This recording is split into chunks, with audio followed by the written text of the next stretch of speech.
31. YT doesn't get down to Long Beach very much, but when she does, she will do just about anything to avoid the sacrifice zone. It's an abandoned shipyard the size of a small town. It sticks out into San Pedro Bay, where the older, nastier burbclaves of the basin, unplanned burbclaves of tiny asbestos-shingled houses, patrolled by beetle-browed Campuchian men with pump shotguns, fade off into the foam-kissed beaches. Most of it's on the appropriately named Terminal Island, and since her plank doesn't run on the water, that means she can only get in or out by one access road. Like all sacrifice zones, this one has a fence around it, with yellow metal signs wired to it every few yards. Sacrifice Zone. Warning: the National Parks Service has declared this area to be a National Sacrifice Zone. The Sacrifice Zone program was developed to manage parcels of land whose cleanup cost exceeds their total future economic value. And, like all Sacrifice Zone fences, this one has holes in it and is partially torn down in places. Young men blasted out of their minds on natural and artificial male hormones must have some place to do their idiotic coming-of-age rituals. They come in from burbclaves all over the area in their four-wheel drive trucks and tear across the open ground, slicing long, curling gashes into the clay cap that was placed on the really bad parts to prevent wind-blown asbestos from blizzarding down over Disneyland. YT is oddly satisfied to know that these boys have never even dreamed of an all-terrain vehicle like Ng's motorized wheelchair. It veers off the paved road with no loss in speed, ride gets a little bumpy, and hits the chain-link fence as if it were a fog bank, plowing 100-foot section into the ground. It is a clear night, and so the sacrifice zone glitters, an immense carpet of broken glass and shredded asbestos. 100 feet away, some seagulls are tearing at the belly of a dead German shepherd lying on its back. There is a constant undulation of the ground that makes the shattered glass flash and twinkle. This is caused by vast, sparse migrations of rats. The deep, computer-designed imprints of suburban boys' fat, knobby tires paint giant runes on the clay, like the mystery figures in Peru that YT's mom learned about at the Neo-Aquarian Temple. Through the windows, YT can hear occasional bursts of either firecrackers or gunfire. She can also hear making new, even stranger sounds with his mouth.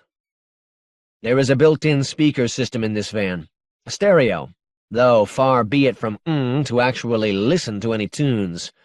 YT can feel it turning on, can sense a nearly inaudible hiss coming from the speakers. The van begins to creep forward across the zone. The inaudible hiss gathers itself up into a low electronic hum. It's not steady. It wavers up and down, staying pretty low, like roadkill fooling around with his electric bass. Keeps changing the direction of the van, as though he's searching for something, and YT gets the sense that the pitch of the hum is rising. It's definitely rising, building up in the direction of a squeal. Snarls a command, and the volume is reduced. He's driving very slowly now. "It is possible that you might not have to buy any snow crash at all," he mumbles. "We may have found an unprotected stash." What is this totally irritating noise? Bioelectronic sensor. Human cell membranes. Grown in vitro, which means in glass, in a test tube. One side is exposed to outside air, the other side is clean. When a foreign substance penetrates the cell membrane to the clean side, it's detected. The more foreign molecules penetrate, the higher the pitch of the sound. Like a Geiger counter? Very much like a Geiger counter for cell-penetrating compounds, says. Like what? YT wants to ask, but she doesn't. Stops the van. He turns on some lights. Very dim lights. That's how anal this guy is. He has gone to the trouble to install special dim lights in addition to all the bright ones. They are looking into a sort of bowl, right at the foot of a major drum heap that is strewn with litter. Most of the litter is empty beer cans. In the middle is a fire pit. Many tire tracks converge here. "Ah, this is good," says. "A place where the young men gather to take drugs." YT rolls her eyes at this display of tubularity. This must be the guy who writes all those anti-drug pamphlets they get at school. Like he's not getting 1,000,000 gallons of drugs every second through all of those gross tubes. "I don't see any signs of booby traps," says. "Why don't you go out and see what kind of drug paraphernalia is out there?" She looks at him like, "What did you say?" "There's a toxics mask hanging on the back of your seat," he says. "What's out there, toxic-wise?" "Discarded asbestos from the shipbuilding industry, marine anti-fouling paints that are full of heavy metals. They used PCBs for a lot of things, too." "Great." "I sense your reluctance, but if we can get a sample of snow crash from this drug-taking site, it will obviate the rest of our mission." "Well, since you put it that way," YT says, and grabs the mask. It's a big rubber and canvas number that covers her whole head and neck. Feels heavy and awkward at first, but whoever designed it had the right idea. All the weight rests in the right places.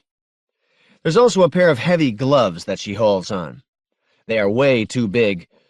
Like the people at the glove factory never dreamed that an actual female could wear gloves.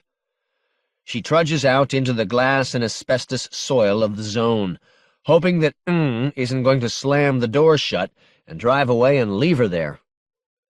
Actually, she wishes he would. It would be a cool adventure. Anyway, she goes up to the middle of the drug-taking site. He's not too surprised to see a little nest of discarded hypodermic needles and some tiny little empty vials. She picks up a couple of the vials, reads their labels.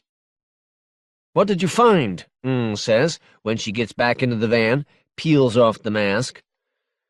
"Needles, mostly hyponarxes, but there's also a couple of ultralaminars and some mosquito 25s. "What does all this mean?" "Hyponarchs you can get at any buy and fly. People call them rusty nails. They are cheap and dull. Supposedly the needles of poor black diabetics and junkies. Ultralaminars and mosquitoes are hip. You get them around fancy burbclaves. They don't hurt as much when you stick them in, and they have better design. You know, ergonomic plungers, hip color schemes." "What drug were they injecting?" "Check it out," YT says, and holds up one of the vials toward Then it occurs to her that he can't exactly turn his head to look. "Where do I hold it so you can see it?" she says. Sings a little song. A robot arm unfolds itself from the ceiling of the van, crisply yanks the vial from her hand, swings it around, and holds it in front of a video camera set into the dashboard. The typewritten label stuck onto the vial says, "Just testosterone." "Ha ha, a false alarm," says. The van suddenly rips forward, starts heading right into the middle of the sacrifice zone. "Want to tell me what's going on?" YT says, "since I have to actually do the work in this outfit?" "Cell walls," says. "The detector finds any chemical that penetrates cell walls. So we homed in naturally on a source of testosterone. A red herring. How amusing. You see, our biochemists lead sheltered lives. Did not anticipate that some people would be so mentally warped as to use hormones like they were some kind of drug. How bizarre." YT smiles to herself. She really likes the idea of living in a world where someone like can get off calling someone else bizarre. "What are you looking for?" "Snow crash," says. "Instead, we found the Ring of 17. "Snow crash is the drug that comes in the little tubes," YT says. "I know that.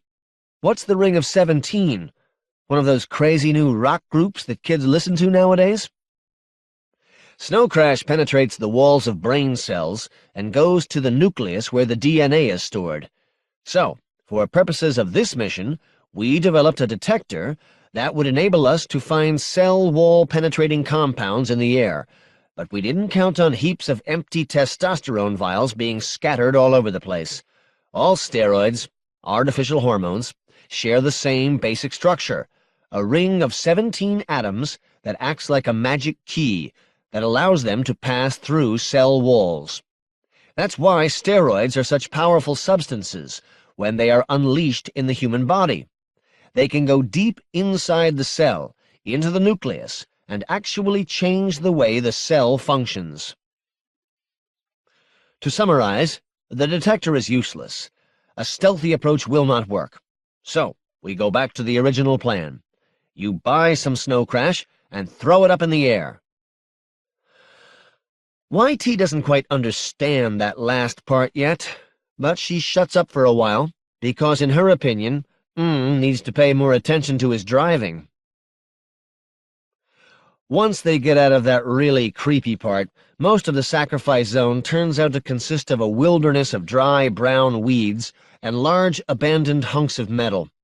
There are big heaps of shit rising up from place to place, coal or slag or coke or smelt or something. Every time they come around a corner, they encounter a little plantation of vegetables, tended by Asians or South Americans. YT gets the impression that wants to just run them over, but he always changes his mind at the last instant and swerves around them. Some Spanish-speaking blacks are playing baseball on a broad, flat area, using the round lids of 55-gallon drums as bases. They have parked half a dozen old beaters around the edges of the field and turned on their headlights to provide illumination. Nearby is a bar built into a crappy mobile home, marked with a graffiti sign, the Sacrifice Zone. Lines of boxcars are stranded in a yard of rusted-over railway spurs, nopal growing between the ties. One of the boxcars has been turned into a Reverend Wayne's Pearly Gates franchise, and evangelical Central Americans are lined up to do their penance and speak in tongues below the neon Elvis. There are no Neo-Aquarian Temple franchises in the Sacrifice Zone. The warehouse area is not as dirty as the first place we went, says reassuringly, so the fact that you can't use the toxics mask won't be so bad. You may smell some chill fumes. YT does a double-take at this new phenomenon, using the street name for a controlled substance. You mean Freon? She says. Yes. The man who is the object of our inquiry is horizontally diversified. That is, he deals in a number of different substances, but he got his start in Freon. He is the biggest chill wholesaler retailer on the West Coast. Finally, YT gets it. Ng's van is air-conditioned. Not with one of those shitty ozone-safe air conditioners, but with the real thing, a heavy-metal, high-capacity, bone-chilling, frigid-air blizzard blaster. It must use an incredible amount of Freon. For all practical purposes, that air conditioner is a part of Ng's body. YT's driving around with the world's only Freon junkie. You buy your supply of chill from this guy? Until now, yes. But for the future, I have an arrangement with someone else. Someone else. The Mafia. They are approaching the waterfront. Dozens of long, skinny, single-story warehouses run parallel down toward the water. They all share the same access road at this end. Smaller roads run between them, down toward where the piers used to be. Abandoned tractor-trailers are scattered around from place to place.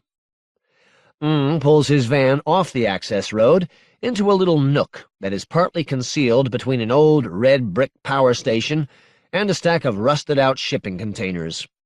He gets it turned around so it's pointed out of here, kind of like he is expecting to leave rapidly. There's money in the storage compartment in front of you, says. YT opens the glove compartment, as anyone else would call it, and finds a thick bundle of worn-out, dirty trillion-dollar bills. Ed Mises. Geez, couldn't you get any gippers? This is kind of bulky. This is more the kind of thing that a courier would pay with. Because we're all pond scum, right? No comment. What is this, $1 quadrillion? 1.5 quadrillion. Inflation, you know. What do I do? Fourth warehouse on the left, says. When you get the tube, throw it up in the air. Then what? Everything else will be taken care of. YT has her doubts about that, but if she gets in trouble, well, she can always whip out those dog tags.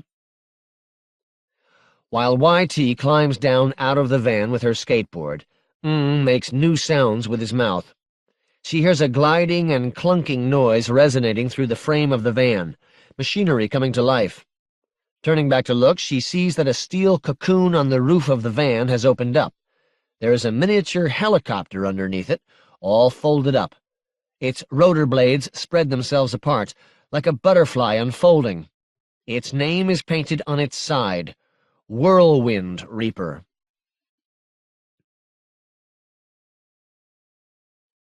"32. It's pretty obvious which warehouse we are looking for here. Fourth one on the left, the road that runs down toward the waterfront is blocked off by several shipping containers, the big steel boxes you see on the backs of 18-wheelers.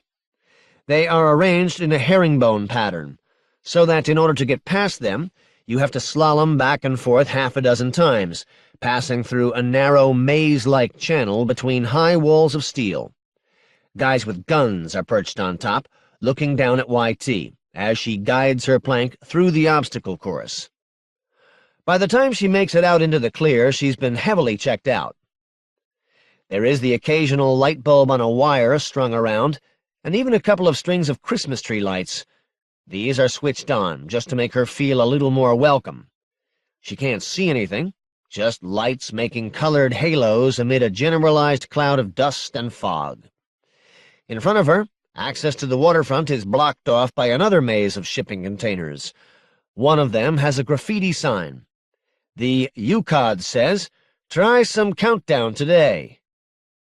"What's the UCOD?" she says, just to break the ice a little. "Undisputed king of the ozone destroyers," says a man's voice. He is just in the act of jumping down from the loading dock of the warehouse to her left. Back inside the warehouse, YT can see electric lights and glowing cigarettes. "That's what we call Emilio." "Oh, right," YT says. "The Freon guy. I'm not here for chill." "Well," says the guy, a tall, rangy dude in his 40s, much too skinny to be 40 years old. He yanks the butt of a cigarette from his mouth and throws it away like a dart. "What'll it be, then?" "What does Snow Crash cost?" 1.75 gippers, the guy says. "I thought it was 1.5, YT says. The guy shakes his head. "Inflation, you know. Still, it's a bargain. Hell, that plank you're on is probably worth 100 gippers. "You can't even buy these for dollars, YT says, getting her back up. "Look, all I've got is $1.5 quadrillion. She pulls the bundle out of her pocket. The guy laughs, shakes his head, hollers back to his colleagues inside the warehouse. "You guys, we got a chick here who wants to pay in Mises." "Better get rid of him fast, honey," says a sharper, nastier voice, "or get yourself a wheelbarrow." It's an even older guy with a bald head, curly hair on the sides, and a paunch. He's standing up on the loading dock. "If you're not going to take it, just say so," YT says. All of this chatter has nothing to do with business. "We don't get chicks back here very often," the fat, bald old guy says. YT knows that this must be the UCOD himself. "So we'll give you a discount for being spunky." "Turn around." "Fuck you," YT says. She's not going to turn around for this guy. Everyone within earshot laughs. "Okay, do it," the UCOD says. The tall, skinny guy goes back over to the loading dock and hauls an aluminum briefcase down, sets it on top of a steel drum in the middle of the road so that it's at about waist height. "Pay first," he says. She hands him the Mises. He examines the bundle, sneers, throws it back into the warehouse with a sudden backhand motion. All the guys inside laugh some more. He opens up the briefcase, revealing the little computer keyboard. He shoves his ID card into the slot, types on it for a couple of seconds. He unsnaps a tube from the top of the briefcase, places it into the socket in the bottom part. The machine draws it inside, does something, spits it back out. He hands the tube to YT. The red numbers on top are counting down from 10. "When it gets down to 1, hold it up to your nose and start inhaling," the guy says. She's already backing away from him. "You got a problem, little girl?" he says. "Not yet," she says. Then she throws the tube up in the air as hard as she can. The chop of the rotor blades comes out of nowhere. The whirlwind reaper blurs over their heads. Everyone crouches for an instant as surprise buckles their knees. The tube does not come back to Earth. "You fucking bitch," the skinny guy says. "That was a really cool plan," the UCOD says, "but the part I can't figure out is, why would a nice, smart girl like you participate in a suicide mission?" The sun comes out. About half a dozen suns, actually, all around them up in the air, so that there are no shadows. The faces of the skinny man and the UCOD look flat and featureless under this blinding illumination. YT is the only person who can see worth a damn because her night visions have compensated for it. The men wince and sag beneath the light. YT turns to look behind herself. One of the miniature suns is hanging above the maze of shipping containers, casting light into all its crannies, blinding the gunmen who stand guard there. The scene flashes too light and too dark as her goggles' electronics try to make up their mind. But in the midst of this whole visual tangle, she gets one image printed indelibly on her retina. The gunman going down like a tree line in a hurricane, and for just an instant, a line of dark, angular things silhouetted above the maze as they crest it like a cybernetic tsunami. Rat things. They have evaded the whole maze by leaping over it in long, flat parabolas. Along the way, some of them have slammed right through the bodies of men holding guns, like NFL fullbacks plowing full speed through nerdy sideline photographers. Then, as they land on the road in front of the maze, there is an instant burst of dust, with frantic white sparks dancing around at the bottom. And while all this is happening, YT doesn't hear. She feels one of the rat things impacting on the body of the tall, skinny guy. Hears his ribs crackling like a ball of cellophane. Hell is already breaking loose inside the warehouse, but her eyes are trying to follow the action, watching the sparks and dust contrails of more rat things drawing themselves down the length of the road in an instant, and then going airborne to the top of the next barrier. 3 seconds have passed since she threw the tube into the air. She is turning back to look inside the warehouse, but someone's on top of the warehouse, catching her eye for a second. It's another gunman, a sniper, stepping out from behind an air conditioning unit, just getting used to the light, raising his weapon to his shoulder. YT winces as a red laser beam from his rifle sweeps across her eyes once, twice, as he zeroes his sights on her forehead. Behind him she sees the whirlwind reaper, its rotors making a disk under the brilliant light, a disk that is foreshortened into a narrow ellipse, and then into a steady silver line. Then it flies right past the sniper. The chopper pulls up into a hard turn, searching for additional prey, and something falls beneath it in a powerless trajectory. She thinks that it has dropped a bomb, but it's the head of the sniper, spinning rapidly, throwing out a fine pink helix under the light. The little chopper's rotor blade must have caught him in the nape of the neck. One part of her is dispassionately watching the head bounce and spin in the dust, and the other part of her is screaming her lungs out. She hears a crack, the first loud noise so far. She turns to follow the sound, looking in the direction of a water tower that looms above this area, providing a fine vantage point for a sniper. But then her attention is drawn by the pencil-thin blue-white exhaust of a tiny rocket that lances up into the sky from Ng's van. It doesn't do anything.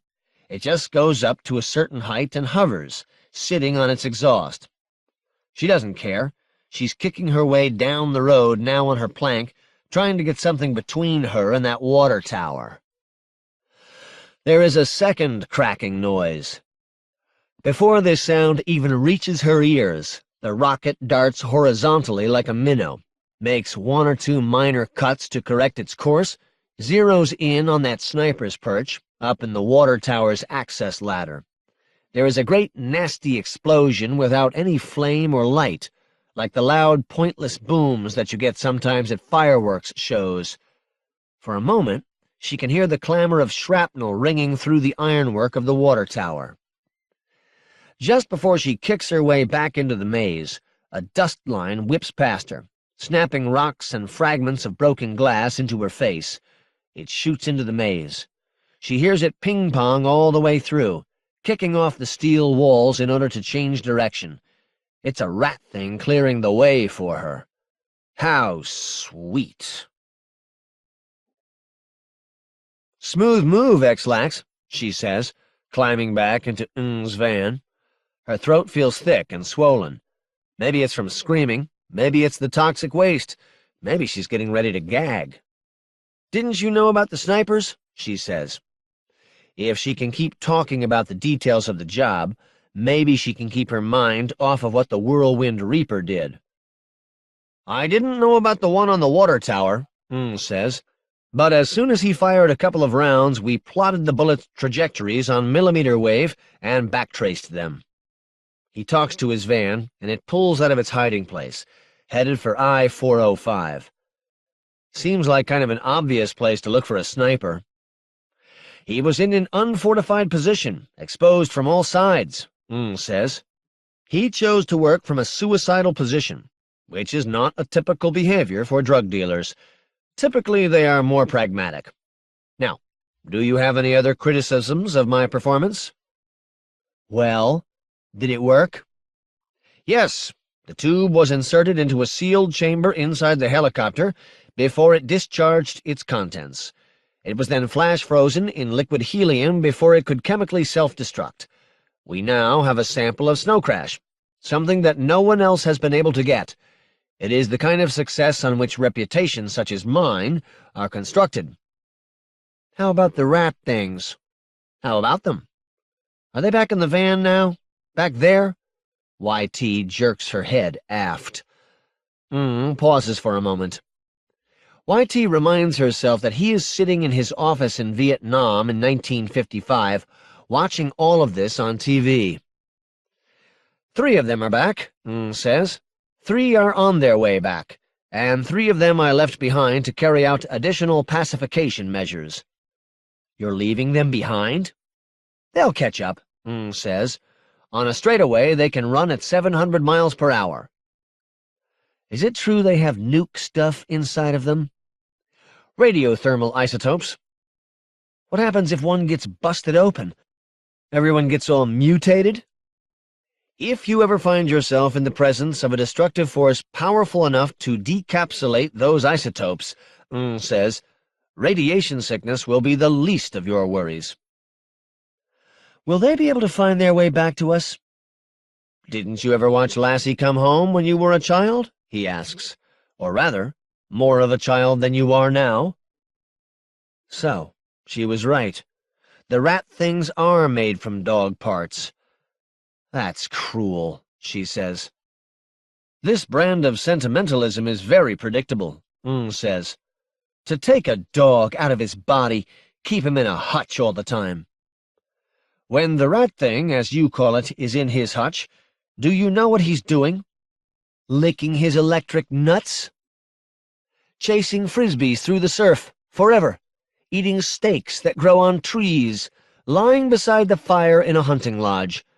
I haven't installed any testicle-licking simulations yet, but now that you have brought it up, I shall consider it." "What about when he's out of the hutch running around doing errands for you?" Can't you imagine how liberating it is for a pit bull terrier to be capable of running 700 miles an hour? YT doesn't answer. She is too busy trying to get her mind around this concept. Your mistake, says, is that you think that all mechanically assisted organisms, like me, are pathetic cripples. In fact, we are better than we were before. Where do you get the pit bulls from? An incredible number of them are abandoned every day, in cities all over the place. You cut up pound puppies? We save abandoned dogs from certain extinction and send them to what amounts to dog heaven. My friend Roadkill and I had a pit bull, Fido.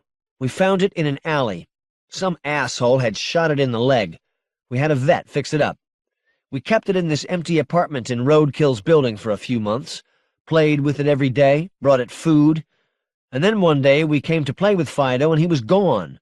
Someone broke in and took him away. Probably sold him to a research lab. Probably, says, but that's no way to keep a dog. It's better than the way he was living before. There's a break in the conversation as occupies himself with talking to his van, maneuvering onto the Long Beach freeway, headed back into town. Do they remember stuff? YT says. To the extent dogs can remember anything, says. We don't have any way of erasing memories. So maybe Fido is a rat thing somewhere, right now. I would hope so, for his sake, says. In a Mr. Lee's Greater Hong Kong franchise in Phoenix, Arizona, Security Industries' semi-autonomous guard unit B-782 comes awake. The factory that put him together thinks of him as a robot named Number B-782, but he thinks of himself as a pit bull terrier named Fido. In the old days, Fido was a bad little doggy sometimes, but now Fido lives in a nice little house in a nice little yard. Now he has become a nice little doggy. He likes to lie in his house and listen to the other nice doggies bark. Fido is part of a big pack. Tonight there is a lot of barking from a place far away. When he listens to this barking, Fido knows that a whole pack of nice doggies is very excited about something. A lot of very bad men are trying to hurt a nice girl. This has made the doggies very angry and excited. In order to protect the nice girl, they are hurting some of the bad men, which is as it should be. Fido does not come out of his house. When he first heard the barking, he became excited. He likes nice girls, and it makes him especially upset when bad men try to hurt them. Once there was a nice girl who loved him. That was before, when he lived in a scary place, and he was always hungry, and many people were bad to him. But the nice girl loved him and was good to him. Fido loves the nice girl very much. But he can tell from the barking of the other doggies that the nice girl is safe now. So he goes back to sleep.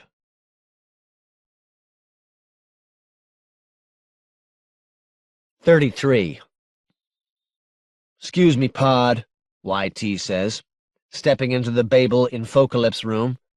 Jeez, this place looks like one of those things full of snow that you shake up. "Hi, YT. Got some more intel for you, Pod." "Shoot."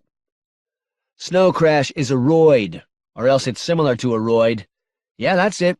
It goes into your cell walls just like a roid, and then it does something to the nucleus of the cell." "You were right," Hero says to the librarian, "just like herpes. This guy I was talking to said that it fucks with your actual DNA. I don't know what half of this shit means, but that's what he said." "Who's this guy you were talking to?" Of Security Industries. Don't bother talking to him. He won't give you any intel," she says dismissively. "Why are you hanging out with a guy like Mob job. The Mafia has a sample of the drug for the first time, thanks to me and my pal Until now it always self-destructed before they could get to it. So I guess they're analyzing it or something. Trying to make an antidote, maybe. Or trying to reproduce it. The Mafia wouldn't do that. Don't be a sap, Hero says. Of course they would. YT seems miffed at Hero. Look, he says, I'm sorry for reminding you of this, but if we still had laws, the Mafia would be a criminal organization. But we don't have laws, she says, so it's just another chain. Fine. All I'm saying is, they may not be doing this for the benefit of humanity. And why are you in here, holed up with this geeky demon? She says, gesturing at the librarian. For the benefit of humanity? Or because you're chasing a piece of ass, whatever her name is. Okay, let's not talk about the Mafia anymore, Hero says. I have work to do. So do I. YT zaps out again, leaving a hole in the metaverse that is quickly filled in by Hero's computer. I think she may have a crush on me, Hero explains. She seemed quite affectionate, the librarian says. Okay, Hero says. Back to work. Where did Ashira come from? Originally from Sumerian mythology, hence she is also important in Babylonian, Assyrian, Canaanite, Hebrew, and Ugaritic myths, which are all descended from the Sumerian. Interesting. So the Sumerian language died out, but the Sumerian myths were somehow passed on in the new languages. Correct. Sumerian was used as the language of religion and scholarship by later civilizations, much as Latin was used in Europe during the Middle Ages. No one spoke it as their native language, but educated people could read it. In this way, Sumerian religion was passed on. And what did Ashira do in Sumerian myths? The accounts are fragmentary. Few tablets have been discovered, and these are broken and scattered. It is thought that Elbab Reif has excavated many intact tablets, but he refuses to release them. The surviving Sumerian myths exist in fragments and have a bizarre quality. Lagos compared them to the imaginings of a febrile 2-year-old. Entire sections of them simply cannot be translated. The characters are legible and well-known, but when put together they do not say anything that leaves an imprint on the modern mind. Like instructions for programming a VCR. There is a great deal of monotonous repetition. There is also a fair amount of what Lagos described as Rotary Club boosterism, scribes extolling the superior virtue of their city over some other city. What makes one Sumerian city better than another one? A bigger ziggurat? A better football team? Better me. What are me? Rules or principles that control the operation of society, like a code of laws, but on a more fundamental level. I don't get it. That is the point. Sumerian myths are not readable or enjoyable in the same sense that Greek and Hebrew myths are. They reflect a fundamentally different consciousness from ours. I suppose if our culture was based on Sumer, we would find them more interesting, Hero says. Akkadian myths came after the Sumerian and are clearly based on Sumerian myths to a large extent. It is clear that Akkadian redactors went through the Sumerian myths, edited out the, to us, bizarre and incomprehensible parts, and strung them together into longer works, such as the Epic of Gilgamesh. The Akkadians were Semites, cousins of the Hebrews. What do the Akkadians have to say about her? She is a goddess of the erotic and of fertility. She also has a destructive, vindictive side. In one myth, Kirta, a human king, is made grievously ill by Ashira. Only El, king of the gods, can heal him. El gives certain persons the privilege of nursing at Ashira's breasts. El and Ashira often adopt human babies and let them nurse on Ashira. In one text, she is wet nurse to 70 divine sons. Spreading that virus, Hero says. Mothers with AIDS can spread the disease to their babies by breastfeeding them. But this is the Akkadian version, right? Yes, sir. I want to hear some Sumerian stuff, even if it is untranslatable. Would you like to hear how Ashira made Enki sick? Sure. How this story is translated depends on how it is interpreted. Some see it as a fall from paradise story. Some see it as a battle between male and female, or water and earth. Some see it as a fertility allegory. This reading is based on the interpretation of Bent Ulster. Duly noted. To summarize, Enki and Ninhursag, who is Ashira, although in this story she also bears other epithets, live in a place called Dilmun. Dilmun is pure, clean, and bright. There is no sickness, people do not grow old, predatory animals do not hunt. But there is no water. So Ninhursag pleads with Enki, who is a sort of water god, to bring water to Dilmun. He does so by masturbating among the reeds of the ditches, and letting flow his life-giving semen, the water of the heart, as it is called. At the same time, he pronounces a namshub forbidding anyone to enter this area. He does not want anyone to come near his semen. Why not? The myth does not say. Then, Hero says, he must have thought it was valuable, or dangerous, or both. Dilmun is now better than it was before. The fields produce abundant crops, and so on. Excuse me, but how did Sumerian agriculture work? Did they use a lot of irrigation? They were entirely dependent upon it. So, Enki was responsible, according to this myth, for irrigating the fields with his water of the heart. Enki was the water god, yes. Okay, go on. But Ninhursag, Ashira, violates his decree and takes Enki's semen and impregnates herself. After 9 days of pregnancy, she gives birth, painlessly, to a daughter, Ninmu. Ninmu walks on the riverbank. Enki sees her, becomes inflamed, goes across the river, and has sex with her. With his own daughter. Yes. She has another daughter 9 days later, named Ninkura, and the pattern is repeated. Enki has sex with Ninkura, too? Yes, and she has a daughter named Utu. Now, by this time, Ninhursag has apparently recognized a pattern in Enki's behavior, and so she advises Utu to stay in her house, predicting that Enki will then approach her bearing gifts and try to seduce her. Does he? Enki once again fills the ditches with the water of the heart, which makes things grow. The gardener rejoices and embraces Enki. Who's the gardener? Just some character in the story, the librarian says. He provides Enki with grapes and other gifts.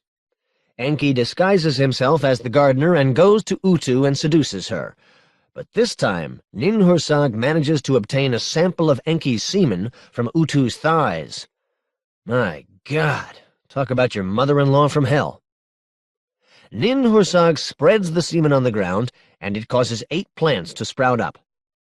Does Enki have sex with the plants, then? No, he eats them. In some sense, he learns their secrets by doing so. So, here we have our Adam and Eve motif. Ninhursag curses Enki, saying, "Until thou art dead, I shall not look upon thee with the eye of life."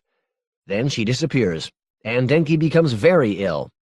8 of his organs become sick, 1 for each of the plants. Finally, Ninhursag is persuaded to come back. She gives birth to 8 deities, 1 for each part of Enki's body that is sick, and Enki is healed. These deities are the pantheon of Dilmun. That is, this act breaks the cycle of incest and creates a new race of male and female gods that can reproduce normally. I'm beginning to see what Lagos meant about the febrile 2-year-old. Ulster interprets the myth as an exposition of a logical problem. Supposing that originally there was nothing but one creator, how could ordinary binary sexual relations come into being? Ah, there's that word binary again. You may remember an unexplored fork earlier in our conversation that would have brought us to this same place by another route. This myth can be compared to the Sumerian creation myth, in which heaven and earth are united to begin with, but the world is not really created until the two are separated. Most creation myths begin with a paradoxical unity of everything, evaluated either as chaos or as paradise. And the world as we know it does not really come into being until this is changed. I should point out here that Enki's original name was Enkur, Lord of Kur. Kur was a primeval ocean. chaos, that Enki conquered. Every hacker can identify with that. But Ashira has similar connotations. Her name in Ugaritic, Atiratu Yami, means she who treads on the sea dragon. Okay, so both Enki and Ashira were figures who had in some sense defeated chaos, and your point is that this defeat of chaos, the separation of the static, unified world into a binary system, is identified with creation. Correct. What else can you tell me about Enki? He was the N of the city of Eridu. What's an N? Is that like a king? A priest-king of sorts. The N was the custodian of the local temple, where the Me, the rules of the society, were stored on clay tablets. Okay, where's Eridu? Southern Iraq. It has only been excavated within the past few years. By Rife's people? Yes, as Kramer has it, Enki is the god of wisdom, but this is a bad translation. His wisdom is not the wisdom of an old man, but rather a knowledge of how to do things, especially occult things. He astonishes even the other gods with shocking solutions to apparently impossible problems. He is a sympathetic god for the most part, who assists humankind. Really? Yes.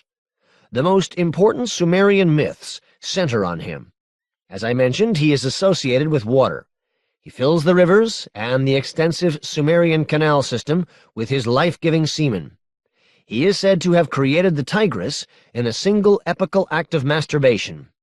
He describes himself as follows: I am Lord. I am the one whose word endures. I am eternal. Others describe him: a word from you, and heaps and piles stack high with grain. You bring down the stars of heaven. You have computed their number. He pronounces the name of everything created. Pronounces the name of everything created? In many creation myths, to name a thing is to create it. He is referred to in various myths as expert who instituted incantations, word-rich, Enki, master of all the right commands, as Kramer and Mayer have it. His word can bring order where there had only been chaos, and introduce disorder where there had been harmony. He devotes a great deal of effort to imparting his knowledge to his son, the god Marduk, chief deity of the Babylonians. So, the Sumerians worshipped Enki, and the Babylonians, who came after the Sumerians, worshipped Marduk, his son. Yes, sir. And whenever Marduk got stuck, he would ask his father Enki for help. There is a representation of Marduk here on this stele, the Code of Hammurabi. According to Hammurabi, the code was given to him personally by Marduk. Hero wanders over to the Code of Hammurabi and has a gander. The cuneiform means nothing to him, but the illustration on top is easy enough to understand, especially the part in the middle. Why exactly is Marduk handing Hammurabi a 1 and a 0 in this picture? Hero asks. They were emblems of royal power, the librarian says. Their origin is obscure. Enki must have been responsible for that one, Hero says. Enki's most important role is as the creator and guardian of the Me and the Gishur, the key words and patterns that rule the universe. Tell me more about the Me. To quote Kramer and Mayer again, they believed in the existence from time primordial of a fundamental, unalterable, comprehensive assortment of powers and duties, norms and standards, rules and regulations, known as Me, relating to the cosmos and its components, to gods and humans, to cities and countries, and to the varied aspects of civilized life. Kind of like the Torah. Yes, but they have a kind of mystical or magical force, and they often deal with banal subjects, not just religion. Examples? In one myth, the goddess Inanna goes to Eridu and tricks Enki into giving her 94 Me, and brings them back to her hometown of Uruk, where they are greeted with much commotion and rejoicing. Inanna is the person that Juanita's obsessed with. Yes, sir. She is hailed as a savior because she brought the perfect execution of the Me. Execution? Like executing a computer program? Yes. Apparently they are like algorithms for carrying out certain activities essential to the society. Some of them have to do with the workings of priesthood and kingship. Some explain how to carry out religious ceremonies. Some relate to the arts of war and diplomacy. Many of them are about the arts and crafts: music, carpentry, smithing, tanning, building, farming, even such simple tasks as lighting fires. The operating system of society. I'm sorry? When you first turn on a computer, it is an inert collection of circuits that can't really do anything. To start up the machine, you have to infuse those circuits with a collection of rules that tell it how to function, how to be a computer. It sounds as though these me served as the operating system of the society, organizing an inert collection of people into a functioning system. As you wish. In any case, Enki was the guardian of the me. So he was a good guy, really. He was the most beloved of the gods. He sounds like kind of a hacker, which makes his namshub very difficult to understand. If he was such a nice guy, why did he do the Babel thing? This is considered to be one of the mysteries of Enki. As you have noticed, his behavior was not always consistent with modern norms. I don't buy that. I don't think he actually fucked his sister, daughter, and so on. That story has to be a metaphor for something else. I think it is a metaphor for some kind of recursive informational process. This whole myth stinks of it. To these people, water equals semen. Makes sense because they probably had no concept of pure water. It was all brown and muddy and full of viruses anyway. But from a modern standpoint, semen is just a carrier of information, both benevolent sperm and malevolent viruses. Enki's water, his semen, his data, his me, flow throughout the country of Sumer and cause it to flourish. As you may be aware, Sumer existed on the floodplain between two major rivers, the Tigris and the Euphrates. This is where all the clay came from.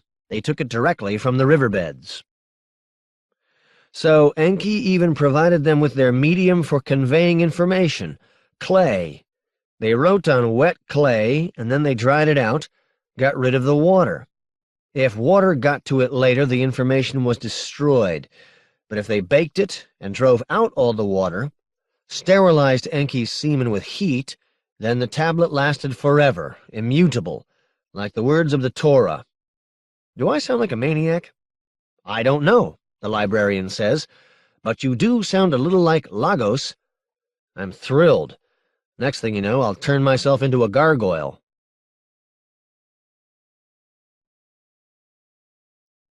34. Any ped can get into Griffith Park without being noticed, and YT figures that despite the barriers across the road, the Falabala camp isn't too well protected, if you've got off-road capability. For a skate ninja on a brand-new plank in a brand-new pair of night visions, hey, you have to spend money to make money, there will be no problem. Just find a high embankment that ramps down into the canyon, skirt the edge until you see those campfires down below, and then lean down that hill. Trust gravity. She realizes halfway down that her blue and orange coverall, fly as it may be, is going to be a real attention-getter in the middle of the night in the Falabala zone.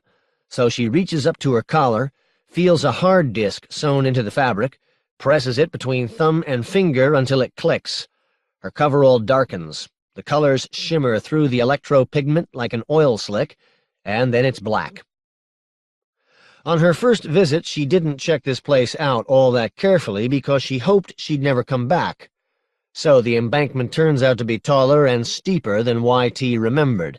Maybe a little more of a cliff, drop-off, or abyss than she thought. Only thing that makes her think so is that she seems to be doing a lot of free-fall work here. Major plummeting. Big-time ballistic styling. That's cool. It's all part of the job, she tells herself. The smart wheels are good for it. The tree trunks are bluish-black, standing out not so well against a blackish-blue background. The only other thing she can see is the red laser light of the digital speedometer down on the front of her plank, which is not showing any real information. The numbers have vibrated themselves into a cloud of gritty red light, as the radar speed sensor tries to lock onto something. She turns the speedometer off, running totally black now, precipitating her way toward the sweet crete of the creek bottom like a black angel who has just had the shroud lines of her celestial parachute severed by the Almighty. And when the wheels finally meet the pavement, it just about drives her knees up through her jawbone. She finishes the whole gravitational transaction with not much altitude and a nasty head of dark velocity. Mental note: next time just jump off a fucking bridge. That way there's no question of getting an invisible choya shoved up your nose. She whips around a corner, heeled over so far she could lick the yellow line, and her night visions reveal all in a blaze of multispectral radiation. On infrared, the Falabala encampment is a turbulating aurora of pink fog, punctuated by the white-hot bursts of campfires. All of it rests on dim, bluish pavement, which means, in the false color scheme of things, that it's cold. Behind everything is the jagged horizon line of that funky improvised barrier technology that the Falabalas are so good at. A barrier that has been completely spurned, snubbed, and confounded by YT, who dropped out of the sky into the middle of the camp like a stealth fighter with an inferiority complex. Once you're into the actual encampment, people don't really notice or care who you are. A couple people see her, watch her slide on by, don't get all hairy about it. They probably get a lot of couriers coming through here, a lot of dippy, gullible, Kool-Aid drinking couriers. And these people aren't hip enough to tell YT apart from that breed. But that's okay, she'll pass for now, as long as they don't check out the detailing on her new plank. The campfires provide enough plain old regular visible light to show this sorry affair for what it is. A bunch of demented Boy Scouts, a jamboree without merit badges or hygiene. With the IR supered on top of the visible, she can also see vague, spectral red faces out in the shadows, where her unassisted eyes would only see darkness. These new night visions cost her a big wad of her mob drug-running money. Just the kind of thing Mom had in mind when she insisted YT get a part-time job. Some of the people who were here last time are gone now, and there's a few new ones she doesn't recognize. There's a couple of people actually wearing duct-tape straitjackets. That's a fashion statement reserved for the ones who are totally out of control, rolling and thrashing around on the ground. And there's a few more who are spazzing out, but not as bad, and one or two who are just plain messed up, like plain old derelicts that you might see at the snoozin' cruise. "Hey, look," someone says. "It's our friend the courier. Welcome, friend." She's got her liquid knuckles uncapped, available, and shaken well before use. She's got high-voltage, high-fashion metallic cuffs around her wrists, in case someone tries to grab her by same, and a Bundy stunner up her sleeve. Only the most tubular throwbacks carry guns. Guns take a long time to work. You have to wait for the victim to bleed to death. But paradoxically, they end up killing people pretty often. But nobody hassles you after you've hit them with a Bundy stunner. At least that's what the ads say. So it's not like she exactly feels vulnerable or anything, but still, she'd like to pick her target. So she maintains escape velocity until she's found the woman who seemed friendly, the bald chick in the torn-up Chanel knockoff, and then zeroes in on her. "Let's get off into the woods, man," YT says. "I want to talk to you about what's going on with what's left of your brain." The woman smiles, struggles to her feet with the good-natured awkwardness of a retarded person in a good mood. "I like to talk about that," she says, "because I believe in it." YT doesn't stop to do a lot of talking, just grabs the woman by the hand, starts leading her uphill into the scrubby little trees away from the road. She doesn't see any pink faces lurking up here in the infrared. It ought to be safe. But there are a couple behind her, just ambling along pleasantly, not looking directly at her, like they just decided it was time to go for a stroll in the woods in the middle of the night. One of them is the high priest. The woman's probably in her mid-20s. She's a tall, gangly type, nice, but not good-looking. Probably was a spunky but low-scoring forward on her high school basketball team. YT sits her down on a rock out in the darkness. "Do you have any idea where you are?" YT says. "In the park," the woman says, "with my friends. We're helping to spread the word." "How'd you get here?" "From the Enterprise. That's where we go to learn things." "You mean like the raft? The Enterprise raft? Is that where you guys all came from?" "I don't know where we came from," the woman says. "Sometimes it's hard to remember stuff, but that's not important." "Where were you before? You didn't grow up on the raft, did you?" "I was a systems programmer for 3-verse systems in Mountain View, California," the woman says, suddenly whipping off a string of perfect, normal-sounding English. "Then how did you get to be on the raft?" "I don't know. My old life stopped. My new life started. Now I'm here." Back to baby talk. "What's the last thing you remember before your old life stopped?" "I was working late. My computer was having problems." "That's it? That's the last normal thing that happened to you?" "My system crashed," she said. "I saw static, and then I became very sick. I went to the hospital, and there in the hospital I met a man who explained everything to me. He explained that I had been washed in the blood, that I belonged to the Word now, and suddenly it all made sense. And then I decided to go to the raft." "You decided, or someone decided for you?" "I just wanted to. That's where we go." "Who else was on the raft with you?" "More people like me."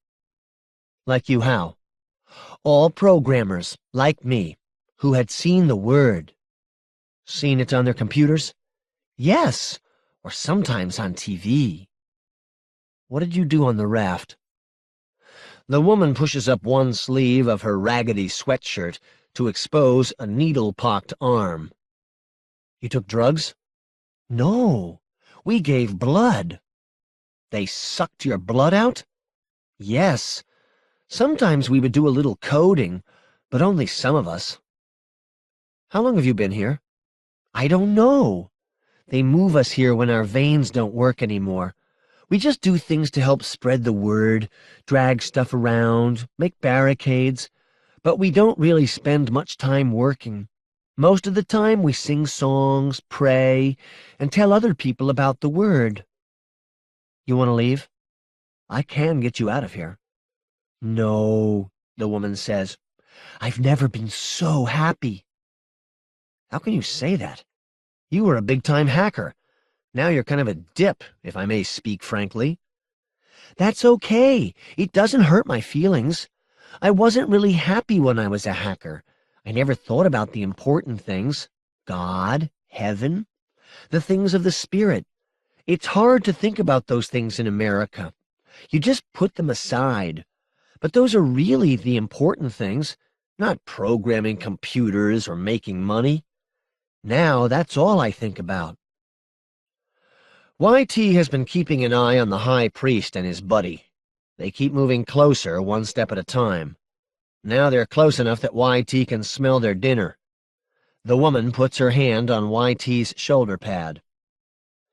"I want you to stay here with me. Won't you come down and have some refreshments?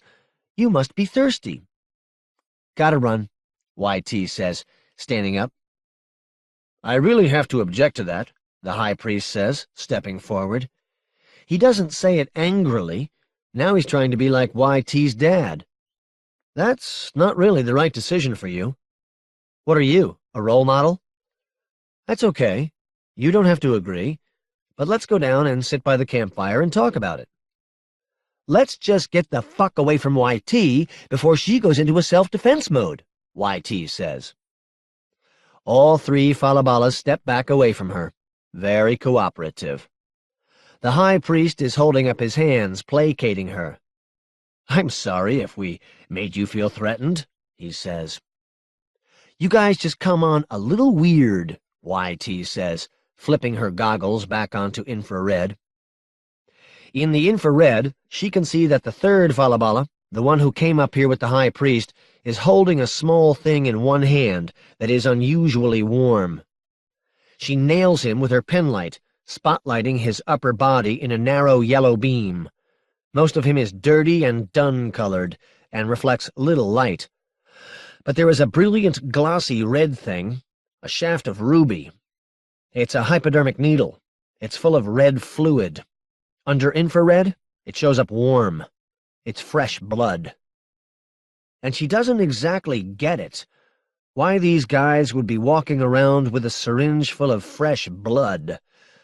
But she's seen enough.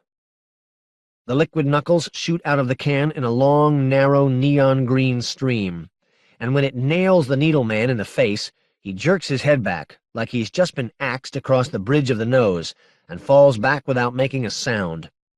Then she gives the high priest a shot of it for good measure. The woman just stands there, totally, appalled. YT pumps herself up out of the canyon so fast that when she flies out into traffic, she's going about as fast as it is. As soon as she gets a solid poon on a nocturnal lettuce tanker, she gets on the phone to Mom. Mom, listen. No, Mom, never mind the roaring noise. Yes, I am riding my skateboard in traffic, but listen to me for a second, Mom. She has to hang up on the old bitch. It's impossible to talk to her. Then she tries to make a voice link up with Hero. That takes a couple of minutes to go through. Hello, hello, hello! She's shouting. Then she hears the honk of a car horn, coming out of the telephone. Hello? It's YT. How are you doing?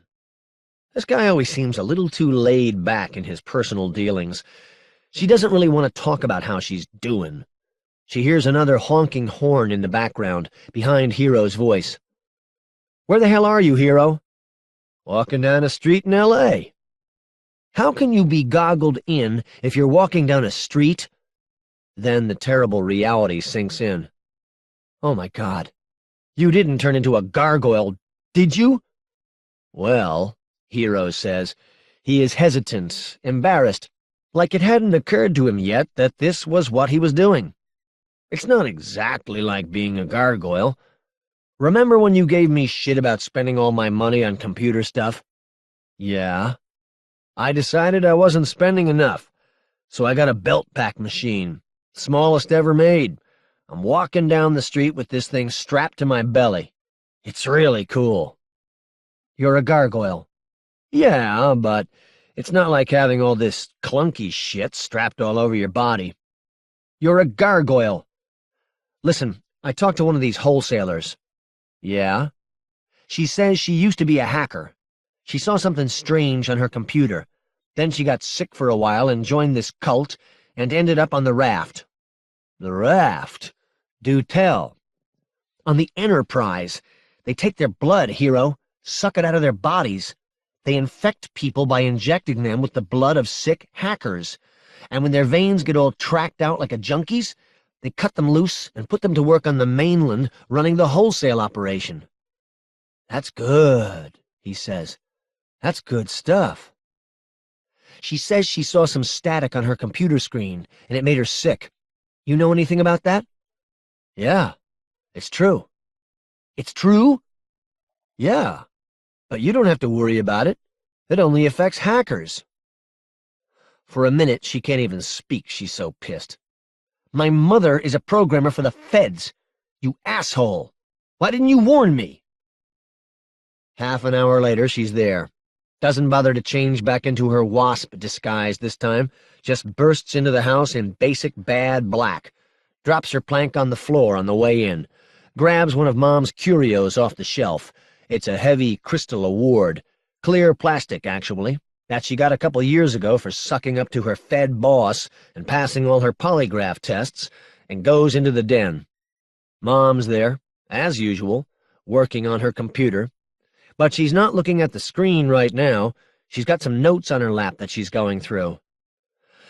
Just as Mom is looking up at her, YT winds up and throws the crystal award. It goes right over Mom's shoulder, glances off the computer table, flies right through the picture tube. Awesome results.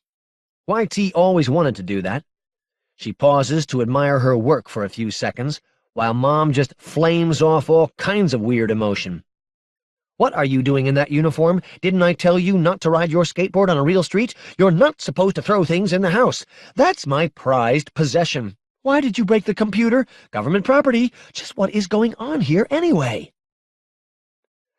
YT can tell that this is going to continue for a couple of minutes, so she goes to the kitchen, splashes some water on her face, gets a glass of juice, just letting Mom follow her around and ventilate over her shoulder pads.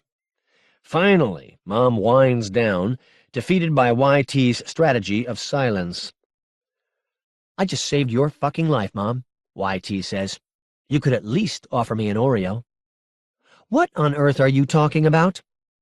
It's like if you people of a certain age would make some effort to just stay in touch with sort of basic modern-day events, then your kids wouldn't have to take these drastic measures." 35.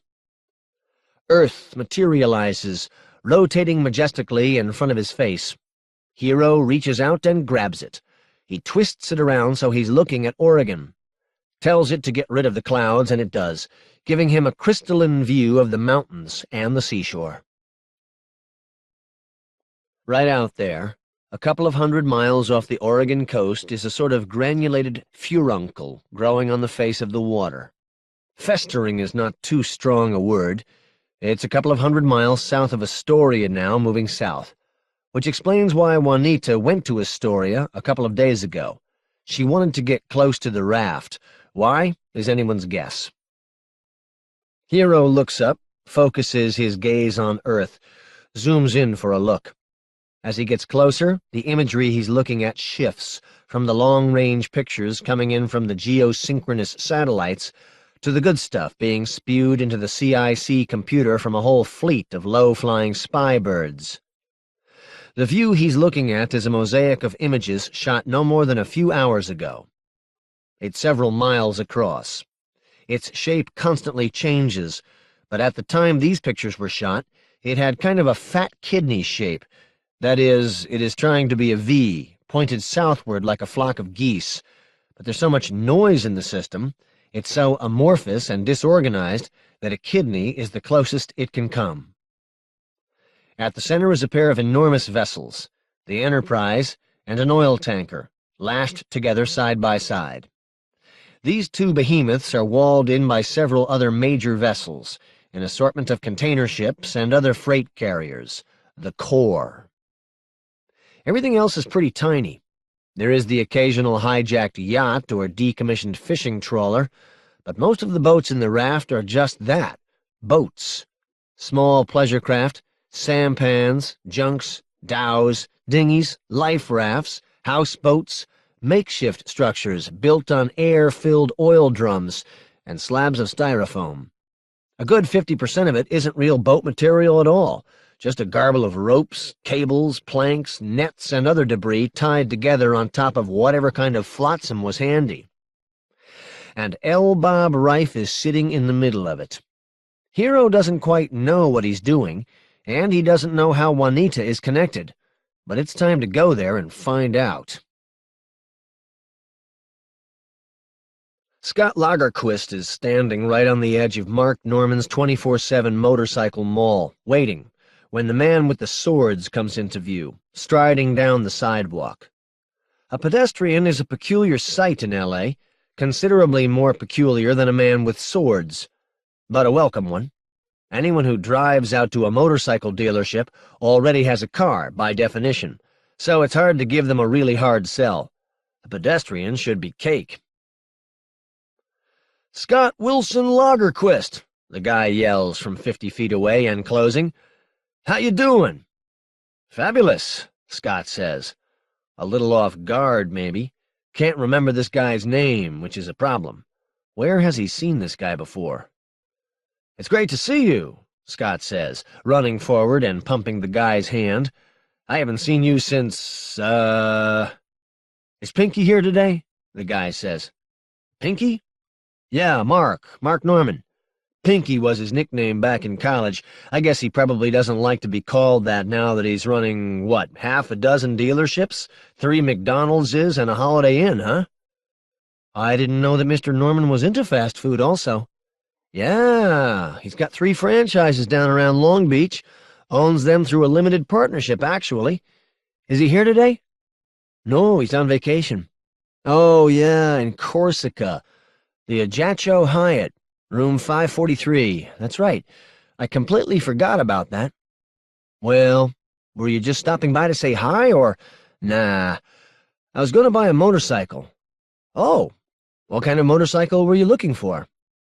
One of the new Yamahas with the new generation smart wheels?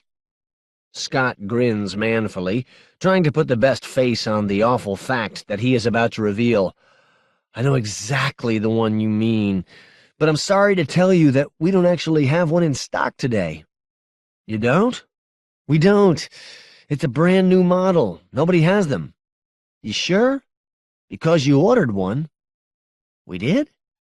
Yeah, a month ago. Suddenly the guy cranes his neck, looks over Scott's shoulder down the boulevard. Well, speak of the devil, here it comes. A Yamaha Semi is pulling into the truck entrance with a new shipment of motorcycles in the back. It's on that truck, the guy says. If you can give me one of your cards, I'll jot down the vehicle identification number on back so you can pull it off the truck for me. This was a special order made by Mr. Norman? He claimed he was just ordering it as a display model, you know, but it sort of has my name on it. Yes, sir. I understand totally. Sure enough, the bike comes off the truck, just as the guy described it, right down to color scheme, black, and vehicle ID number. It's a beautiful bike. It draws a crowd just sitting on the parking lot. The other salesmen actually put down their coffee cups and take their feet off their desks to go outside and look at it. It looks like a black land torpedo. 2-wheel drive, natch. The wheels are so advanced, they're not even wheels. They look like giant, heavy-duty versions of the smart wheels that high-speed skateboards use, independently telescoping spokes with fat traction pads on the ends. Dangling out over the front in the nose cone of the motorcycle is the sensor package that monitors road conditions, decides where to place each spoke as it rolls forward, how much to extend it, and how to rotate the footpad for maximum traction. It's all controlled by a BIOS, a built-in operating system, an onboard computer with a flat-panel screen built into the top of the fuel tank. They say that this baby will do 120 miles per hour on rubble. The BIOS patches itself into the CIC weather net so that it knows when it's about to run into precip. The aerodynamic cowling is totally flexible, calculates its own most efficient shape for the current speed and wind conditions, changes its curves accordingly, wraps around you like a nymphomaniacal gymnast. Scott figures this guy is going to waltz off with this thing for dealer invoice, being a friend and confidant of Mr. Norman. And it's not an easy thing for any red-blooded salesman to write out a contract to sell a sexy beast like this one at dealer invoice.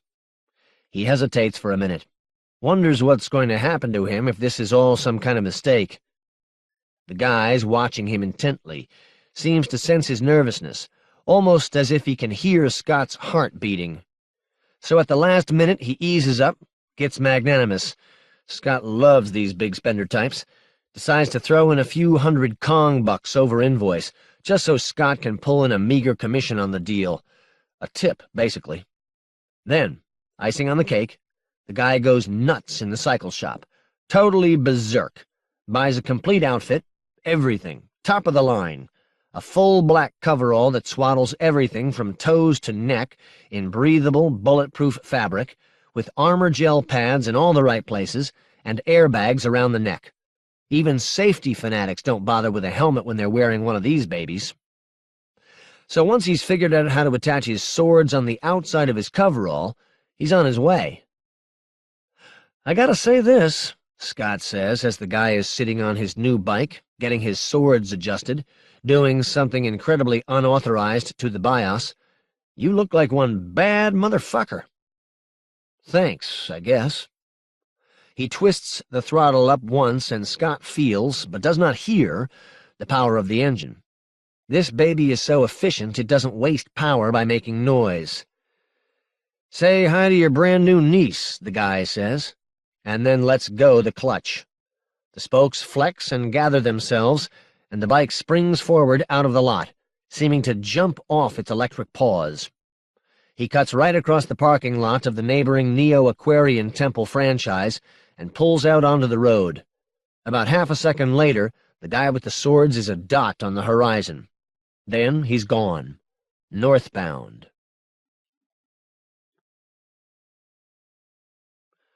36.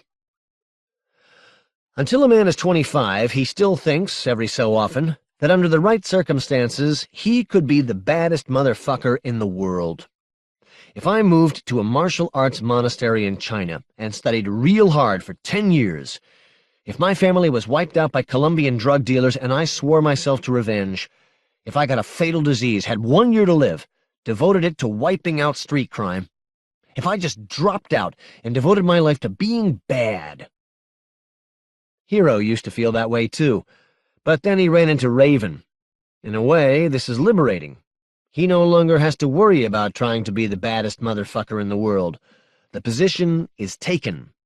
The crowning touch, the one thing that really puts true world-class bad motherfuckerdom totally out of reach, of course, is the hydrogen bomb. If it wasn't for the hydrogen bomb, a man could still aspire. Maybe find Raven's Achilles heel, sneak up, get a drop, slip a Mickey, pull a fast one. But Raven's nuclear umbrella kind of puts the world title out of reach. Which is okay.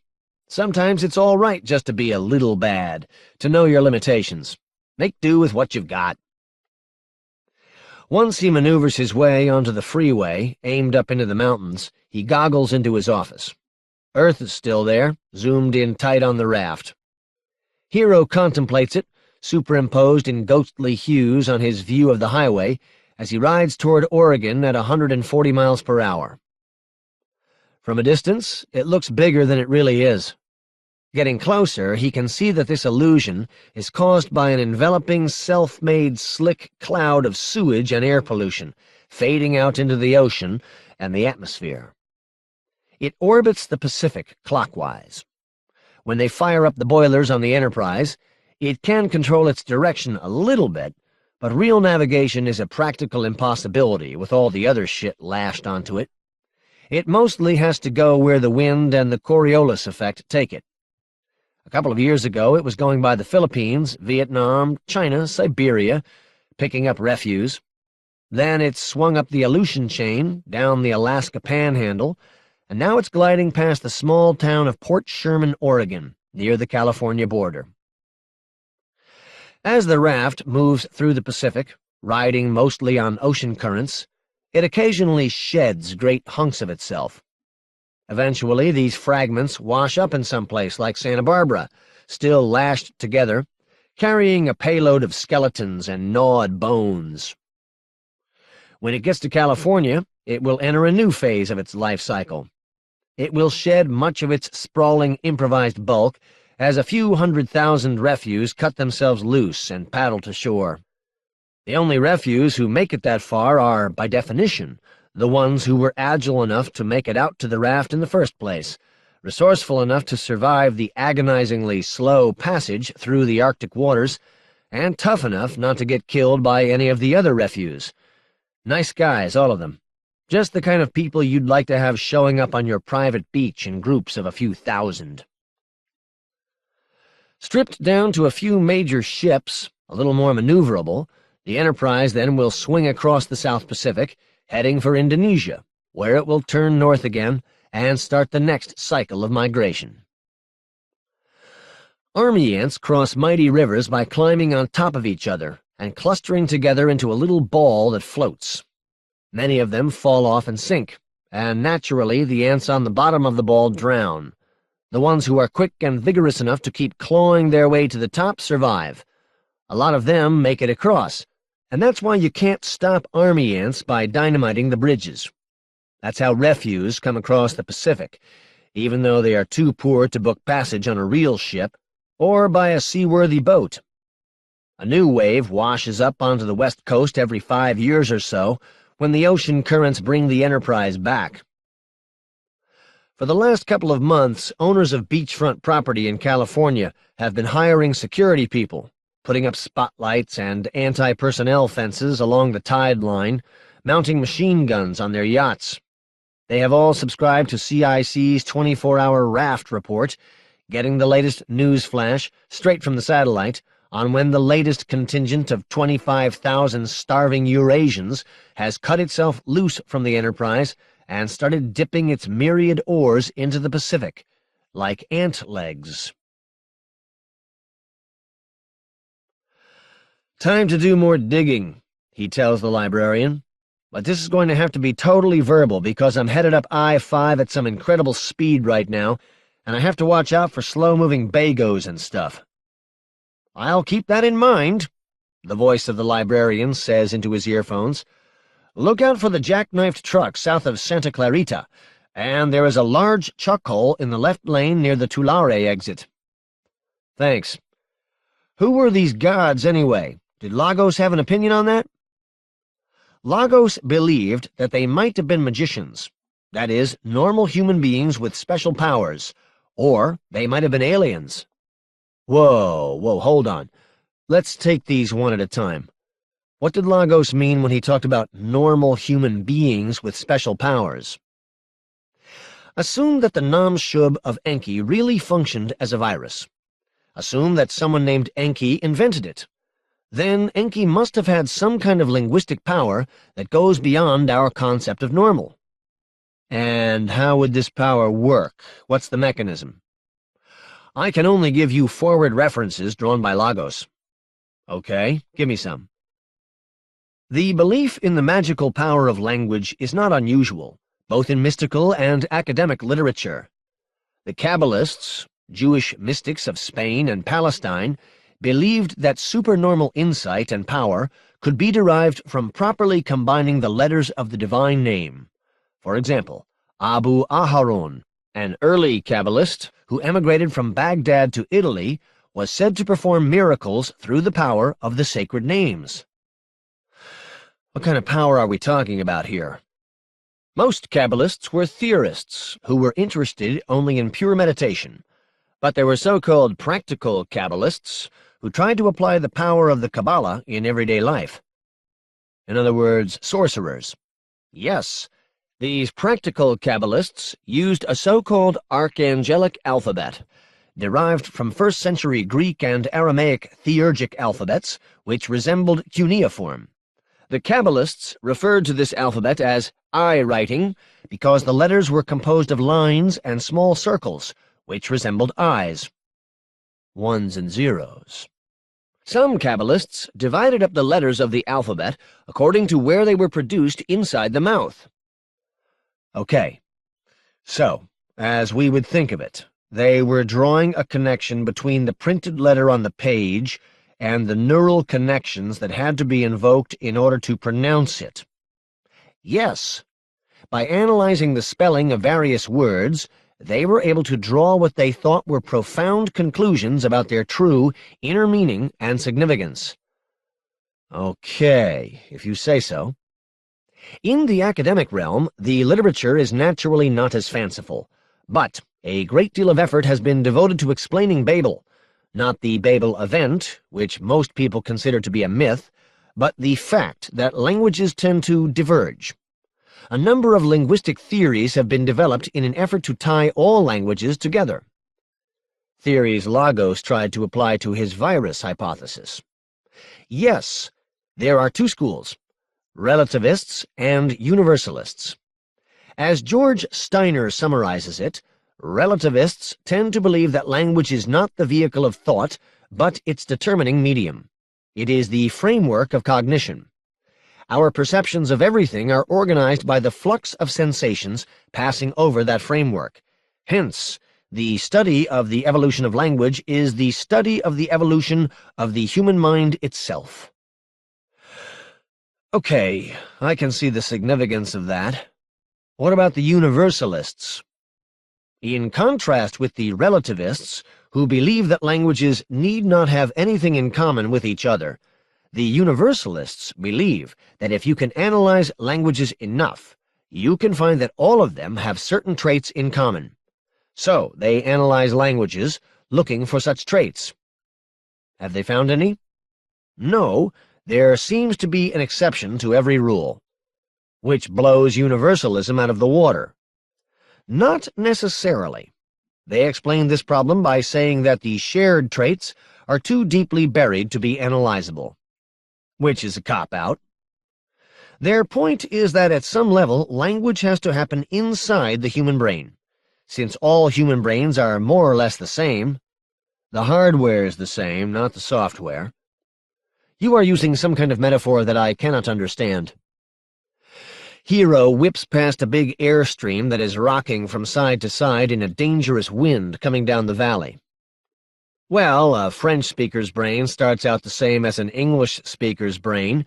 As they grow up, they get programmed with different software. They learn different languages. Yes. Therefore, according to the universalists, French and English, or any other languages, must share certain traits that have their roots in the deep structures of the human brain. According to Chomskyan theory, the deep structures are innate components of the brain that enable it to carry out certain formal kinds of operations on strings of symbols. Or, as Steiner paraphrases Emmen Bach, these deep structures eventually lead to the actual patterning of the cortex, with its immensely ramified yet, at the same time, programmed network of electrochemical and neurophysiological channels. But these deep structures are so deep, we can't even see them? The universalists place the active nodes of linguistic life, the deep structures, so deep as to defy observation and description. Or to use Steiner's analogy, try to draw up the creature from the depths of the sea, and it will disintegrate or change form grotesquely. There's that serpent again. So, which theory did Lagos believe in, the relativist or the universalist? He did not seem to think there was much of a difference. In the end, they are both somewhat mystical. Lagos believed that both schools of thought had essentially arrived at the same place by different lines of reasoning. But it seems to me there is a key difference, Hero says. The universalists think that we are determined by the pre-patterned structure of our brains, the pathways in the cortex. The relativists don't believe that we have any limits.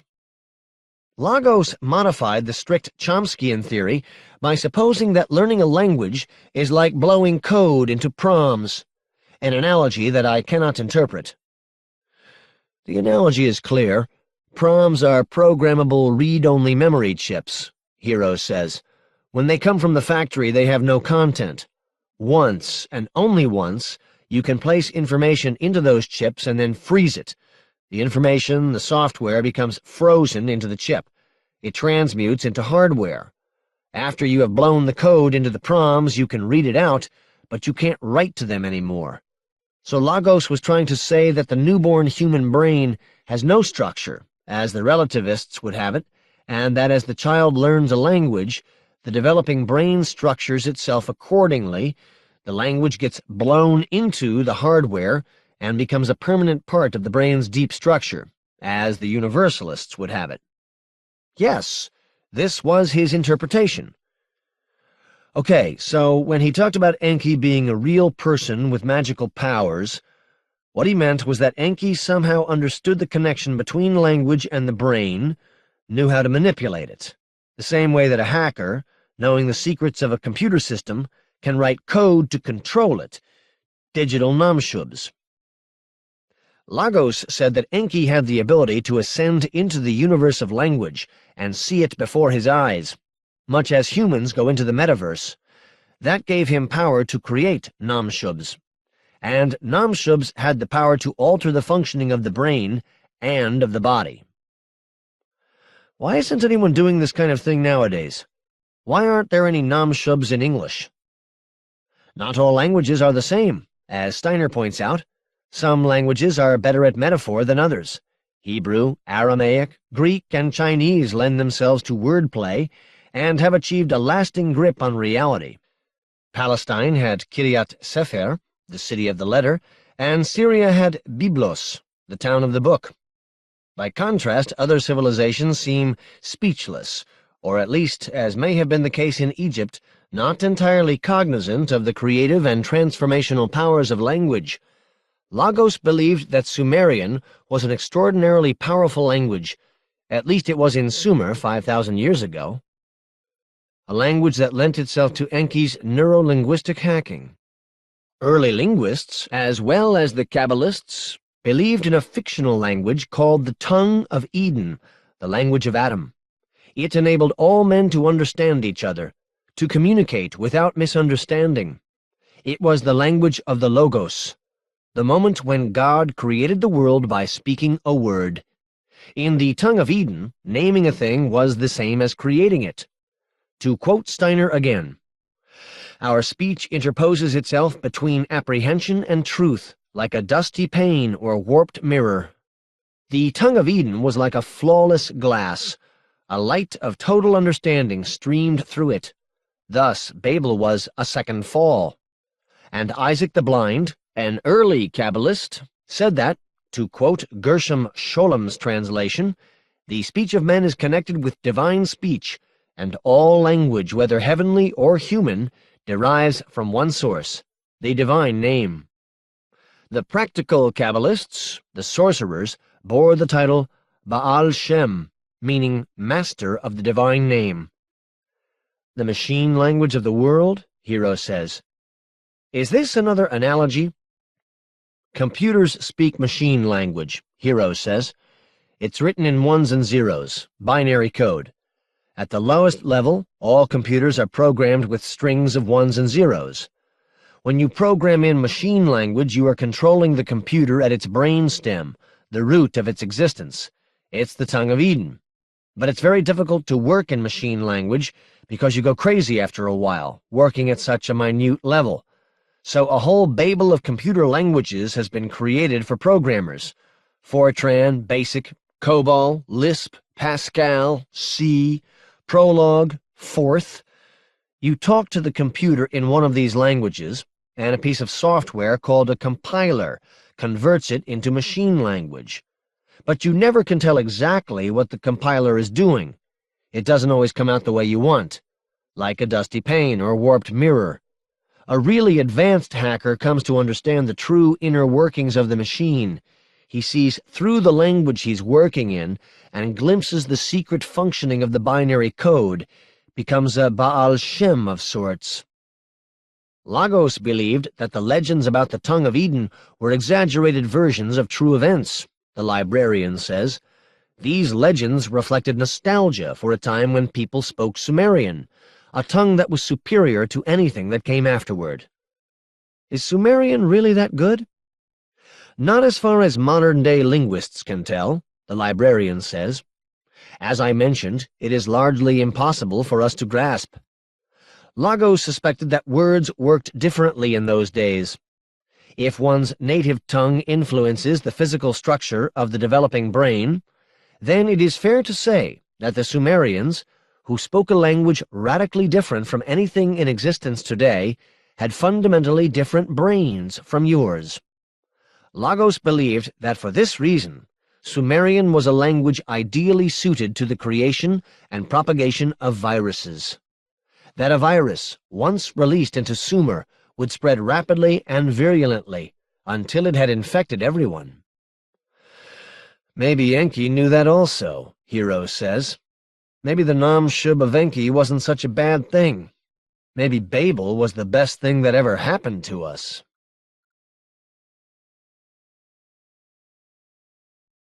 37. YT's mom works in Fedland. She has parked her little car in her own little numbered slot, for which the feds require her to pay about 10% of her salary.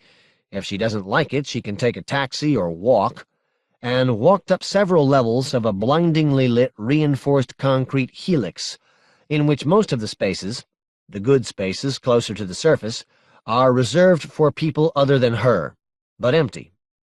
She always walks up the center of the ramp between the rows of parked cars, so that the Ebgok boys won't think she's lurking, loitering, skulking, malingering, or smoking. Reaching the subterranean entrance of her building, she has taken all metal objects from her pockets and removed what little jewelry she's wearing and dumped them into a dirty plastic bowl and walked through the detector, flashed her badge, signed her name and noted down the digital time, submitted to a frisking from an Ebgok girl. Annoying, but it sure beats a cavity search. They have a right to do a cavity search if they want. She got cavity searched every day for a month once, right after she had spoken up at a meeting and suggested that her supervisor might be on the wrong track with a major programming project. It was punitive and vicious, she knew it was, but she always wanted to give something back to her country, and whenever you work for the feds, you just accept the fact that there is going to be some politicking, and that as a low-level person you're going to bear the brunt. And later on you climb the GS ladder, don't have to put up with as much shit. Far be it from her to quarrel with her supervisor. Her supervisor, Marietta, doesn't have an especially stellar GS level, but she does have access. She has connections. Marietta knows people who know people. Marietta has attended cocktail parties that were also attended by some people who, well, your eyes would bug out. She has passed the frisking with flying collars, put the metal stuff back into her pockets, climbed up half a dozen flights of stairs to her floor. The elevators here still work, but some very highly placed people in Fedland have let it be known, nothing official, but they have ways of letting this stuff out, that it is a duty to conserve energy. And the feds are real serious about duty. Duty, loyalty, responsibility, the collagen that binds us into the United States of America. So the stairwells are filled with sweaty wool and clacking leather. If you took the elevator, no one would actually say anything, but it would be noticed and written down and taken into account. People would look at you, glance you up and down like, "What happened? Sprain your ankle?" Taking the stairs is no problem. Feds don't smoke. Feds generally don't overeat. The health plan is very specific, contains major incentives. Get too heavy or wheezy, and no one says anything about it, which would be rude, but you feel a definite pressure, a sense of not fitting in, as you walk across the sea of desks. Eyes glance up to follow you, estimating the mass of your saddlebags. Eyes darting back and forth between desks as, by consensus, your co-workers say to themselves, "I wonder how much he or she is driving up our health plan premiums." So, YT's mom has clacked up the stairs in her black pumps and gone into her office, actually a large room with computer workstations placed across it in a grid. Used to be divided up by partitions, but the Ebgok boys didn't like it, said what would happen if there had to be an evacuation. All those partitions would impede the free flow of unhinged panic. So, no more partitions. Just workstations and chairs. Not even any desktops. Desktops encourage the use of paper, which is archaic and reflects inadequate team spirit. What is so special about your work that you have to write it down on a piece of paper that only you get to see? That you have to lock it away inside a desk? When you're working for the feds, everything you do is the property of the United States of America. You do your work on the computer. The computer keeps a copy of everything, so that if you get sick or something, it's all there where your co-workers and supervisors can get access to it. If you want to write little notes or make phone doodles, you're perfectly free to do that at home, in your spare time. And there's the question of interchangeability. Fed workers, like military people, are intended to be interchangeable parts. What happens if your workstation should break down? You're going to sit there and twiddle your thumbs until it gets fixed? No siree, you're going to move to a spare workstation and get to work on that. And you don't have that flexibility if you've got half a ton of personal stuff cached inside of a desk, strewn around a desktop. So, there is no paper in a Fed office. All the workstations are the same. You come in the morning, pick one at random, sit down, and get to work. You could try to favor a particular station, try to sit there every day, but it would be noticed. Generally, you pick the unoccupied workstation that's closest to the door. That way, whoever came in earliest sits closest. Whoever came in latest is way in the back. For the rest of the day, it's obvious at a glance who's on the ball in this office and who is, as they whisper to each other in the bathrooms, having problems. Not that it's any big secret who comes in first. When you sign onto a workstation in the morning, it's not like the central computer doesn't notice that fact. The central computer notices just about everything. Keeps track of every key you hit on the keyboard all day long, what time you hit it, down to the microsecond, whether it was the right key or the wrong key, how many mistakes you make and when you make them. You're only required to be at your workstation from 8 to 5, with a half-hour lunch break and 2 10-minute coffee breaks. But if you stuck to that schedule, it would definitely be noticed, which is why YT's mom is sliding into the first unoccupied workstation and signing onto her machine at 6:45. Half a dozen other people are already here, signed onto workstations closer to the entrance, but this isn't bad. She can look forward to a reasonably stable career if she can keep up this sort of performance. The feds still operate in flat land. None of this three-dimensional stuff, no goggles, no stereo sound. The computers are all basic flat-screen two-dimensional numbers. Windows appear on the desktop with little text documents inside, all part of the austerity program, soon to reap major benefits. She signs on and checks her mail. No personal mail, just a couple of mass-distributed pronouncements from Marietta. New TP pool regulations. I've been asked to distribute the new regulations regarding office pool displays. The enclosed memo is a new subchapter of the EBGOC Procedure Manual, replacing the old subchapter entitled Physical Plant, California, Los Angeles Buildings, Office, Areas, Physical Layout Regulations, Employee Input Group Activities. The old subchapter was a flat prohibition on the use of office space or time for pool activities of any kind, whether permanent, for example, coffee pool, or one-time, for example, birthday parties. This prohibition still applies, but a single one-time exception has now been made for any office that wishes to pursue a joint bathroom tissue strategy. By way of introduction, let me just make a few general comments on this subject. The problem of distributing bathroom tissue to workers presents inherent challenges for any office management system due to the inherent unpredictability of usage. Not every facility usage transaction necessitates the use of bathroom tissue, and when it is used, the amount needed, number of squares, may vary quite widely from person to person, and, for a given person, from one transaction to the next. This does not even take into account the occasional use of bathroom tissue for unpredictable, creative purposes, such as applying, removing cosmetics, beverage spill management, etc. For this reason, rather than trying to package bathroom tissue in small one-transaction packets, as is done with pre-moistened towelettes, for example, which can be wasteful in some cases and limiting in other cases, it has been traditional to package this product in bulk distribution units, whose size exceeds the maximum amount of squares that an individual could conceivably use in a single transaction, barring force majeure.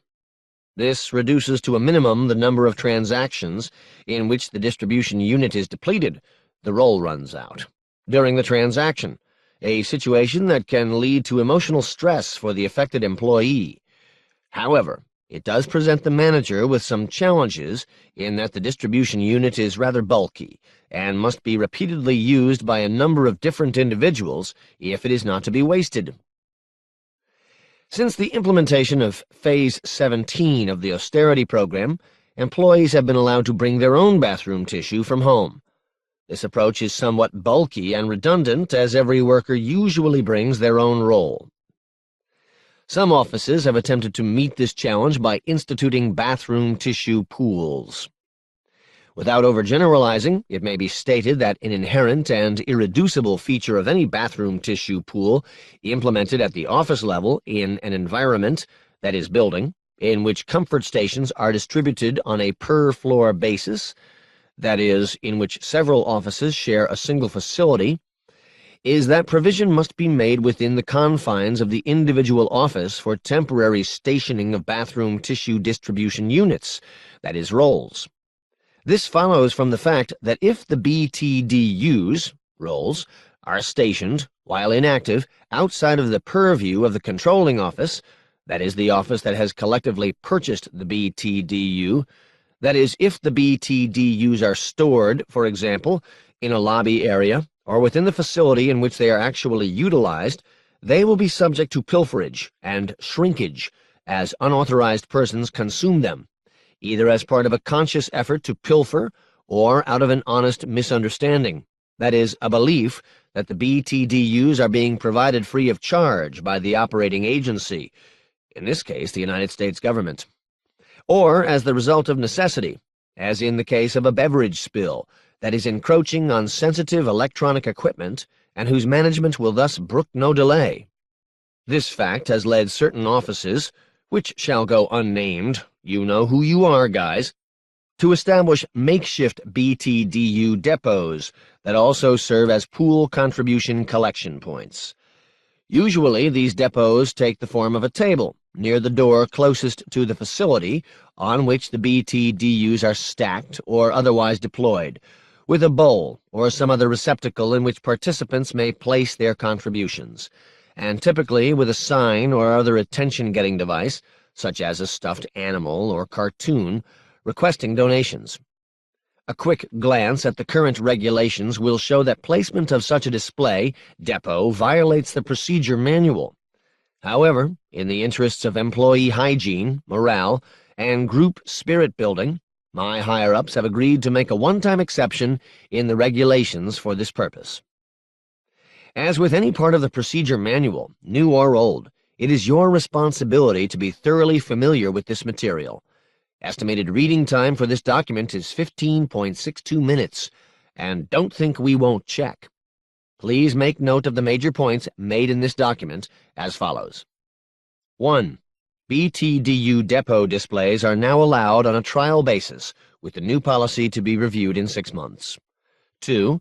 These must be operated on a voluntary pool-type basis, as described in the subchapter on employee pools. Note, this means keeping books and tallying all financial transactions. 3. BTDUs must be brought in by the employees, not shipped through the mailroom, and are subject to all the usual search and seizure regulations. 4. Scented BTDUs are prohibited, as they may cause allergic reactions, wheezing, etc., in some persons. 5. Cash pool donations, as with all monetary transactions within the U.S. government, must use official U.S. currency, no yen or Kong bucks. Naturally, this will lead to a bulk problem if people try to use the donation bucket as a dumping ground for bundles of old billion and trillion-dollar bills. The buildings and grounds people are worried about waste disposal problems and the potential fire hazard that may ensue if large piles of billions and trillions begin to mount up. Therefore, a key feature of the new regulation is that the donation bucket must be emptied every day, more often if an excessive build-up situation is seen to develop. In this vein, the B&G people would also like me to point out that many of you who have excess U.S. currency to get rid of have been trying to kill 2 birds with 1 stone by using old billions as bathroom tissue. While creative, this approach has 2 drawbacks. 1, it clogs the plumbing, and 2, it constitutes defacement of U.S. currency, which is a federal crime. Don't do it. Join your office bathroom tissue pool instead. It's easy, it's hygienic, and it's legal. Happy pooling, Marietta. YT's mom pulls up the new memo, checks the time, and starts reading it. The estimated reading time is 15.62 minutes. Later, when Marietta does her end-of-day statistical roundup, sitting in her private office at 9 p.m., she will see the name of each employee, and next to it the amount of time spent reading this memo, and her reaction based on the time spent will go something like this. Less than 10 minutes. Time for an employee conference and possible attitude counseling. 10 to 14 minutes. Keep an eye on this employee. May be developing slipshod attitude. 14 to 15.61 minutes. Employee is an efficient worker. May sometimes miss important details. Exactly 15.62 minutes. Smartass. Needs attitude counseling. 15.63 to 16 minutes. Asswipe. Not to be trusted. 16 to 18 minutes. Employee is a methodical worker. May sometimes get hung up on minor details. More than 18 minutes? Check the security videotape. See just what this employee was up to. For example, possible unauthorized restroom break. YT's mom decides to spend between 14 and 15 minutes reading the memo. It's better for younger workers to spend too long, to show that they're careful, not cocky. It's better for older workers to go a little fast, to show good management potential. She's pushing 40. She scans through the memo, hitting the page down button at reasonably regular intervals, occasionally paging back up to pretend to reread some earlier section. The computer is going to notice all this. It approves of rereading. It's a small thing, but over a decade or so, this stuff really shows up on your work habits summary. Having got that out of the way, she dives into work. She is an applications programmer for the feds. In the old days, she would have written computer programs for a living. Nowadays, she writes fragments of computer programs. These programs are designed by Marietta and Marietta's superiors in massive week-long meetings on the top floor.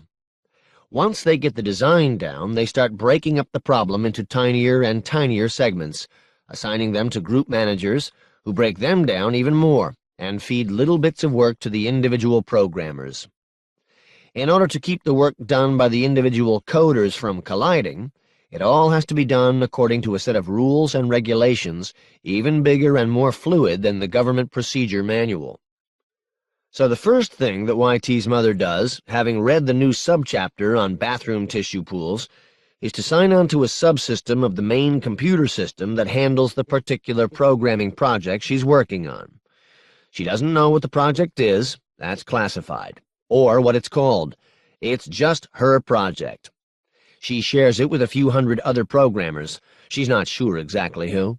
And every day when she signs on to it, there's a stack of memos waiting for her, containing new regulations and changes to the rules that they all have to follow when writing code for the project. These regulations make the business with the bathroom tissues seem as simple and elegant as the 10 Commandments. So she spends until about 11 a.m. reading, rereading, and understanding the new changes in the project. There are many of these, because this is a Monday morning, and Marietta and her higher-ups spent the whole weekend closeted on the top floor, having a catfight about this project, changing everything. Then she starts going back over all the code she has previously written for the project, and making a list of all the stuff that will have to be rewritten in order to make it compatible with the new specifications. Basically, she's going to have to rewrite all of her material from the ground up, for the third time in as many months. But hey, it's a job. About 11:30 she looks up, startled, to see that half a dozen people are standing around her workstation. There's Marietta, and a proctor, and some male feds, and Leon, the polygraph man. "I just had mine on Thursday," she says. "Time for another one," Marietta says. "Come on, let's get this show on the road." "Hands out where I can see them," the proctor says. 38. YT's mom stands up, hands to her sides, and starts walking. She walks straight out of the office. None of the other people look up. Not supposed to. Insensitive to co-workers' needs. Makes the testee feel awkward and singled out, when in fact the polygraph is just part of the whole Fed way of life. She can hear the snapping footsteps of the proctor behind her, walking 2 paces behind, watching, keeping her eyes on those hands so they can't be doing anything, like popping a Valium or something else that might throw off the test. She stops in front of the bathroom door. The proctor walks in front of her, holds it open, and she walks in, followed by the proctor. The last stall on the left is oversized, big enough for 2 people. YT's mom goes in, followed by the proctor, who closes and locks the door. YT's mom pulls down her pantyhose, pulls up her skirt, squats over a pan, pees. The proctor watches every drop go into the pan, picks it up, empties it into a test tube that is already labeled with her name and today's date. Then it's back out to the lobby, followed again by the proctor. You're allowed to use the elevators on your way to the polygraph room, so you won't be out of breath and sweaty when you get there. It used to be just a plain office with a chair and some instruments on a table. Then they got the new fancy polygraph system. Now it's like going in for some kind of high-tech medical scan. The room is completely rebuilt, no vestige of its original function. The window covered over, everything smooth and beige and smelling like a hospital. There's only one chair in the middle. YT's mom goes and sits down in it, puts her arms on the arms of the chair, nestles her fingertips and palms into the little depressions that await. The neoprene fist of the blood pressure cuff gropes blindly, finds her arm, and seizes it. Meanwhile, the room lights are dimming. The door is closing. She's all alone. The crown of thorns closes over her head. She feels the pricks of the electrodes through her scalp, senses the cool air flowing down over her shoulders from the superconducting quantum interference devices that serve as radar into her brain. Somewhere on the other side of the wall, she knows, 6 personnel techs are sitting in a control room, looking at a big screen blow-up of her pupils. Then she feels a burning prick in her forearm and knows she's been injected with something, which means it's not a normal polygraph exam. Today she's in for something special. The burning spreads throughout her body, her heart thumps, eyes water. She's been shot up with caffeine to make her hyper, make her talkative. So much for getting any work done today. Sometimes these things go for 12 hours. "What is your name?" a voice says. It's an unnaturally calm and liquid voice, computer-generated. That way, everything it says to her is impartial, stripped of emotional content. She has no way to pick up any cues as to how the interrogation is going. The caffeine and the other things that they inject her with screw up her sense of time also. She hates these things, but it happens to everyone from time to time, and when you go to work for the feds, you sign on the dotted line and give permission for it. In a way, it's a mark of pride and honor. Everyone who works for the feds has their heart in it, because if they didn't, it would come out plain as day when it is their turn to sit in this chair. The questions go on, mostly nonsense questions. Have you ever been to Scotland? Is white bread more expensive than wheat bread? This is just to get her settled down, get all systems running smoothly. They throw out all the stuff they get from the first hour of the interrogation because it's lost in the noise. She can feel herself relaxing into it. They say that after a few polygraphs, you learn to relax. The whole thing goes quicker. The chair holds her in place, the caffeine keeps her from getting drowsy, the sensory deprivation clears out her mind. What is your daughter's nickname? YT. How do you refer to your daughter? I call her by her nickname, YT. She kind of insists on it. Does YT have a job? Yes, she works as a courier. She works for Radix. How much money does YT make as a courier? I don't know. A few bucks here and there. How often does she purchase new equipment for her job? I'm not aware. I don't really keep track of that. Has YT done anything unusual lately? That depends on what you mean. She knows she's equivocating. She's always doing things that some people might label as unusual. That doesn't sound too good. Sounds like an endorsement of nonconformity. I guess what I'm saying is, she's always doing unusual things. Has YT broken anything in the house recently? Yes. She gives up. The feds already know this. Her house is bugged and tapped. It's a wonder it doesn't short out the electrical grid, all the extra stuff wired into it. She broke my computer. Did she give an explanation for why she broke the computer? Yes, sort of. I mean, if nonsense counts as an explanation. What was her explanation? She was afraid— This is so ridiculous. She was afraid I was going to catch a virus from it. Was YT also afraid of catching this virus? No, she said that only programmers could catch it.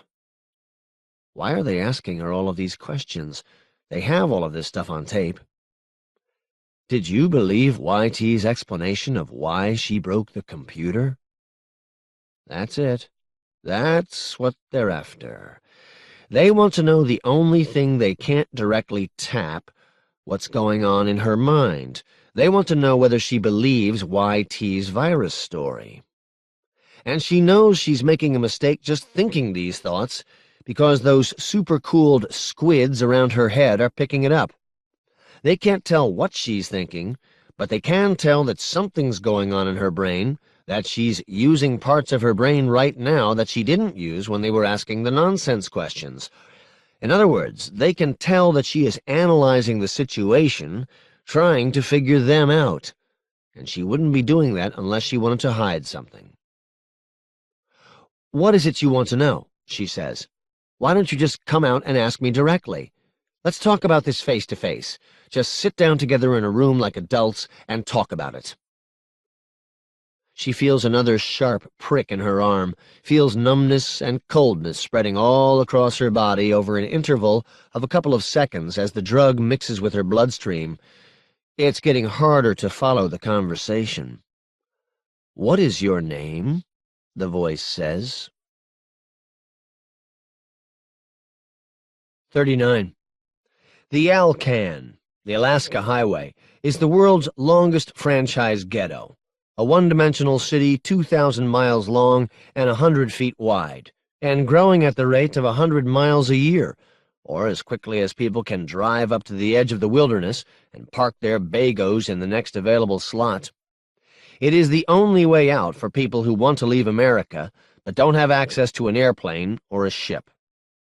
It's all two-lane, paved but not well paved, and choked with mobile homes, family vans, pickup trucks with camper backs. It starts somewhere in the middle of British Columbia, at the crossroads of Prince George, where a number of tributaries feed in together to make a single northbound highway. South of there, the tributaries split into a delta of feeder roads that crosses the Canadian-American border at a dozen or more places spread out over 500 miles from the fjords of British Columbia to the vast striped wheatlands of central Montana. Then it ties into the American road system, which serves as the headwaters of the migration. This 500-mile swath of territory is filled with would-be Arctic explorers in great wheeled houses, optimistically northbound, and more than a few rejects who have abandoned their bagos in the North Country and hitched a ride back down south. The lumbering bagos and top-heavy four-wheelers form a moving slalom course for Hero on his black motorcycle. All these beefy Caucasians with guns. Get enough of them together, looking for the America they always believed they'd grow up in, and they glom together like overcooked rice, form integral starchy little units, with their power tools, portable generators, weapons, four-wheel drive vehicles, and personal computers. They're like beavers hyped up on crystal meth, manic engineers without a blueprint, chewing through the wilderness, building things and abandoning them, altering the flow of mighty rivers, and then moving on because the place ain't what it used to be. The byproduct of the lifestyle is polluted rivers, greenhouse effect, spouse abuse, televangelists, and serial killers. But as long as you have that four-wheel drive vehicle and can keep driving north, you can sustain it. Keep moving just quickly enough to stay one step ahead of your own waste stream. In 20 years, 10 million white people will converge on the North Pole and park their bagos there. The low-grade waste heat of their thermodynamically intense lifestyle will turn the crystalline ice-scape pliable and treacherous. It will melt a hole through the polar ice cap, and all that metal will sink to the bottom, sucking the biomass down with it. For a fee, you can drive into a Snooze and Cruise franchise and umbilical your Bago. The magic words are, "We have pull-throughs," which means you can enter the franchise, hook up, sleep, unhook, and drive out without ever having to shift your Land Zeppelin into reverse. They used to claim it was a campground, tried to design the franchise with a rustic motif, but the customers kept chopping up those log and plank signs and wooden picnic tables and using them for cooking fires. Nowadays, the signs are electric polycarbonate bubbles. The corporate identity is all round and polished and smooth, in the same way that a urinal is, to prevent stuff from building up in the cracks. Because it's not really camping when you don't have a house to go back to. 16 hours out of California, Hero pulls into a Snooze and Cruise on the eastern slope of the Cascades in northern Oregon. He's several hundred miles north of where the raft is, and on the wrong side of the mountains, but there's a guy here he wants to interview. There are 3 parking lots. One out of sight down a pitted dirt road marked with falling down signs. One a little bit closer, with scary Harrys hanging around its edges, silvery discs flashing and popping under the full moon as they aim the bottoms of their beer cans at the sky. And one right in front of the town hall, with gun-toting attendants. You have to pay to park in that lot. Hero decides to pay. He leaves his bike pointing outward, puts the bios into warm shutdown so he can hot-boot it later if he has to. Throws some Kong bucks at an attendant. Then he turns his head back and forth like a hunting dog, sniffing the still air, trying to find the glade. There's an area 100 feet away, under the moonlight, where a few people have been adventurous enough to pitch a tent. Usually, these are the ones with the most guns, or the least to lose. Hero goes in that direction, and pretty soon he can see the spreading canopy over the glade. Everyone else calls it the body lot. It is simply an open patch of ground, formerly grass-covered, now covered with successive truckloads of sand that have become mingled with litter, broken glass, and human waste. A canopy is stretched over it to keep out the rain, and big mushroom-shaped hoods stick out of the ground every few feet, exhaling warm air on cold nights. It is pretty cheap to sleep in the glade. It is an innovation that was created by some of the franchises farther south and has been spreading northward along with its clientele. About 6 of them are scattered around under the warm air vents, bandaged against the chill in their army blankets. A couple of them have a small fire going, are playing cards by its light. Hero ignores them, starts wandering around through the remainder. "Chuck Wrightson," he says. "Mr. President, are you here?" The second time he says it, a pile of wool off to his left begins to writhe and thrash around. A head comes out of it. Hero turns toward him, holds up his hands to prove he's unarmed. "Who is that?" he says. He is abjectly terrified. "Raven?" "Not Raven," Hero says. "Don't worry. Are you Chuck Wrightson, former president of the temporary Republic of Kenai and Kodiak?" "Yeah. What do you want? I don't have any money." "Just to talk. I work for CIC, and my job is to gather intelligence." "I need a fucking drink," Chuck Wrightson says. The town hall is a big inflatable building in the middle of the Snooze and Cruise. It is derelict Las Vegas. Convenience store, video arcade, laundromat, bar, liquor store, flea market, whorehouse. It always seems to be ruled by that small percentage of the human population that is capable of partying until 5 in the morning every single night, and that has no other function. Most town halls have a few franchises within franchises. Hero sees a Kelly's Tap, which is about the nicest trough you are likely to find at a Snooze and Cruise, and leads Chuck Wrightson into it. Chuck is wearing many layers of clothing that used to be different colors. Now they are the same color as his skin, which is khaki. All the businesses in a town hall, including this bar, looked like something you'd see on a prison ship. Everything nailed down, brightly lit up 24 hours a day. All of the personnel sealed up behind thick glass barriers that have gone all yellow and murky. Security at this town hall is provided by the enforcers, so there are a lot of steroid addicts in black armor gel outfits cruising up and down the arcade in 2s and 3s, enthusiastically violating people's human rights. Hero and Chuck grab the closest thing they can find to a corner table. Hero buttonholes a waiter and surreptitiously orders a pitcher of pub special, mixed half and half with non-alcoholic beer. This way, Chuck ought to remain awake a little longer than he would otherwise. It doesn't take much to make him open up. He's like one of these old guys from a disgraced presidential administration, forced out by scandal, who devotes the rest of his life to finding people who will listen to him. Yeah, I was president of TROC for 2 years, and I still consider myself the president of the government in exile. Hero tries to keep himself from rolling his eyes. Chuck seems to notice. Okay, so that's not much. But TROC was a thriving country for a while. There's a lot of people who'd like to see something like that rise again.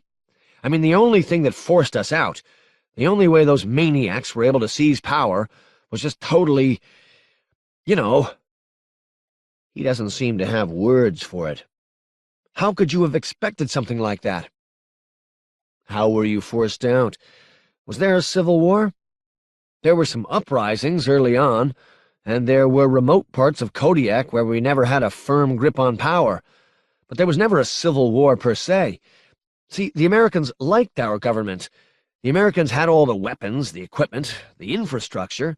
The Orthos were just a bunch of hairy guys running around in the woods. Orthos? Russian Orthodox. At first they were a tiny minority, mostly Indians, Tlingits and Aleuts, who'd been converted by the Russians hundreds of years ago. But when things got crazy in Russia, they started to pour across the dateline in all kinds of different boats. And they didn't want a constitutional democracy. No way. What did they want? A Tsar? No, those Tsar guys, the traditionalists, stayed in Russia. The Orthos who came to TROC were total rejects. They had been forced out by the mainline Russian Orthodox Church. Why? Heretic. That's how Russians say heretic. The Orthos who came to TROC were a new sect, all Pentecostals. They were tied in somehow with the Reverend Wayne's pearly gates. We had missionaries from Texas coming up all the goddamn time to meet with them. They were always speaking in tongues. The mainline Russian Orthodox Church thought it was the work of the devil. So, how many of these Pentecostal Russian Orthodox people came over to TROC? Geez, a hell of a lot of them. At least 50,000. How many Americans were in TROC? Close to 100,000? Then how exactly did the Orthos manage to take the place over? Well, one morning we woke up and there was an Airstream parked in the middle of Government Square in New Washington, right in the middle of all the bagos where we had set up the government. The Orthos had towed it there during the night, then took the wheels off so it couldn't be moved. We figured it was a protest action. We told them to move it out of there. They refused and issued a proclamation in Russian. When we got this damn thing translated, it turned out to be an order for us to pack up and leave and turn over power to the Orthos. Well, this was ridiculous, so we went up to this Airstream to move it out of there, and Gurov's waiting for us with this nasty grin on his face. Gurov? Yeah. One of the refuse who came over the dateline from the Soviet Union, former KGB general-turned-religious fanatic. He was kind of like the Minister of Defense for the government that the Orthos set up. So, Gurov opens the side door of the Airstream and lets us get a load of what's inside. What was inside? Well, mostly it was a bunch of equipment, a portable generator, electrical wiring, a control panel, and so forth. But in the middle of the trailer, there's this big black cone sitting on the floor, about the shape of an ice cream cone, except it's about 5 feet long and it's smooth and black. And I asked, "What the hell is that thing?" And Gurov says that thing is a 10-megaton hydrogen bomb we scavenged from a ballistic missile, a city buster. Any more questions? So you capitulated. Couldn't do much else. Do you know how the Orthos came to be in possession of a hydrogen bomb? Chuck Wrightson clearly knows. He sucks in his deepest breath of the evening, lets it out, shakes his head, staring off over Hero's shoulder. He takes a couple of nice, long swigs from his glass of beer. There was a Soviet nuclear missile submarine. The commander was named Ovchinnikov. He was religiously faithful, but he wasn't a fanatic like the Orthos. I mean, if he had been a fanatic, they wouldn't have given him command of a nuclear missile submarine, right? Supposedly. You had to be psychologically stable, whatever that means. Anyway, after things fell apart in Russia, he found himself in possession of this very dangerous weapon. He made up his mind that he was going to offload all of the crew and then scuttle it in the Marianas Trench, bury all those weapons forever. But somehow he was persuaded to use this submarine to help a bunch of the Orthos escape to Alaska.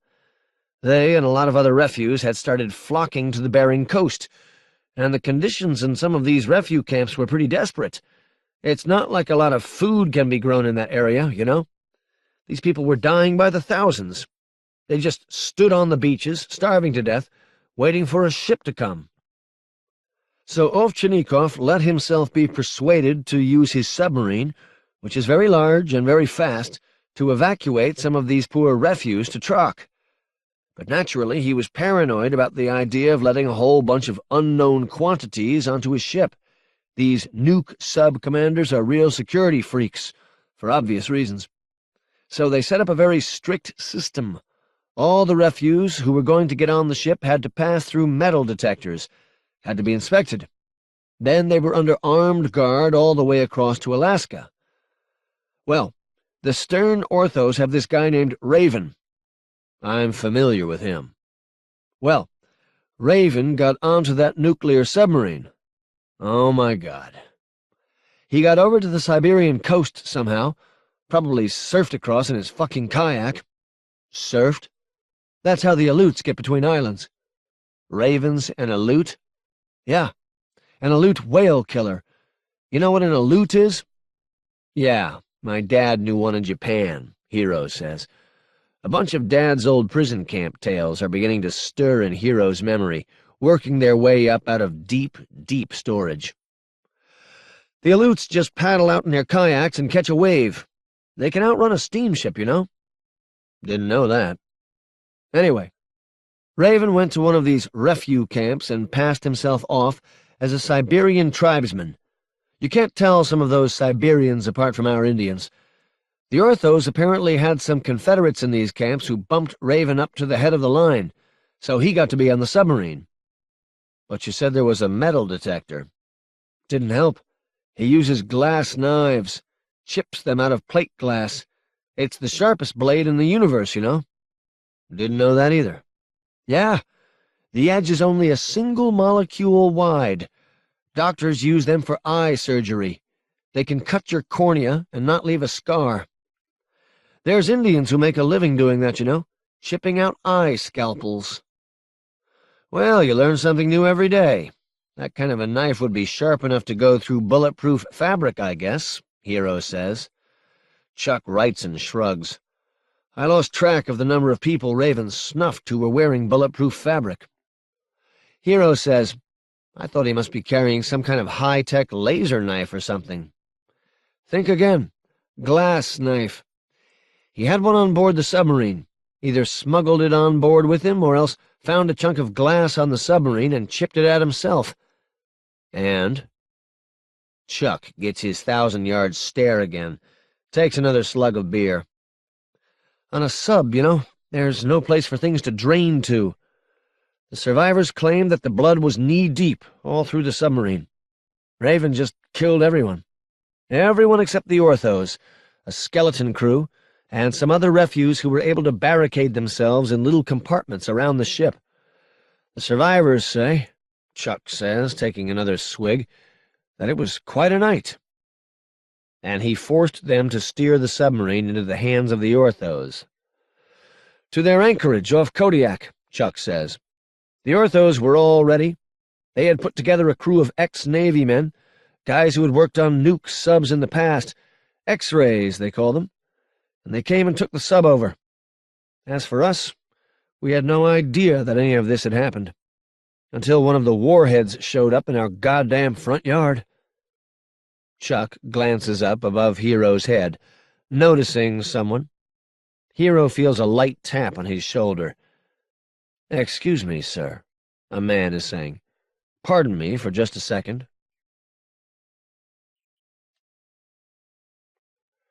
40. Hero turns around. It's a big, porky white man with wavy, slicked-back red hair and a beard. He's got a baseball cap perched on top of his head, tilted way back to expose the following words, tattooed in block letters across his forehead. "Mood swings, racially insensitive." Hero is looking up at all of this over the curving horizon of the man's flannel-clad belly. "What is it?" Hero says. "Well, sir, I'm sorry to disturb you in the middle of your conversation with this gentleman here, but me and my friends were just wondering, are you a lazy, shiftless, watermelon-eating black-ass nigger, or a sneaky little VD-infected gook?" The man reaches up, pulls the brim of his baseball cap downward. Now Hero can see the Confederate flag printed on the front, the embroidered words, "New South Africa Franchulate No. 153.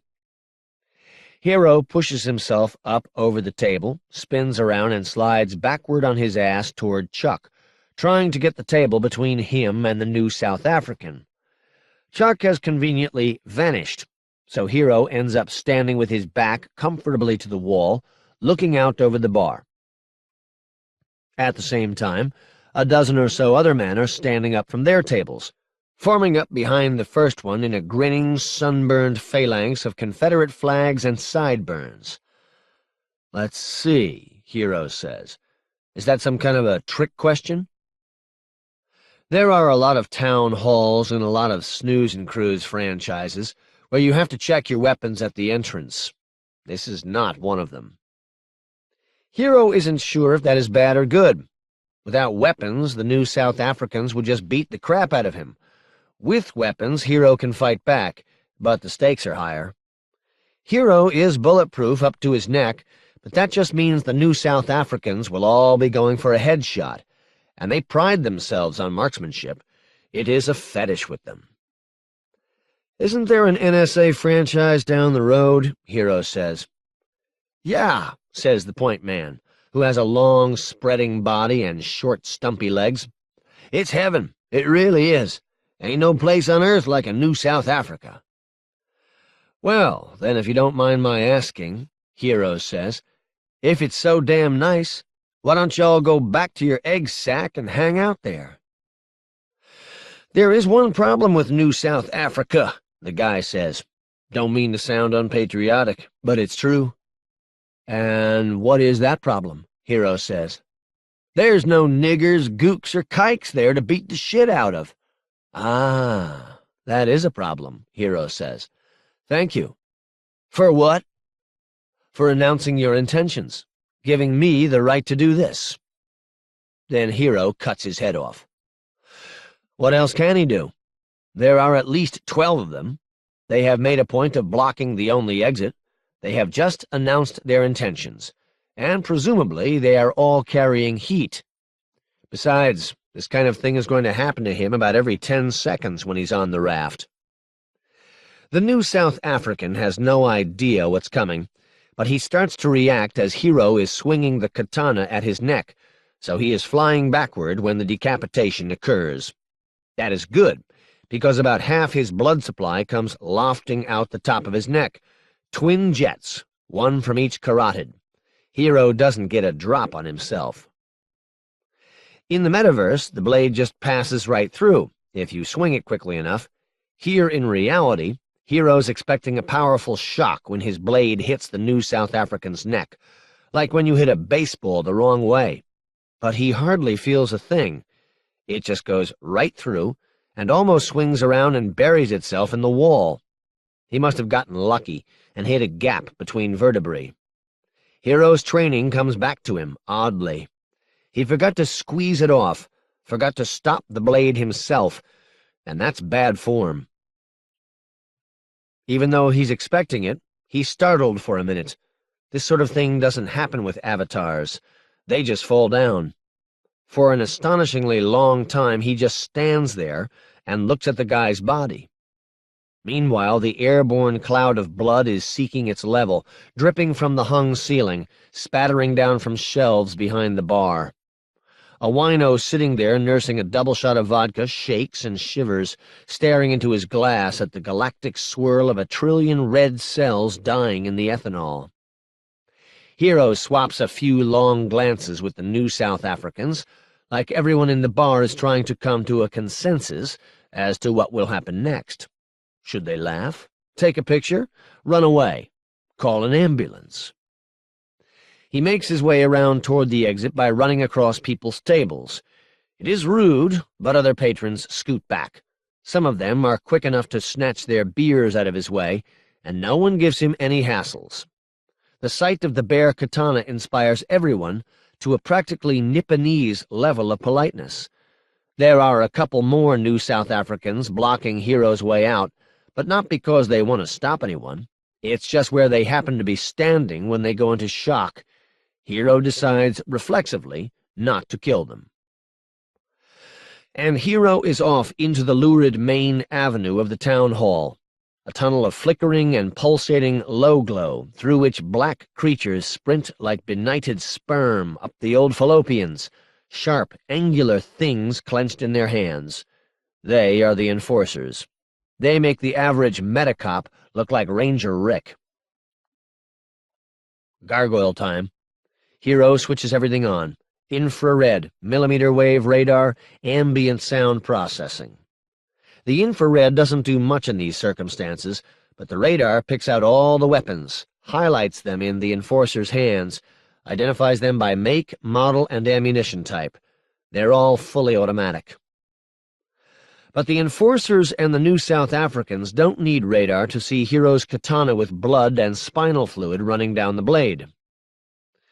The music of Vitaly Chernobyl and the Meltdowns is blasting through bad speakers all around him.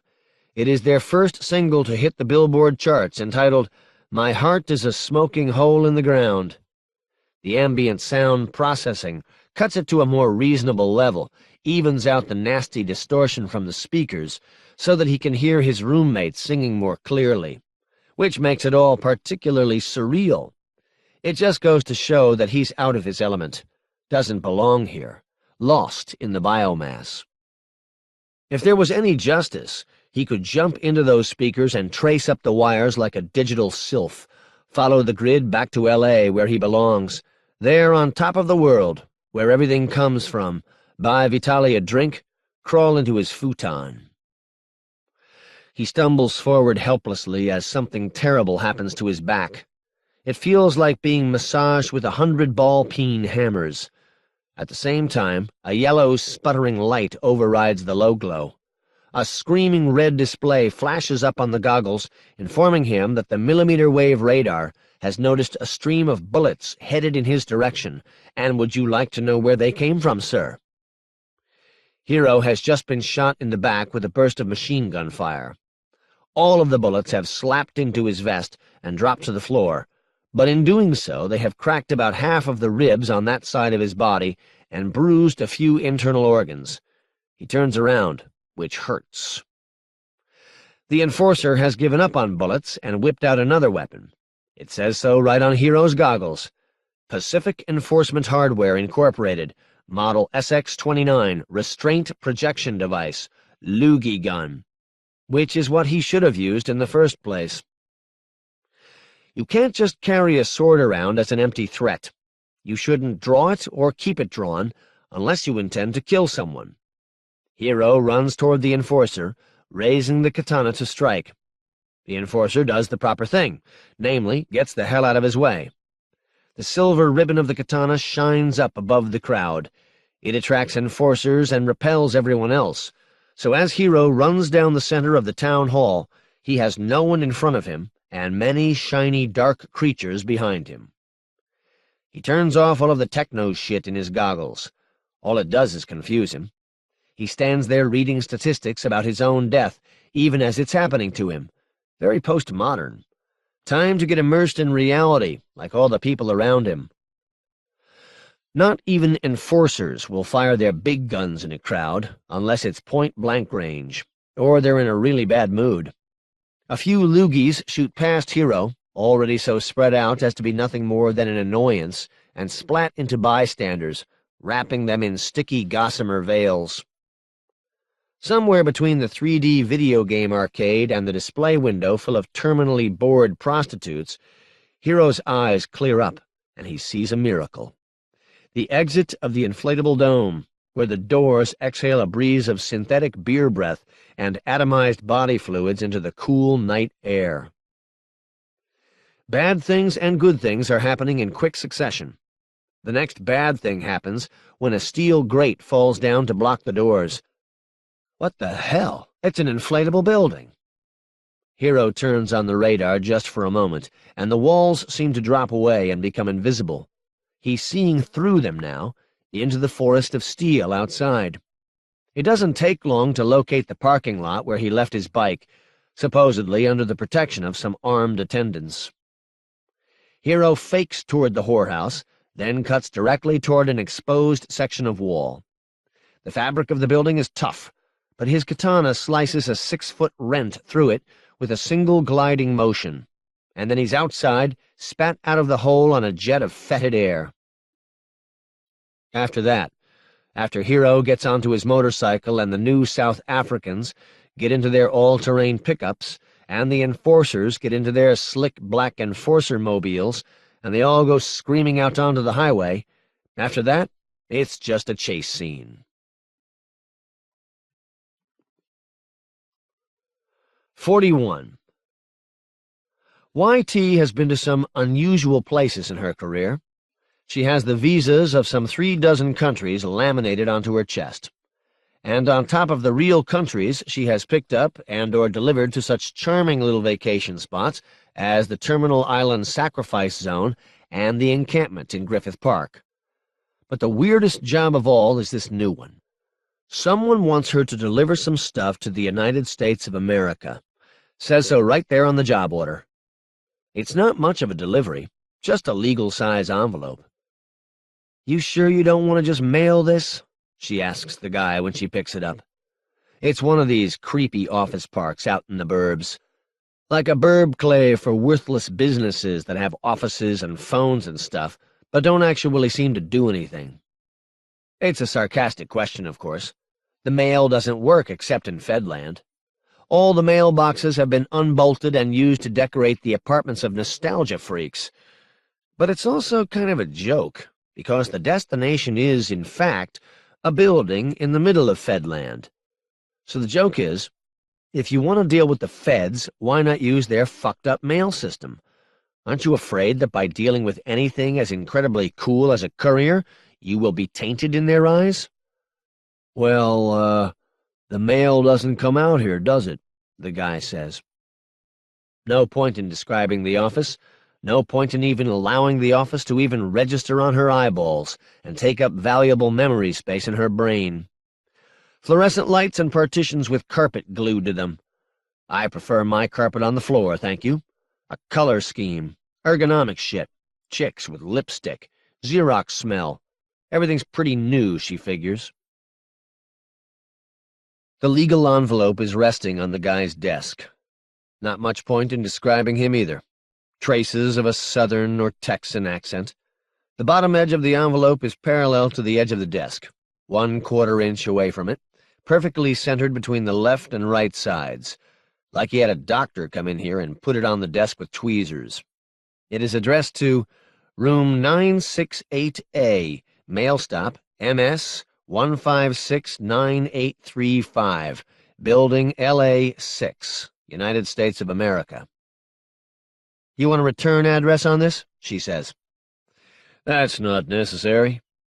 If I can't deliver it, there's no way I can get it back to you because these places all look the same to me." "It's not important. He says, "When do you think you'll get it there?" 2 hours, max. Why so long? Customs, man. The feds haven't modernized their system like everyone else.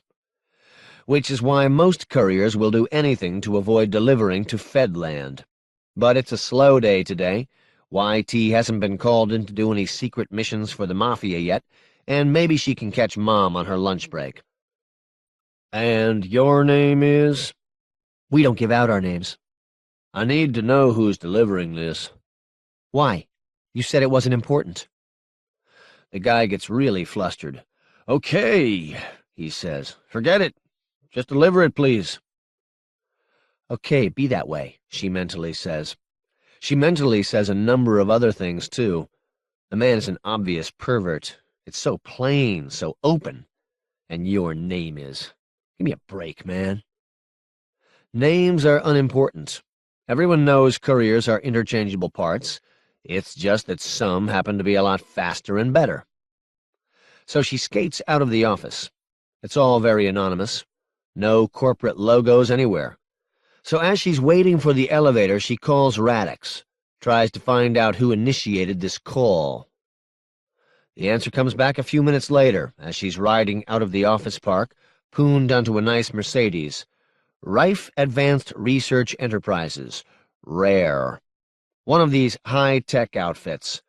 Probably trying to get a government contract. Probably trying to sell sphygmomanometers to the feds or something like that. Oh well, she just delivers them. She gets the impression that this Mercedes is sandbagging, driving real slow so she'll poon something else. So she poons something else, an outgoing delivery truck. Judging from the way it's riding high in its springs, it must be empty, so it'll probably move along pretty fast. 10 seconds later, predictably, the Mercedes blasts by in the left lane, so she poons that and rides it nice and hard for a couple of miles. Getting into Fedland is a drag. Most Fedsters drive tiny plastic and aluminum cars that are hard to poon, but eventually she nails one, a little jelly bean with glued-on windows and a 3-cylinder engine, and that takes her up to the United States border. The smaller this country gets, the more paranoid they become. Nowadays, the customs people are just impossible. She has to sign a 10-page document, and they actually make her read it. They say it should take at least half an hour for her just to read the thing. But I read it 2 weeks ago. It might have changed, the guard says, so you have to read it again. Basically, it just certifies that YT is not a terrorist, communist, whatever that is, homosexual, national symbol desecrator, pornography merchant, welfare parasite, racially insensitive, carrier of any infectious disease, or advocate of any ideology tending to impugn traditional family values. Most of it is just definitions of all the words used on the first page. So YT sits in the little room for half an hour, doing housekeeping work, going over her stuff, changing batteries in all her little devices, cleaning her nails, having her skateboard run its self-maintenance procedures. Then she signs the fucking document and hands it over to the guy. And then she's in Fedland. It's not hard finding the place. Typical Fed building, 1,000,000 steps, like it's built on top of a mountain of steps. Columns. A lot more guys in this one than usual. Chunky guys with slippery hair. Must be some kind of cop building. The guard at the front door is a cop all the way. Wants to give her a big hassle about carrying her skateboard into the place, like they've got a safe place out front to keep skateboards.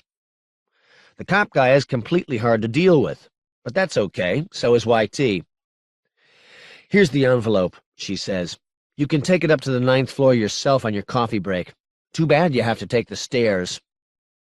Look, he says, totally exasperated. This is Ebgok. This is like the headquarters. Ebgok Central, you got that?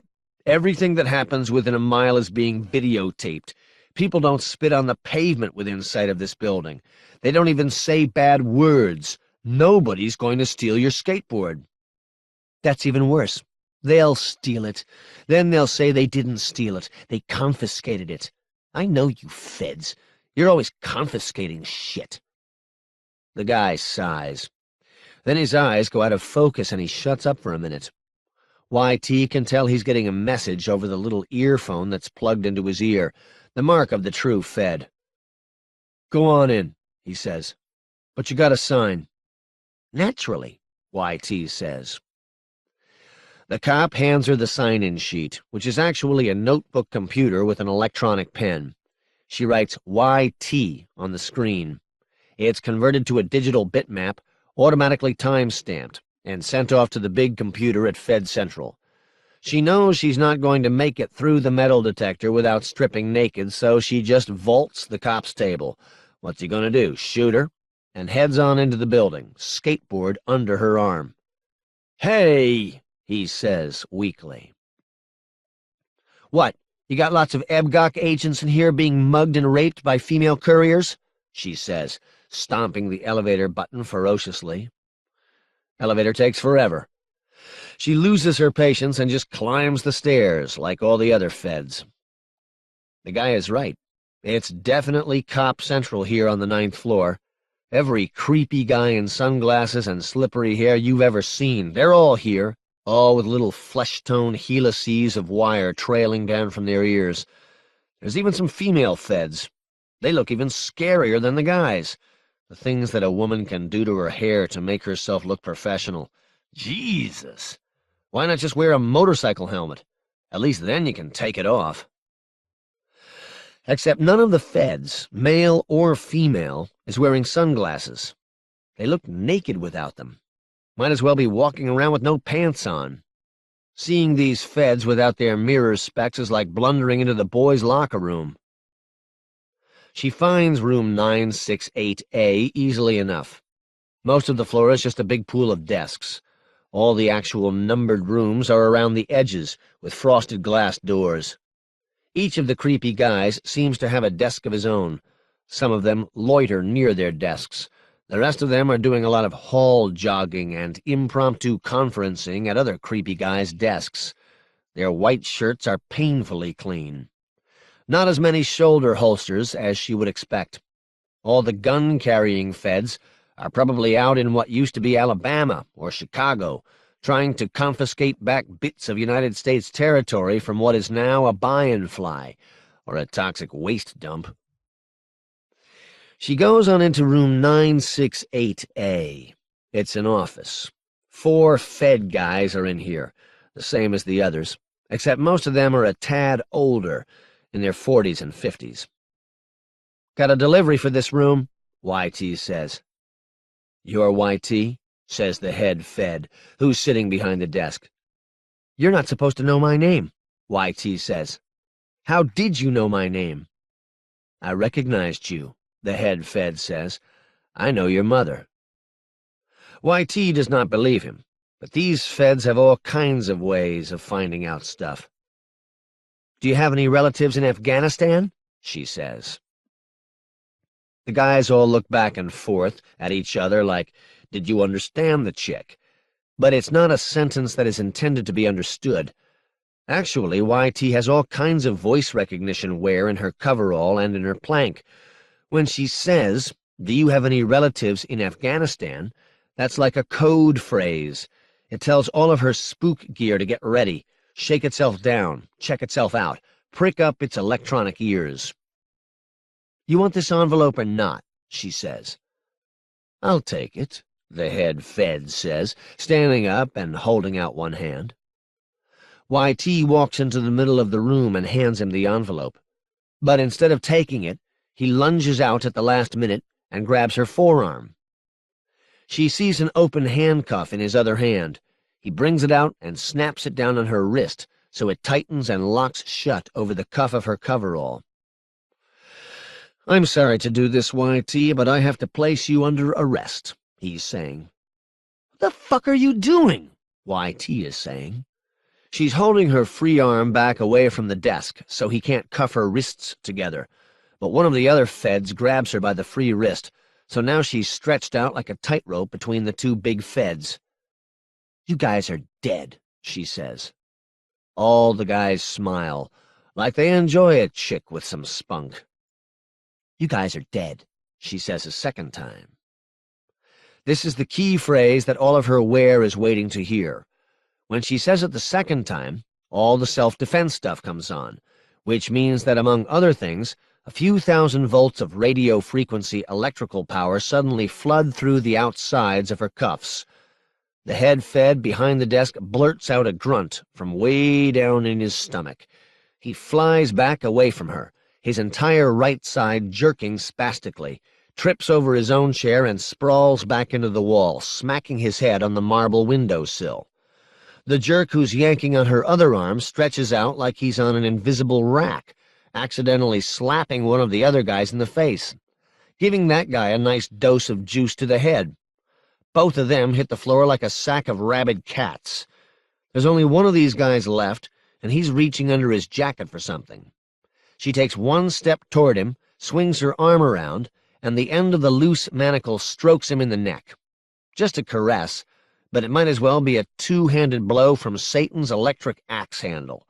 That funky juice runs all up and down his spine, and suddenly he's sprawled across a couple of shitty old wooden chairs, and his pistol is rotating on the floor like the spinner in a children's game.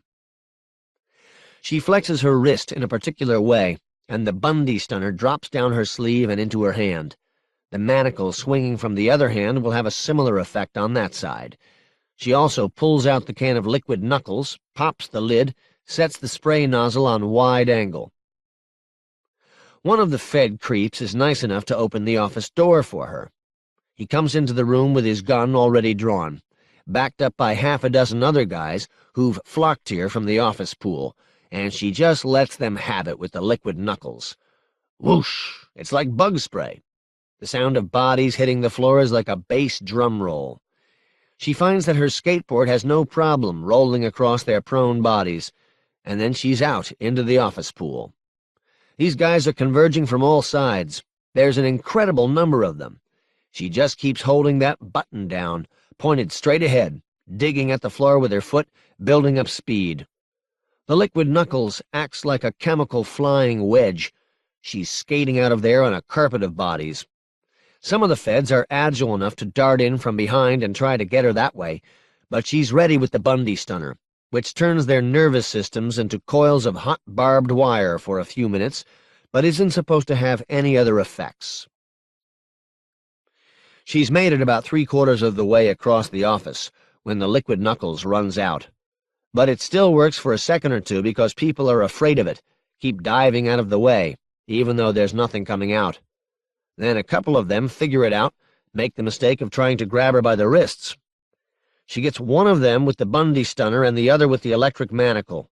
Then boom, through the door, and she's out into the stairwell, leaving 4 dozen casualties in her wake. Serves them right. They didn't even try to arrest her in a gentlemanly way. To a man on foot, stairs are a hindrance, but to the smart wheels, they just look like a 45-degree angle ramp.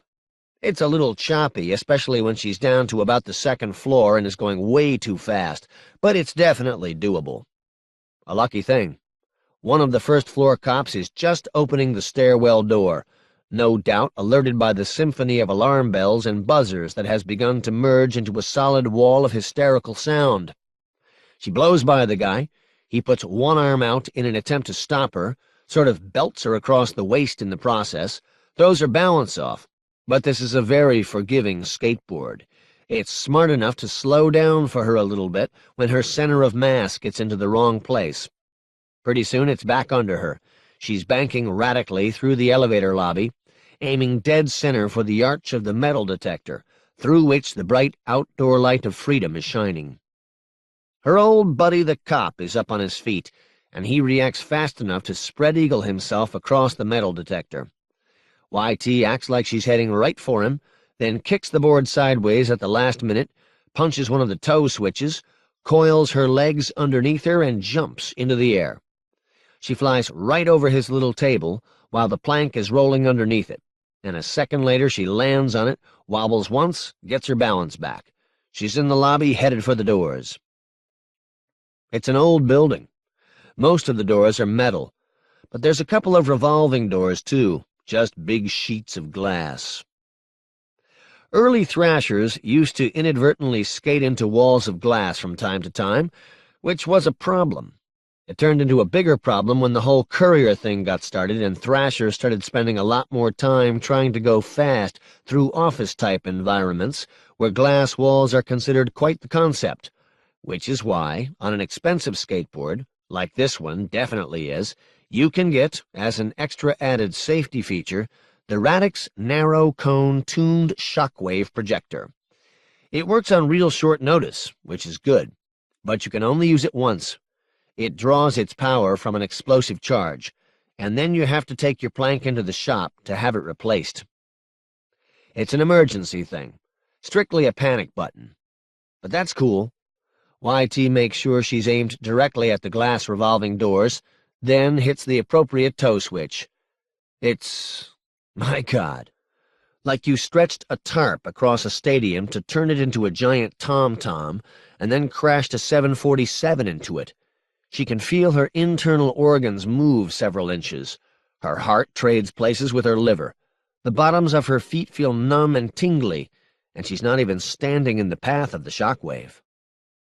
The safety glass in the revolving doors doesn't just crack and fall to the floor like she imagined it would. It is blown out of its moorings. It gushes out of the building and down the front steps. She follows an instant later. The ridiculous cascade of white marble steps on the front of the building just gives her more ramp time. By the time she reaches the sidewalk, she's easily got enough speed to coast all the way to Mexico. As she's swinging out to cross the broad avenue, aiming her crosshairs at the customs post a quarter-mile away, which she is going to have to jump over, something tells her to look up. Because after all, the building she just escaped from is towering above her, many stories full of fed creeps, and all the alarms are going off. Most of the windows can't be opened. All they can do is look out.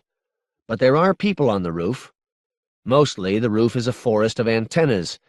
If it's a forest, these guys are the creepy little gnomes who live in the trees. They are ready for action. They have their sunglasses on, they have weapons. They're all looking at her. But only one guy's taking aim, and the thing he's aiming at her is huge. The barrel is the size of a baseball bat. She can see the muzzle flash poke out of it, wreathed in a sudden donut of white smoke. It's not pointed right at her, it's aimed in front of her. The stun bunny lands on the street, dead ahead, bounces up in the air, and detonates at an altitude of 20 feet. The next quarter of a second, there's no bright flash to blind her, and so she can actually see the shockwave spreading outward in a perfect sphere, hard and palpable as a ball of ice. When the sphere contacts the street, it makes a circular wave front, making pebbles bounce, flipping old McDonald's containers that have long been smashed flat, and coaxing fine flour-like dust out of all the tiny crevices in the pavement, so that it sweeps across the road toward her like a microscopic blizzard. Above it, the shockwave hangs in the air, rushing toward her at the speed of sound, a lens of air that flattens and refracts everything on the other side. She's passing through it. 42. As Hero crests the pass on his motorcycle at 5 in the morning, the town of Port Sherman, Oregon is suddenly laid out before him, a flash of yellow low-glow wrapped into a vast U-shaped valley that was ground out of the rock a long time ago by a big tongue of ice in an epochal period of geological cunnilingus. There is just a light dusting of gold around the edges, where it fades into the rainforest, thickening and intensifying as it approaches the harbor. A long, narrow, fjord-like notch cut into the straight coastline of Oregon, a deep, cold trench of black water heading straight out to Japan. Hero's back on the rim again. Feels good after that night ride through the sticks. Too many rednecks, too many Mounties. Even from 10 miles away and a mile above, it's not a pretty sight. Farther away from the central harbor district, Hero can make out a few speckles of red, which is a little better than the yellow. He wishes he could see something in green or blue or purple, but there don't seem to be any neighborhoods done up in those gourmet colors. But then this isn't exactly a gourmet job. He rides half a mile off the road, sits down on a flat rock in an open space, ambush-proof, more or less, and goggles into the metaverse. Librarian? Yes, sir. Inanna. A figure from Sumerian mythology. Later cultures knew her as Ishtar, or Esther. Good goddess or bad goddess? Good, a beloved goddess. Did she have any dealings with Enki or Ashura? Mostly with Enki. She and Enki were on good and bad terms at different times. Inanna was known as the queen of all the great Mi. I thought the Mi belonged to Enki. They did, but Inanna went to the Abzu, the watery fortress in the city of Eridu where Enki stored up the Mi, and got Enki to give her all the Mi. This is how the Mi were released into civilization. Watery fortress, huh? Yes, sir. How did Enki feel about this? He gave them to her willingly, apparently because he was drunk, and besotted with Inanna's physical charms. When he sobered up, he tried to chase her down and get them back, but she outsmarted him. Let's get semiotic, Hero mumbles. The raft is L. Bob Rife's watery fortress. That's where he stores up all of his stuff, all of his me. Juanita went to Astoria, which was as close as you could get to the raft a couple of days ago. I think she's trying to pull an Inanna. In another popular Sumerian myth, the librarian says, Inanna descends into the netherworld.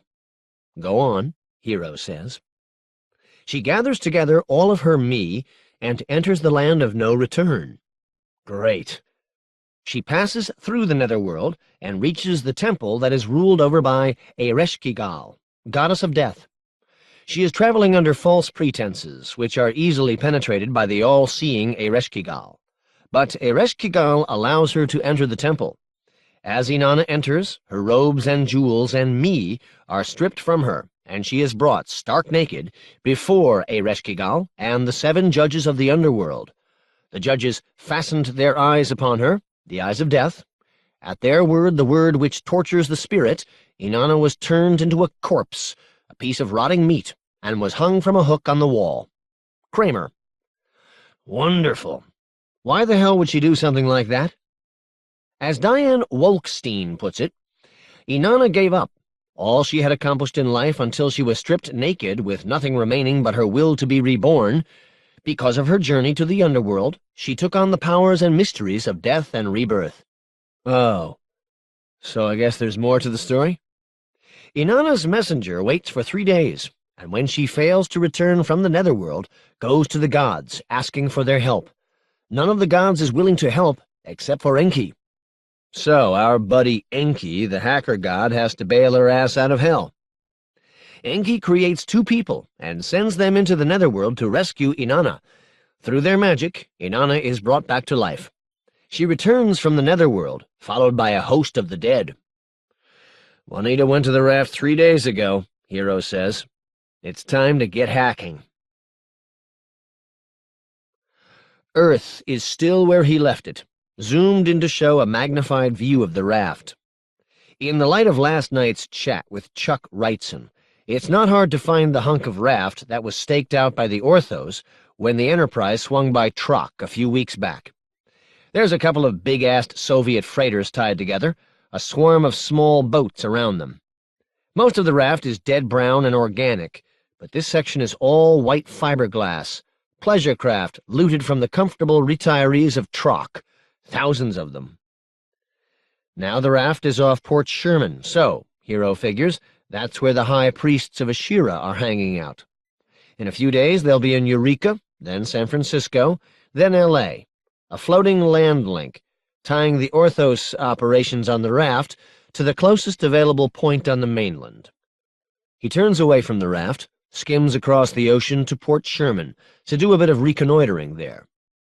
Down along the waterfront, there's a nice crescent of cheap motels with yellow logos. Hero rifles through them, looking for Russian names. That's easy. There's a Spectrum 2000 right in the middle of the waterfront. As the name implies, each one has a whole range of rooms, from human coin lockers in the lobby all the way to luxury suites on the top. And a whole range of rooms has been rented out by a bunch of people with names ending in Off and Offsky and other dead Slavic giveaways. The foot soldiers sleep in the lobby. laid out straight and narrow in coin lockers next to their AK-47s, and the priests and generals live in nice rooms higher up.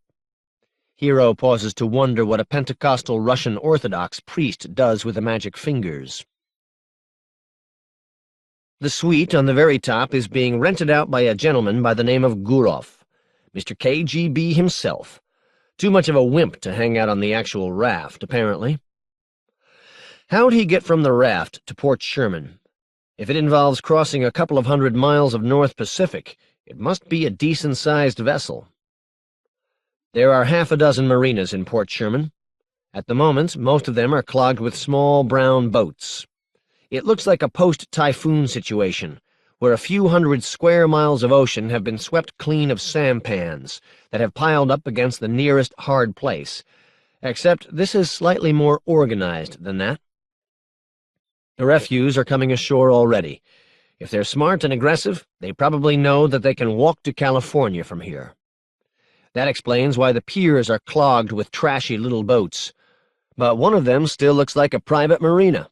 It's got a dozen or so clean white vessels, lined up neatly in their slips, no riffraff. And the resolution of this image is good enough that Hero can see the pier speckled with little donuts, probably rings of sandbags. That'd be the only way to keep your private moorage private when the raft was hovering offshore. The numbers, flags, and other identifying goodies are harder to make out. The satellite has a hard time picking that stuff out. Hero checks to see whether CIC has a stringer in Port Sherman. They have to, because the raft is here, and CIC hopes to make a big business out of selling raft intelligence to all the anxious waterfronters between Skagway and Tierra del Fuego. Indeed, there are a few people hanging out in this town, uploading the latest Port Sherman intel, and one of them is just a punter with a video camera who goes around shooting pictures of everything.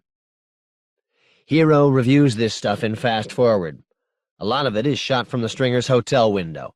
Hours and hours of coverage of the stream of shitty little brown boats laboring their way up the harbor, tying up to the edge of the mini-raft that's forming in front of Port Sherman. But it's semi-organized, in that some apparently self-appointed water cops are buzzing around in a speedboat, aiming guns at people, shouting through a megaphone. And that explains why, no matter how tangled the mess in the harbor becomes, there's always a clear lane down the middle of the fjord headed out to sea. And the terminus of that clear lane is the nice pier with the big boats. There are two big vessels there. One is a large fishing boat flying a flag bearing the emblem of the Orthos, which is just a cross and a flame. It is obvious Troc Loot. The name on the stern is Kodiak Queen, and the Orthos haven't bothered to change it yet. The other large boat is a small cruise vessel, made to carry rich people comfortably to nice places. It has a green flag and appears to be connected with Mr. Lee's Greater Hong Kong. Hero does a little more poking around in the streets of Port Sherman, and finds out that there is a pretty good-sized Mr. Lee's Greater Hong Kong franchise here. In typical Hong Kong style, it is more of a spray of small buildings and rooms all over town, but it's a dense spray. Dense enough that Hong Kong has several full-time employees here, including a proconsul. Hero pulls up the guy's picture so he'll recognize him, a crusty-looking Chinese-American gent in his 50s. So it's not an automated, unmanned franchise like you normally see in the lower 48.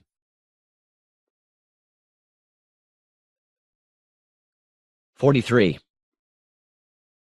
When she first woke up, she was still in her Radix coverall, mummified in gaffer's tape, lying on the floor of a shitty old Ford van blasting across the middle of nowhere.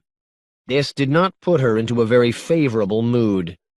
The stun bunny left her with a persistent nosebleed and an eternal throbbing headache, and every time the van hit a chuck hole, her head bounced on the corrugated steel floor. First, she was just pissed. Then she started having brief moments of fear, wanting to go home. After 8 hours in the back of the van, there was no doubt in her mind that she wanted to go home. The only thing that kept her from giving up was curiosity. As far as she could tell from this admittedly poor vantage point, this didn't look like a Fed operation. The van pulled off the highway onto a frontage road and into a parking lot.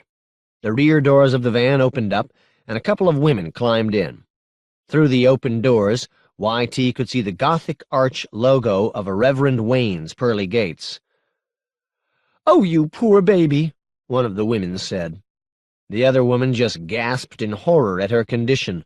One of them just cradled her head and stroked her hair, letting her sip sweet Kool-Aid from a Dixie cup, while the other tenderly, slowly, took the gaffer's tape off. Her shoes had already been removed when she woke up in the back of the van, and no one offered her another pair. And everything had been removed from her coverall. All the good stuff was gone. But they hadn't gone underneath the coverall. She still had the dog tags. And one other thing, a thing between her legs called a dentata. There's no way they could have found that. She has always known that the dog tags were probably a fake thing anyway. Uncle Enzo doesn't just go around giving his war souvenirs to 15-year-old chicks, but they still might have an effect on someone. The two women are named Marla and Bonnie. They are with her all the time. Not only with her, but touching her. Lots of hugs, squeezes, hand-holding, and tousled hair. The first time she goes to the bathroom, Bonnie goes with her, opening the stall door, and actually standing in there with her. Y.T. thinks that Bonnie is worried that she's going to pass out on the toilet or something. But the next time she has to pee, Marla goes with her. She gets no privacy at all. The only problem is she can't deny that she likes it in a way. The ride in the van hurt. It really hurt bad. She never felt so lonely in her life. And now she's barefoot and defenseless in an unfamiliar place, and they're giving her what she needs. After she had a few minutes to freshen up, whatever that means, inside the Reverend Wayne's pearly gates, she and Marla and Bonnie climbed into a big stretch van with no windows. The floor was carpeted, but there were no seats inside. Everyone sat on the floor. The van was jammed when they opened the rear doors. 20 people were packed into it, all energetic, beaming youths. It looked impossible. Y.T. shrank away from it, backing right into Marla and Bonnie. But a cheerful roar came up from the van people, white teeth flashing in the dimness, and people began to scrunch out a tiny space for them. She spent most of the next 2 days packed into the van between Bonnie and Marla, holding hands with them constantly, so she couldn't even pick her nose without permission. They sang happy songs until her brain turned to tapioca. They played wacky games. A couple of times every hour, someone in the van would start to babble, just like the Falabalas, just like the Reverend Wayne's Pearly Gates people. The babbling would spread throughout the van like a contagious disease, and soon everyone would be doing it. Everyone except for Y.T. She couldn't seem to get the hang of it. It just seemed embarrassingly stupid to her, so she just faked it. 3 times a day they had a chance to eat and eliminate. It always happened in burbclaves. Y.T. could feel them pulling off the interstate, finding their way down twisty development lanes, courts, ways, and circles. A garage door would rise electrically. The van would pull in, the door would shut behind them. They would go into a suburban house, accept stripped of furniture and other family touches, and sit on the floor in empty bedrooms, one for boys, one for girls, and eat cake and cookies. This always happened in a totally empty room in a house. But there was always different decor. In one place, flowery, countryish wallpaper and a lingering smell of rancid Glade. In another, bluish wallpaper featuring hockey players, football players, basketball players. In another, just plain white walls with old crayon marks on them. Sitting in these empty rooms, Y.T. would study the old furniture scrapes on the floors, the dents in the sheetrock, and muse over them like an archaeologist, wondering about the long-departed families who had once lived here. But toward the end of the ride, she wasn't paying attention anymore. In the van, she could hear nothing but singing and chanting, see nothing but the jammed-together faces of her companions. When they stopped for gas, they did it in giant truck stops out in the middle of nowhere, pulling up to the most distant pump island so that no one was near them. and they never stopped driving. They just got relayed from one driver to the next. Finally, they got to a coast. YT could smell it. They spent a few minutes waiting, engine idling, and then the van bumped over some kind of a threshold, climbed a few ramps, stopped, set its parking brake. The driver got out and left them all alone in the van for the first time. YT felt glad that the trip was over. Then, everything started to rumble, like an engine noise, but a lot bigger. She didn't feel any movement until a few minutes later, when she realized that everything was rocking gently. The van was parked on a ship, and the ship was headed out to sea. It's a real ocean-going ship, an old, shitty, rusty one that probably cost about $5 at the ship junkyard. But it carries cars, and it goes through the water, and it doesn't sink. The ship is just like the van, except bigger, with more people. But they eat the same stuff, sing the same songs, and sleep just as rarely as ever. By now, YT finds it perversely comforting. She knows that she's with a lot of other people like her and that she's safe. She knows the routine. She knows where she belongs. And so finally, they come to the raft. No one has told YT this is where they're going, but by now it's obvious. She ought to be scared, but they wouldn't be going to the raft if it was as bad as everyone says. When it starts coming into view, she half expects them to converge on her with gaffer's tape again. But then she figures out it's not necessary. She hasn't been causing trouble. She's been accepted here. They trust her. It gives her a feeling of pride, in a way. And she won't cause trouble on the raft because all she can do is escape from their part of it onto the raft per se, as such, the real raft. The raft of 100 Hong Kong B-movies and blood-soaked Nipponese comic books. It doesn't take much imagination to think of what happens to lone 15-year-old blonde American girls on the raft, and these people know it. Sometimes she worries about her mother.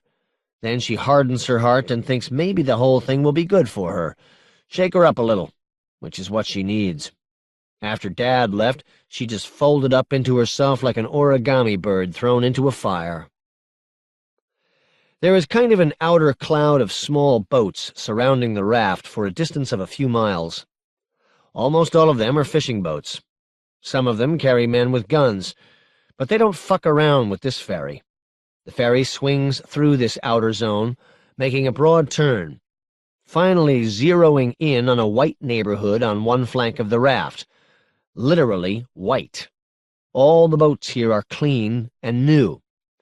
There's a couple of big rusty boats with Russian lettering on the side, and the ferry pulls up alongside one of them. Ropes are thrown across, then augmented with nets, gangplanks, webs of old discarded tires. This raft thing does not look like good skating territory at all. She wonders if any of the other people on board this ferry are skaters. Doesn't seem likely. Really, they are not her kind of people at all.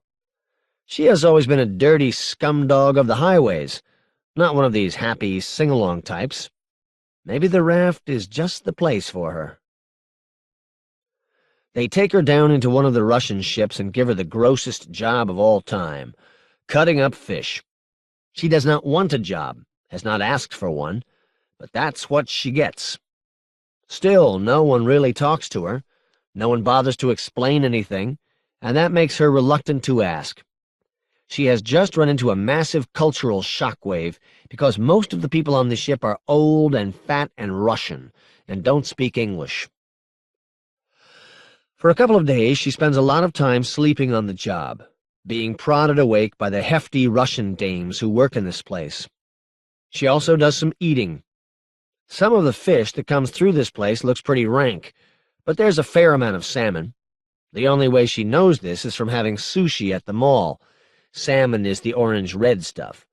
So she makes some sushi of her own, munches down on some fresh salmon meat, and it's good. It clears her head a little. Once she gets over the shock of it and settles into a routine, she starts looking around her, watching the other fish-cutting dames, and realizes that this is just like life must be for about 99% of the people in the world. You're in this place. There's other people all around you, but they don't understand you, and you don't understand them. But people do a lot of pointless babbling anyway. In order to stay alive, you have to spend all day, every day, doing stupid, meaningless work. And the only way to get out of it is to quit, cut loose, take a flyer, and go off into the wicked world, where you will be swallowed up and never heard from again. She's not especially good at cutting up fish. The big, stout Russian chicks, stomping, slab-faced babushkas, keep giving her a hassle. They keep hovering, watching her cut with this look on their face, like they can't believe what a dork she is. Then they try to show her how to do it the right way, but still she's not so good at it. It's hard, and her hands are cold and stiff all the time. After a couple of frustrating days, they give her a new job, farther down the production line. They turn her into a cafeteria dame, like one of the slop slingers in the high school lunchroom. She works in the galley of one of the big Russian ships, hauling vats of cooked fish stew out to the buffet line, ladling it out into bowls, shoving it across the counter, at an unending line consisting of religious fanatics, and more religious fanatics. Except this time around, there seemed to be a lot more Asians, and hardly any Americans at all. They have a new species here, too. People with antennas coming out of their heads. The antennas look like the ones on cop walkie-talkies, short, blunt, black rubber whips.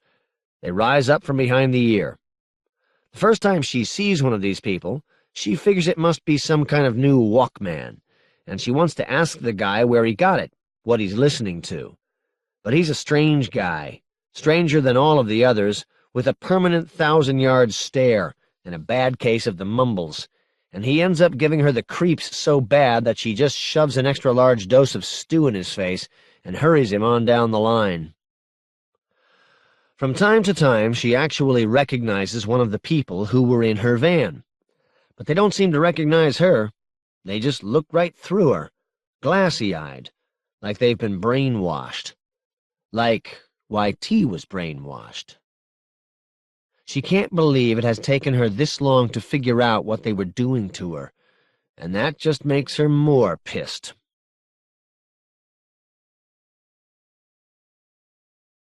"44. In reality, Port Sherman is a surprisingly tiny little burg, really, just a few square blocks. Until the raft came along, it had a full-time population of a couple of thousand people. Now the population must be pushing 50,000. Hero has to slow down a little bit here because the refuse are all sleeping on the street for the time being, an impediment to traffic. That's okay, it saves his life. Because shortly after he gets into Port Sherman, the wheels on his motorcycle lock up, the spokes become rigid, and the ride gets very bumpy.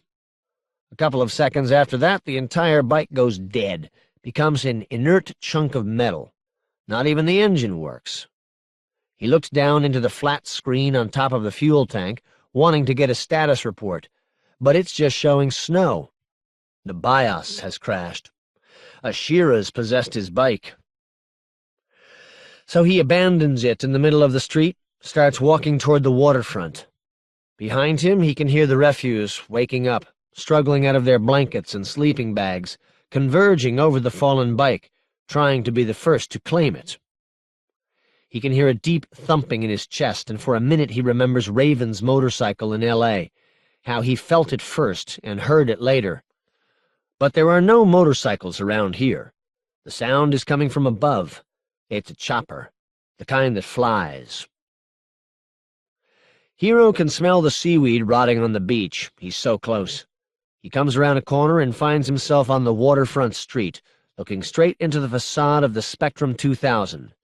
On the other side is water.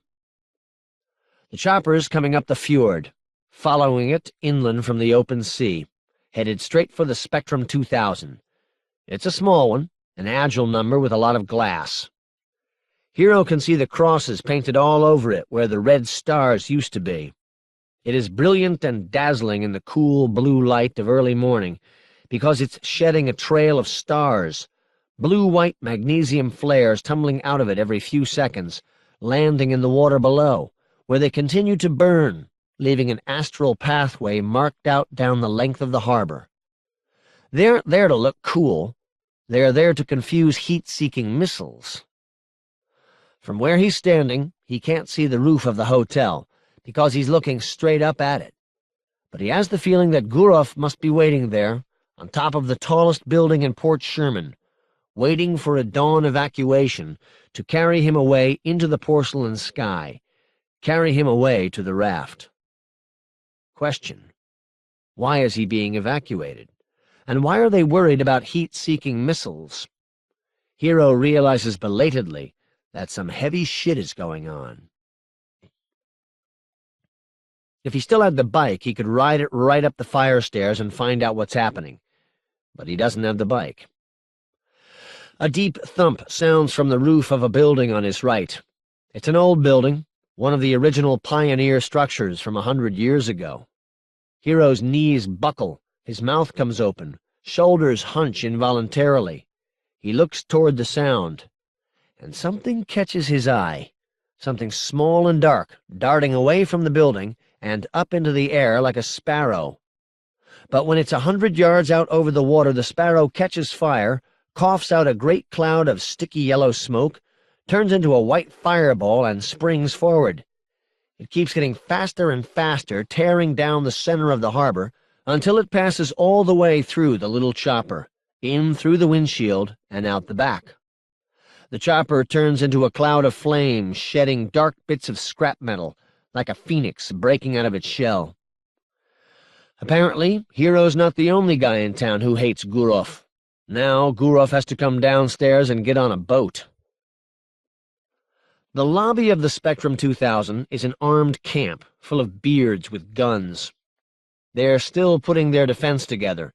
More soldiers are dragging themselves out of their coin lockers, pulling on their jackets, grabbing their guns. A swarthy guy, probably a Tatar sergeant left over from the Red Army, is running around the lobby in a modified Soviet Marines uniform, screaming at people, shoving them this way and that. Gurov may be a holy man, but he can't walk on water. He'll have to come out to the waterfront street, make his way 2 blocks down to the gate that admits him to the secured pier, and get on board the Kodiak Queen, which is waiting for him, black smoke starting to cough out of its stacks, lights starting to come on. Just down the pier from the Kodiak Queen is the Kowloon, which is the big Mr. Lee's Greater Hong Kong boat. Hero turns his back on the Spectrum 2000 and starts running up and down the waterfront streets, scanning the logos until he sees the one he wants, Mr. Lee's Greater Hong Kong. They don't want to let him in. He flashes his passport. The door is open. The guard is Chinese but speaks a bit of English. This is a measure of how weird things are in Port Sherman. They have a guard on the door. Usually, Mr. Lee's Greater Hong Kong is an open country, always looking for new citizens, even if they are the poorest refuse. "Sorry," the guard says in a reedy, insincere voice. "I did not know." He points to Hero's passport. The franchlet is literally a breath of fresh air. It doesn't have that third-world ambience, doesn't smell like urine at all, which means it must be the local headquarters, or close to it, because most of Hong Kong's Port Sherman real estate probably consists of nothing more than a gunman hogging a payphone in a lobby. But this place is spacious, clean, and nice. A few hundred refuse stare at him through the windows, held at bay not by the mere plate glass, but by the eloquent promise of the 3 rat-thing hutches lined up against one wall. From the looks of it, 2 of those have just been moved in recently. Pays to beef up your security when the raft is coming through. Hero proceeds to the counter. A man is talking on the phone in Cantonese, which means that he is, in fact, shouting. Hero recognizes him as the Port Sherman proconsul. He is deeply involved in this little chat, but he has definitely noticed Hero's swords, is watching him carefully. "We are very busy," the man says, hanging up. "Now you are a lot busier," Hero says. I would like to charter your boat, the Kowloon. It's very expensive, the man says. I just threw away a brand-new top-of-the-line motorcycle in the middle of the street because I didn't feel like pushing it half a block to the garage, Hiro says. I am on an expense account that would blow your mind. It's broken. I appreciate your politeness in not wanting to come out and just say no, Hiro says. But I happen to know that it is, in fact, not broken, and so I must consider your refusal equivalent to a no. It's not available, the man says. Someone else is using it. It has not yet left the pier, Hiro says, so you can cancel that engagement using one of the excuses you have just given me, and then I will pay you more money. We cannot do this, the man says. Then I will go out into the street and inform the refuse that the Kowloon is leaving for L.A. in exactly 1 hour, and that they have enough room to take 20 refuse along with them, first come, first served, Hiro says. No, the man says. I will tell them to contact you personally. Where do you want to go on the Kowloon? The man says. The raft. Oh, well, why didn't you say so? The man says. That's where our other passenger is going. You've got someone else who wants to go to the raft? That's what I said. Your passport, please. Hiro hands it over. The man shoves it into a slot. Hiro's name, personal data, and mugshots are digitally transferred into the Franchelette's BIOS, and with a little bit of key pounding, the man persuades it to spit out a laminated photo ID card. You get onto the pier with this, he says. It's good for 6 hours. You make your own deal with the other passenger. After that, I never want to see you again. What if I need more consular services? I can always go out and tell people, the man says, that a nigger with swords is out raping Chinese refugees. This isn't exactly the best service I've ever had at a Mr. Lee's Greater Hong Kong. This is not a normal situation, the man says.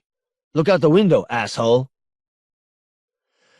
Not much has apparently changed down at the waterfront. The orthos have organized their defense in the lobby of the Spectrum 2000. Furniture has been overturned, barricades set up. Inside the hotel itself, Hiro presumes furious activity is going on. It's still not clear whom the orthos are defending themselves against. Making his way through the waterfront area, Hiro doesn't see much, just more Chinese refuse in baggy clothes. It's just that some of them look a lot more alert than others. They have a whole different affect. Most of the Chinese have their eyes on the mud in front of their feet, and their minds on something else. But some of them are just strolling up and down the street, looking all around alertly, and most of these people happen to be young men wearing bulky jackets, and haircuts that are from a whole other stylistic universe than what the others are sporting. There is evidence of styling gel. The entrance to the rich people's pier is sandbagged, barbed-wired, and guarded. Hiro approaches slowly, his hands in plain sight, and shows his pass to the head guard, who is the only white person Hiro has seen in Port Sherman. And that gets him onto the pier, just like that. Like the Hong Kong Franchelette, it's empty, quiet, and doesn't stink. It bobs up and down gently on the tide in a way that Hiro finds relaxing. It's really just a train of rafts, plank platforms built over floating hunks of styrofoam, and if it weren't guarded, it would probably end up getting dragged out and lashed onto the raft. Unlike a normal marina, it's not quiet and isolated. Usually, people moor their boats, lock them up, and leave. Here, at least one person is hanging out on each boat, drinking coffee, keeping their weapons in plain sight, watching Hiro very intently as he strolls up the pier. Every few seconds, the pier thunders with footsteps, and 1 or 2 Russians run past Hiro, making for the Kodiak Queen. They are all young men, all sailor-soldier types, and they're diving onto the Kodiak Queen as if it's the last boat out of hell, being shouted at by officers, running to their stations, frantically attending to their sailor chores. Things are a lot calmer on the Kowloon. It's guarded too, but most of the people appear to be waiters and stewards, wearing snappy uniforms with brass buttons and white gloves. Uniforms that are intended to be used indoors, in pleasant, climate-controlled dining rooms. A few crew members are visible from place to place, their black hair slicked back, clad in dark windbreakers to protect them from the cold and spray. Hero can only see one man on the Kowloon who appears to be a passenger, a tall, slender Caucasian in a dark suit, strolling around chatting into a portable telephone. Probably some industry jerk who wants to go out for a day cruise. Look at the refuse on the raft while he's sitting in a dining room having a gourmet dinner. Hero's about halfway down the pier when all hell breaks loose on shore, in front of the Spectrum 2000. It starts with a long series of heavy machine gun bursts that don't appear to do much damage, but do clear the street pretty fast. 99% of the refuse just evaporate. The others, the young men Hero noticed, pull interesting high-tech weapons out of their jackets and disappear into doorways and buildings. Hero picks up the pace a little, starts walking backward down the pier, trying to get some of the larger vessels in between him and the action, so he doesn't get hit by a stray burst. A fresh breeze comes off the water and down the pier. Passing by the Kowloon, it picks up the smell of bacon frying and coffee brewing. And Hero can't help but meditate on the fact that his last meal was half of a cheap beer and a Kelly's Tap in a snoozin' cruise. The scene in front of the Spectrum 2000 has devolved into a generalized roar of unbelievably loud white noise, as all the people inside and outside of the hotel fire their weapons back and forth across the street. Something touches his shoulder. Hero turns to brush it away, sees that he's looking down at a short Chinese waitress who has come down the pier from the Kowloon. Having gotten his attention, she puts her hands back where they were originally, to wit, plastered over her ears. "You hero protagonist?" she mouths, basically inaudible over the ridiculous noise of the firefight. Hero nods. She nods back, steps away from him, jerks her head toward the Kowloon. With her hands plastered over her ears this way, it looks like some kind of a folk dance move. Hero follows her down the pier. Maybe they're going to let him charter the Kowloon after all. She ushers him onto the aluminum gangplank. As he's walking across it, he looks up to one of the higher decks, where a couple of the crew members are hanging out in their dark windbreakers. One of them is leaning against a railing, watching the firefight through binoculars. Another one, an older one, approaches him, leans over to examine his back, slaps him a couple of times between the shoulder blades. The guy drops his binoculars to see who's pounding him on the back. His eyes are not Chinese. The older guy says something to him, gestures at his throat. He's not Chinese either. The binocular guy nods, reaches up with one hand and presses a lapel switch. The next time he turns around, a word is written across his back in neon green electropigment: Mafia. The older guy turns away. His windbreaker says the same thing. Hero turns around in the middle of the gangplank. There are 20 crew members in plain sight all around him. Suddenly, their black windbreakers all say Mafia. Suddenly, they are all armed. 45. I was planning to get in touch with Mr. Lee's Greater Hong Kong and file a complaint about their pro-consul here in Port Sherman, Hero jokes. He was very uncooperative this morning when I insisted on renting this boat out from under you. Hero is sitting in the first-class dining room of the Kowloon. On the other side of the white linen tablecloth is the man Hero had previously pegged as the industry creep on vacation. He's impeccably dressed in a black suit, and he has a glass eye. He has not bothered to introduce himself, as though he's expecting Hero to know who he is already. The man does not seem amused by Hero's story. He seems rather nonplussed. So? Don't see any reason to file a complaint now, Hero says. Why not? Well, because now I understand his reluctance not to displace you guys. How come? You got money, don't you? Yeah, but... Oh, the man with the glass eye says, and allows himself sort of a forced smile. Because we're the Mafia, you're saying? Yeah, Hero says, feeling his face get hot. Nothing like making a total dickhead out of yourself. Nothing in the world like it. No siree, Bob. Outside, the gun battle is just a dim roar. This dining room is insulated from noise, water, wind, and hot flying lead by a double layer of remarkably thick glass, and the space between the panes is full of something cool and gelatinous. The roar does not seem as steady as it used to be. "Fucking machine guns," the man says. "I hate 'em.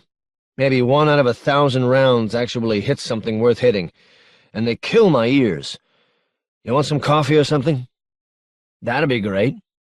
We got a big buffet coming up soon. Bacon, eggs, fresh fruit you wouldn't believe." The guy that Hero saw earlier up on the deck, pounding Binocular Man on the back, sticks his head into the room. "Excuse me, boss, but we're moving into, like, the 3rd phase of our plan. Just thought you'd want to know." "Thank you, Livio. Let me know when the Ivans make it to the pier." The guy sips his coffee, notices Hero looking confused. "See, we got a plan, and the plan is divided up into different phases." "Yeah, I got that.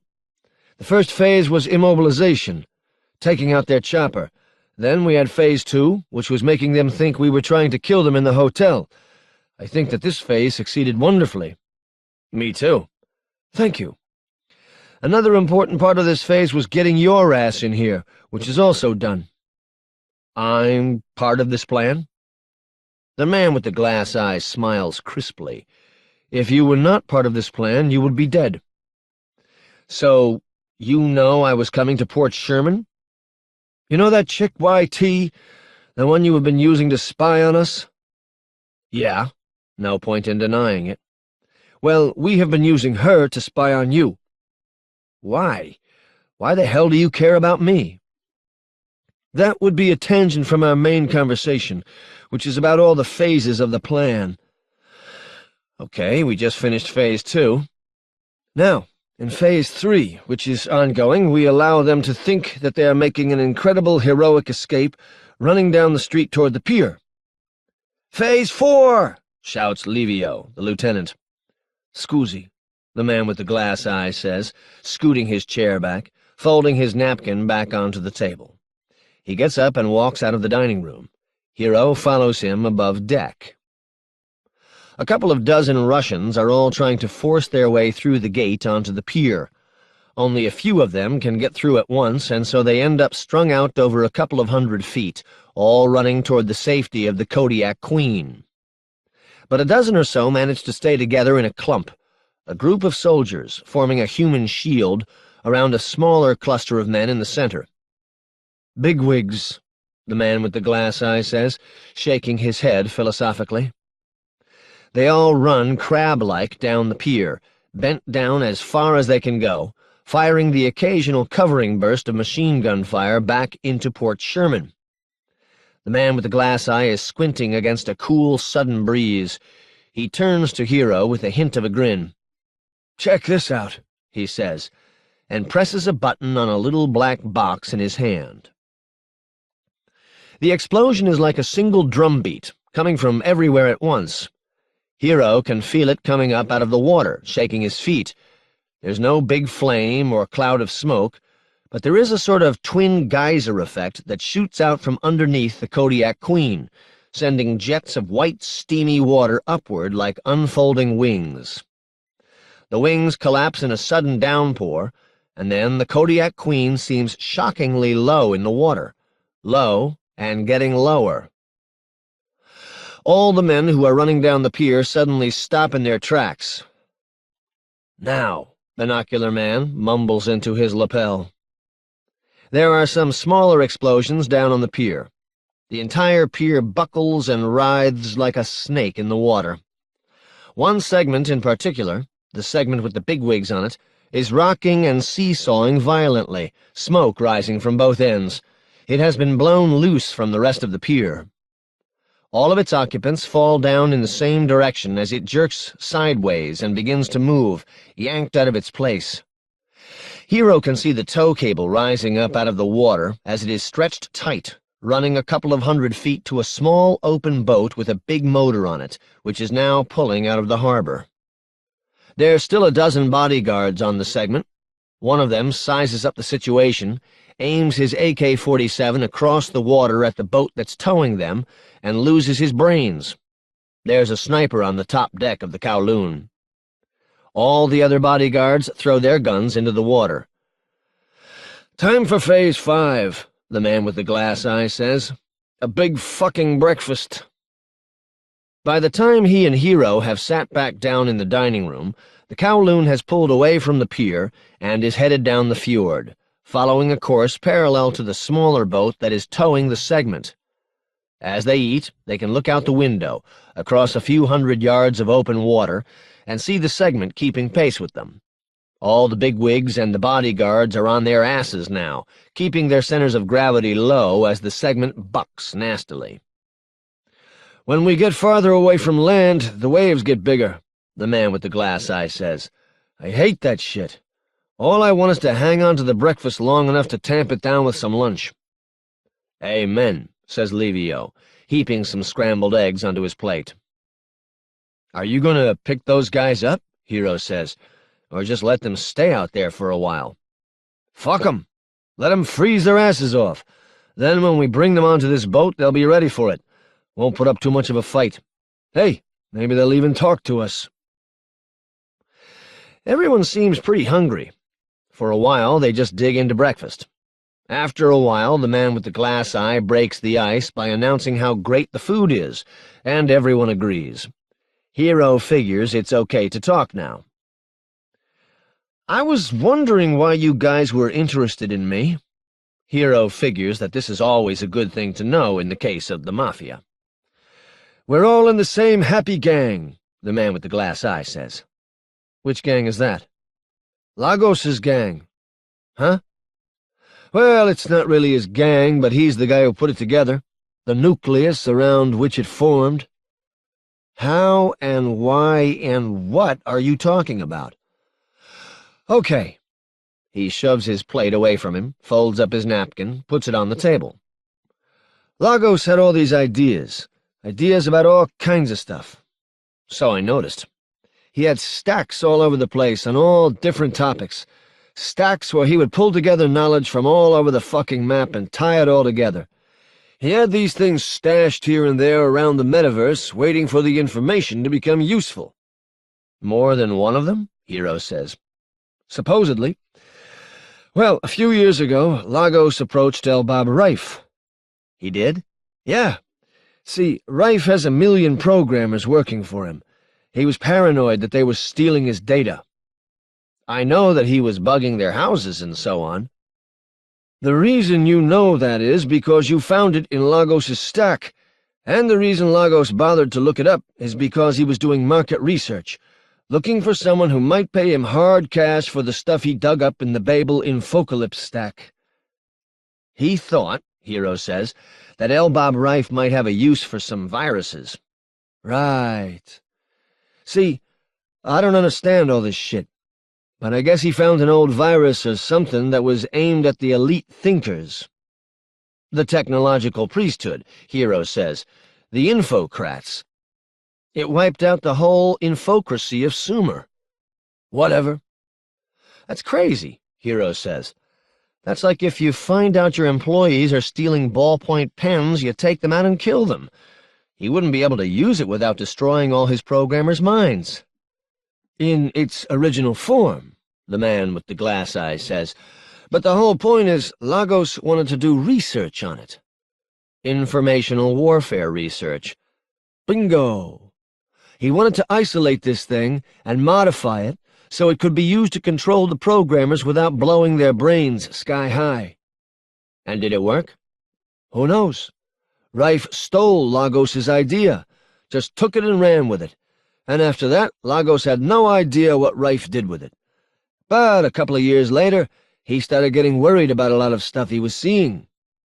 Like the explosive growth in Reverend Wayne's pearly gates, and these Ruskies who speak in tongues, and the fact that Raif was digging up this old city. Eridu. Yeah, and the radio astronomy thing.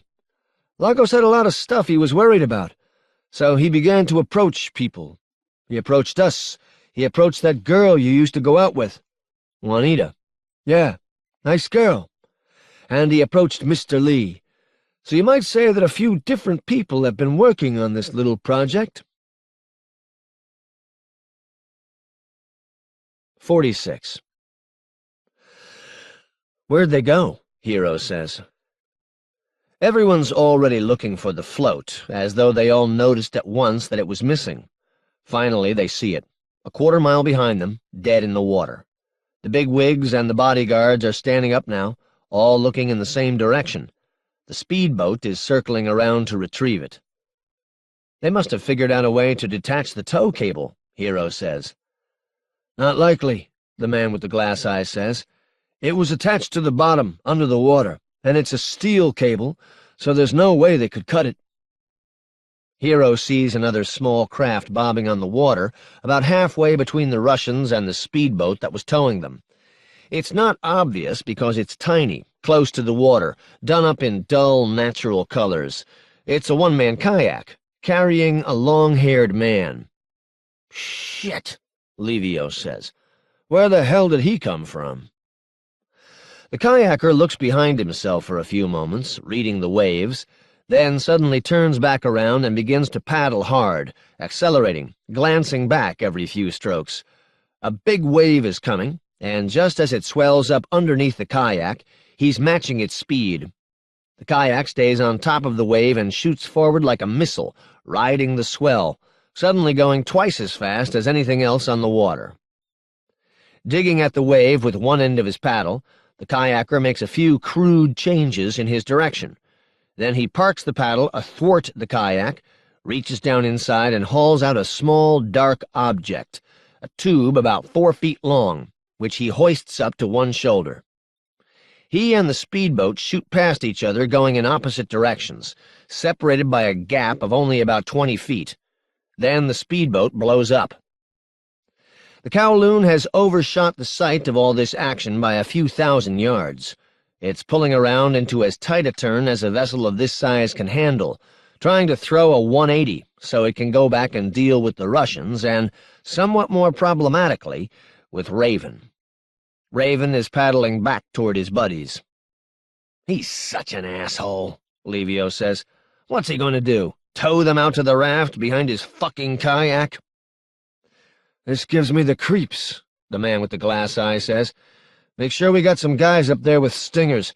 They must have a chopper coming or something. No other ships on the radar, says one of the other soldiers coming in from the bridge. Just us and them, and no choppers either. You know Raven carries a nuke, right? Hero says. So I heard, but that kayak's not big enough. It's tiny. I can't believe you'd go out to sea in something like that. A mountain is growing out of the sea, a bubble of black water that keeps rising and broadening. Well behind the bobbing raft, a black tower has appeared, jutting vertically out of the water, a pair of wings sprouting from its top.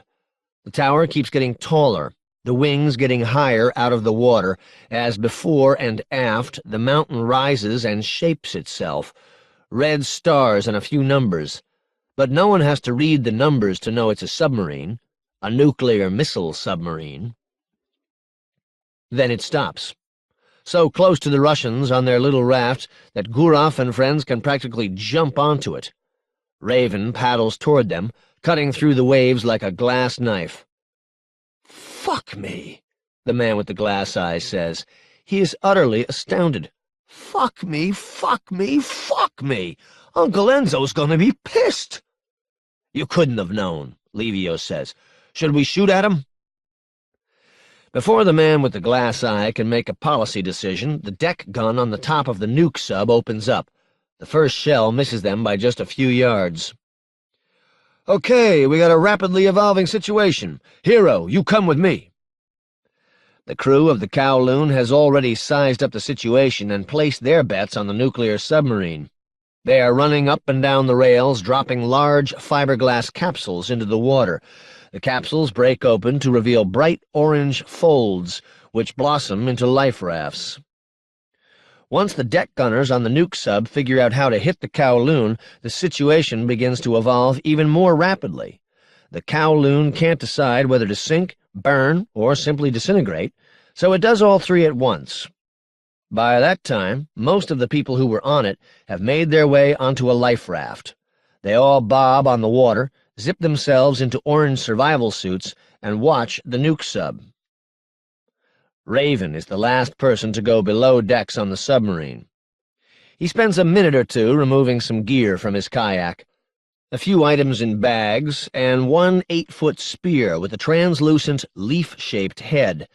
Before he disappears into the hatch, he turns toward the wreckage of the Kowloon and holds the harpoon up over his head, a gesture of triumph and a promise all at once. Then he's gone. A couple of minutes later, the submarine is gone, too. "That guy gives me the creeps," the man with the glass eye says.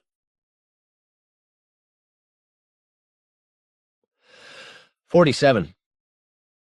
Once it starts coming clear to her, again, that these people are all twisted freaks, she starts to notice other things about them. For example, the whole time, no one ever looks her in the eye, especially the men. No sex at all in these guys. They've got it pushed so far down inside of them. She can understand why they don't look at the fat babushkas, but she's a 15-year-old American chick, and she is used to getting the occasional look. Not here. Until she looks up from her big vat of fish one day and finds that she is looking into some guy's chest, and when she follows his chest upward to his neck, and his neck all the way up to his face, she sees dark eyes staring right back at her, right over the top of the counter. He's got something written on his forehead, "Poor impulse control," which is kind of scary. Sexy, too. It gives him a certain measure of romance that none of these other people have. She was expecting the raft to be dark and dangerous, and instead it's just like working where her mother works. This guy is the first person she's seen around this place who really looks like he belongs on the raft. And he's got the look down, too. Incredibly rank style. Although he has a long, wispy mustache that doesn't do much for his face, doesn't bring out his features well at all. "Do you take the nasty stuff? One fish head or two," she says, dangling the ladle picturesquely.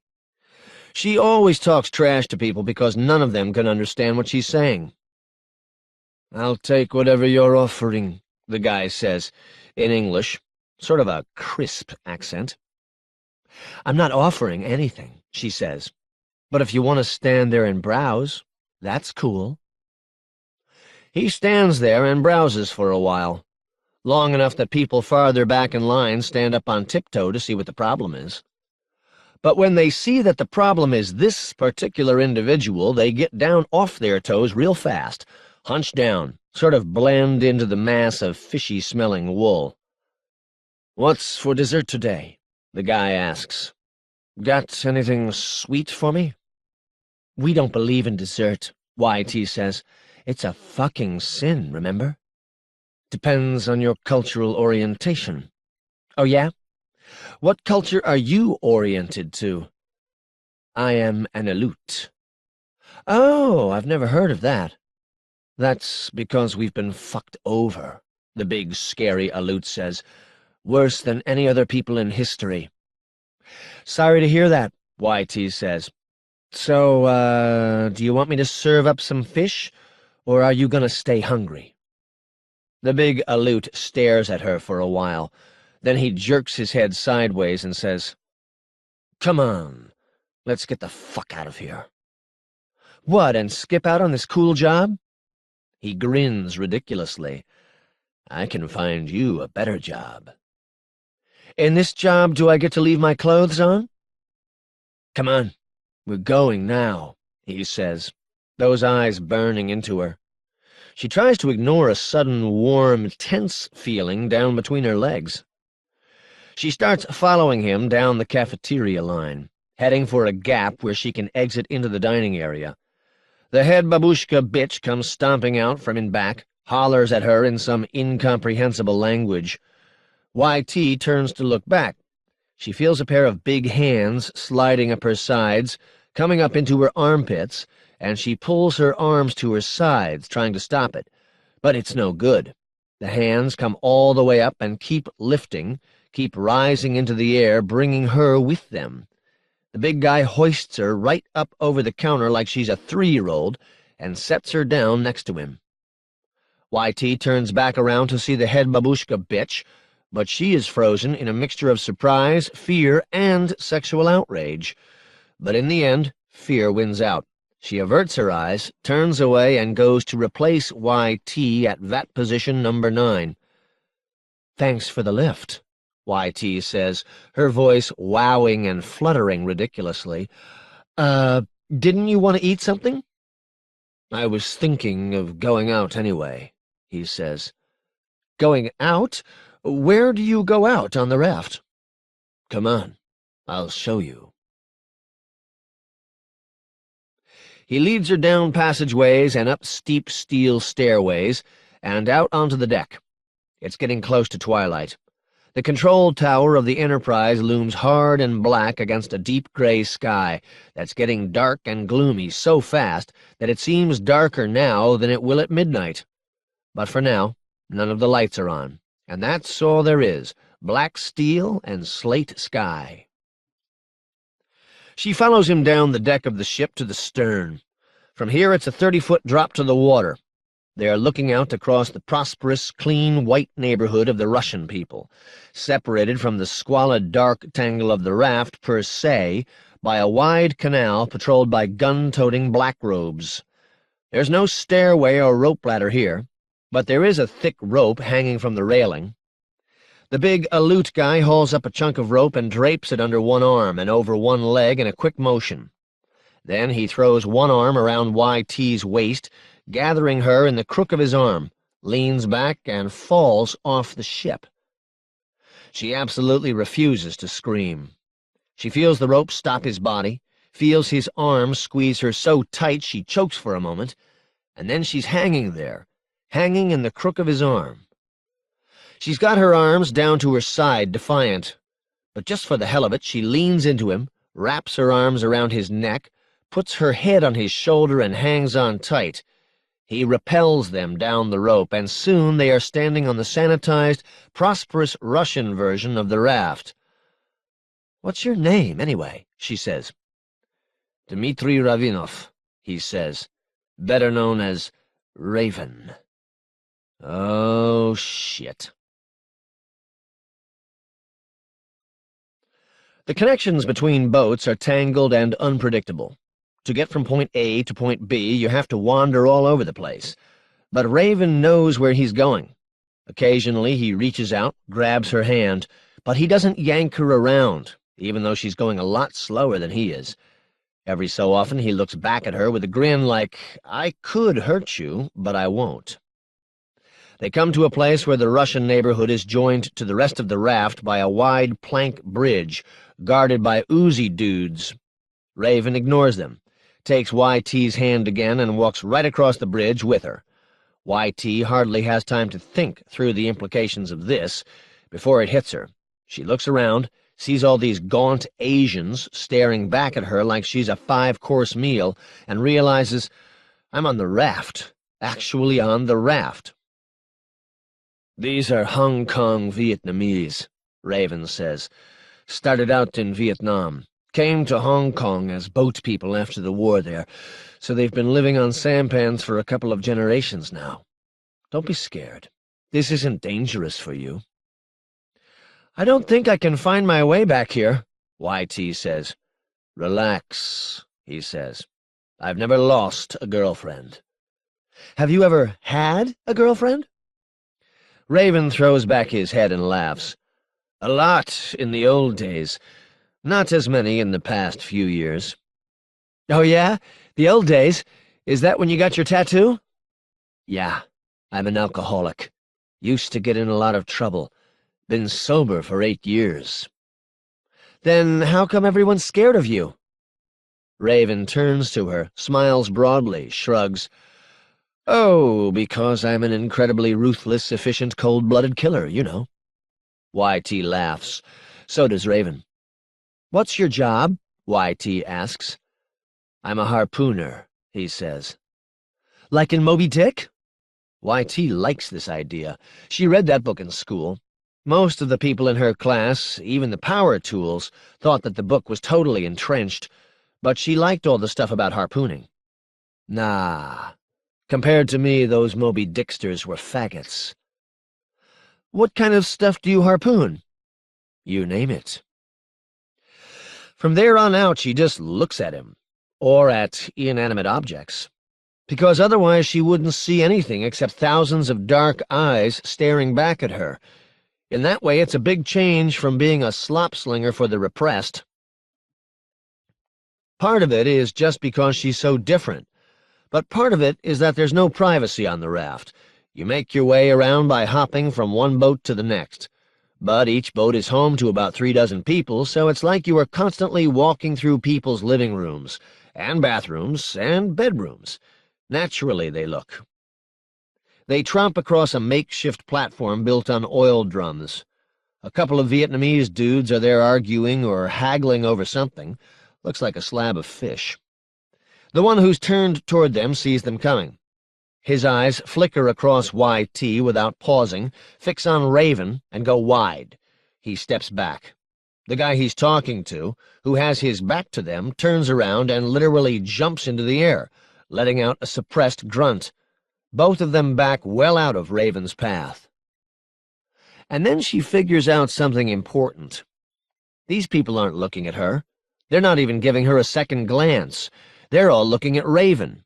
And it's not just a case of celebrity watching or something like that. All of these raft dudes, these tough, scary homeboys of the sea, are scared shitless of this guy. And she's on a date with him. And it's just started.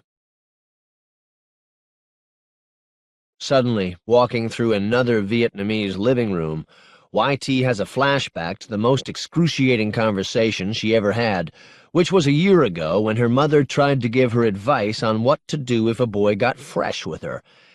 Yeah, Mom, right. I'll keep that in mind. Yeah, I'll be sure to remember that. YT knew that advice was worthless, and this goes to show she was right. 48. There are 4 men in the life raft. Hero protagonist, self-employed stringer for the Central Intelligence Corporation, whose practice used to be limited to so-called dry operations, meaning that he sat around and soaked up information, and then later spat it back into the library, the CIC database, without ever actually doing anything. Now his practice has become formidably wet. Hero is armed with 2 swords and a 9mm semi-automatic pistol, known colloquially as a 9, with 2 ammunition clips, each carrying 11 rounds. Vic, unspecified last name. If there was still such a thing as income tax, then every year when Vic filled out his 1040 form, he would put down as his occupation, sniper. In classic sniper style, Vic is reticent, unobtrusive. He is armed with a long, large-caliber rifle with a bulky mechanism mounted on its top, where a telescopic sight might be found if Vic were not at the leading edge of his profession. The exact nature of this device is not obvious, but Hero presumes that it is an exquisitely precise sensor package with fine crosshairs superimposed on the middle. Vic may safely be presumed to be carrying additional small concealed weapons. Elliot Chung. Elliot used to be the skipper of a boat called the Kowloon. At the moment, he is between jobs.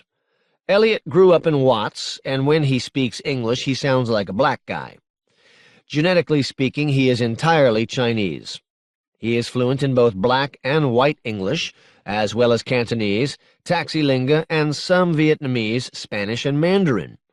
Elliot is armed with a .44 Magnum revolver, which he carried on board the Kowloon just for the halibut. That is, he used it to execute halibut before passengers hauled them on board. Halibut grow very large and can thrash so violently that they can easily kill the people who hook them. Hence, it is prudent to fire a number of shells through their heads before taking them on board. This is the only reason Elliot carries a weapon. The other defensive needs of the Kowloon were seen to by crew members who were specialists in that kind of thing.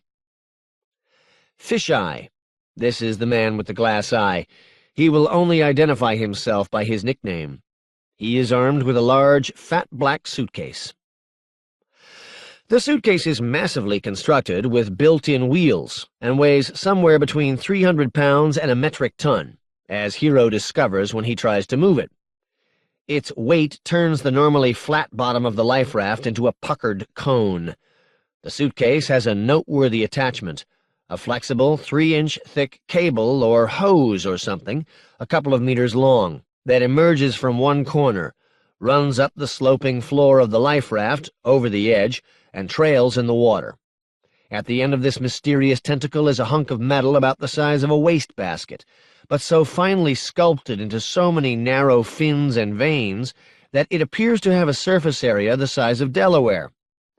Hero only saw this thing out of the water for a few chaotic moments when it was being transferred into the life raft. At that time it was glowing red-hot. Since then, it has lurked below the surface, light gray, impossible to see clearly because the water around it is forever churning in a full, rolling boil. Fist-sized bubbles of steam coalesce amid its fractal tracery of hot veins and pummel the surface of the ocean, ceaselessly, all day and all night. The powerless life raft, sloshing around the North Pacific, emits a vast, spreading plume of steam like that of an iron horse chugging full blast over the Continental Divide. Neither Hero nor Elliot ever mentions or even notices the by now obvious fact that Fisheye is traveling with a small, self-contained nuclear power source, almost certainly radiothermal isotopes, like the ones that power the rat thing. As long as Fisheye refuses to notice this fact, it would be rude for them to bring it up. All of the participants are clad in bright orange padded suits that cover their entire bodies. They are the North Pacific version of life vests. They are bulky and awkward, but Elliot Chung likes to say that in northern waters, the only thing a life vest does is make your corpse float. The lifeboat is an inflatable raft about 10 feet long that does not come equipped with a motor. It has a tent-like waterproof canopy that they can zip up all the way around, turning it into a sealed capsule so that the water stays out even in the most violent weather. For a couple of days, a powerful chill wind coming down out off the mountains drives them out of Oregon, out toward the open water. Elliot explains cheerfully that this lifeboat was invented back in the old days, when they had navies and coast guards that would come and rescue stranded travelers. All you had to do was float and be orange. Fisheye has a walkie-talkie, but it is a short-range device. And Hero's computer is capable of jacking into the net, but in this regard it functions much like a cellular telephone. It doesn't work out in the middle of nowhere. When the weather is extremely rainy, they sit under the canopy. When it's less rainy, they sit above it. They all have ways of passing the time. Hero dicks around with his computer, naturally.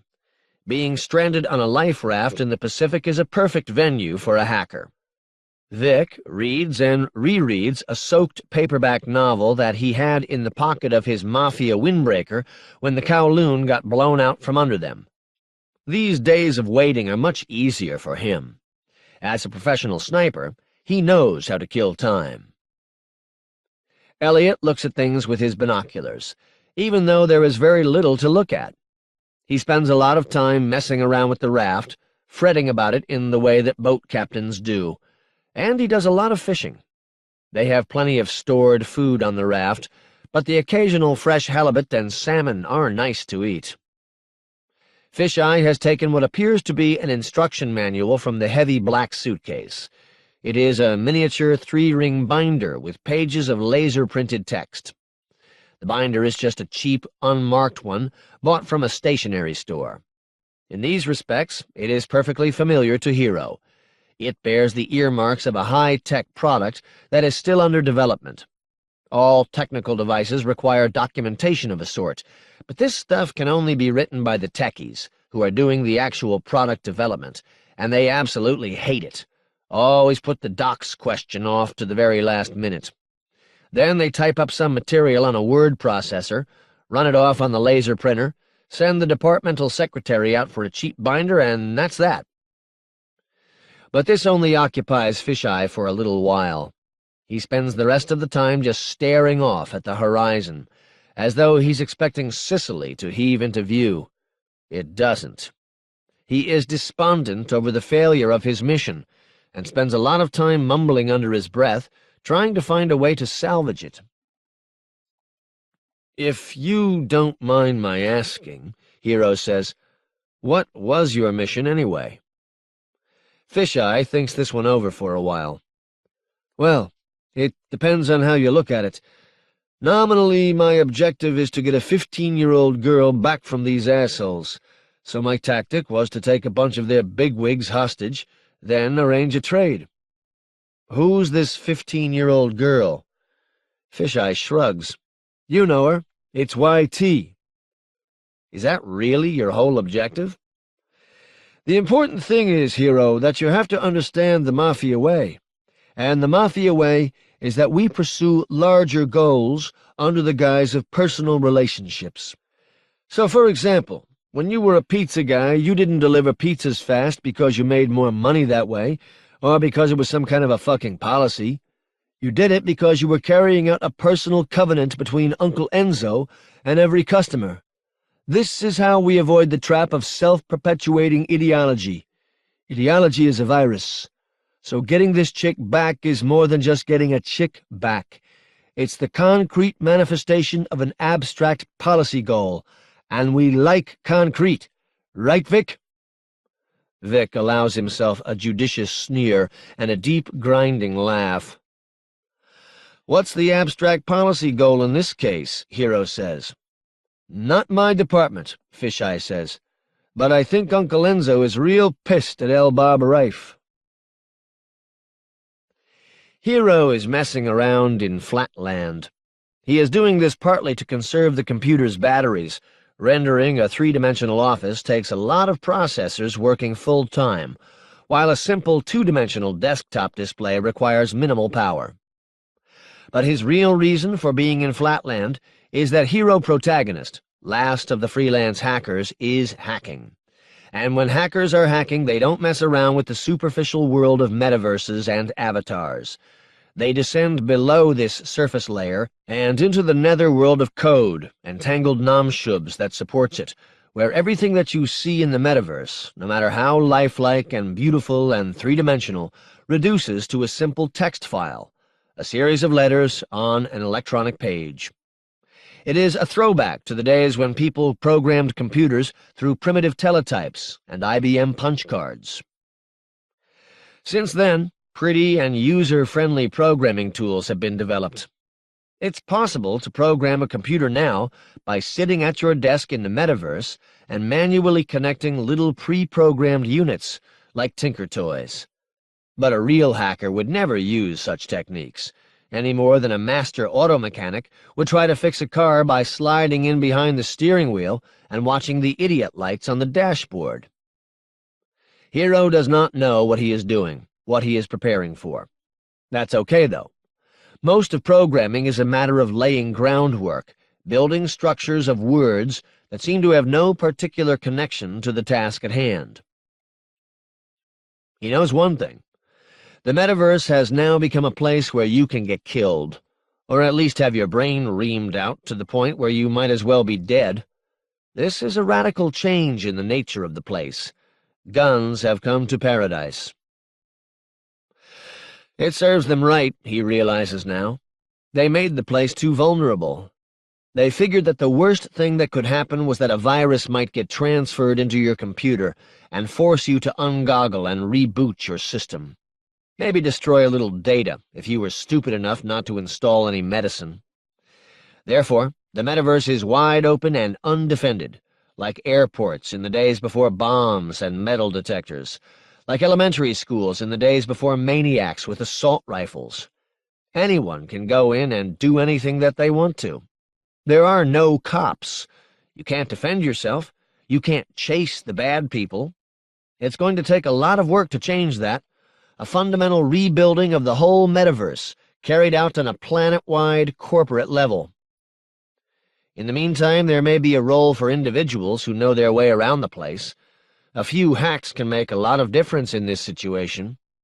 A freelance hacker could get a lot of shit done, years before the giant software factories bestir themselves to deal with the problem.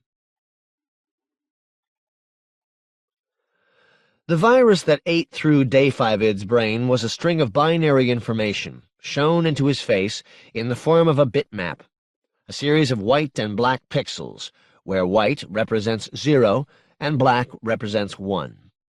They put the bitmap onto scrolls, and gave the scrolls to avatars who went around the metaverse looking for victims. The Clint who tried to infect Hero in the Black Sun got away, but he left his scroll behind. He didn't reckon on having his arms lopped off, and Hero dumped it into the tunnel system below the floor, the place where the graveyard demons live.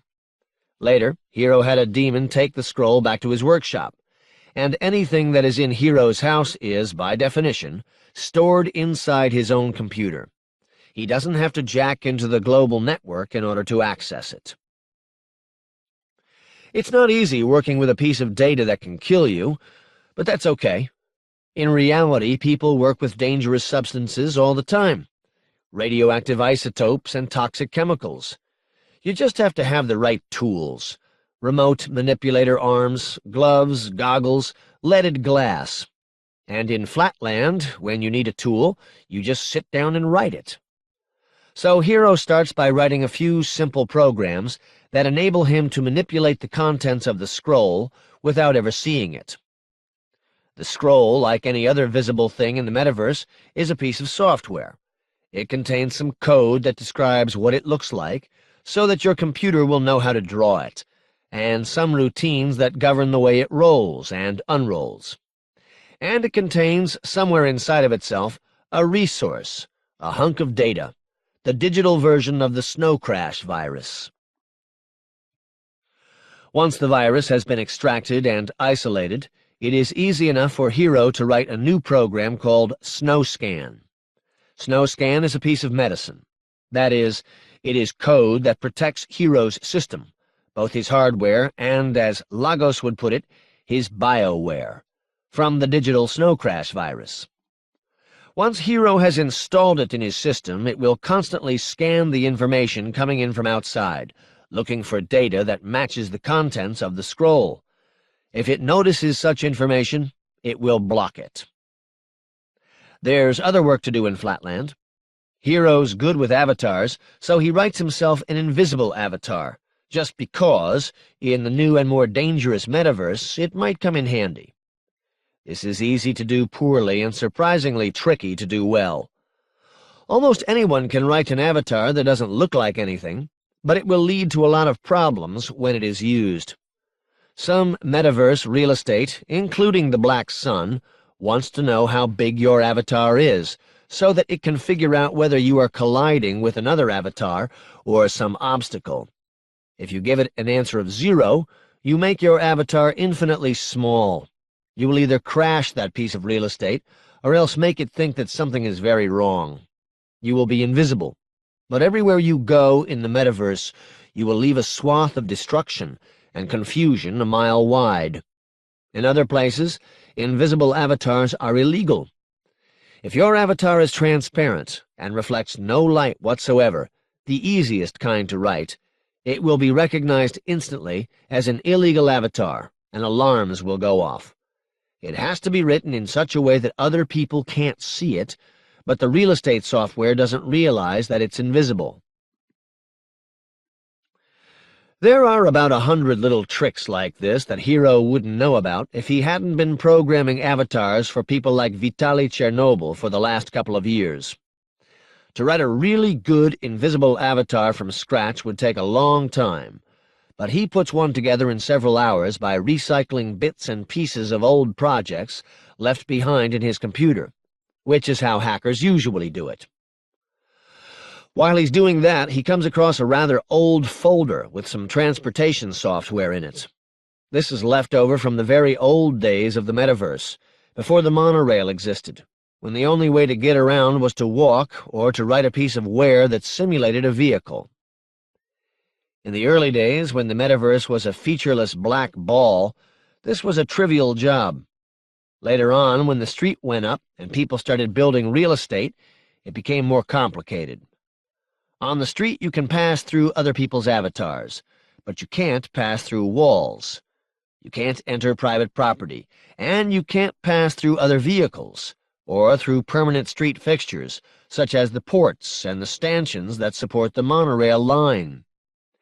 If you try to collide with any of these things, you don't die or get kicked out of the metaverse, you just come to a complete stop, like a cartoon character running spang into a concrete wall.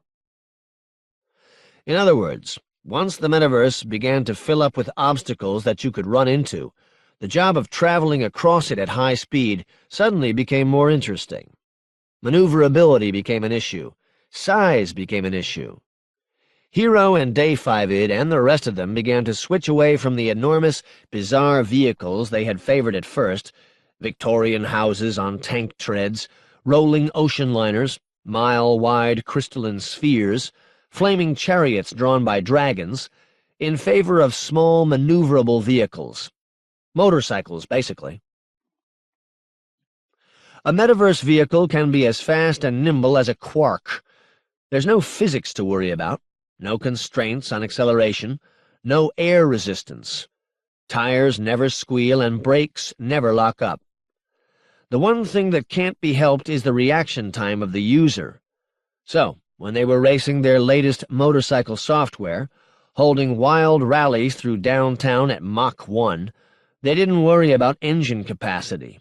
They worried about the user interface, the controls that enabled the rider to transfer his reactions into the machine, to steer, accelerate, or brake as quickly as he could think. Because when you're in a pack of bike racers going through a crowded area at that speed, and you run into something and suddenly slow down to a speed of exactly 0, you can forget about catching up. One mistake, and you've lost. Hero had a pretty good motorcycle. He probably could have had the best one on the street simply because his reflexes are unearthly. But he was more preoccupied with sword fighting than motorcycle riding. He opens up the most recent version of his motorcycle software, gets familiar with the controls again. He ascends from flatland into the three-dimensional metaverse and practices riding his bike around his yard for a while. Beyond the boundaries of his yard is nothing but blackness, because he's not jacked into the net. It is a lost, desolate sensation, kind of like floating on a life raft in the Pacific Ocean. 49. Sometimes they see boats in the distance. A couple of these even swing close by to check them out, but none of them seems to be in that rescuing mood. There are few altruists in the vicinity of the raft, and it must be evident that they don't have much to steal. From time to time, they see an old deep-water fishing boat, 50 to 100 feet long, with half a dozen or so small, fast boats clustered around it. When Elliot informs them that these are pirate vessels, Vic and Fisheye prick up their ears.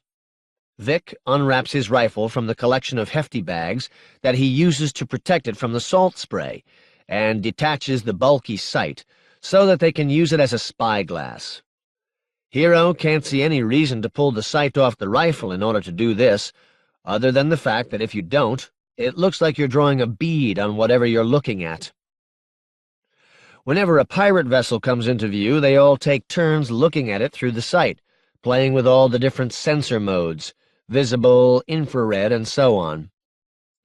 Elliot has spent enough time knocking around the rim that he has become familiar with the colors of the different pirate groups, so by examining them through the sight, he can tell who they are. Clint Eastwood and his band parallel them for a few minutes one day, checking them out, and the Magnificent Seven send out one of their small boats to zoom by them and look for potential booty. Hero's almost hoping they get taken prisoner by the Seven, because they have the nicest-looking pirate ship, a former luxury yacht with Exocet launch tubes kludged to the foredeck. But this reconnaissance leads nowhere. The pirates, unschooled in thermodynamics, do not grasp the implications of the eternal plume of steam coming from beneath the life raft. One morning, a big old trawler materializes very close to them, congealing out of nothing as the fog lifts. Hero has been hearing its engines for a while, but didn't realize how close it was. "Who are they?" Fisheye says, choking on a cup of the freeze-dried coffee he despises so much. He's wrapped up in a space blanket and partly snuggled underneath the boat's waterproof canopy, just his face and hands visible. Elliot scopes them out with the sight. He is not a real demonstrative guy, but it's clear that he is not very happy with what he sees. "That is Bruce Lee," he says. "How is that significant?" Fisheye says. "Well, check out the colors," Elliot says. The ship is close enough that everyone can see the flag pretty clearly. It's a red banner with a silver fist in the middle, a pair of nunchucks crossed beneath it, the initials B and L on either side. "What about him?" Fisheye says. "Well, the guy who calls himself Bruce Lee, who's like the leader, he got a vest with those colors on the back." "So?" "So it's not just embroidered or painted. It's actually done in scalps. Patchwork-like." "Say what?" Hero says. "There's a rumor, just a rumor, man, that he went through the refuse ships looking for people with red or silver hair so he could collect the scalps he needed." Hero is still absorbing that when Fisheye makes an unexpected decision. "I want to talk to this Bruce Lee character," he says. "He interests me." "Why the hell do you want to talk to this fucking psycho?" Elliot says. "Yeah," Hero says. "Didn't you see that series on I Spy? He's a maniac." Fisheye throws up his hands, as if to say the answer is like Catholic theology, beyond mortal comprehension. "This is my decision," he says. "Who the fuck are you?" Elliot says. "President of the fucking boat," Fisheye says. "I hereby nominate myself. Is there a second?" "Yep," Vic says, the first time he has spoken in 48 hours. "All in favor, say aye," Fisheye says. "Aye," Vic says, bursting into florid eloquence. "I win," Fisheye says. "So, how do we get these Bruce Lee guys to come over here and talk to us?" "Why should they want to?" Elliot says. "We got nothing they want except for poontang." "Are you saying these guys are homos?" Fisheye says, his face shriveling up. "Shit, man," Elliot says. "You didn't even blink when I told you about the scalps." "I knew I didn't like any of this boat shit," Fisheye says. "If this makes any difference to you, they're not gay in the sense that we usually think of it," Elliot explains. "They're het, but they're pirates. They'll go after anything that's warm and concave." Fisheye makes a snap decision. "Okay, you two guys, Hero and Elliot, you're Chinese. Take off your clothes." "What?" "Do it. I'm the president, remember? You want Vic to do it for you?" Elliot and Hero can't help looking over at Vic, who is just sitting there like a lump. There is something about his extremely blasé attitude that inspires fear. "Do it, or I'll fucking kill you," Fisheye says, finally driving the point home. Elliot and Hero, bobbing awkwardly on the unsteady floor of the raft, peel off their survival suits and step out of them. Then they pull off the rest of their clothes, exposing smooth, bare skin to the air for the first time in a few days. The trawler comes right alongside of them, no more than 20 feet away, and cuts its engines. They are nicely equipped. Half a dozen Zodiacs with new outboards, an Exocet-type missile, 2 radars, and a 50-caliber machine gun at each end of the boat, currently unmanned. A couple of speedboats are being towed behind the trawler like dinghies, and each of these also has a heavy machine gun. And there is also a 36-foot motor yacht following them under its own power.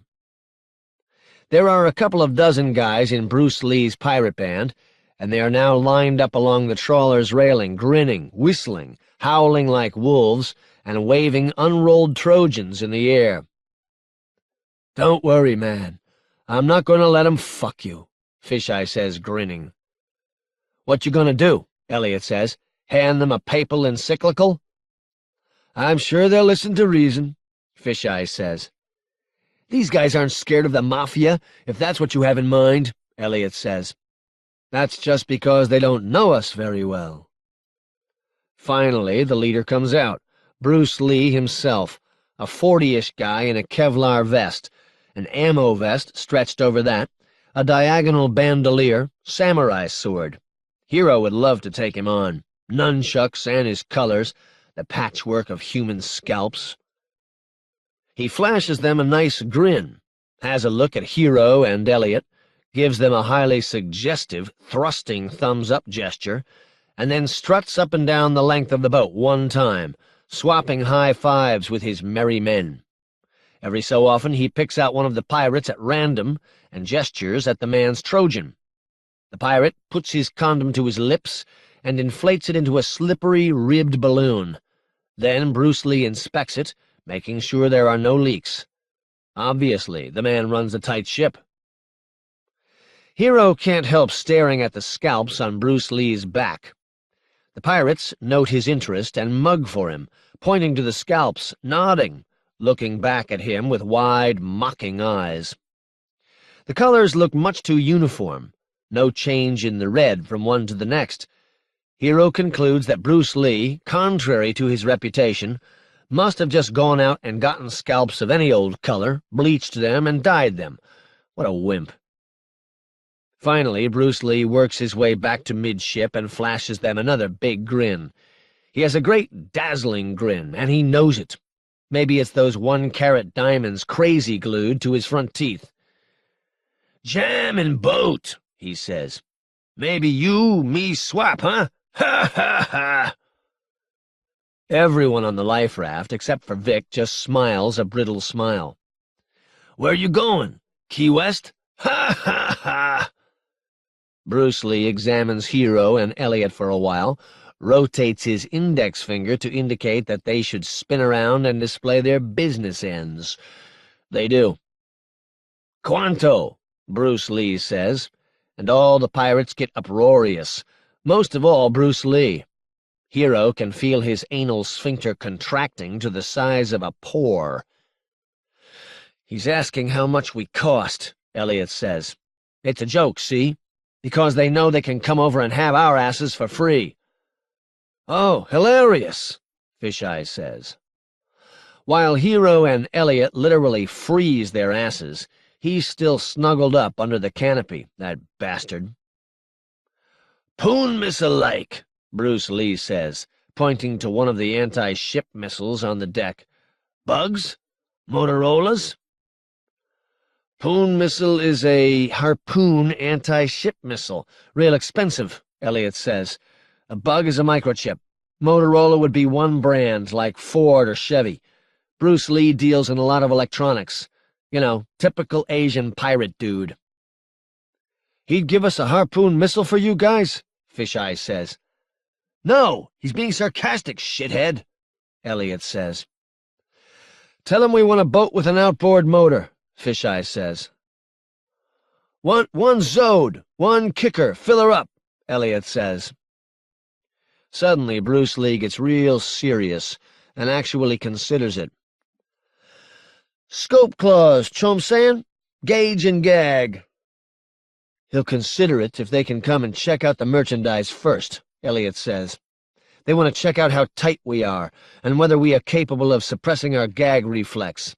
These are all terms from the raft brothel industry." "Homeboys scope like 12s to me. Ha, ha, ha." "Us homeboys look like we have 12-gauge assholes," Elliot says. "That is, that we are all stretched out and worthless." Fisheye speaks up in his own. No, 410s totally." The entire deck of the pirate ship titters with excitement. "No way," Bruce Lee says. "These homeboys," Fisheye says, "still got cherries up in there." The whole deck erupts in rude, screaming laughter. One of the pirates scrambles up to balance on the railing, gyrates one fist in the air and hollers, Bakanazuma lega nomala aryamana pona a abzu. By that point, all the other pirates have stopped laughing, gotten serious looks on their faces, and joined in, bellowing their own private streams of babble, rattling the air with a profound hoarse ululation. Hero's feet go out from under him as the raft moves suddenly. He can see Elliot falling down next to him. He looks up at Bruce Lee's ship and flinches involuntarily as he sees what looks like a dark wave cresting over the rail, washing over the row of standing pirates, starting at the stern of the trawler and working its way forward. But this is just some kind of optical illusion. It is not really a wave at all. Suddenly they are 50 feet away from the trawler, not 20 feet. As the laughter on the railing dies away, Hero hears a new sound, a low, whirring noise from the direction of Fisheye, and from the atmosphere around them, a tearing, hissing noise, like the sound just before a thunderbolt strikes, like the sound of sheets being ripped in half. Looking back at Bruce Lee's trawler, he sees that the dark, wave-like phenomenon was a wave of blood, as though someone hosed down the deck with a giant severed aorta. But it didn't come from outside. It erupted from the pirates' bodies one at a time, moving from the stern to the bow. The deck of Bruce Lee's ship is now utterly quiet and motionless, except for blood and gelatinized internal organs sliding down the rusted steel and plopping softly into the water. Fisheye is up on his knees now, and has torn away the canopy and space blanket that have covered him until this point. In one hand he is holding a long device a couple of inches in diameter, which is the source of the whirring noise. It is a circular bundle of parallel tubes about pencil-sized and a couple of feet long, like a miniaturized Gatling gun. It whirs around so quickly that the individual tubes are difficult to make out. When it is operating, it is in fact ghostly and transparent because of this rapid motion, a glittering translucent cloud jutting out of Fisheye's arm. The device is attached to a wrist-thick bundle of black tubes and cables that snake down into the large suitcase, which lies open on the bottom of the raft. The suitcase has a built-in color monitor screen with graphics giving information about the status of this weapons system, how much ammo is left, the status of various subsystems. Hero just gets a quick glimpse at it before all of the ammunition on board Bruce Lee's ship begins to explode. "See? I told you they'd listen to reason," Fisheye says, shutting down the whirling gun. Now Hero sees a nameplate tacked onto the control panel. Reason. Version 1.0B7. Gatling-type 3mm hypervelocity railgun system. Security Industries, Incorporated. Pre-release version. Not for field use. Do not test in a populated area. Ultima ratio regum. "Fucking recoil pushed us halfway to China," Fisheye says appreciatively. "Did you do that? What just happened?" Elliot says. "I did it. With reason. See, it fires these teeny little metal splinters. They go real fast. More energy than a rifle bullet. Depleted uranium." The spinning barrels have now slowed almost to a stop. It looks like there are about 24 of them. "I thought you hated machine guns," Hero says. "I hate this fucking raft even more. Let's go get ourselves something that goes, you know? Something with a motor on it." Because of the fires and small explosions going off on Bruce Lee's pirate ship, it takes them a minute to realize that several people are still alive there, still shooting at them. When Fisheye becomes aware of this, he pulls the trigger again. The barrels whirl themselves up into a transparent cylinder, and the tearing, hissing noise begins again. As he waves the gun back and forth, hosing the target down with a hypersonic shower of depleted uranium, Bruce Lee's entire ship seems to sparkle and glitter, as though Tinkerbell was flying back and forth from stem to stern, sprinkling nuclear fairy dust over it. Bruce Lee's smaller yacht makes the mistake of coming around to see what's going on. Fisheye turns toward it for a moment, and its high, protruding bridge slides off into the water. Major structural elements of the trawler are losing their integrity. Enormous popping and wrenching noises are coming from inside as big pieces of Swiss-cheesed metal give way, and the superstructure is slowly collapsing down into the hull like a botched soufflé. When Fisheye notes this, he ceases fire. "Cut it out, boss," Vic says. "I'm melting," Fisheye crows. "We could have used that trawler, asshole," Elliot says, vindictively yanking his pants back on. "I didn't mean to blow it all up. I guess the little bullets just go through everything." "Sharp thinking, Fisheye," Hero says. "Well, I'm sorry I took a little action to save our asses. Come on, let's go get one of them little boats before they all burn." They paddle in the direction of the decapitated yacht. By the time they reach it, Bruce Lee's trawler is just a listing, empty steel hull, with flames and smoke pouring out of it, spiced by the occasional explosion. The remaining portion of the yacht has many, many tiny little holes in it, and glitters with exploded fragments of fiberglass. 1,000,000 tiny little glass fibers about 1 millimeter long. The skipper and a crew member, or rather the stew that they turned into when the bridge was hit by Reason, slid off into the water along with the rest of the debris, leaving behind no evidence of their having been there, except for a pair of long, parallel streaks trailing off into the water. But there is a Filipino boy down in the galley so low, unhurt and only dimly aware of what happened. A number of electrical cables have been sawn in half. Elliot digs up a toolbox from below decks and spends the next 12 hours patching things together to the point where the engine can be started and the yacht can be steered. Hero, who has a rudimentary knowledge of electrical stuff, acts as gopher and limp-dicked advisor. "Did you hear the way the pirates were talking before Fisheye opened up on them?" Hero asks Elliot while they are working. "You mean in Pidgin?" "No, at the very end. The babbling." "Yeah, that's a raft thing." "It is?" "Yeah, one guy will start in and the rest will follow. I think it's just a fad." "But it's common on the raft?"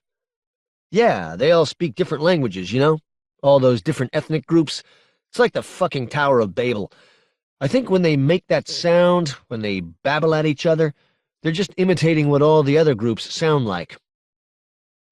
The Filipino kid starts making them some food.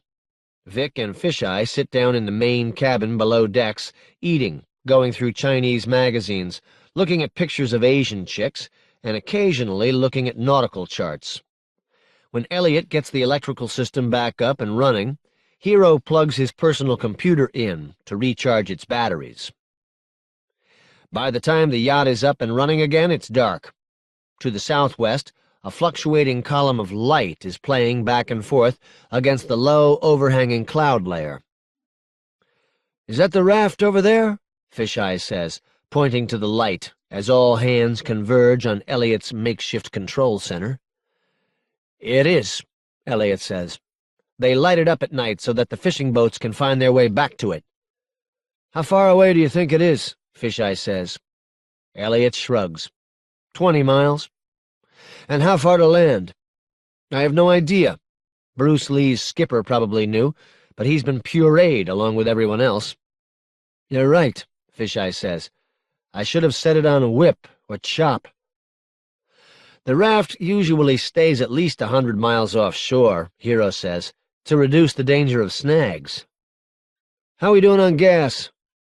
"I dipped the tank," Elliot says, "and it looks like we're not doing so well, to tell you the truth." "What does that mean, not doing so well?" "It's not always easy to read the level when you're out to sea," Elliot says, "and I don't know how efficient these engines are. But if we're really 80 or 100 miles offshore, we might not make it." "So we go to the raft," Fisheye says. "We go to the raft and persuade someone it's in his best interests to give us some fuel. Then, back to the mainland." No one really believes it's going to happen this way, least of all Fisheye. "And," he continues, "while we're there, on the raft, after we get the fuel, and before we go home, some other stuff might happen too. You know, life's unpredictable." If you have something in mind, why don't you just spit it out? Hero says. Okay, policy decision. The hostage tactic failed, so we go for an extraction. Extraction of what? Of YT. I go along with that, Hero says, but I have another person I want to extract also, as long as we're extracting. Who? Juanita. Come on, you said yourself she was a nice girl. If she's on the raft, maybe she's not so nice, Fisheye says. I want to extract her anyway. We're all in this together, right? We're all part of Lagos's gang. Bruce Lee has some people there, Elliot says. Correction. Had. But what I'm saying is they're going to be pissed. You think they're going to be pissed. I think they're going to be scared shitless, Fisheye says. Now drive the boat, Elliot. Come on. I'm sick of all this fucking water.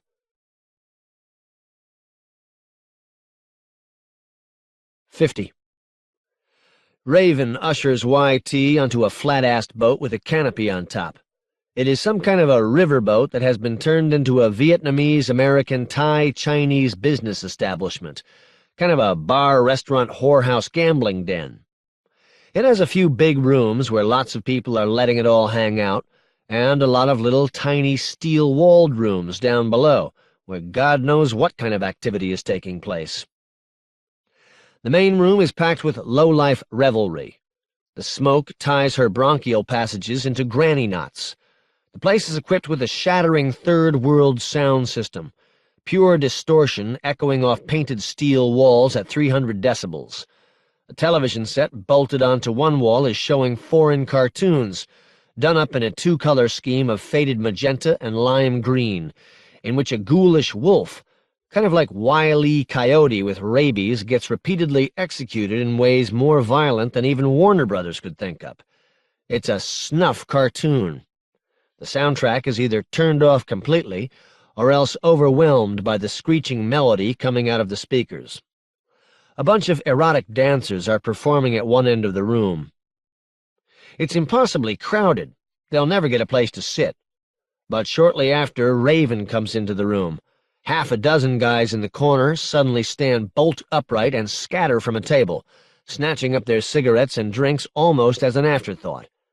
Raven pushes YT through the room ahead of him like she's a figurehead on his kayak, and everywhere they go, people are shoved out of her way by Raven's almost palpable personal force field. Raven bends down and looks under the table, picks a chair up off the floor and looks at the underside. You can never be too careful about those chair bombs. Sets it down, pushed all the way back into the corner where two steel walls meet, and sits down. He gestures for YT to do the same, and she does, her back to the action. From here she can see Raven's face, illuminated mostly by occasional stabs of light filtering through the crowd from the mirrored ball over the erotic dancers, and by the generalized green and magenta haze coming out of the TV set, spiked by the occasional flash when the cartoon wolf makes the mistake of swallowing another hydrogen bomb, or has the misfortune to get hosed down again with a flamethrower. A waiter's there immediately. Raven commences hollering across the table at her. She can't hear him, but maybe he's asking her what she wants. "A cheeseburger!" she screams back at him. Raven laughs, shakes his head.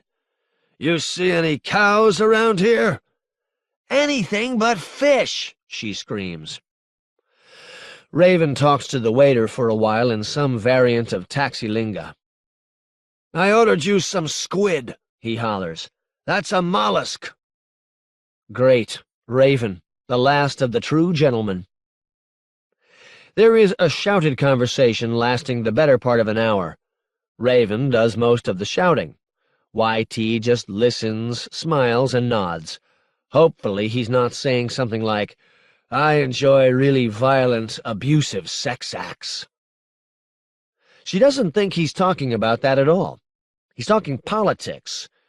She hears a fragmented history of the Aleuts, a burst here and a burst here, when Raven isn't poking squid into his mouth and the music isn't too loud. "Russians fucked us over, Smallpox had a 90% mortality rate. Worked as slaves in their sealing industry. Seward's folly.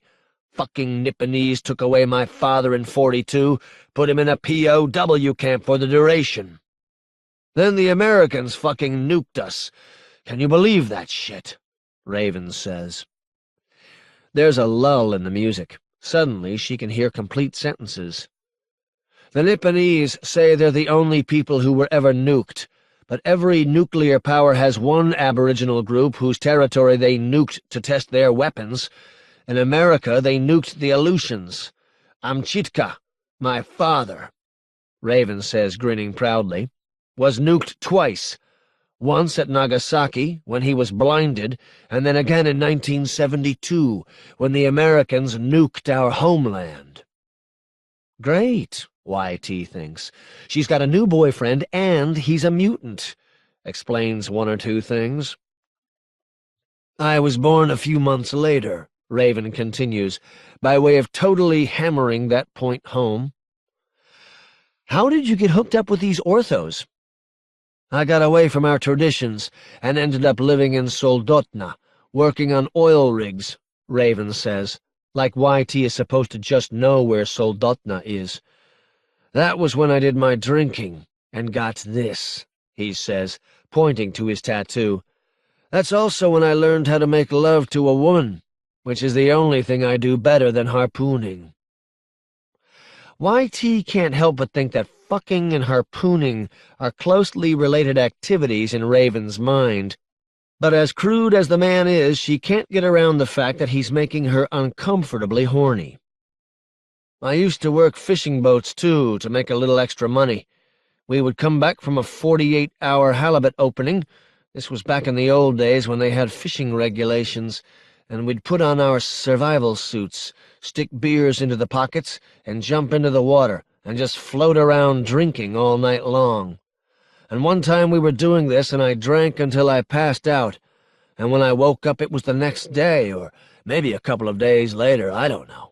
And I was floating in my survival suit out in the middle of the Cook Inlet all alone. The other guys in my fishing boat had forgotten about me. Conveniently enough, YT thinks. Anyway, I floated for a couple of days, got real thirsty, ended up washing ashore on Kodiak Island. By this time I was real sick with the DTs and everything else, but I washed up near a Russian Orthodox church and they found me, took me in, and straightened me out. And that was when I saw that the Western American lifestyle had come this close to killing me. Here comes the sermon. And I saw that we can only live through faith, living a simple lifestyle. No booze, no television, none of that stuff. So, what are we doing in this place? He shrugs. This is an example of the bad places I used to hang out. But if you're going to get decent food on the raft, you have to come to a place like this. A waiter approaches the table. His eyes are big, his movements tentative. He's not coming to take an order, he's coming to deliver bad news. Sir, you are wanted on the radio. I'm sorry. Who is it? Raven says. The waiter just looks around him like he can't even speak the name in public. It's very important, he says. Raven heaves a big sigh, grabs one last piece of fish, and pokes it into his mouth. He stands up, and before YT can react, gives her a kiss on the cheek. Honey, I got a job to do or something. Just wait right here for me, okay? Here?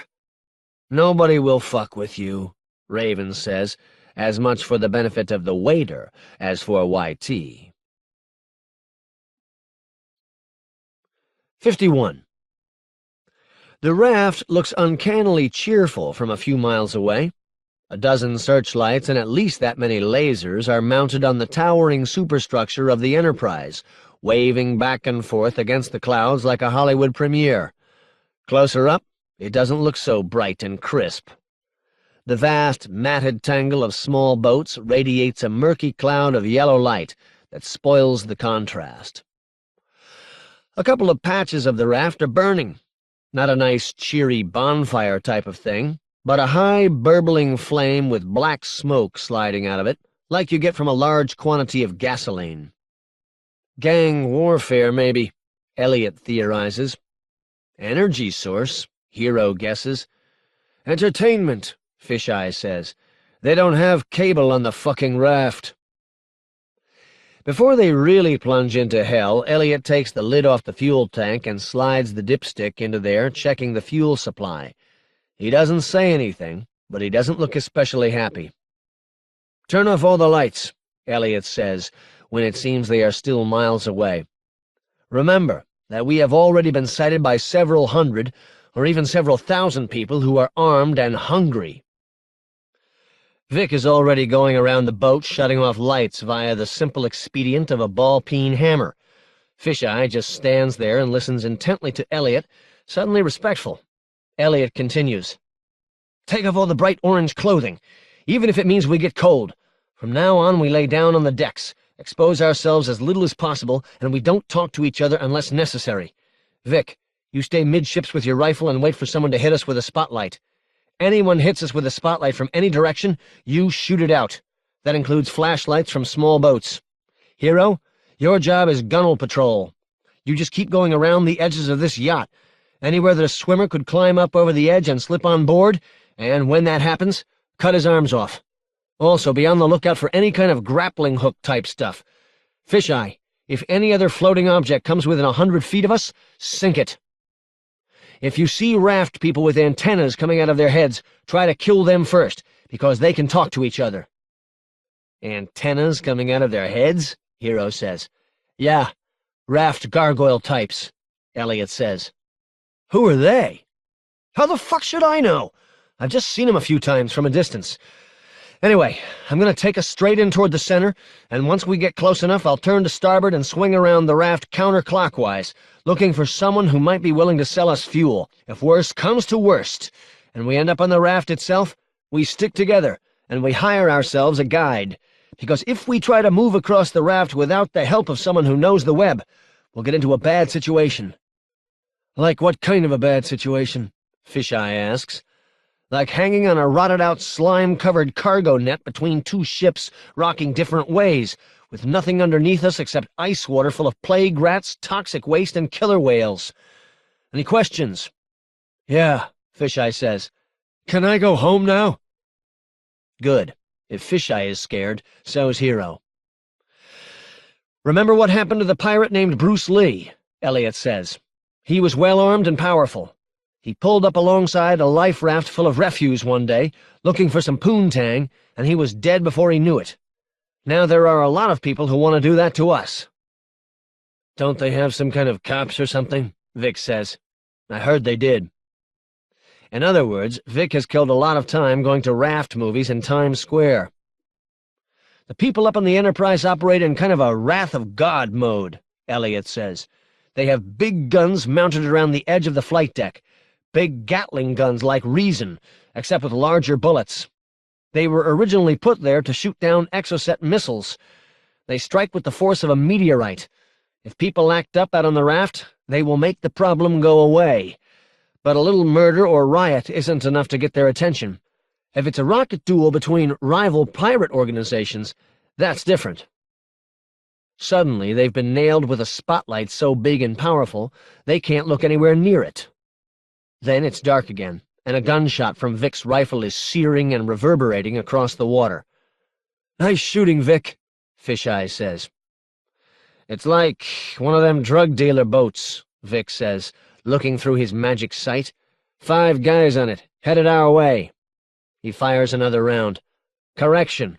4 guys on it. Boom. Correction. They're not headed our way anymore. Boom. A fireball erupts from the ocean 200 feet away. Correction. No boat. Fisheye laughs and actually slaps his thigh. You recording all of this, Hero? No, Hero says. Wouldn't come out. Oh. Fisheye seems taken aback, like this changes everything. That's the first wave, Elliot says. Rich pirates looking for easy pickings. But they've got a lot to lose, so they scare easy. Another big yacht-type boat is out there, Vic says, but they're turning away now. Above the deep, chortling noise of their yacht's big diesel, they can hear the high whine of outboard motors. "Second wave," Elliot says. "Pirate wannabes. These guys will come in a lot faster, so stay sharp." "This thing has millimeter wave on it," Fisheye says. Hero looks at him. His face is illuminated from below by the glow of Reason's built-in screen. "I can see these guys like it's fucking daylight." Vic fires several rounds, pops the clip out of his rifle, shoves in a new one. A Zodiac zips past, skittering across the wave tops, strafing them with weak flashlight beams. Fisheye fires a couple of short bursts from Reason, blasting clouds of warm steam into the cold night air, but misses them. "Save your ammo," Elliot says. "Even with Uzis, they can't hit us until they slow down a little bit, and even with radar, you can't hit them."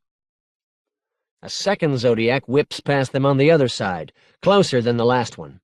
Vic and Fisheye both hold their fire. They hear it orbiting them, swinging back around the way it came.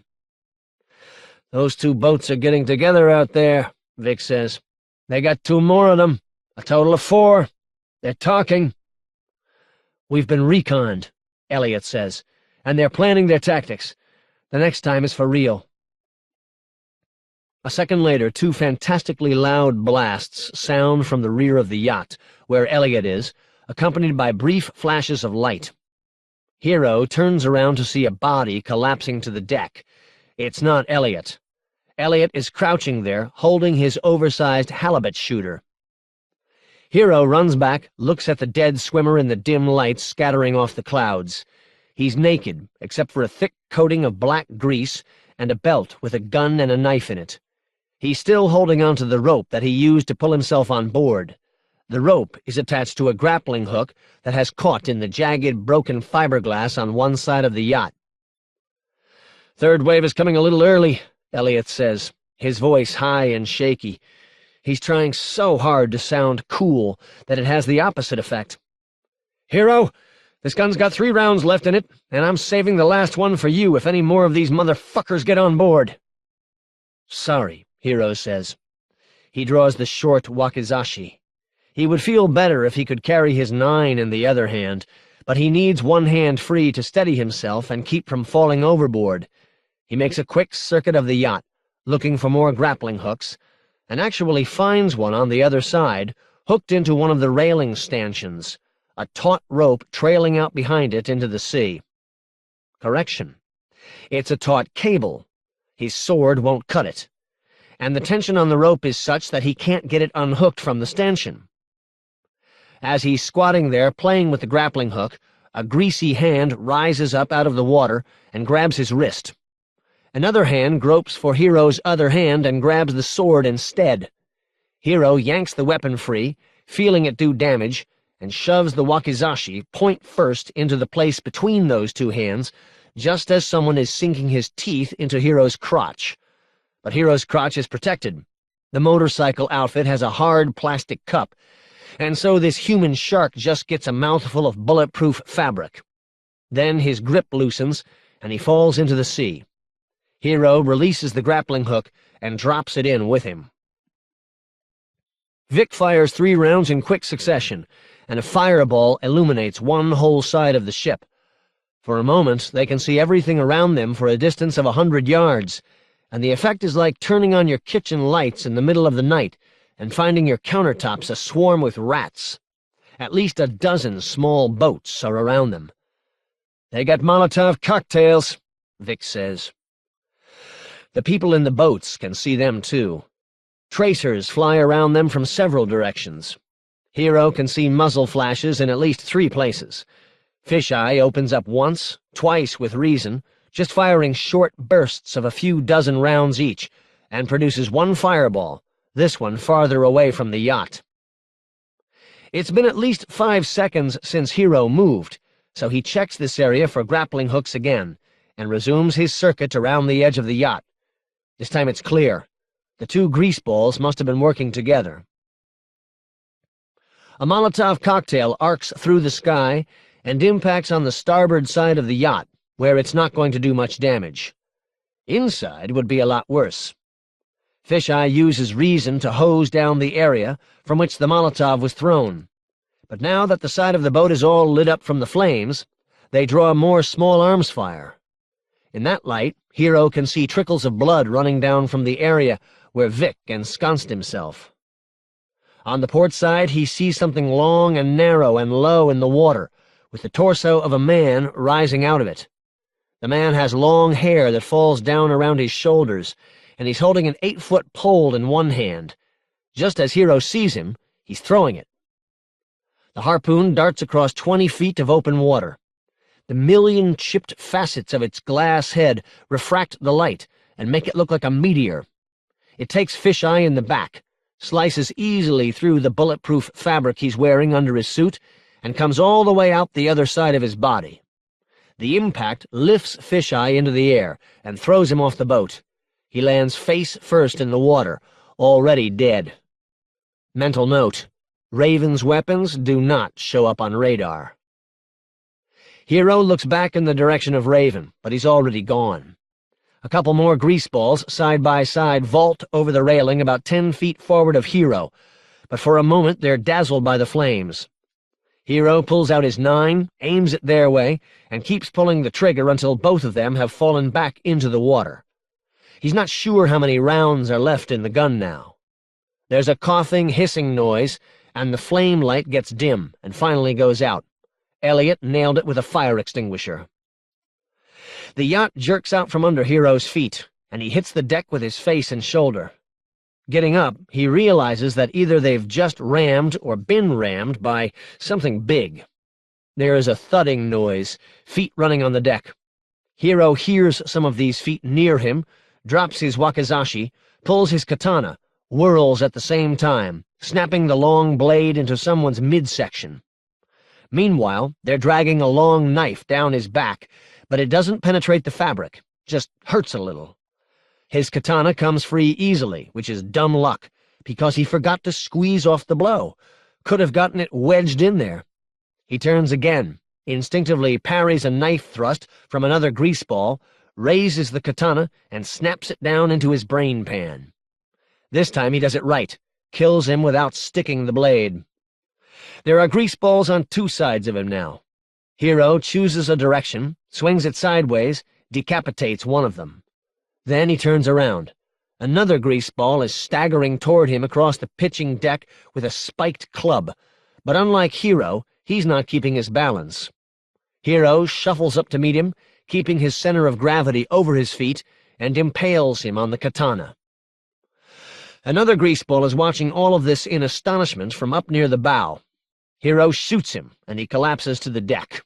2 more greaseballs jump off the boat voluntarily. The yacht is tangled up in a spider's web of shitty old ropes and cargo nets that were stretched out across the surface of the water as a snare for poor suckers like them.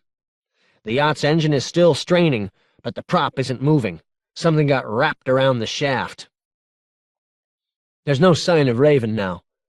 Maybe it was just a one-time contract hit on Fisheye. Maybe he didn't want to get tangled up in the spider web. Maybe he figured that, once reason was taken out, the greaseballs would take care of the rest. Elliot's no longer at the controls. He's no longer even on the yacht.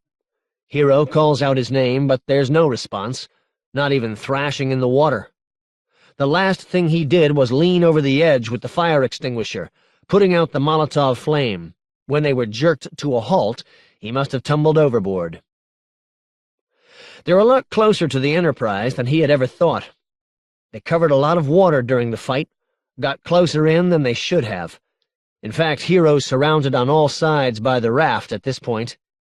Meager, flickering illumination is provided by the burning remains of the Molotov cocktail-carrying Zodiacs, which have become tangled in the net around them. Hero does not think it would be wise to take the yacht back out toward open water. It's a little too competitive there. He goes up forward. The suitcase that serves as Reason's power supply and ammo dump is open on the deck next to him. Its color monitor screen reading, "Sorry, a fatal system error occurred. Please reboot and try again." Then, as Hero's looking at it, It fritzes out completely and dies of a snow crash. Vic got hit by one of the machine gun bursts and is also dead. Around them, half a dozen other boats ride on the waves, caught in the spiderweb. Nice-looking yachts, all of them. But they are all empty hulks, stripped of their engines and everything else. Just like duck decoys in front of a hunter's blind. A hand-painted sign rides on a buoy nearby, reading "Fuel" in English and other languages.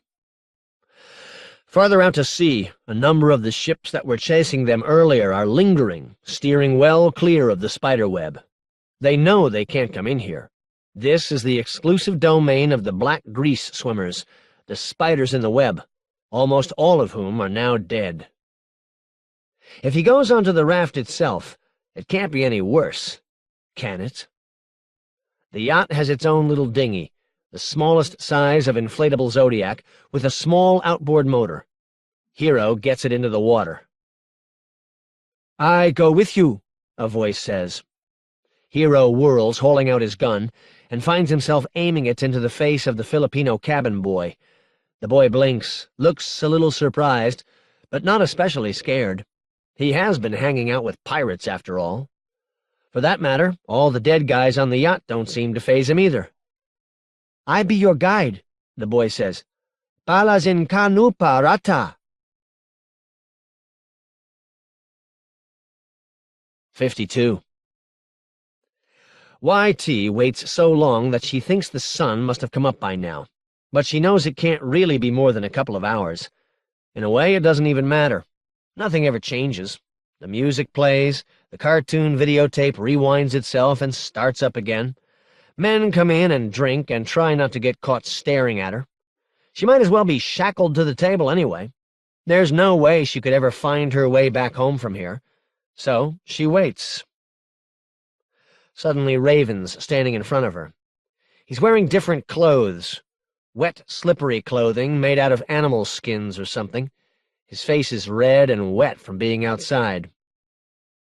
"You get your job all done?" "Sort of," Raven says. "I did enough." "What do you mean, enough?" "I mean, I don't like being called out of a date to do bullshit work," Raven says. "So I got things in order out there, and my attitude is, let his gnomes worry about the details." "Well, I've been having a great time here." "Sorry, baby. Let's get out of here," he says, speaking with the intense, strained tones of a man with an erection. "Let's go to the core," he says, once they get into the cool air above deck. "What's there?"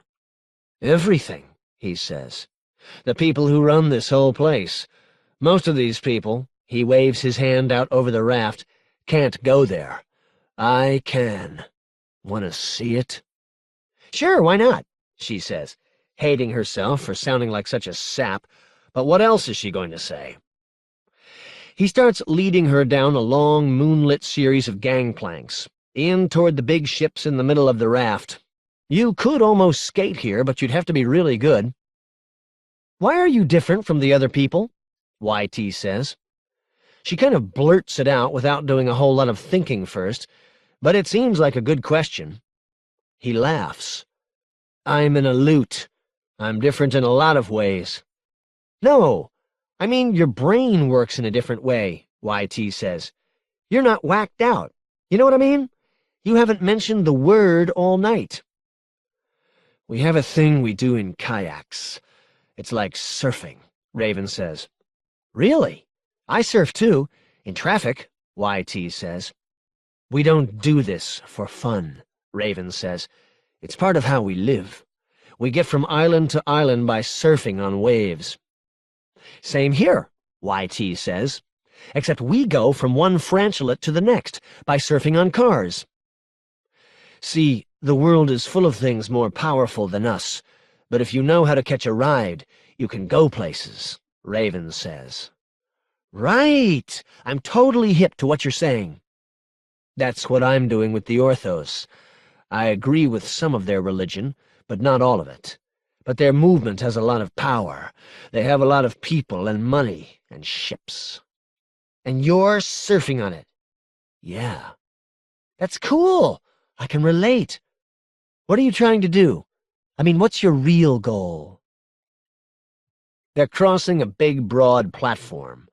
Suddenly he's right behind her. His arms are around her body, and he draws her back into him. Her toes are just barely touching the ground. She can feel his cool nose against her temple and his hot breath coming into one ear. It sends a tingle straight down to her toes. Short-term goal or long-term goal? Raven whispers. Long-term? I used to have this plan. I was going to nuke America. Oh, well, that'd be kind of harsh, she says. Maybe. Depends on what kind of a mood I'm in. Other than that, no long-term goals. Every time he whispers something, another breath tickles her ear. How about medium-term, then?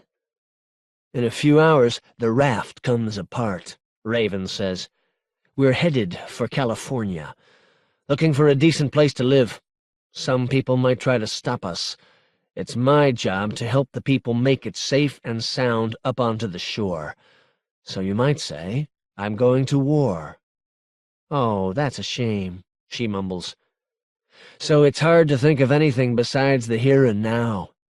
Yeah, I know. I rented a nice room to spend my last night in, Raven says. It's got clean sheets. Not for long, she thinks. She had thought that his lips would be cold and stiff, like a fish, but she's shocked at how warm they are. Every part of his body feels hot, like that's his only way of keeping warm up here in the Arctic. About 30 seconds into the kiss, he bends down, wraps his great thigh-sized forearms around her waist, cinches her up into the air, lifting her feet up off the deck. She was afraid he would take her to some horrible place, but it turns out he rented a whole shipping container, stacked way up high on one of the container ships in the core. The place is like a luxury hotel for big core wheels. She's trying to decide what to do with her legs, which are now dangling uselessly. She's not quite ready to wrap them around him, not this early in the date. Then she feels them spreading apart, way apart. Raven's thighs must be bigger around than his waist. He has lifted one leg up into her crotch and put the foot up on a chair so she's straddling his thigh. And with his arms, he's holding her body up against him, squeezing and relaxing, so that she's helplessly rocking back and forth, all her weight on her crotch. Some huge muscle, the upmost part of his quadricep, angles up where it attaches to the bone in his pelvis, and as he rocks her in closer and tighter, she ends up straddling that, shoved against it so tight that she can feel the seams in the crotch of her coverall, feel the coins in the key pocket of Raven's black jeans. When he slides his hands downward, still pressing her inward, and squeezes her butt in both hands, so big it must be like squeezing an apricot, fingers so long they wrap around and push up into her crack, and she rocks forward to get away from it, but there's nowhere to go, except into his body, her face breaking away from the kiss and sliding against the perspiration of his broad, smooth, whiskerless neck. She can't help letting out a yelp that turns into a moan, and then she knows he's got her, because she never makes noises during sex, but this time she can't help it. And once she's decided that, she's impatient to get on with it. She can move her arms, she can move her legs, but the middle part of her body is pinned in place. It's not going to move until Raven moves it. And he's not going to move it until she makes him want to, so she goes to work on his ear. That usually does it. He tries to get away from her. Raven trying to run away from something. She likes that idea. She has arms that are as strong as a man's, strong from hanging onto that poon on the freeway, so she wraps them around his head like a vice and presses her forehead against the side of his head and starts orbiting the tip of her tongue around the little folded-over rim of his outer ear. He stands paralyzed for a couple of minutes, breathing shallowly, while she works her way inward, and when she finally shoves her tongue into his ear canal, he bucks and grunts like he's just been harpooned, lifts her up off his leg, kicks the chair across the room so hard it cracks against the steel wall of the shipping container. She feels herself falling backward toward the futon, thinks for a moment she's about to get crushed beneath him, but he catches all the weight on his elbows except for his lower body, which slams into hers all at once, sending another electric shot of pleasure up her back and down her legs. Her thighs and calves have turned solid and tight, like they've been pumped full of juice. She can't relax them.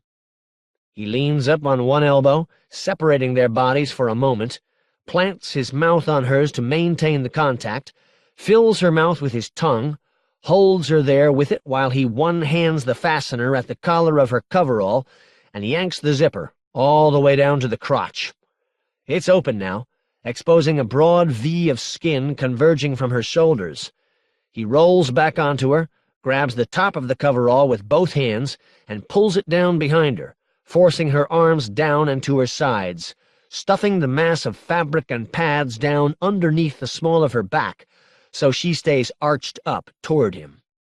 Then he's in between her tight thighs, all those skating muscles strained to the limit, and his hands come back inside to squeeze her butt again, this time his hot-skinned against hers. It's like sitting on a warm, buttered griddle, makes the whole body feel warmer. There's something she's supposed to remember at this point, something she has to take care of, something important. One of those dreary duties that always seems so logical when you think about it in the abstract and, at moments like this, seems so utterly beside the point that it never even occurs to you. It must be something to do with birth control, or something like that. But YT is helpless with passion, so she has an excuse. So she squirms and kicks her knees until the coverall and her panties have slid down to her ankles. Raven gets completely naked in about 3 seconds. He pulls his shirt off over his head and throws it somewhere, bucks out of his pants and kicks them off onto the floor. His skin is as smooth as hers, like the skin of a mammal that swims through the sea, but he feels hot, not cold and fishy. She doesn't see his cock, but she doesn't want to. What's the point, right?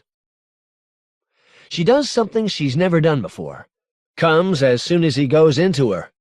It's like a bolt of lightning shoots out from the middle, down the backs of her tensed legs, up her spine, into her nipples. She sucks in air until her whole ribcage is poking out through the skin, and then screams it all out. She just rips one. Raven's probably deaf now, which is his fucking problem. She goes limp. So does he. He must have come at the same time, which is okay. It's early, and poor Raven was horny as a goat from being out to sea.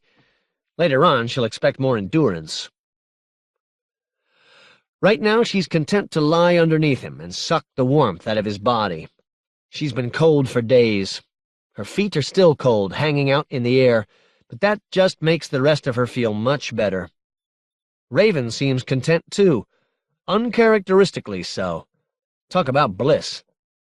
Most guys would already be flipping through channels on the TV. Not Raven. He's content to lie here all night, breathing softly into her neck. As a matter of fact, he's gone to sleep right on top of her, like something a woman would do. She dozes, too. Lies there for a minute or two, all these thoughts going through her head.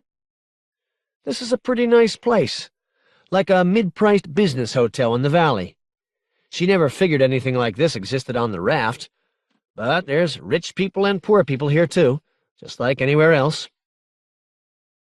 When they came to a certain place on the walkway, not far from the first of the big core ships, there was an armed guard blocking the way. He let Raven go on through, and Raven took YT with him, leading her by the hand, and the guard gave her a look, but he didn't say anything. He was keeping most of his attention on Raven. After that, the walkway got a lot nicer. It was broad, like the boardwalk at the beach, and not quite so crowded with old Chinese ladies carrying gigantic bundles on their backs, and it didn't smell like shit quite so much. When they got to the first core ship, there was a stairway that took them from sea level up to its deck. From there they took a gangplank across to the innards of another ship, and Raven led her through the place like he'd been through it 1,000,000 times, and eventually they crossed another gangplank into this container ship, and it was just like a fucking hotel in there. Bellhops with white gloves carrying luggage for guys in suits, a registration desk, everything. It was still a ship. Everything's made out of steel that has been painted white 1,000,000 times over, but nothing like what she expected. There's even a little helipad where the suits can come and go. There's a chopper parked next to it with a logo she's seen before. Rife Advanced Research Enterprises. Rare. The people who gave her the envelope to deliver to EBGAC headquarters. All of this is fitting together now. The feds and L. Bob Rife and the Reverend Wayne's pearly gates and the raft are all part of the same deal. "Who the hell are all these people?" she asked Raven when she first saw it, but he just shushed her. She asked him again later, as they were wandering around looking for their room, and he told her. "These guys all work for L. Bob Rife, programmers and engineers and communications people. Rife's an important man, got a monopoly to run." "Rife's here?" she asked him. Putting on an act, of course. She had it figured out by that point. "Shh," he said. "It's a nice piece of intel. Hero should like it, if she can just get it to him. And even that's going to be easy. She never thought there'd be metaverse terminals here on the raft, but on this ship there's a whole row of them, so that visiting suits can call back to civilization. All she has to do is get to one without waking up Raven, which could be tricky. It's too bad she couldn't drug him with something, like in the Raft movies." That's when the realization comes. It swims up out of her subconscious in the same way that a nightmare does. Or when you leave the house and remember half an hour later that you left a tea kettle going on the stove. It's a cold, clammy reality that she can't do a damn thing about. She has finally remembered what that nagging thing was that bothered her for a moment, right before the actual moment of fucking. It was not birth control. It was not a hygiene thing. It was her dentata, the last line of personal self-defense, along with Uncle Enzo's dog tags, the one piece of stuff that the orthos didn't take. They didn't take it because they don't believe in cavity searches. Which means that at the moment Raven entered her, a very small hypodermic needle slipped imperceptibly into the engorged frontal vein of his penis, automatically shooting a cocktail of powerful narcotics and depressants into his bloodstream. Raven's been harpooned in the place where he least expected it. Now he's going to sleep for at least 4 hours. And then, boy, is he ever going to be pissed.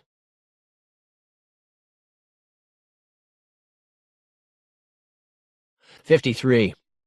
Hero remembers Elliot's warning. Don't go onto the raft itself without a local guide. This kid must be a refugee that Bruce Lee recruited from some Filipino neighborhood on the raft. The kid's name is Transubstantiacion. Tranny, for short. He climbs into the Zodiac before Hero tells him to. "Wait a sec," Hero says. "We have to do some packing first." Hero risks turning on a small flashlight, uses it to rummage around the yacht, picking up valuable stuff. A few bottles of, presumably, drinkable water, some food, extra ammunition for his 9. He takes one of the grappling hooks, too, coiling its rope neatly. Seems like the kind of thing that might be useful on the raft. He has one other chore to take care of. Not something he's looking forward to. Hero has lived in a lot of places where mice and even rats were a problem. He used to get rid of them using traps, but then he had a run of bad luck with the things. He would hear a trap snap shut in the middle of the night, and then instead of silence he would hear pitiable squeaking and thrashing, whacking noises as the stricken rodent tried to drag itself back to safety with a trap snapped over some part of its anatomy, usually its head. When you have gotten up at 3 in the morning to find a live mouse on your kitchen counter, leaving a contrail of brain tissue across the formica, it is hard to get back to sleep, and so he prefers to set out poison now. Somewhat in the same vein, a severely wounded man, the last man Hero shot, is thrashing around on the deck of the yacht, up near the bow, babbling. More than anything he has ever wanted to do, Hero wants to get into the Zodiac and get away from this person. He knows that in order to go up and help him, or put him out of his misery, he's going to have to shine the flashlight on him, and when he does that, he's going to see something he'll never be able to forget. But he has to do it. He swallows a couple of times because he's already gagging and follows his flashlight beam up to the bow. It's much worse than he had expected. The man apparently took a bullet somewhere around the bridge of his nose, aimed upward. Everything above that point has been pretty much blown off. Hero's looking into a cross-section of his lower brain. Something is sticking up out of his head. Hero figures it must be fragments of skull or something, but it's too smooth and regular for that. Now that he's gotten over his initial nausea, he's finding this easier to look at. It helps to know that the guy is out of his misery. More than half of his brain is gone. He's still talking. His voice sounds whistly and gaseous, like a pipe organ gone bad, because of the changes in his skull, but it's just a brainstem function, just a twitch in the vocal cords. The thing sticking up out of his head is a whip antenna about a foot long. It is encased in black rubber, like the antennas on cop walkie-talkies, and it is strapped onto his head above the left ear. This is one of the antenna heads that Elliot warned them about. Hero grabs the antenna and pulls. He might as well take the headset with him. It must have something to do with the way L. Bob Reif controls the raft. It doesn't come off. When Hero pulls, what's left of the guy's head twists around, but the antenna doesn't come loose. And that's how Hero figures out that this isn't a headset at all. The antenna has been permanently grafted onto the base of the man's skull. Hero switches his goggles into millimeter-wave radar and stares into the man's ruined head. The antenna is attached to the skull by means of short screws that go into the bone, but do not pierce all the way through. The base of the antenna contains a few microchips, whose purpose Hero cannot divine by looking at them. But nowadays you can put a supercomputer on a single chip, so anytime you see more than one chip together in one place, you're looking at significant wear. A single hair-thin wire emerges from the base of the antenna and penetrates the skull. It passes straight through to the brainstem, and then branches and rebranches into a network of invisibly tiny wires embedded in the brain tissue, coiled around the base of the tree. Which explains why this guy continues to pump out a steady stream of raft babble, even when his brain is missing. It looks like L. Bob Reif has figured out a way to make electrical contact with the part of the brain where Ashira lives. These words aren't originating here. It's a Pentecostal radio broadcast coming through on his antenna. Reason is still up top, its monitor screen radiating blue static toward heaven. Hero finds the hard power switch and turns it off. Computers this powerful are supposed to shut themselves down after you've asked them to. Turning one off with the hard switch is like lulling someone to sleep by severing their spinal column. But when the system has snow-crashed, it loses even the ability to turn itself off, and primitive methods are required. Hero packs the Gatling gun assembly back into the case and latches it shut. Maybe it's not as heavy as he thought, or maybe he's on adrenaline overdrive. Then he realizes why it seems so much lighter. Most of its weight was ammunition, and Fisheye used up quite a bit. He half carries, half drags it back to the stern, making sure the heat exchanger stays in the water, and somersaults it into the Zodiac. Hero climbs in after it, joining Tranny, and starts attending to the motor. "No motor," Tranny says. "It's snagged bad." Right. The spiderweb would get wrapped around the propeller. Tranny shows Hero how to snap the Zodiac's oars into the oarlocks. Hero rows for a while and finds himself in a long, clear zone that zigzags its way through the raft, like a lead of clear water between ice floes in the Arctic. "Motor okay," Tranny says. He drops the motor into the water. Tranny pumps up the fuel line and starts it up. It starts on the first pull. Bruce Lee ran a tight ship. As Hero begins to motor down the open space, he is afraid that it is just a little cove in the ghetto, but this is just a trick of the lights. He rounds a corner and finds it stretching out for some distance. It is a sort of beltway that runs all the way around the raft. Small streets and even smaller alleys lead from this beltway into the various ghettos.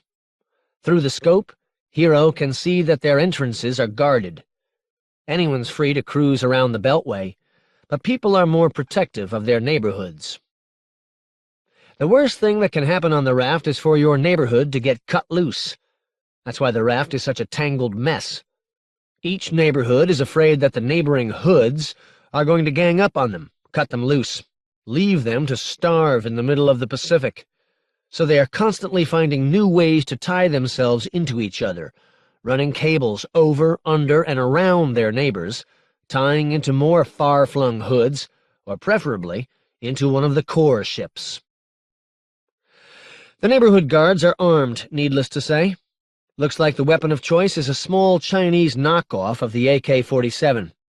Its metal frame jumps out pretty clearly on radar. The Chinese government must have stamped out an unimaginable number of these things back in the days when they spent a lot of time thinking about the possibility of fighting a land war with the Soviets. Most of them just look like indolent third-world militia the world over. But at the entrance to one neighborhood, Hero sees that the guard in charge has a whip antenna sticking straight up in the air, sprouting from his head. A few minutes later, they get to a point where the beltway is intersected by a broad street that runs straight into the middle of the raft, where the big ships are, the core. The closest one is a Nipponese container ship, a low, flat-decked number with a high bridge, stacked with steel shipping containers. It's webbed over with rope ladders and makeshift stairways that enable people to climb up into this container or that. Many of the containers have lights burning in them. "Apartment building," Tranny jokes, noting Hero's interest. Then he shakes his head and rolls his eyes and rubs his thumb against his fingertips. Apparently this is quite the swell neighborhood. The nice part of the cruise comes to an end when they notice several fast skiffs emerging from a dark and smoky neighborhood. "Vietnam gang," Tranny says. He puts his hand on Hero's and gently but firmly removes it from the outboard motor's throttle. Hero checks them out on radar. A couple of these guys have the little AK-47s, but most of them are armed with knives and pistols, obviously looking forward to some close-up, face-to-face contact. These guys in the boats are, of course, the peons. More important-looking gents stand along the edge of the neighborhood, smoking and watching. A couple of them are wireheads. Tranny revs it up, turns into a sparse neighborhood of loosely connected Arabian dhows, and maneuvers through the darkness for a while, occasionally putting his hand on Hero's head and gently pressing it down so he doesn't catch a rope with his neck.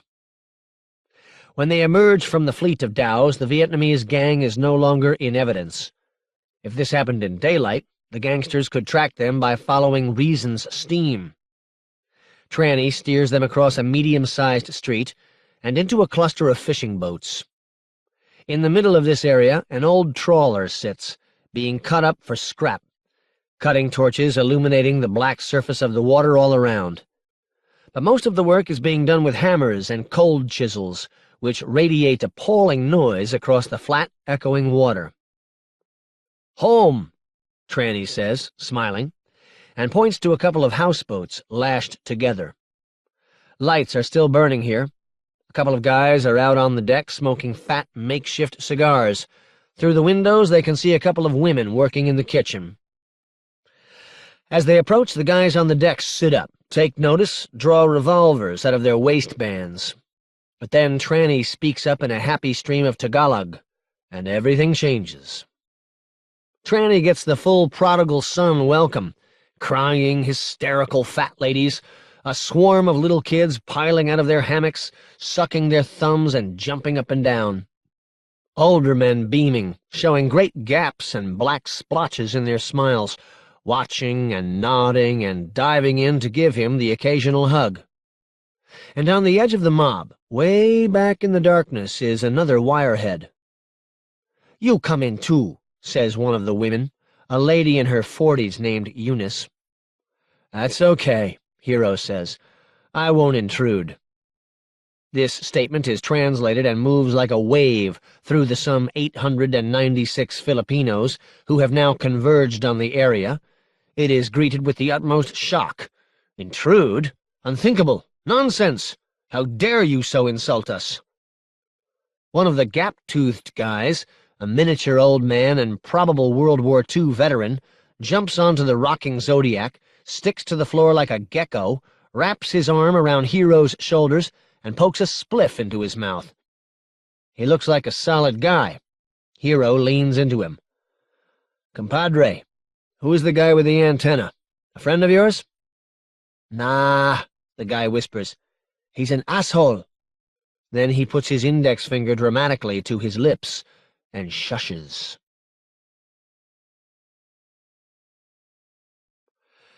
54. It's all in the eyes.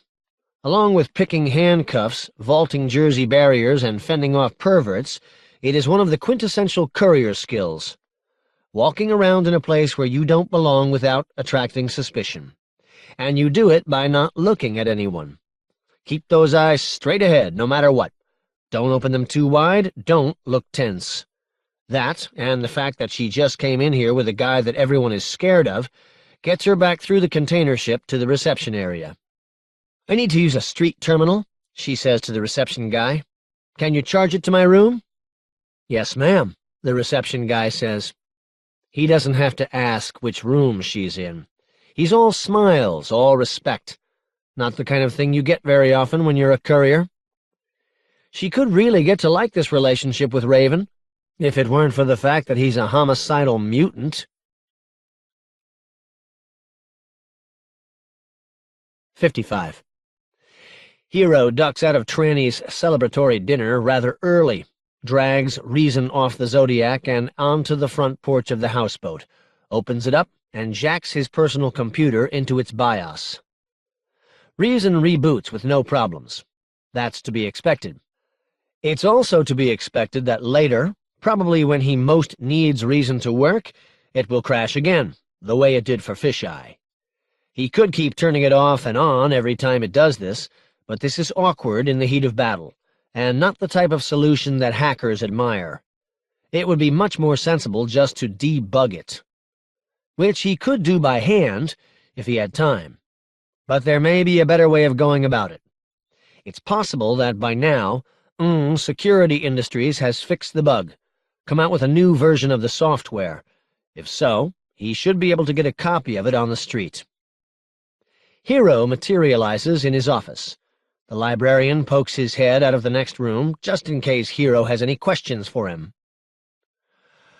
"What does ultima ratio regum mean?" "The last argument of kings," the librarian says. "King Louis XIV had it stamped onto the barrels of all of the cannons that were forged during his reign." Hero stands up and walks out into his garden. His motorcycle is waiting for him on the gravel path that leads to the gate. Looking up over the fence, Hero can see the lights of downtown rising in the distance again. His computer has succeeded in jacking into L. Bob Reif's global network. He has access to the street. This is as Hero had expected. Reif must have a whole suite of satellite uplinks there on the Enterprise, patched into a cellular network covering the raft. Otherwise, he wouldn't be able to reach the metaverse from his very own watery fortress, which would never do for a man like Reif. Hero climbs on his bike, eases it through the neighborhood and onto the street, and then gooses it up to a few 100 miles an hour, slaloming between the stanchions of the monorail, practicing. He runs into a few of them and stops, but that's to be expected. Security Industries has a whole floor of a mile-high neon skyscraper near Port 1, right in the middle of downtown. Like everything else in the metaverse, it's open 24 hours, because it's always business hours somewhere in the world. Hero leaves his bike on the street, takes the elevator up to the 397th floor, and comes face to face with a receptionist demon. For a moment he can't peg her racial background. Then he realizes that this demon is half black, half Asian, just like him. If a white man had stepped off the elevator, she probably would have been a blonde. A Nipponese businessman would have come face to face with a perky Nipponese office girl. "Yes, sir," she says. "Is this in regard to sales or customer service?" "Customer service." "Whom are you with?" "You name it. I'm with them." "I'm sorry." Like human receptionists, the demon is especially bad at handling irony. "At the moment, I think I'm working for the Central Intelligence Corporation, the Mafia, and Mr. Lee's Greater Hong Kong." "I see," says the receptionist, making a note. Also, like a human receptionist, it is not possible to impress her. "And what product is this in regards to?" "Reason." "Sir, welcome to Security Industries," says another voice. It is another demon, an attractive black Asian woman in highly professional dress who has materialized from the depths of the office suite. She ushers Hero down a long, nicely paneled hallway, down another long paneled hallway, and then down a long paneled hallway. Every few steps he passes by a reception area where avatars from all over the world sit in chairs passing the time. But Hero doesn't have to wait. She ushers him straight into a nice, big paneled office where an Asian man sits behind a desk littered with models of helicopters. It is Mr. Himself. He stands up. They swap bows. The usher lady checks out. "You working with Fisheye?" Says, lighting up a cig. The smoke swirls in the air ostentatiously. It takes as much computing power, realistically, to model the smoke coming out of Ng's mouth as it does to model the weather system of the entire planet. "He's dead," Hero says. "Reason crashed at a critical juncture, and he ate a harpoon." Doesn't react. Instead, he just sits there, motionless for a few seconds, absorbing this data, as if his customers get harpooned all the time. He's probably got a mental database of everyone who has ever used one of his toys, and what happened to them. "I told him it was a beta version," says, "and he should have known not to use it for infighting. A $2 switchblade would have served him better." "Agreed, but he was quite taken with it." Blows out more smoke, thinking. "As we learned in Vietnam, high-powered weapons are so sensorially overwhelming that they are similar to psychoactive drugs, like LSD, which can convince people they can fly, causing them to jump out of windows. Weapons can make people overconfident, skewing their tactical judgment, as in the case of Fisheye." "I'll be sure and remember that," Hero says. "What kind of combat environment do you want to use Reason in?" Says. "I need to take over an aircraft carrier tomorrow morning." "The Enterprise?" "Yes." "You know," says, apparently in a conversational mood, "there's a guy who actually took over a nuclear missile submarine armed with nothing more than a piece of glass." "Yeah, that's the guy who killed Fisheye. I might have to tangle with him, too." Laughs. "What is your ultimate objective? As you know, we are all in this together, so you may share your thoughts with me." "I'd prefer a little more discretion in this case." "Too late for that, Hero," says another voice. Hero turns around. It is Uncle Enzo, being ushered through the door by the receptionist, a striking Italian woman. Just a few paces behind him is a small Asian businessman and an Asian receptionist. "I took the liberty of calling them in when you arrived," says, "so that we could have a powwow." "Pleasure," Uncle Enzo says, bowing slightly to Hero. Hero bows back. "I'm really sorry about the car, sir." "It's forgotten," Uncle Enzo says. The small Asian man has now come into the room. Hero finally recognizes him. It is the photo that is on the wall of every Mr. Lee's Greater Hong Kong in the world. Introductions and bows all around. Suddenly, a number of extra chairs have materialized in the office, so everyone pulls one up. Comes out from behind his desk, and they sit in a circle. "Let us cut to the chase, since I assume that your situation, Hero, may be more precarious than ours," Uncle Enzo says. "You got that right, sir." "We would all like to know what the hell is going on," Mr. Lee says. His English is almost devoid of a Chinese accent. Clearly his cute, daffy public image is just a front. "How much of this have you guys figured out so far?" "Bits and pieces," Uncle Enzo says. "How much have you figured out?" "Almost all of it," Hero says. "Once I talk to Juanita, I'll have the rest." "In that case, you are in possession of some very valuable intel," Uncle Enzo says. He reaches into his pocket and pulls out a HyperCard and hands it toward Hero. It says, 25 million Hong Kong dollars. Hero reaches out and takes the card. Somewhere on Earth, two computers swap bursts of electronic noise, and the money gets transferred from the Mafia's account to Hero's. "You'll take care of the split with YT," Uncle Enzo says. Hero nods. "You bet I will."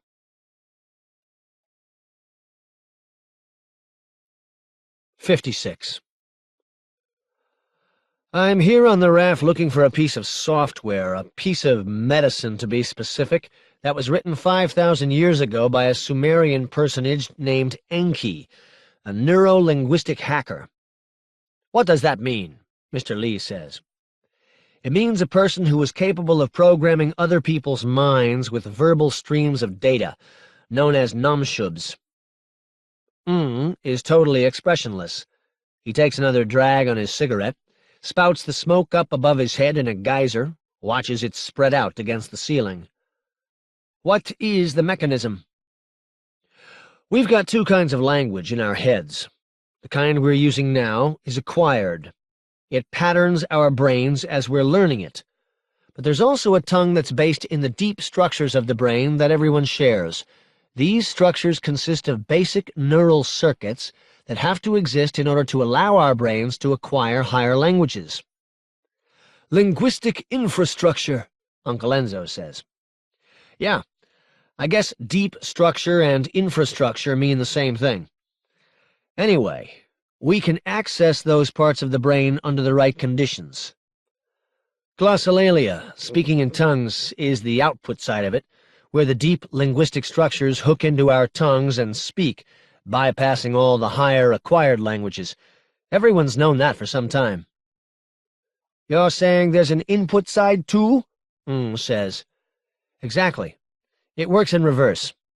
Under the right conditions, your ears, or eyes, can tie into the deep structures, bypassing the higher language functions, which is to say, someone who knows the right words can speak words or show you visual symbols that go past all your defenses and sink right into your brainstem. Like a cracker who breaks into a computer system, bypasses all the security precautions, and plugs himself into the core, enabling him to exert absolute control over the machine. In that situation, the people who own the computer are helpless," says. "Right, because they access the machine at a higher level, which has now been overridden. In the same sense, once a neuro-linguistic hacker plugs into the deep structures of our brain, we can't get him out, because we can't even control our own brain at such a basic level." "What does this have to do with a clay tablet on the Enterprise?" Mr. Lee says. "Bear with me. This language, the mother tongue, is a vestige of an earlier phase of human social development. Primitive societies were controlled by verbal rules called me. The me were like little programs for humans. They were a necessary part of the transition from caveman society to an organized agricultural society. For example, there was a program for plowing a furrow in the ground and planting grain. There was a program for baking bread, and another one for making a house.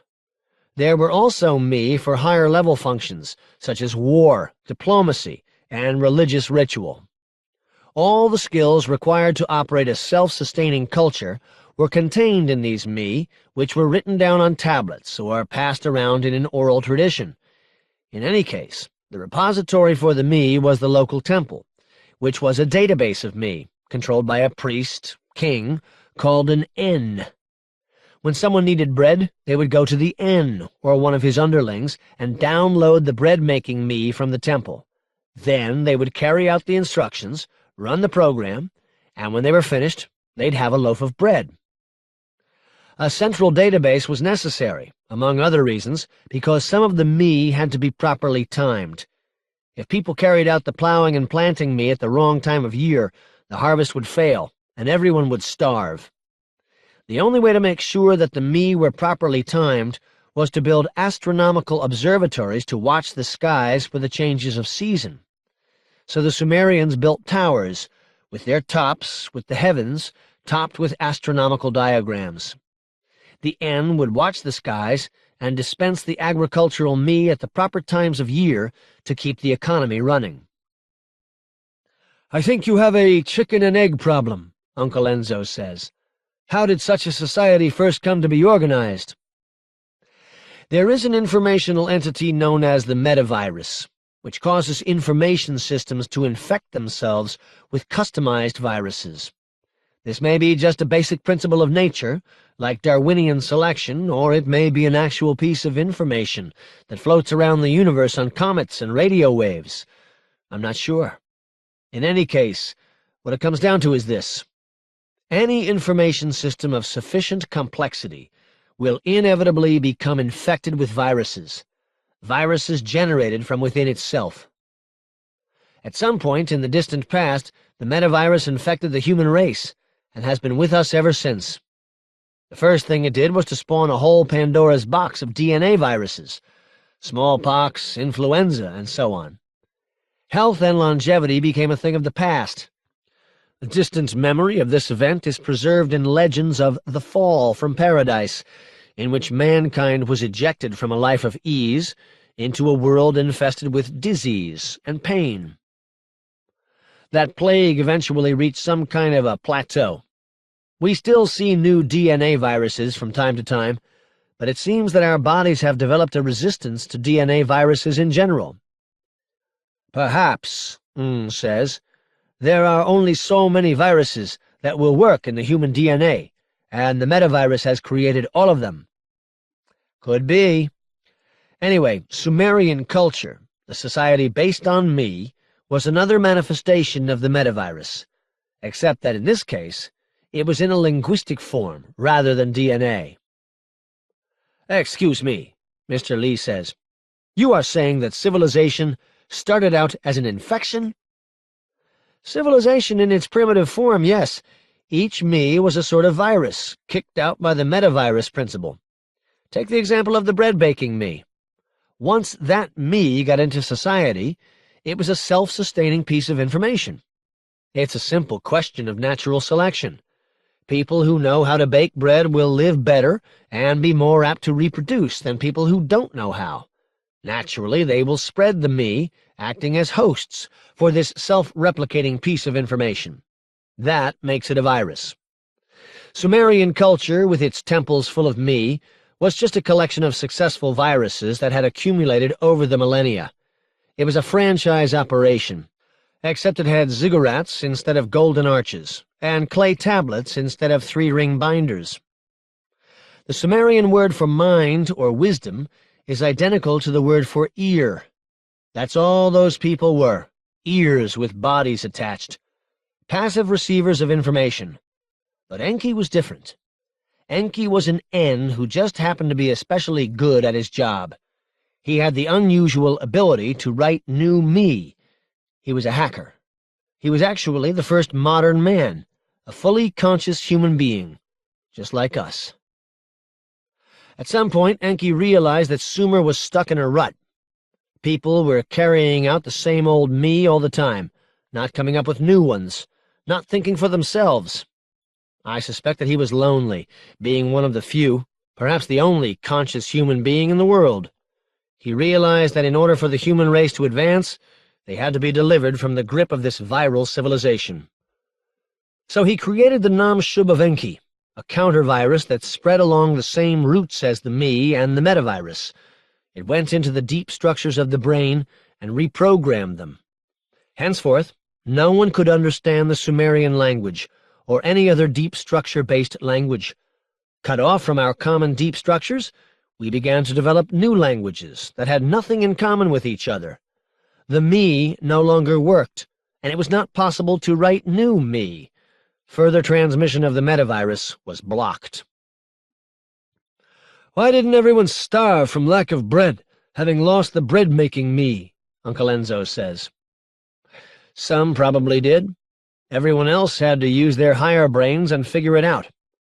So you might say that the Namshub of Enki was the beginnings of human consciousness, when we first had to think for ourselves.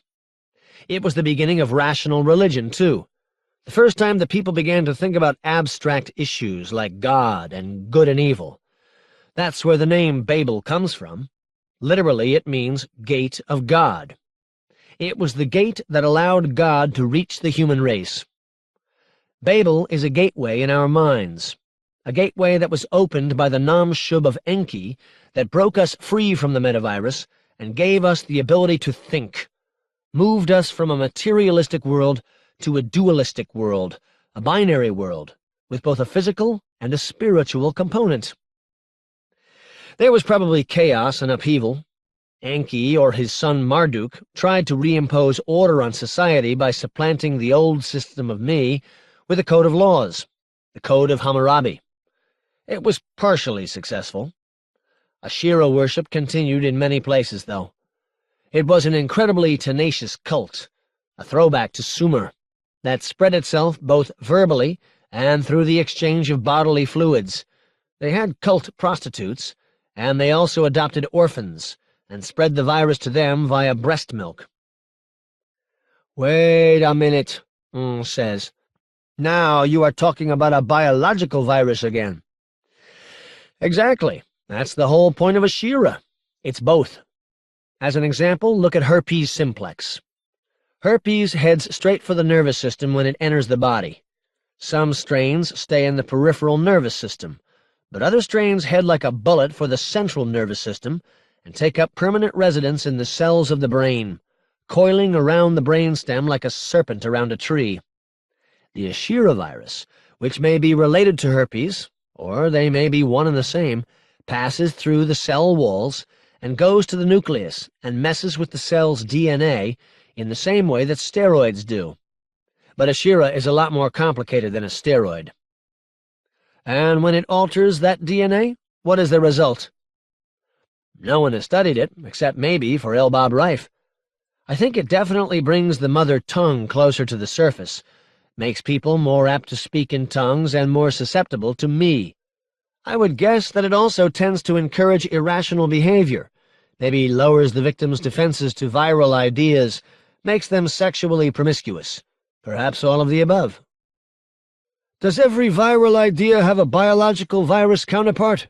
Uncle Enzo says. No, only Asherah does, as far as I know. That is why, of all the Me, and all the gods and religious practices that predominated in Sumer, only Asherah is still going strong today. A viral idea can be stamped out, as happened with Nazism, bell-bottoms, and Bart Simpson T-shirts. But Asherah, because it has a biological aspect, can remain latent in the human body. After Babel, Asherah was still resident in the human brain, being passed on from mother to child and from lover to lover. We are all susceptible to the pull of viral ideas, like mass hysteria, or a tune that gets into your head that you keep on humming all day until you spread it to someone else. Jokes, urban legends, crackpot religions, Marxism. No matter how smart we get, there is always this deep, irrational part that makes us potential hosts for self-replicating information. But being physically infected with a virulent strain of the Asherah virus makes you a whole lot more susceptible. The only thing that keeps these things from taking over the world is the Babel factor. The walls of mutual incomprehension that compartmentalized the human race and stopped the spread of viruses. Babel led to an explosion in the number of languages. That was part of Enki's plan. Monocultures, like a field of corn, are susceptible to infections, but genetically diverse cultures, like a prairie, are extremely robust. After a few thousand years, one new language developed, Hebrew, that possessed exceptional flexibility and power. The Deuteronomists, a group of radical monotheists in the 6th and 7th centuries BC, were the first to take advantage of it. They lived in a time of extreme nationalism and xenophobia, which made it easier for them to reject foreign ideas, like Asherah worship. They formalized their old stories into the Torah and implanted within it a law that ensured its propagation throughout history, a law that said, in effect, "Make an exact copy of me and read it every day." And they encouraged a sort of informational hygiene, a belief in copying things strictly and taking great care with information, which, as they understood, is potentially dangerous. They made data a controlled substance. They may have gone beyond that. There is evidence of carefully planned biological warfare against the army of Sennacherib when he tried to conquer Jerusalem. So the Deuteronomists may have had an N of their very own, or maybe they just understood viruses well enough that they knew how to take advantage of naturally occurring strains. The skills cultivated by these people were passed down in secret from one generation to the next and manifested themselves 2,000 years later in Europe among the Kabbalistic sorcerers, Baal Shems, masters of the divine name. In any case, this was the birth of rational religion. All of the subsequent monotheistic religions, known by Muslims appropriately as religions of the book, incorporated those ideas to some extent. For example, the Quran states over and over again that it is a transcript, an exact copy of a book in heaven. Naturally, anyone who believes that will not dare to alter the text in any way. Ideas such as these were so effective in preventing the spread of Asherah that, eventually, every square inch of the territory where the viral cult had once thrived, from India to Spain, was under the sway of Islam, Christianity, or Judaism. But because of its latency, coiled about the brainstem of those it infects, passed from one generation to the next, it always finds ways to resurface. In the case of Judaism, it came in the form of the Pharisees, who imposed a rigid, legalistic theocracy on the Hebrews. With its rigid adherence to laws stored in a temple, administered by priestly types vested with civil authority, it resembled the old Sumerian system, and was just as stifling. The ministry of Jesus Christ was an effort to break Judaism out of this condition, sort of an echo of what Enki did. Christ's gospel is a new Namshub, an attempt to take religion out of the temple, out of the hands of the priesthood, and bring the kingdom of God to everyone. That is the message explicitly spelled out by his sermons, and it is the message symbolically embodied in the empty tomb.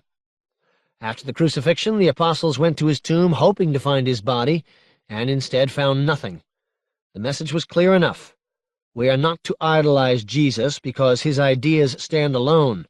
His church is no longer centralized in one person, but dispersed among all the people. People who were used to the rigid theocracy of the Pharisees couldn't handle the idea of a popular, non-hierarchical church. They wanted popes and bishops and priests. And so the myth of the resurrection was added onto the Gospels. The message was changed to a form of idolatry. In this new version of the Gospels, Jesus came back to earth and organized a church, which later became the Church of the Eastern and Western Roman Empire, another rigid, brutal, and irrational theocracy. At the same time, the Pentecostal church was being founded. The early Christians spoke in tongues. The Bible says, "And all were amazed and perplexed, saying to one another, 'What does this mean?'" Well, I think I may be able to answer that question. It was a viral outbreak. Asherah had been present, lurking in the population ever since the triumph of the Deuteronomists. The informational hygiene measures practiced by the Jews kept it suppressed, but in the early days of Christianity, there must have been a lot of chaos, a lot of radicals and free thinkers running around flouting tradition. Throwbacks to the days of pre-rational religion, throwbacks to Sumer. And sure enough, they all started talking to each other in the tongue of Eden. The mainline Christian church refused to accept glossolalia. They frowned on it for a few centuries and officially purged it at the Council of Constantinople in 381. The glossolalic cult remained on the fringes of the Christian world. The church was willing to accept a little bit of xenoglossia if it helped convert heathens, as in the case of St. Louis Bertrand, who converted thousands of Indians in the 16th century, spreading glossolalia across the continent faster than smallpox. But as soon as they were converted, those Indians were supposed to shut up and speak Latin like everyone else. The Reformation opened the door a little wider, but Pentecostalism didn't really take off until the year 1900, when a small group of Bible college students in Kansas began to speak in tongues. They spread the practice to Texas. There it became known as the Revival Movement. It spread like wildfire all across the United States, and then the world, reaching China and India in 1906. The 20th century's mass media, high literacy rates, and high-speed transportation all served as superb vectors for the infection. In a packed revival hall or a third-world refugee encampment, glossolalia spread from one person to the next as fast as panic. By the 80s, the number of Pentecostals worldwide numbered in the tens of millions. And then came television, and the Reverend Wayne, backed up by the vast media power of L. Bob Reif. The behavior that the Reverend Wayne promulgates through his television shows, pamphlets, and franchises can be traced in an unbroken line back to the Pentecostal cults of early Christianity, and from there, back to pagan glossolalia cults. The cult of Asherah lives. The Reverend Wayne's pearly gates is the cult of Asherah. 57. Lagos figured all of this out. He was originally a researcher at the Library of Congress, later became part of CIC when it absorbed the library. He made a living by discovering interesting things in the library, facts no one else had bothered to dig up.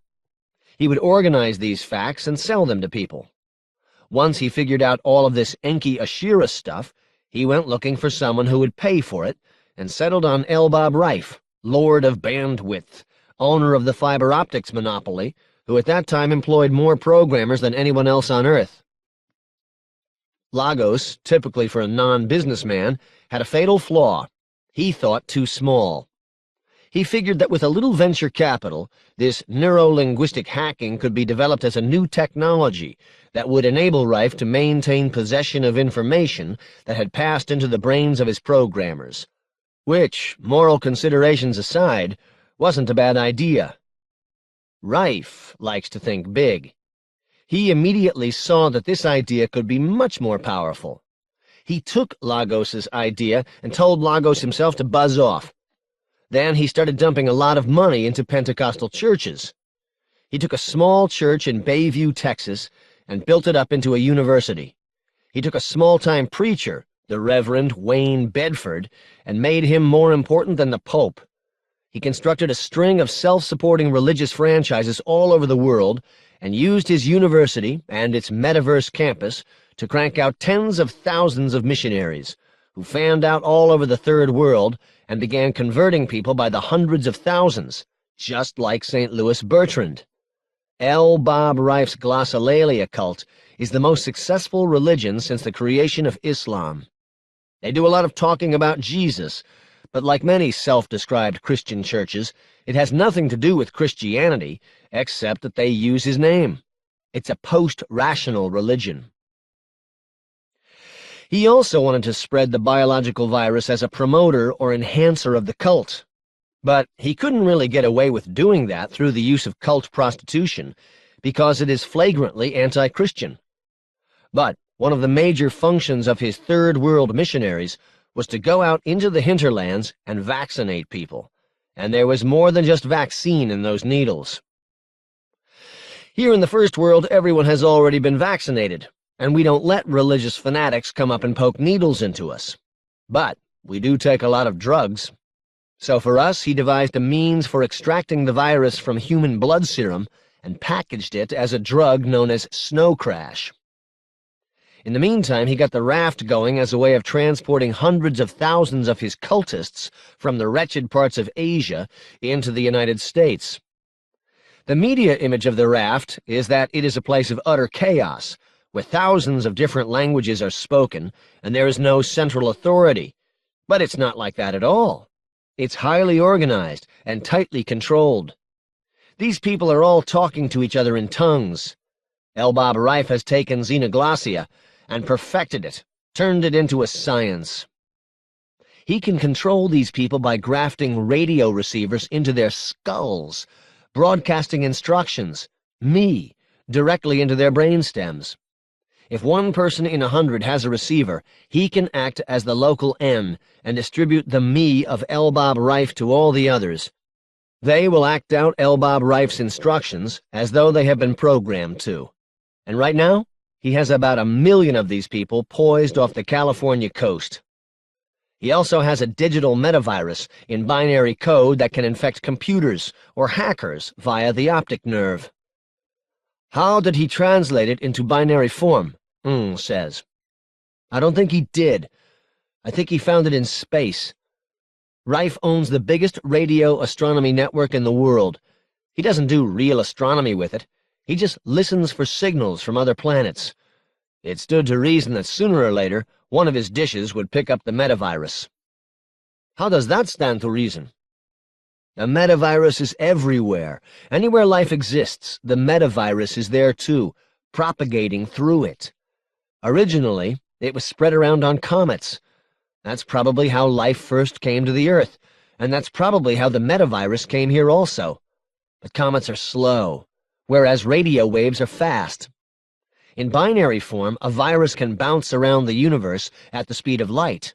It infects a civilized planet, gets into its computers, reproduces, and inevitably gets broadcast on television or radio or whatever. Those transmissions don't stop at the edge of the atmosphere. They radiate out into space forever. And if they hit a planet with another civilized culture, where people are listening to the stars the way Reif was doing, then that planet gets infected too. I think that was Reif's plan, and I think it worked. Except that Reif was smart. He caught it in a controlled manner.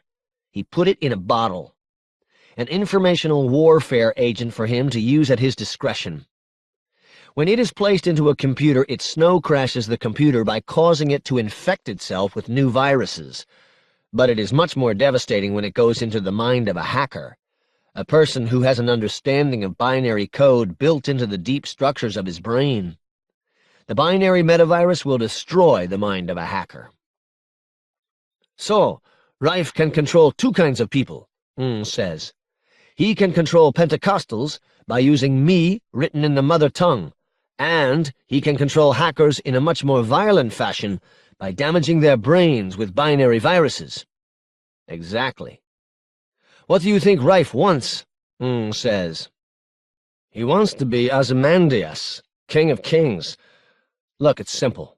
Once he converts you to his religion, he can control you with me.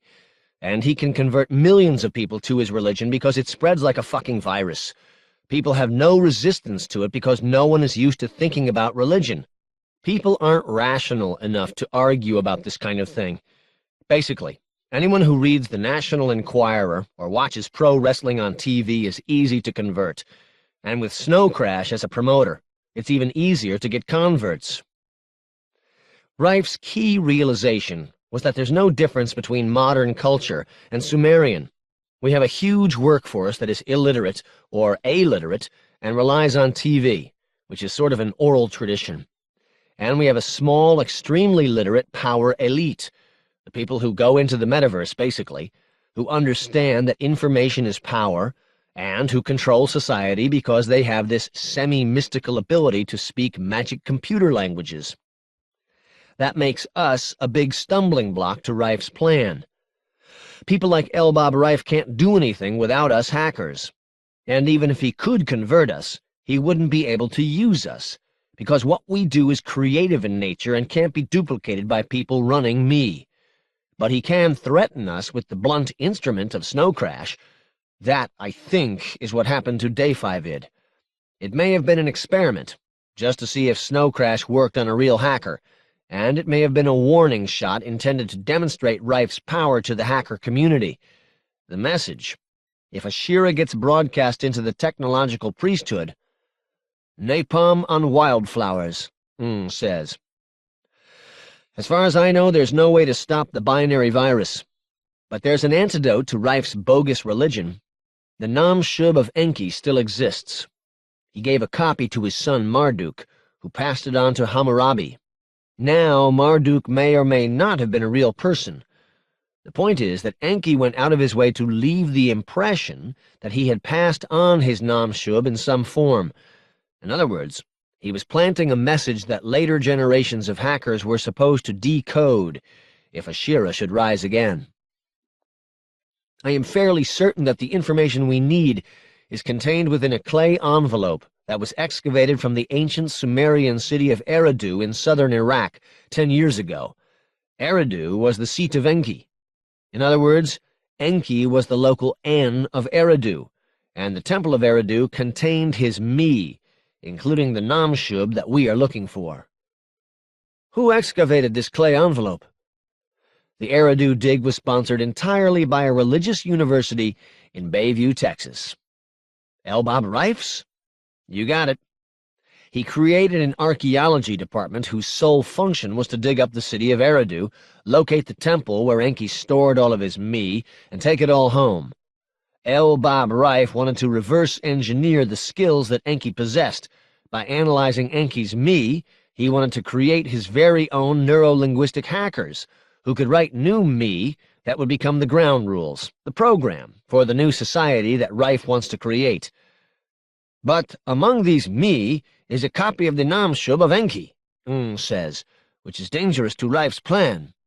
Right. He wanted that tablet, too, not to analyze, but to keep to himself, so no one could use it against him.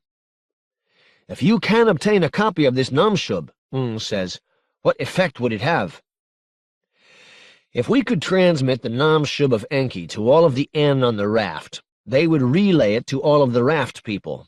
It would jam their mother tongue neurons and prevent Rife from programming them with new me, Hero says. But we really need to get this done before the raft breaks up, before the refuse all come ashore. Rife talks to his N through a central transmitter on the Enterprise, which I take to be a fairly short-range line-of-sight type of thing. Pretty soon he'll use this system to distribute a big me that will cause all the refuse to come ashore as a unified army with coordinated marching orders. In other words, the raft will break up, and after that it won't be possible to reach all of these people anymore with a single transmission. So, we have to do it as soon as possible. Mr. Rife will be most unhappy, predicts. He will try to retaliate by unleashing Snow Crash against the technological priesthood. I know that, Hero says, but I can only worry about one thing at a time. I could use a little help here. Easier said than done, says. To reach the core, one must fly over the raft or drive a small boat through its midst. Rife has 1 million people there with rifles and missile launchers. Even high-tech weapons systems cannot defeat organized small arms fire on a massive scale. Get some choppers out to this vicinity, then, Hero says. Something, anything. If I can get my hands on the Nam-Shub of Enki and infect everyone on the raft with it, then you can approach safely. We'll see what we can come up with, Uncle Enzo says. Fine, Hero says. Now, what about reason? Mumbles something, and a card appears in his hand. Here's a new version of the system software, he says. It should be a little less buggy. A little less? No piece of software is ever bug-free, says. Uncle Enzo says, I guess there's a little bit of a Shira in all of us.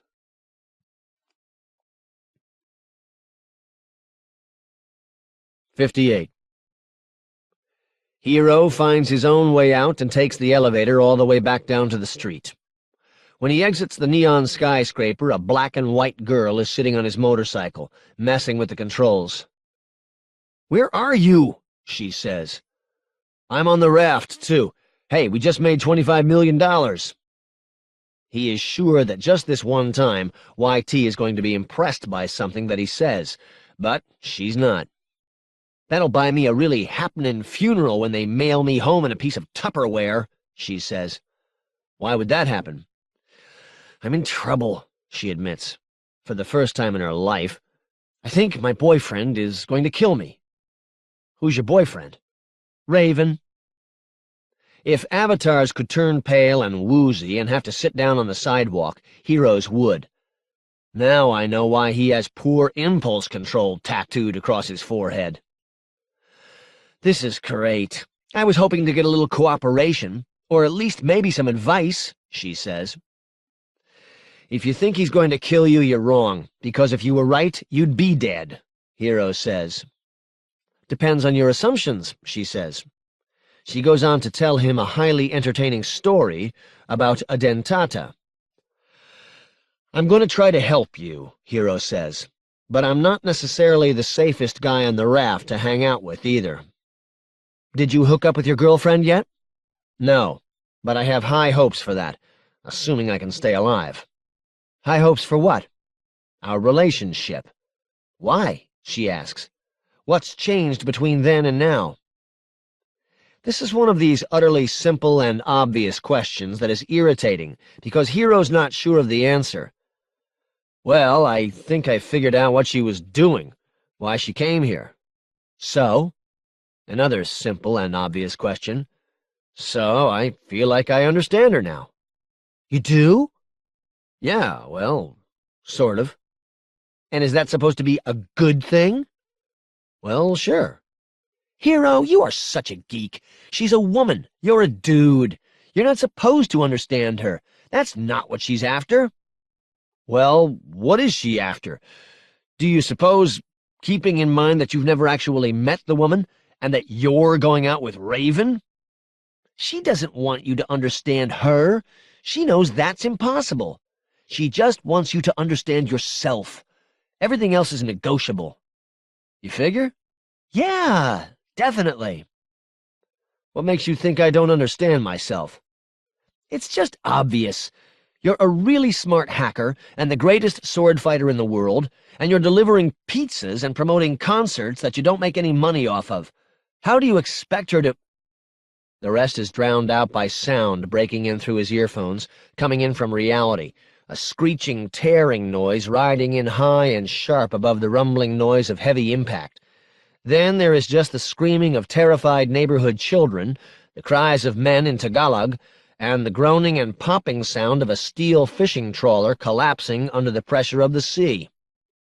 "What was that?" YT says. "Meteorite," Hero says. "Huh?" "Stay tuned," Hero says. "I think I just got into a Gatling gun duel." "Are you going to sign off?" "Just shut up for a second." This neighborhood is U-shaped, built around a sort of cove in the raft, where half a dozen rusty old fishing boats are tied up. A floating pier, pieced together from mismatched pontoons, runs around the edge. The empty trawler, the one they've been cutting up for scrap, has been hit by a burst from the big gun on the deck of the Enterprise. It looks as though a big wave picked it up and tried to wrap it around a pillar. One whole side is collapsed in. The bow and the stern are actually bent toward each other. Its back is broken. Its empty holds are ingurgitating, a vast, continuous rush of murky brown seawater, sucking in that variegated sewage like a drowning man sucks air. It's heading for the bottom, fast. Hero shoves Reason back into the Zodiac, jumps in, and starts the motor.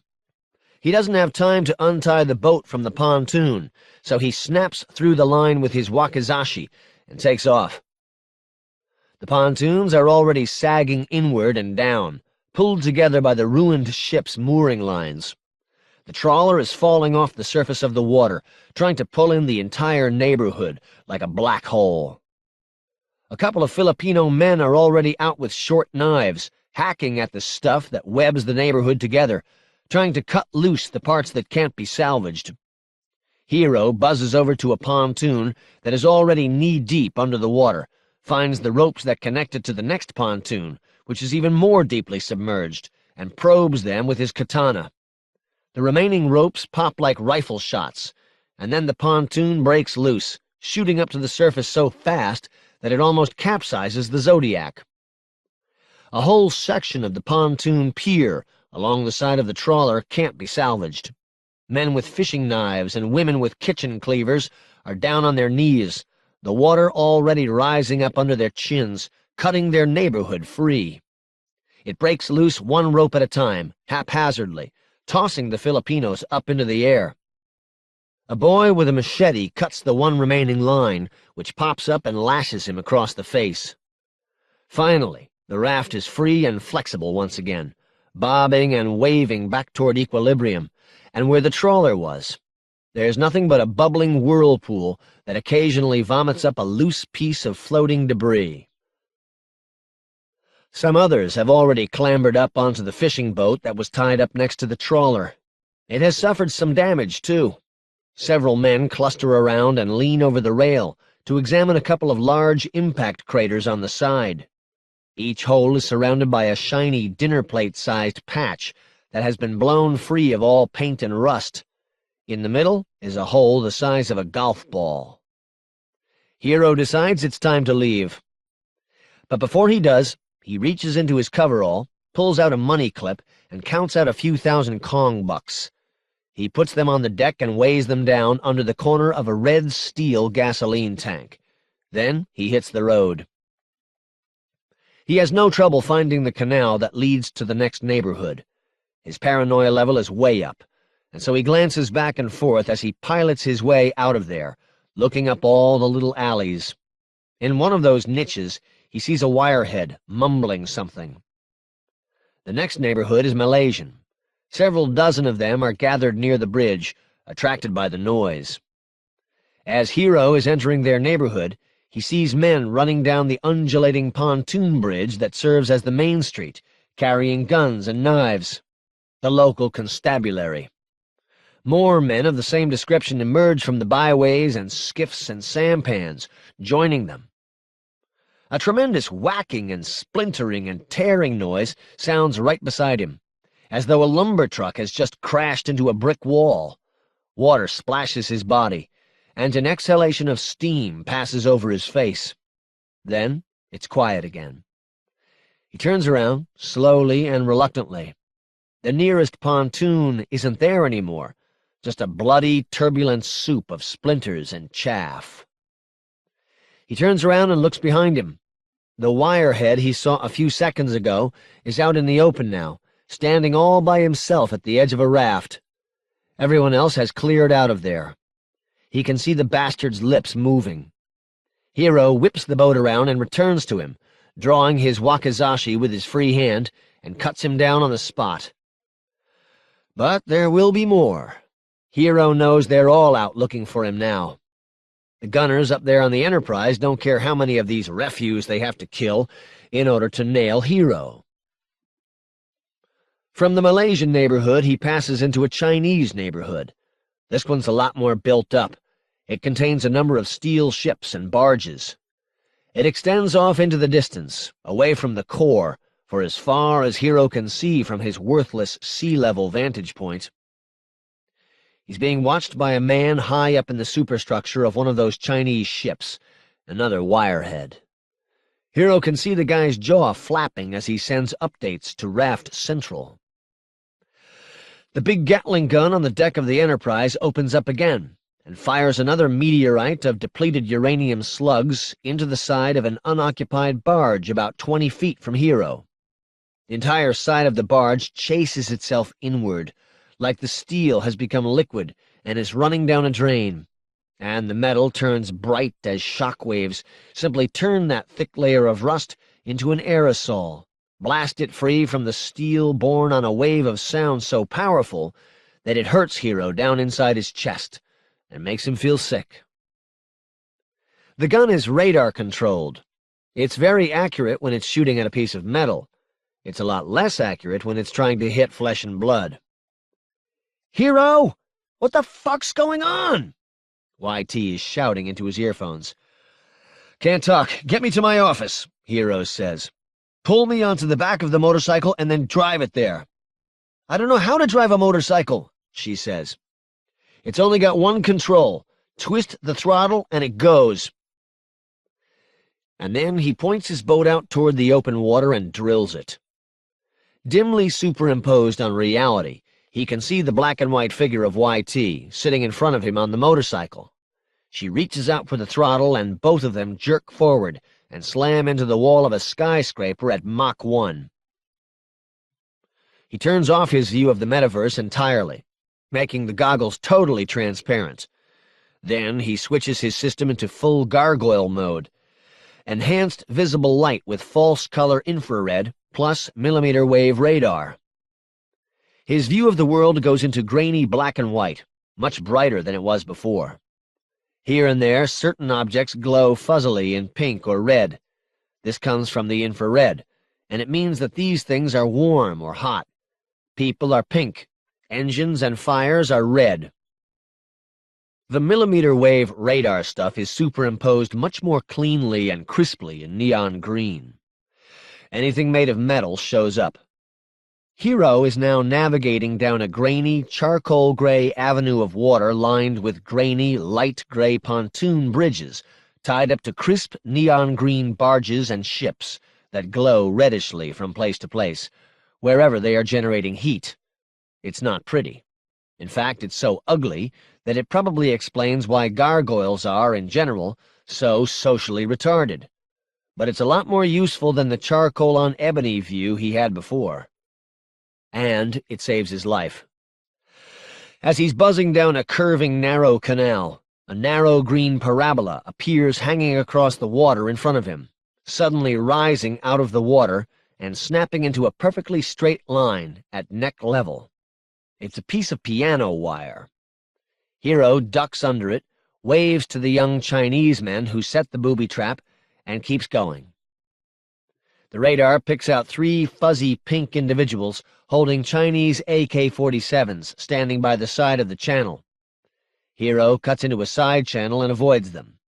But it's a narrower channel, and he's not sure where it goes. "YT," he says. "Where the hell are we?" "Driving down the street toward your house. We overshot it about 6 times. Up ahead, the channel dead ends. Hero does a 180. With the big heat exchanger dragging behind it, the boat is not nearly as maneuverable or as fast as Hero wants it to be. He passes back underneath the booby trap wire and starts exploring another narrow channel that he passed earlier. "Okay, we're home. You're sitting at your desk," YT says. "Okay," Hero says. "This is going to be tricky." He coasts down to a dead stop in the middle of the channel, makes a scan for militiamen and wireheads, and finds none. There is a 5-foot-tall Chinese woman in the boat next to him, holding a square cleaver, chopping something. Hero figures it's a risk he can handle, so he turns off reality and returns to the metaverse. He's sitting at his desk. YT is standing next to him, arms crossed, radiating attitude. "Librarian?" "Yes, sir," the librarian says, padding in. "I need blueprints of the aircraft carrier Enterprise. Fast. If you can get me something in 3D, that'd be great." "Yes, sir," the librarian says. Hero reaches out and grabs Earth. "You are here," he says. Earth spins around until he's staring straight down at the raft. Then it plunges toward him at a terrifying rate. It takes all of 3 seconds for him to get there. If he were in some normal, stable part of the world like Lower Manhattan, this would actually work in 3D. Instead, he's got to put up with 2-dimensional satellite imagery. He is looking at a red dot superimposed on a black-and-white photograph of the raft. The red dot is in the middle of a narrow, black channel of water. "You are here." It's still an incredible maze, but it's a lot easier to solve a maze when you're looking down on it. Within about 60 seconds, he's out in the open Pacific. It's a foggy gray dawn. The plume of steam coming out of Reason's heat exchanger just thickens it a little. "Where the hell are you?" YT says. "Leaving the raft." "Gee, thanks for all your help." "I'll be back in a minute. I just need a second to get myself organized." There's a lot of scary guys around here, YT says. They're watching me. It's okay, Hero says. I'm sure they'll listen to reason.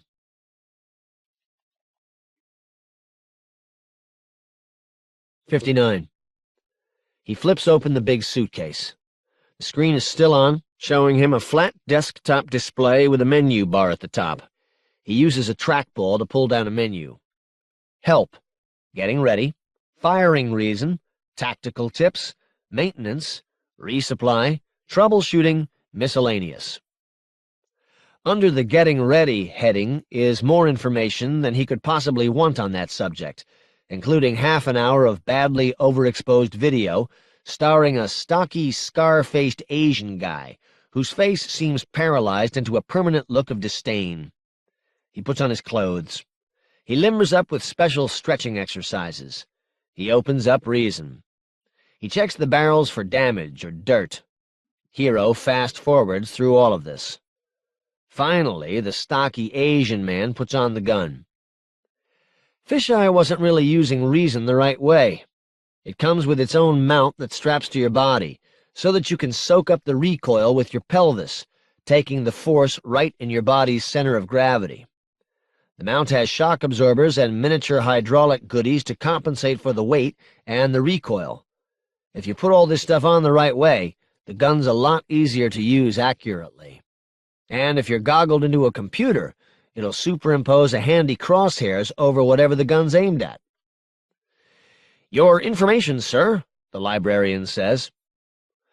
Are you smart enough to tie that information into "you are here"? Hero says. I'll see what I can do, sir. The formats appear to be reconcilable. Sir? Yes. These blueprints are several years old.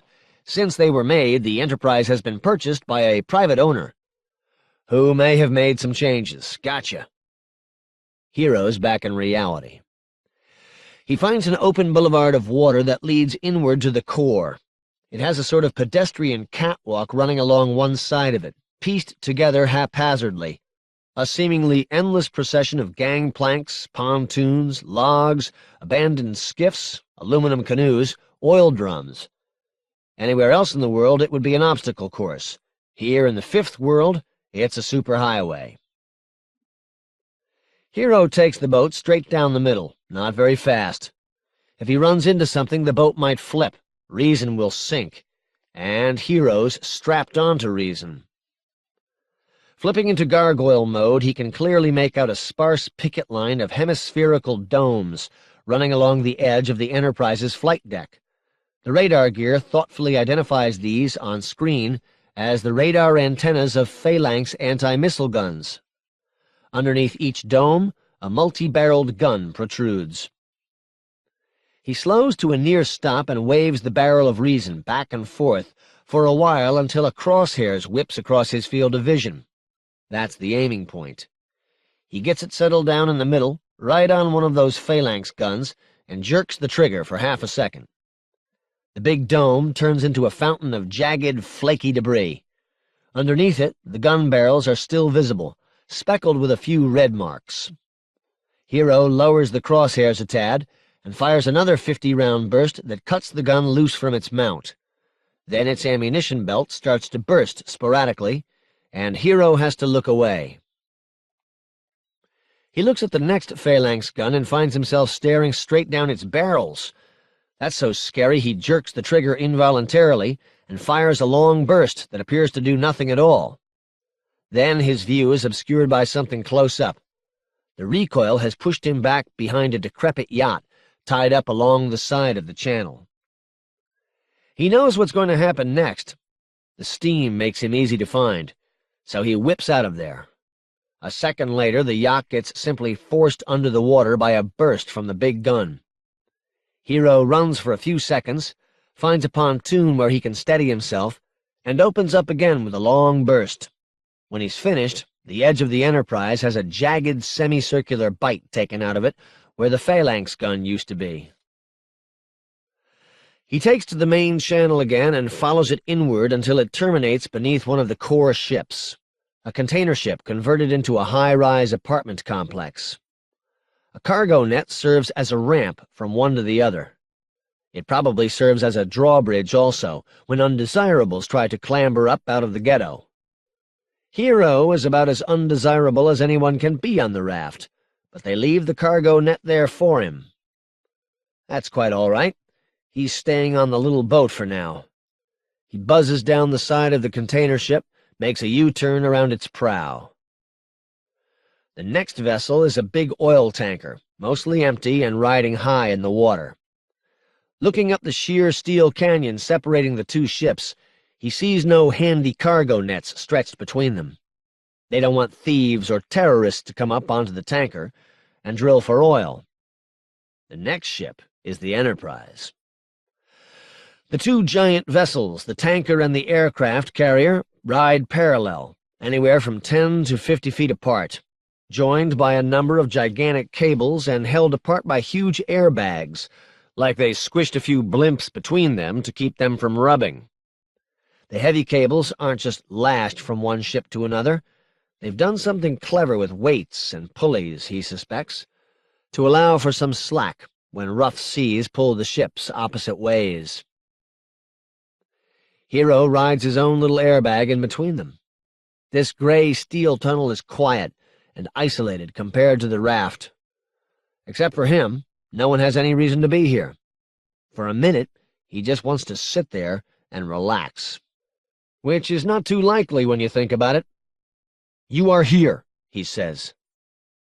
His view of the Enterprise's hull, a gently curved expanse of gray steel, turns into a three-dimensional wire-frame drawing, showing him all the guts of the ship on the other side. Down here along the waterline, the Enterprise has a belt of thick anti-torpedo armor. It's not too promising. Farther up, the armor is thinner, and there's good stuff on the other side of it, actual rooms instead of fuel tanks or ammunition holds. Hero chooses a room marked Ward Room and opens fire. The hull of the Enterprise is surprisingly tough. Reason doesn't just blow a crater straight through. It takes a few moments for the burst to penetrate, and then all it does is make a hole about 6 inches across. The recoil pushed Hero back against the rusted hull of the oil tanker. He can't take the gun with him anyway. He holds the trigger down and just tries to keep it aimed in a consistent direction until all the ammunition is gone. Then he unstraps it from his body and dumps the whole thing overboard. It'll go to the bottom and mark its position with a column of steam. Later, Mr. Lee's Greater Hong Kong can dispatch one of its environmental direct action posses to pick it up. Then they can haul Hero before the Tribunal of Environmental Crimes if they want to. Right now he doesn't care. It takes half a dozen tries to secure the grappling hook in the jagged hole 20 feet above the waterline.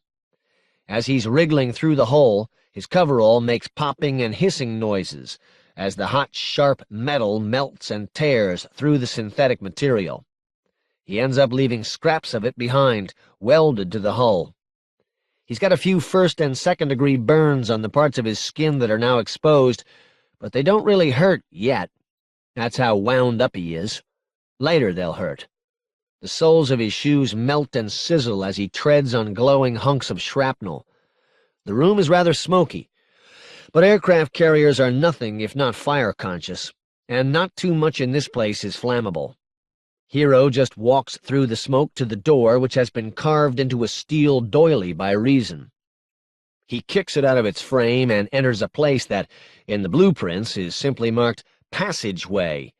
Then, because this seems as good a time as any, he draws his katana. 60. When her partner is off doing something in reality, his avatar goes kind of slack. The body sits there like an inflatable love doll, and the face continues to go through all kinds of stretching exercises. She does not know what he's doing, but it looks like it must be exciting, because most of the time he's either extremely surprised or scared shitless.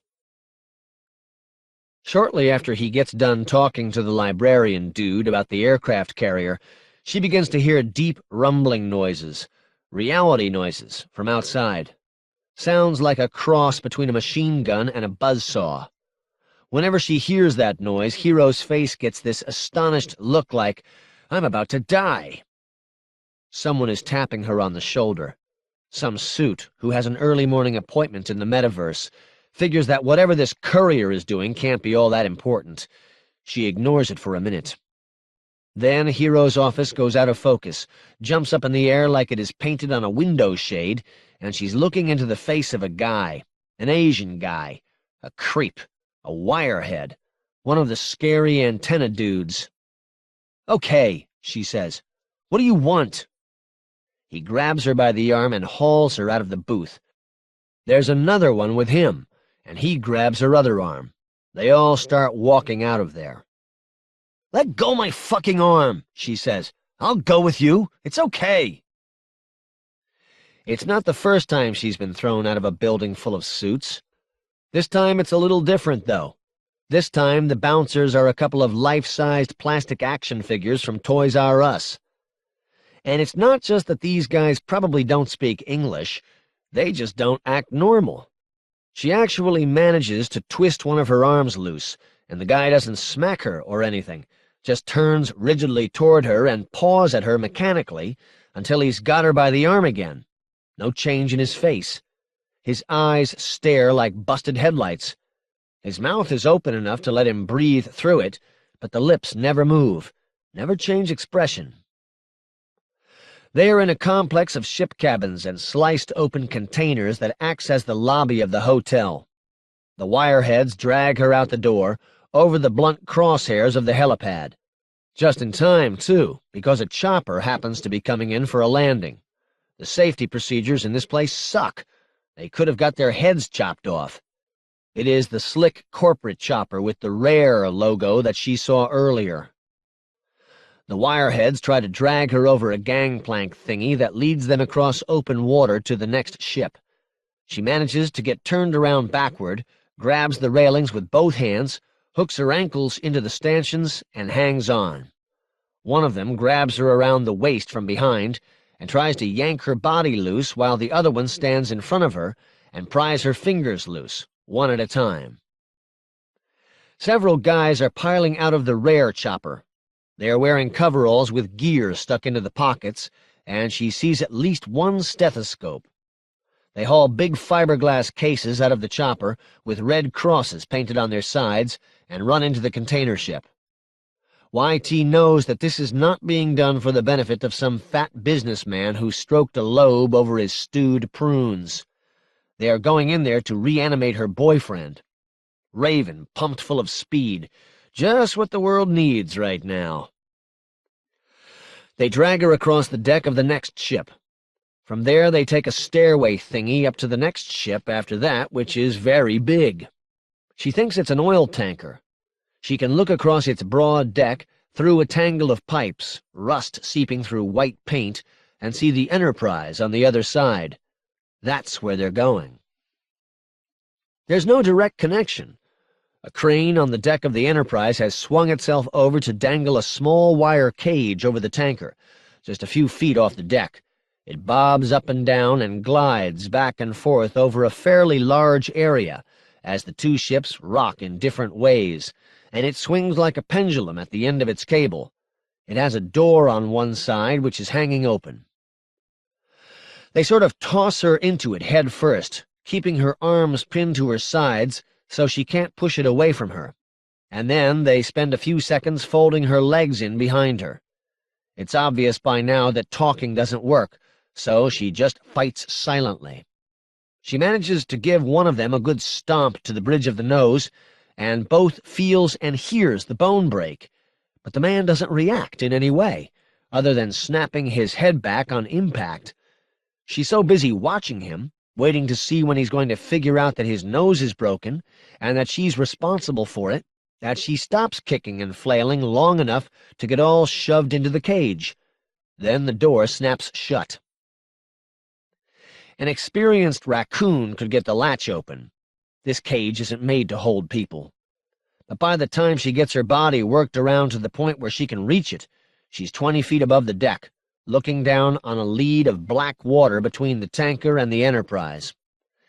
Down below, she can see an abandoned Zodiac caroming back and forth between the steel walls. Not everything is exactly right on the Enterprise. Something is burning somewhere. People are firing guns. She's not entirely sure she wants to be there.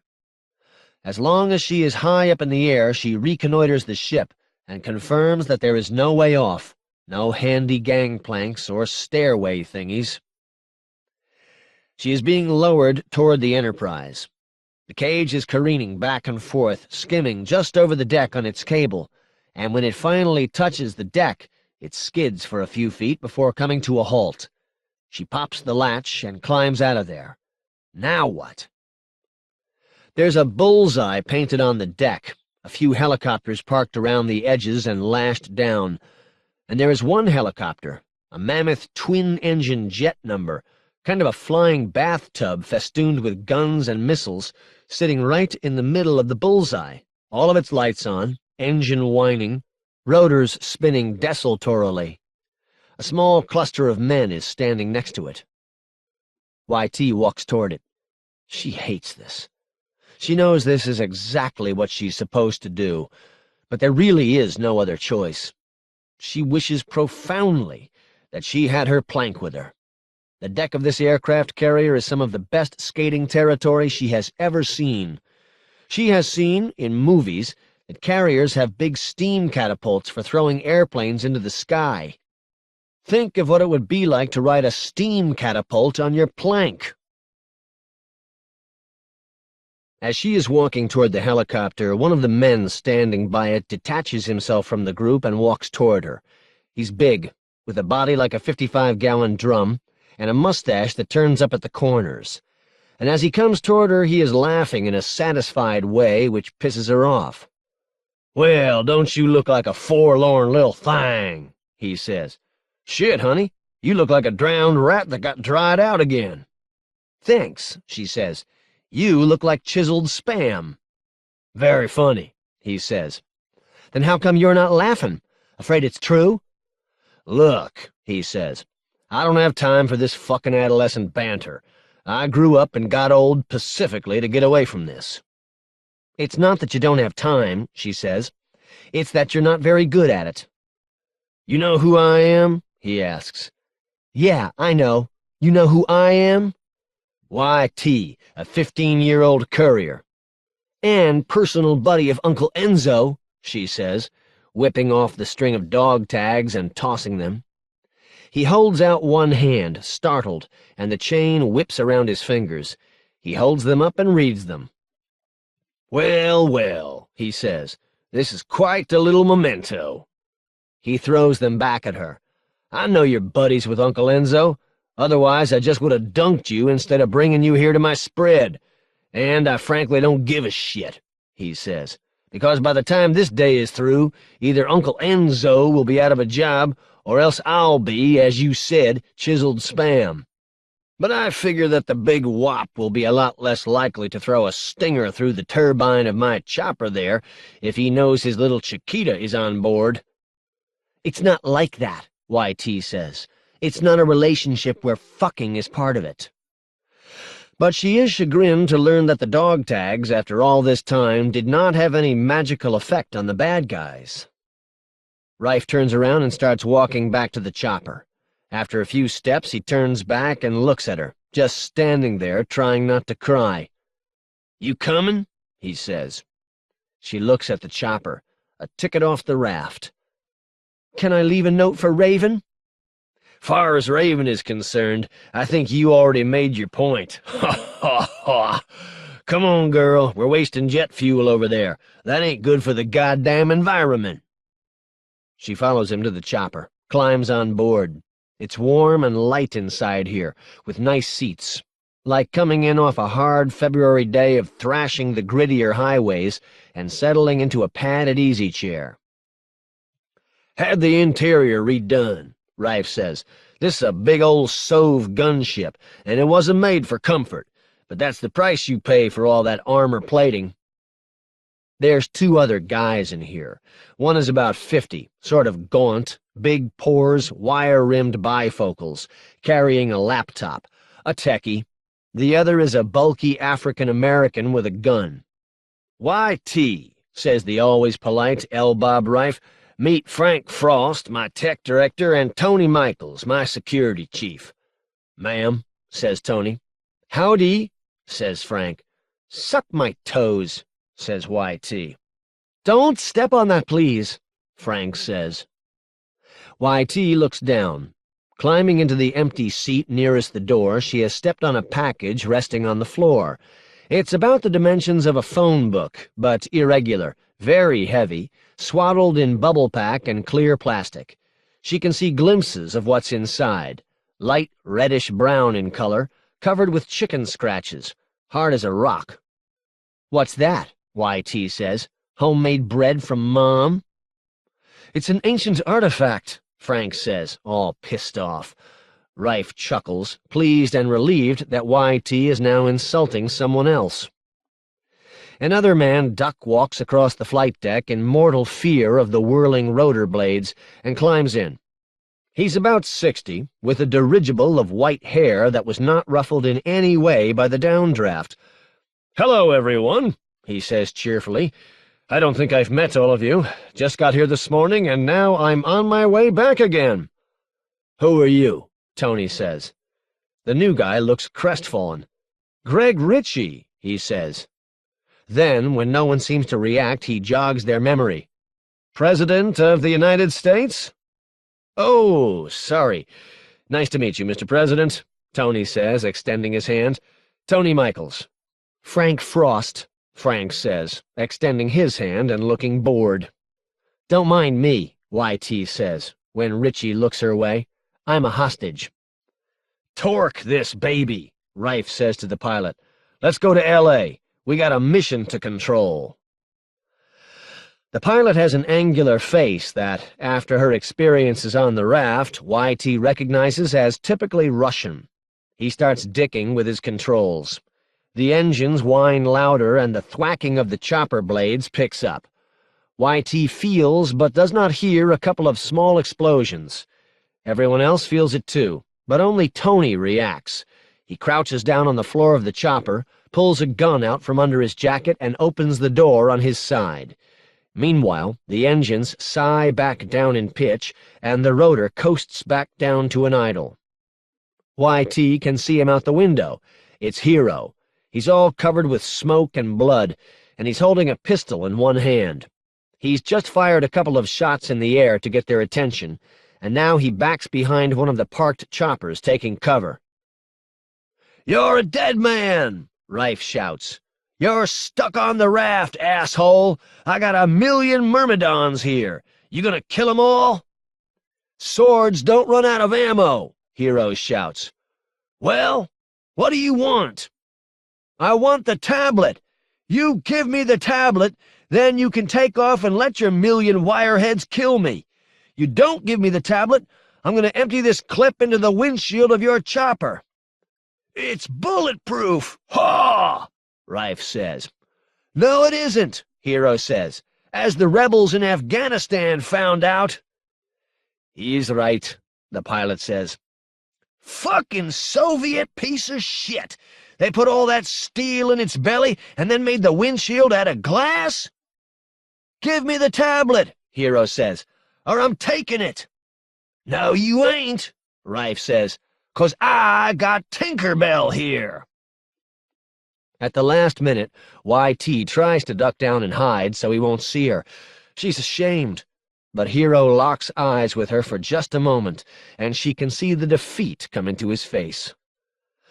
She makes a dive for the door and gets halfway out under the downblast of the rotors.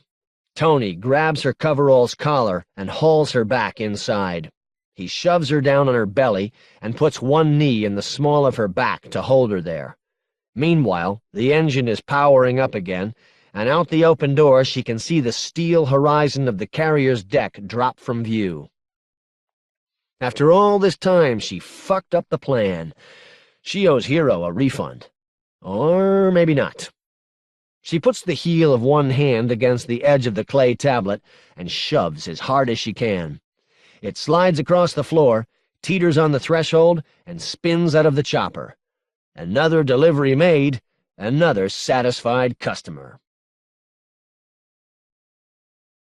61. For a minute or so, the chopper hovers 20 feet overhead. All the people inside are staring down at the tablet, which has burst out of its wrappings in the middle of the bullseye. The plastic is torn apart around the corners, and fragments, large fragments, of the tablet have sprayed out for a few feet in either direction.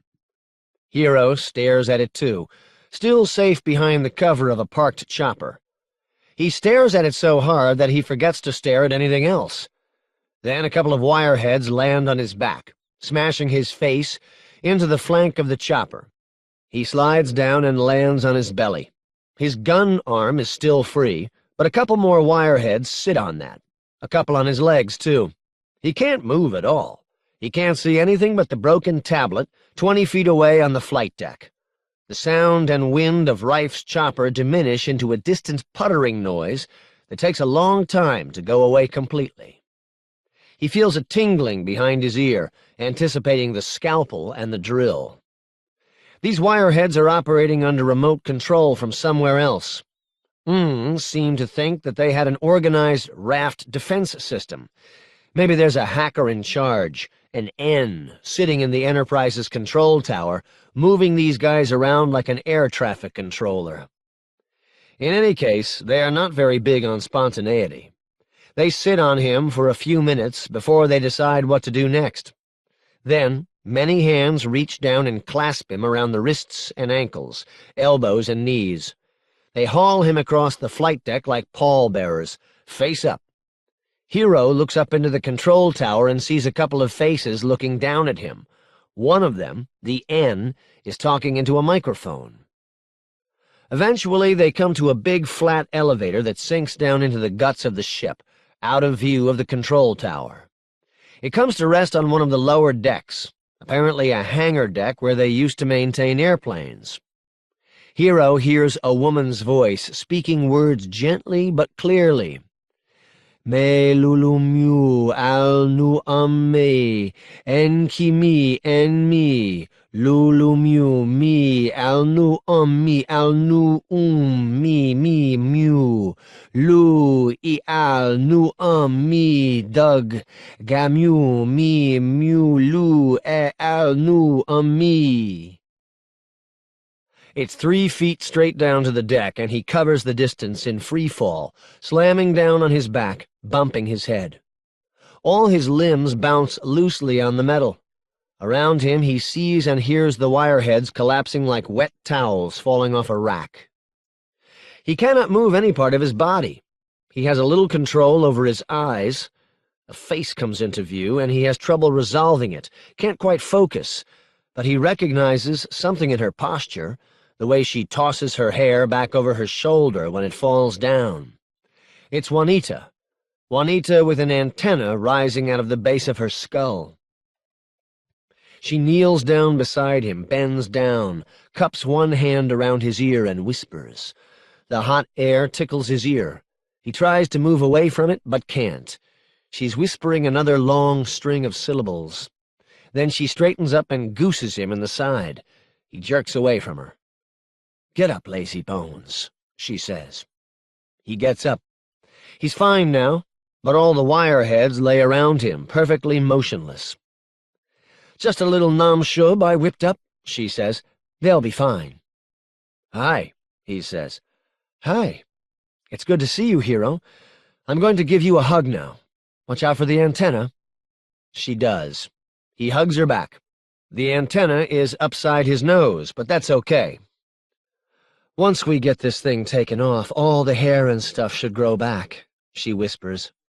Finally, she lets him go. "That hug was really more for me than for you. It's been a lonely time here, lonely and scary." This is typically paradoxical behavior for Juanita, getting touchy-feely at a time like this. "Don't get me wrong," Hero says, "but aren't you one of the bad guys now?" "Oh, you mean this?" "Yeah. Don't you work for them?" "If so, I'm not doing a very good job." She laughs, gesturing at the ring of motionless wireheads. "No, this doesn't work on me. It sort of did for a while, but there are ways to fight it. Why? Why doesn't it work on you? I've spent the last several years hanging around with Jesuits, she says. Look, your brain has an immune system just like your body. The more you use it, the more viruses you get exposed to, the better your immune system becomes. And I've got a hell of an immune system. Remember, I was an atheist for a while, and then I came back to religion the hard way. Why didn't they screw you up the way they did Dayfivid? I came here voluntarily. Like Inanna. Yes. Why would anyone come here voluntarily? Hero, don't you realize? This is it. This is the nerve center of a religion that is at once brand new and very ancient. Being here is like following Jesus or Muhammad around, getting to observe the birth of a new faith. But it's terrible. Rife is the Antichrist. Of course he is. But it's still interesting. And Rife has got something else going for him. Eridu. The city of Enki. Exactly. He's got every tablet Enki ever wrote. For a person who's interested in religion and hacking, this is the only place in the world to be. If those tablets were in Arabia, I'd put on a chutter and burn my driver's license and go there. But the tablets are here, and so I let them wire me up instead. So, all this time, your goal was to study Enki's tablets. To get the me, just like Inanna. What else? And have you been studying them? Oh, yes. And? She points to the fallen wireheads. And I can do it now. I'm a Baal Shem. I can hack the brainstem. Okay, look, I'm happy for you, Juanita. But at the time being, we have a little problem. We are surrounded by 1 million people who want to kill us.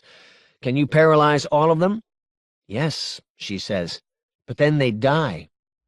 You know what we have to do, don't you, Juanita? Release the Nam-Shub of Enki, she says. Do the Babel thing. Let's go get it, Hero says. First things first, Juanita says. The control tower. Okay, you get ready to grab the tablet, and I'll take out the control tower. How are you going to do that? By cutting people up with swords? Yeah, that's the only thing they're good for. Let's do it the other way around, Juanita says. She gets up and walks off across the hangar deck. The Nam-Shub of Enki is a tablet wrapped up in a clay envelope covered with the cuneiform equivalent of a warning sticker. The entire assembly has shattered into dozens of pieces. Most of them have stayed wrapped up inside the plastic, but some have gone spinning across the flight deck. Hero gathers them up from the helipad and returns them to the center. By the time he's got the plastic wrapper cut away, Juanita is waving to him from the windows on top of the control tower. He takes all the pieces that look to be part of the envelope and puts them into a separate pile. Then he assembles the remains of the tablet itself into a coherent group. It's not obvious yet how to piece them together, and he doesn't have time for jigsaw puzzles. So he goggles into his office, uses the computer to take an electronic snapshot of the fragments, and calls the librarian. Yes, sir. This hypercard contains a picture of a shattered clay tablet. Do you know of some software that would be good at piecing it back together? One moment, sir, the librarian says. Then a hypercard appears in his hand. He gives it to Hero.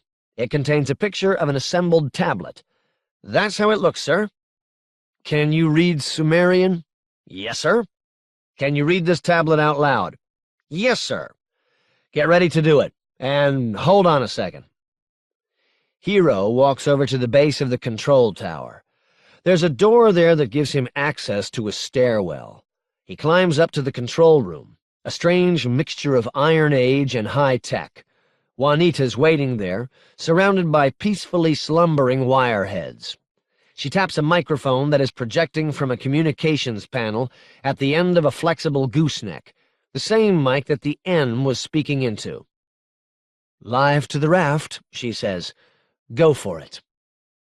Hero puts his computer into speakerphone mode and stands up next to the microphone. Librarian, read it back, he says, and a string of syllables pours out of the speaker. In the middle of it, Hero glances up at Juanita. She's standing in the far corner of the room with her fingers stuck in her ears. Down at the base of the stairs, a wirehead begins to talk. Deep down inside the Enterprise, there's more talking going on, and none of it makes any sense. It's just a lot of babbling. There's an external catwalk on the control tower. Hero goes out there and listens to the raft. From all around them comes a dim roar, not of waves or wind, but of a million unchained human voices, speaking in a confusion of tongues. Juanita comes out to listen too. Hero sees a trickle of red under her ear. "You're bleeding," he says. "I know. A little bit of primitive surgery," she says. Her voice is strained and uncomfortable. "I've been carrying around a scalpel blade for cases like this." "What did you do?" "Slid it up under the base of the antenna and cut the wire that goes into my skull," she says. "When did you do that?" "While you were down on the flight deck." "Why?" "Why do you think?" she says. "So I wouldn't be exposed to the Namshub of Enki. I'm a neuro-linguistic hacker now, Hero. I went through hell to obtain this knowledge. It's a part of me. Don't expect me to submit to a lobotomy." "If we get out of this, will you be my girl?" "Naturally," she says. "Now, let's get out of it." 62. "I was just doing my job, man," she says. "This Enki dude wanted to get a message to Hero, and I delivered it." "Shut up," Rife says.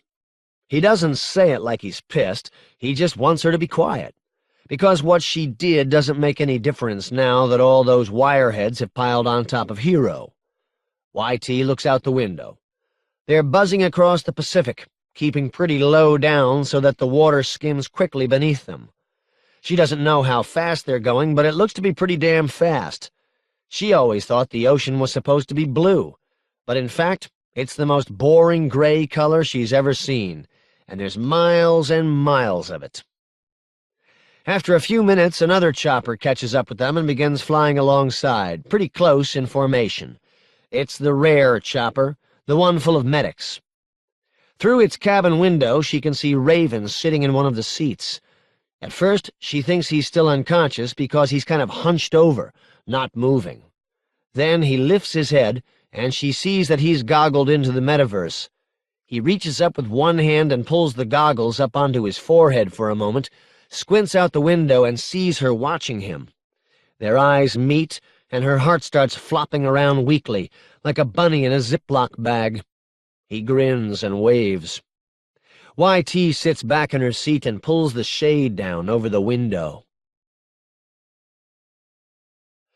63. From Hero's front yard to L. Bob Rife's black cube at Port 127 is halfway around the metaverse, a distance of 32,768 kilometers. The only hard part, really, is getting out of downtown. He can ride his bike straight through the avatars as usual, but the street is also cluttered with vehicles, animatials, commercial displays, public plazas, and other bits of solid-looking software that get in his way. Not to mention a few distractions. Off to his right, about a kilometer away from the Black Sun, is a deep hole in the hyper-Manhattan skyline. It is an open plaza about a mile wide, a park of sorts where avatars can gather for concerts and conventions and festivals. Most of it is occupied by a deep-dish amphitheater that is capable of seating close to 1 million avatars at once. Down at the bottom is a huge circular stage. Normally, the stage is occupied by major rock groups. Tonight, it is occupied by the grandest and most brilliant computer hallucinations that the human mind can invent. A three-dimensional marquee hangs above it, announcing tonight's event. A benefit graphics concert staged on behalf of David Meyer, who is still hospitalized with an inexplicable disease. The amphitheater is half filled with hackers. Once he gets out of downtown, Hero twists his throttle up to the max and covers the remaining 32,000 and some kilometers in the space of about 10 minutes. Over his head, the express trains are whooshing down the track at a metaphorical speed of 10,000 miles per hour, He passes them like they're standing still. This only works because he's riding in an absolutely straight line. He's got a routine coded into his motorcycle software that makes it follow the monorail track automatically, so that he doesn't even have to worry about steering it. Meanwhile, Juanita's standing next to him in reality. She's got another pair of goggles. She can see all the same things that Hero sees. Rife's got a mobile uplink on his corporate chopper, just like the one on commercial airliners, so he can patch into the metaverse when he's in the air. As long as he's airborne, that's his only link to the metaverse. We may be able to hack our way into that one link and block it or something. That low-level communications stuff is too full of medicine for us to mess with it in this decade, Hero says, braking his motorcycle to a stop. Holy shit. It's just like YT described it. He's in front of Port 127. Rife's black cube is there, just as YT described it. There's no door. Hero starts walking away from the street toward the cube. It reflects no light at all, so he can't tell whether it's 10 feet or 10 miles away from him until the security demons begin to materialize. There are half a dozen of them, all big, sturdy avatars in blue coveralls, sort of quasi-military-looking, but without rank. They don't need rank because they're all running the same program. They materialize around him in a neat semicircle with a radius of about 10 feet, blocking Hero's way to the cube. Hero mumbles a word under his breath and vanishes. He slips into his invisible avatar. It would be very interesting to hang around and see how these security demons deal with it, but right now he has to get moving before they get a chance to adjust. They don't, at least not very well. Hero runs between two of the security demons and heads for the wall of the cube. He finally gets there, slamming into it, coming to a dead stop. The security demons have all turned around and are chasing him. They can figure out where he is. The computer tells them that much. But they can't do much to him. Like the bouncer demons in the Black Sun, which Hero helped write, they shove people around by applying basic rules of avatar physics. When Hero is invisible, there is very little for them to shove. But if they are well written, they may have more subtle ways of messing him up, so he's not wasting any time. He pokes his katana through the side of the cube and follows it through the wall and out the other side. This is a hack. It is really based on a very old hack, a loophole that he found years ago when he was trying to graft the sword-fighting rules onto the existing metaverse software. His blade doesn't have the power to cut a hole in the wall. This would mean permanently changing the shape of someone else's building. But it does have the power to penetrate things. Avatars do not have that power. That is the whole purpose of a wall in the metaverse. It is a structure that does not allow avatars to penetrate it. But, like anything else in the metaverse, this rule is nothing but a protocol, a convention that different computers agree to follow. In theory, it cannot be ignored, but in practice, it depends upon the ability of different computers to swap information very precisely at high speed and at just the right times. And when you are connected to the system over a satellite uplink, as Hero is, out here on the raft, there is a delay as the signals bounce up to the satellite and back down. That delay can be taken advantage of, if you move quickly and don't look back. Hero passes right through the wall on the tail end of his all-penetrating katana. Rifeland is a vast, brightly lit space, occupied by elementary shapes, done up in primary colors. It is like being inside an educational toy designed to teach solid geometry to 3-year-olds. Cubes, spheres, tetrahedrons, polyhedrons, connected with a web of cylinders and lines and helices. But in this case, it has gone way, way out of control, as if every Tinkertoy set and Lego block ever made had been slapped together according to some long-forgotten scheme. Hero's been around the metaverse long enough to know that despite the bright, cheery appearance of this thing, it is, in fact, as simple and utilitarian as an army camp. This is a model of a system. A big, complicated system.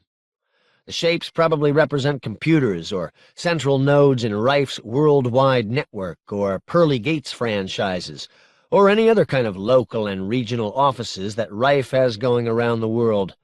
By clambering over this structure and going into those bright shapes, Hero could probably uncover some of the code that makes Rife's network operate. He could perhaps try to hack it up, as Juanita suggested. But there is no point in messing with something he doesn't understand.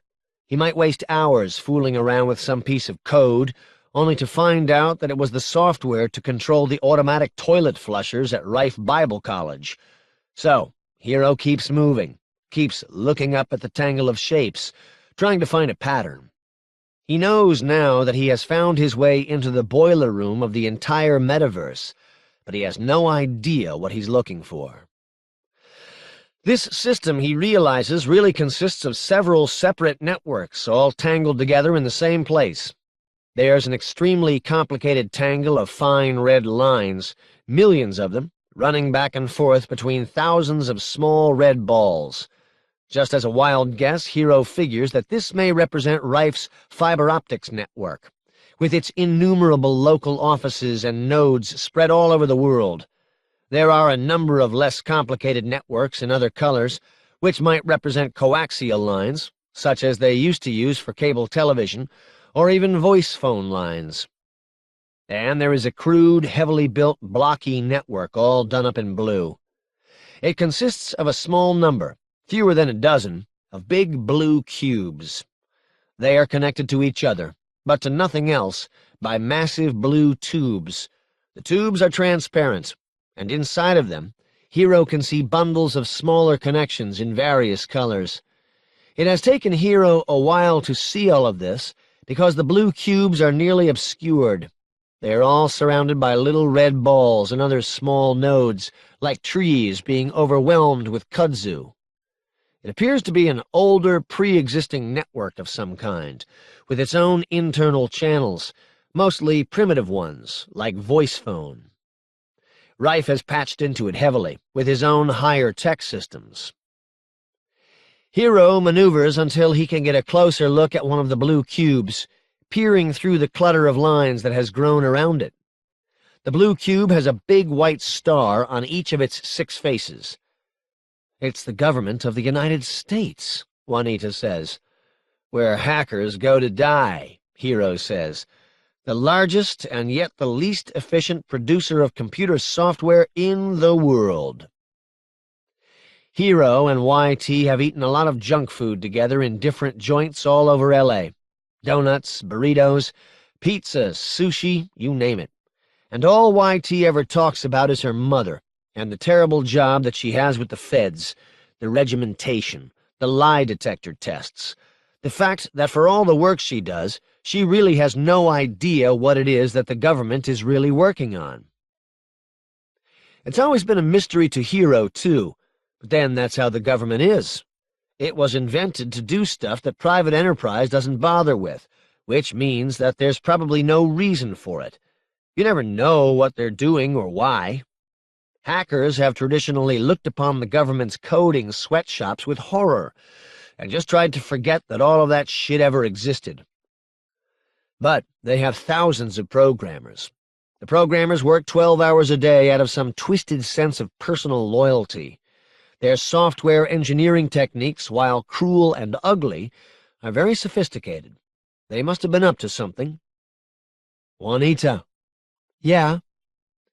"Don't ask me why I think this, but I think that the government has been undertaking a big software development project for L. Bob Rife." "Makes sense," she says. "He has such a love-hate relationship with his programmers. He needs them, but he won't trust them. The government's the only organization he would trust to write something important. I wonder what it is."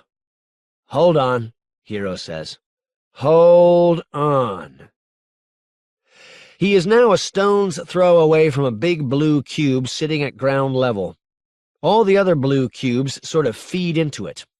There is a motorcycle parked next to the cube, rendered in color, but just one notch above black and white. Big, jaggedy pixels and a limited color palette. It has a sidecar. Raven's standing next to it. He is carrying something in his arms. It is another simple geometric construction, a long, smooth blue ellipsoid, a couple of feet in length. From the way he's moving, Hero thinks that Raven has just removed it from the blue cube. He carries it over to the motorcycle and nestles it into the sidecar. "The big one," Hero says. "It's exactly what we were afraid of," Juanita says. "Rife's revenge." Headed for the amphitheater, where all the hackers are gathered in one place. Rife's going to infect all of them at once. He's going to burn their minds. 64. Raven's already on the motorcycle. If Hero chases him on foot, he might catch him before he reaches the street. But he might not. In that case, Raven would be on his way to downtown at tens of thousands of miles per hour, while Hero was still trying to get back to his own motorcycle. At those speeds, once Hero has lost sight of Raven, he's lost him forever. Raven starts his bike, begins maneuvering carefully through the tangle, headed for the exit. Hero takes off as fast as his invisible legs can carry him, headed straight for the wall. He punches through a couple of seconds later, runs back to the street. His tiny little invisible avatar can't operate the motorcycle, so he returns to his normal look, hops on his bike, and gets it turned around. Looking back, he sees Raven riding out toward the street, the logic bomb glowing a soft blue, like heavy water in a reactor. He doesn't even see Hero yet. Now's his chance. He draws his katana, aims his bike at Raven, pumps it up to 60 or so miles an hour. No point in coming in too fast. The only way to kill Raven's avatar is to take its head off. Running it over with the motorcycle won't have any effect. A security demon is running toward Raven, waving his arms. Raven looks up, sees Hero bearing down on him, and bursts forward. The sword cuts air behind Raven's head. It's too late. Raven must be gone now. But turning himself around, Hero can see him in the middle of the street. He slammed into one of the stanchions that holds up the monorail track, a perennial irritation to high-speed motorcyclists. "Shit!" both of them say simultaneously. Raven gets turned toward downtown and twists his throttle, just as Hero is pulling in behind him on the street, doing the same.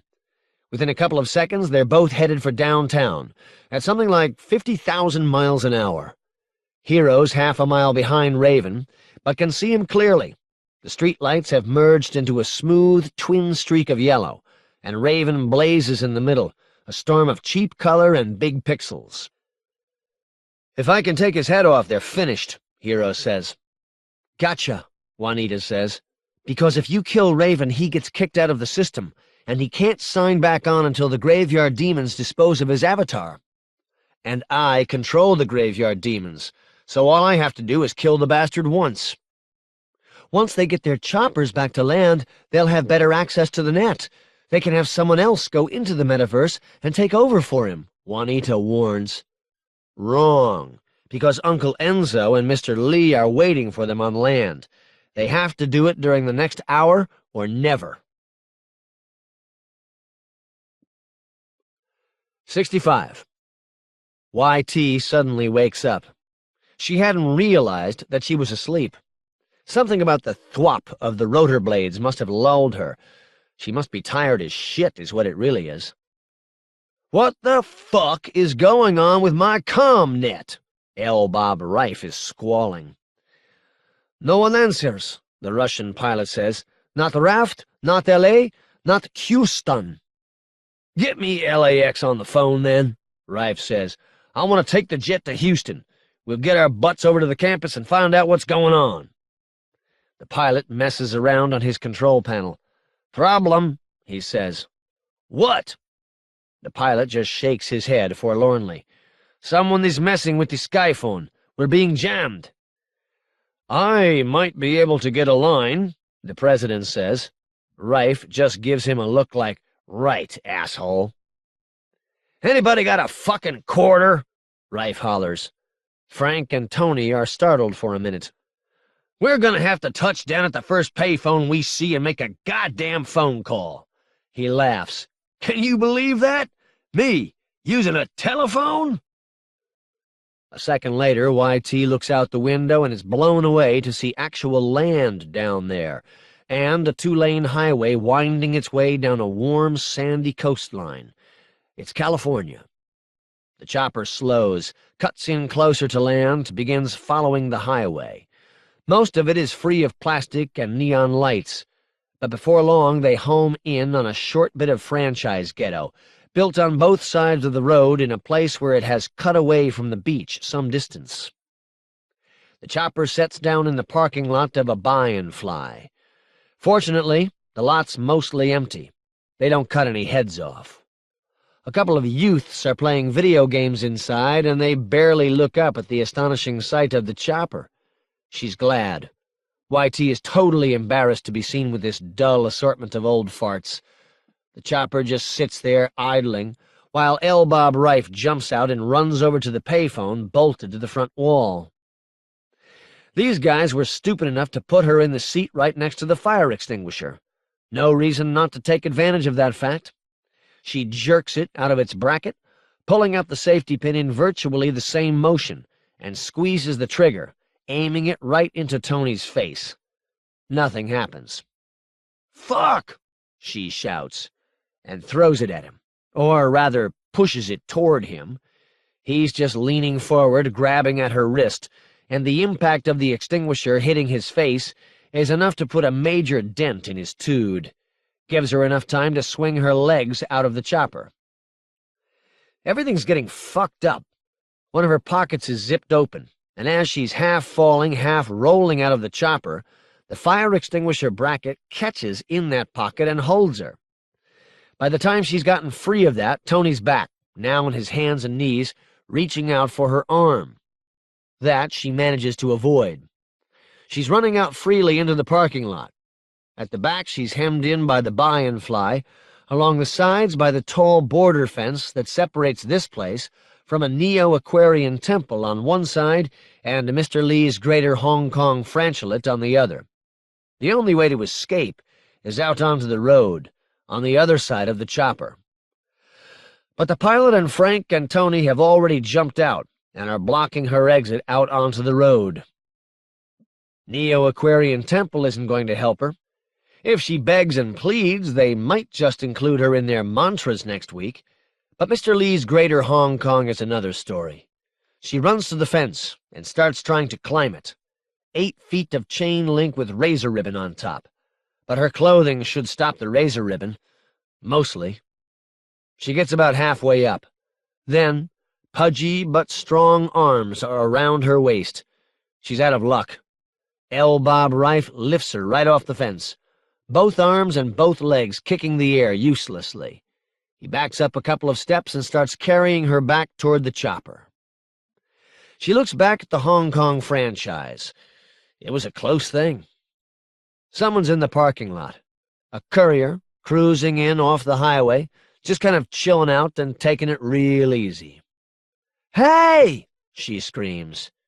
She reaches up and punches the lapel switch on her coverall, turning it bright blue and orange. "Hey! I'm a courier. My name's YT. These maniac scum guys kidnapped me." "Wow," the courier says. "What a drag." Then he asks her something, but she can't hear it because the helicopter is whirling up its blades. "They're taking me to LAX!" she screams at the top of her lungs. Then Reif slams her into the chopper face first. The chopper lifts off, tracked precisely by an audience of antennas on the roof of Mr. Lee's Greater Hong Kong. In the parking lot, the courier watches the chopper taking off. It's really cool to watch, and it has a lot of bumping guns on it. But those dudes inside of the chopper were harshing that chick major. The courier pulls his personal phone out of its holster, jacks into Radek's Central Command, and punches a big red button. He calls a code. 2,500 couriers are massed on the reinforced concrete banks of the L.A. River. Down in the bottom trench of the river, Vitaly Chernobyl and the Meltdowns are just hitting the really good part of their next major hit single, Control Rod Jam. A number of the couriers are taking advantage of this soundtrack to style up and down the banks of the river. Only Vitaly, live, can get their adrenaline pumping hard enough to enable them to skate a sharp bank at 80 miles per hour plus without doing a Wilson into the Crete. And then the dark mass of Meltdown fans turns into a gyrating orange-red galaxy as 2,500 new stars appear. It's a mind-blowing sight, and at first they think it's a new visual effect put together by Vitaly and his Imagiers. It is like a mass flicking of Bics, except brighter and more organized. Each courier looks down on his or her belt to see that a red light is flashing on their personal telephone. Looks like some poor skater called in a code. In a Mr. Lee's Greater Hong Kong franchise on the outskirts of Phoenix, rat thing number B782 comes awake. Fido is waking up because the dogs are barking tonight. There is always barking. Much of the barking is very far away. Fido knows that faraway barks are not as important as close barks, and so he often sleeps through these. But sometimes a faraway bark will carry a special sound that makes Fido excited, and he can't help waking up. He is hearing one of those barks right now. It comes from far away, but it is urgent. Some nice doggy somewhere is very upset. He is so upset that his barking has spread to all the other doggies in the pack. Fido listens to the bark. He gets excited too. Some bad strangers have just been very close to a nice doggie's yard. They were in a flying thing. They had lots of guns. Fido doesn't like guns very much. A stranger with a gun shot him once and made him hurt. Then the nice girl came and helped him. These are extremely bad strangers. Any nice doggie in his right mind would want to hurt them and make them go away. As Fido listens to the bark, he sees what they look like and hears the way they sound. If any of these very bad strangers ever come into his yard, he will be extremely upset. Then Fido notices that the bad strangers are chasing someone. He can tell they are hurting her by the way her voice sounds and the way she moves. The bad strangers are hurting the nice girl who loves him. Fido gets more angry than he has ever been, even more angry than when a bad man shot him long ago. His job is to keep bad strangers out of his yard. He does not do anything else. But it's even more important to protect the nice girl who loves him. That is more important than anything, and nothing can stop him, not even the fence. The fence is very tall, but he can remember a long time ago when he used to jump over things that were taller than his head. Fido comes out of his doggy house, curls his long legs beneath him, and jumps over the fence around his yard before he has remembered that he is not capable of jumping over it. This contradiction is lost on him, though. As a dog, introspection is not one of his strong points. The bark is spreading to another place far away. All the nice doggies who live in this faraway place are being warned to look out for the very bad strangers and the girl who loves Fido, because they are going to that place. Fido sees the place in his mind. It is big and wide and flat and open, like a nice field for chasing frisbees. It has lots of big flying things. Around the edges are a couple of yards where nice doggies live. Fido can hear those nice doggies barking in reply. He knows where they are, far away. But you can get there by streets. Fido knows a whole lot of different streets. He just runs down streets, and he knows where he is and where he's going. At first, the only trace that B782 leaves of his passage is a dancing trail of sparks down the center of the franchise ghetto. But once he makes his way out onto a long, straight piece of highway, he begins to leave further evidence, a spume of shattered blue safety glass spraying outward in parallel veins from all 4 lanes of traffic as the windows and the windshields of the cars blow out of their frames, spraying into the air like rooster tails behind a speedboat. As part of Mr. Lee's good neighbor policy, all rat things are programmed never to break the sound barrier in a populated area. But Fido's in too much of a hurry to worry about the good neighbor policy. Jack the sound barrier. Bring the noise. 66. Raven, Hero says, let me tell you a story before I kill you. I'll listen, Raven says. It's a long ride. All vehicles in the metaverse have voice phones on them. Hero simply called home to the librarian and had him look up Raven's number. They are riding in lockstep across the black surface of the imaginary planet now, though Hero is gaining on Raven, meter by meter. My dad was in the army in World War II, lied about his age to get in. They put him in the Pacific doing scut work. Anyway, he got captured by the Nipponese. So they took him back to Nippon, put him in a prison camp. There were a lot of Americans there, plus some Brits and some Chinese, and a couple of guys that they couldn't place.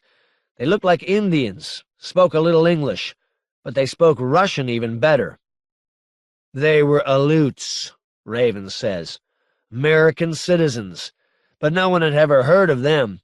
Most people don't know that the Japanese conquered American territory during the war, several islands at the end of the Aleutian chain, inhabited by my people. They took the 2 most important Aleuts and put them in prison camps in Japan. One of them was the mayor of Attu, the most important civil authority. The other was even more important, to us. He was the chief harpooner of the Aleut nation. Hero says, the mayor got sick and died. He didn't have any immunities, but the harpooner was one tough son of a bitch. He got sick a few times, but he survived. Went out to work in the fields along with the rest of the prisoners, growing food for the war effort. Worked in the kitchen, preparing slop for the prisoners and the guards. He kept to himself a lot. Everyone avoided him because he smelled terrible. His bed stank up the barracks. He was cooking up aconite whale poison from mushrooms and other substances that he found in the fields and secreted in his clothing, Raven says. Besides, Hero continues, they were pissed at him because he broke out a window pane in the barracks once, and it let cold air in for the rest of the winter. Anyway, one day after lunch, all of the guards became terribly sick. Whale poison in the fish stew, Raven says. The prisoners were already out working in the fields, and when the guards began to get sick, they began to march them all back in toward the barracks, because they couldn't keep watch over them when they were doubled over with stomach cramps. And, this late in the war, it wasn't easy to bring in reinforcements. My father was last in the line of prisoners, and this Aleut guy was right in front of him. Raven says, as the prisoners were crossing an irrigation ditch, the Aleut dove into the water and disappeared. My father didn't know what to do, Hero says, until he heard a grunt from the guard who was bringing up the rear. He turned around and saw that this guard had a bamboo spear stuck all the way through his body. Just came out of nowhere, and he still couldn't see the Aleut. Then another guard went down with his throat slit, and there was the Aleut, winding up and throwing another spear that brought down yet another guard. He had been making harpoons and hiding them under the water in the irrigation ditches, Raven says. Then my father realized, Hero continues, that he was doomed, because no matter what he said to the guards, they would consider him to have been a part of an escape attempt, and they would bring a sword and lop his head off. So, figuring that he might as well bring down a few of the enemy before they got to him, he took the gun from the first guard who had been hit, jumped down into the cover of the irrigation ditch, and shot another couple of guards who were coming over to investigate. Raven says, the Aleut ran for the border fence, which was a flimsy bamboo thing, There was supposedly a minefield there, but he ran straight across it with no trouble. Either he was lucky, or else the mines, if there were any, were few and far between. They didn't bother to have strict perimeter security, Hero says, because Japan is an island, so even if someone escaped, where could they run to? An Aleut could do it, though, Raven says. He could go to the nearest coastline and build himself a kayak. He could take to the open water and make his way up the coastline of Japan, then surf from one island to the next, all the way back to the Aleutians. Right, Hero says, which is the only part of the story that I never understood, until I saw you on the open water, outrunning a speedboat in your kayak. Then I put it all together. Your father wasn't crazy. He had a perfectly good plan. Yes, but your father didn't understand it. My father ran in your father's footsteps across the minefield. They were free, in Nippon. Your father started heading downhill toward the ocean.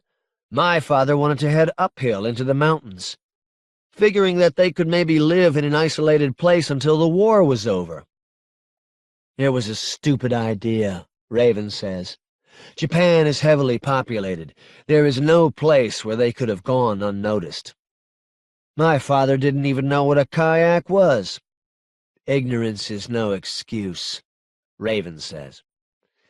Their arguing, the same argument we're having now, was their downfall. The Nipponese caught up with them on a road just outside of Nagasaki. They didn't even have handcuffs, so they tied their hands behind their backs with bootlaces and made them kneel on the road, facing each other. Then the lieutenant took his sword out of its sheath. It was an ancient sword.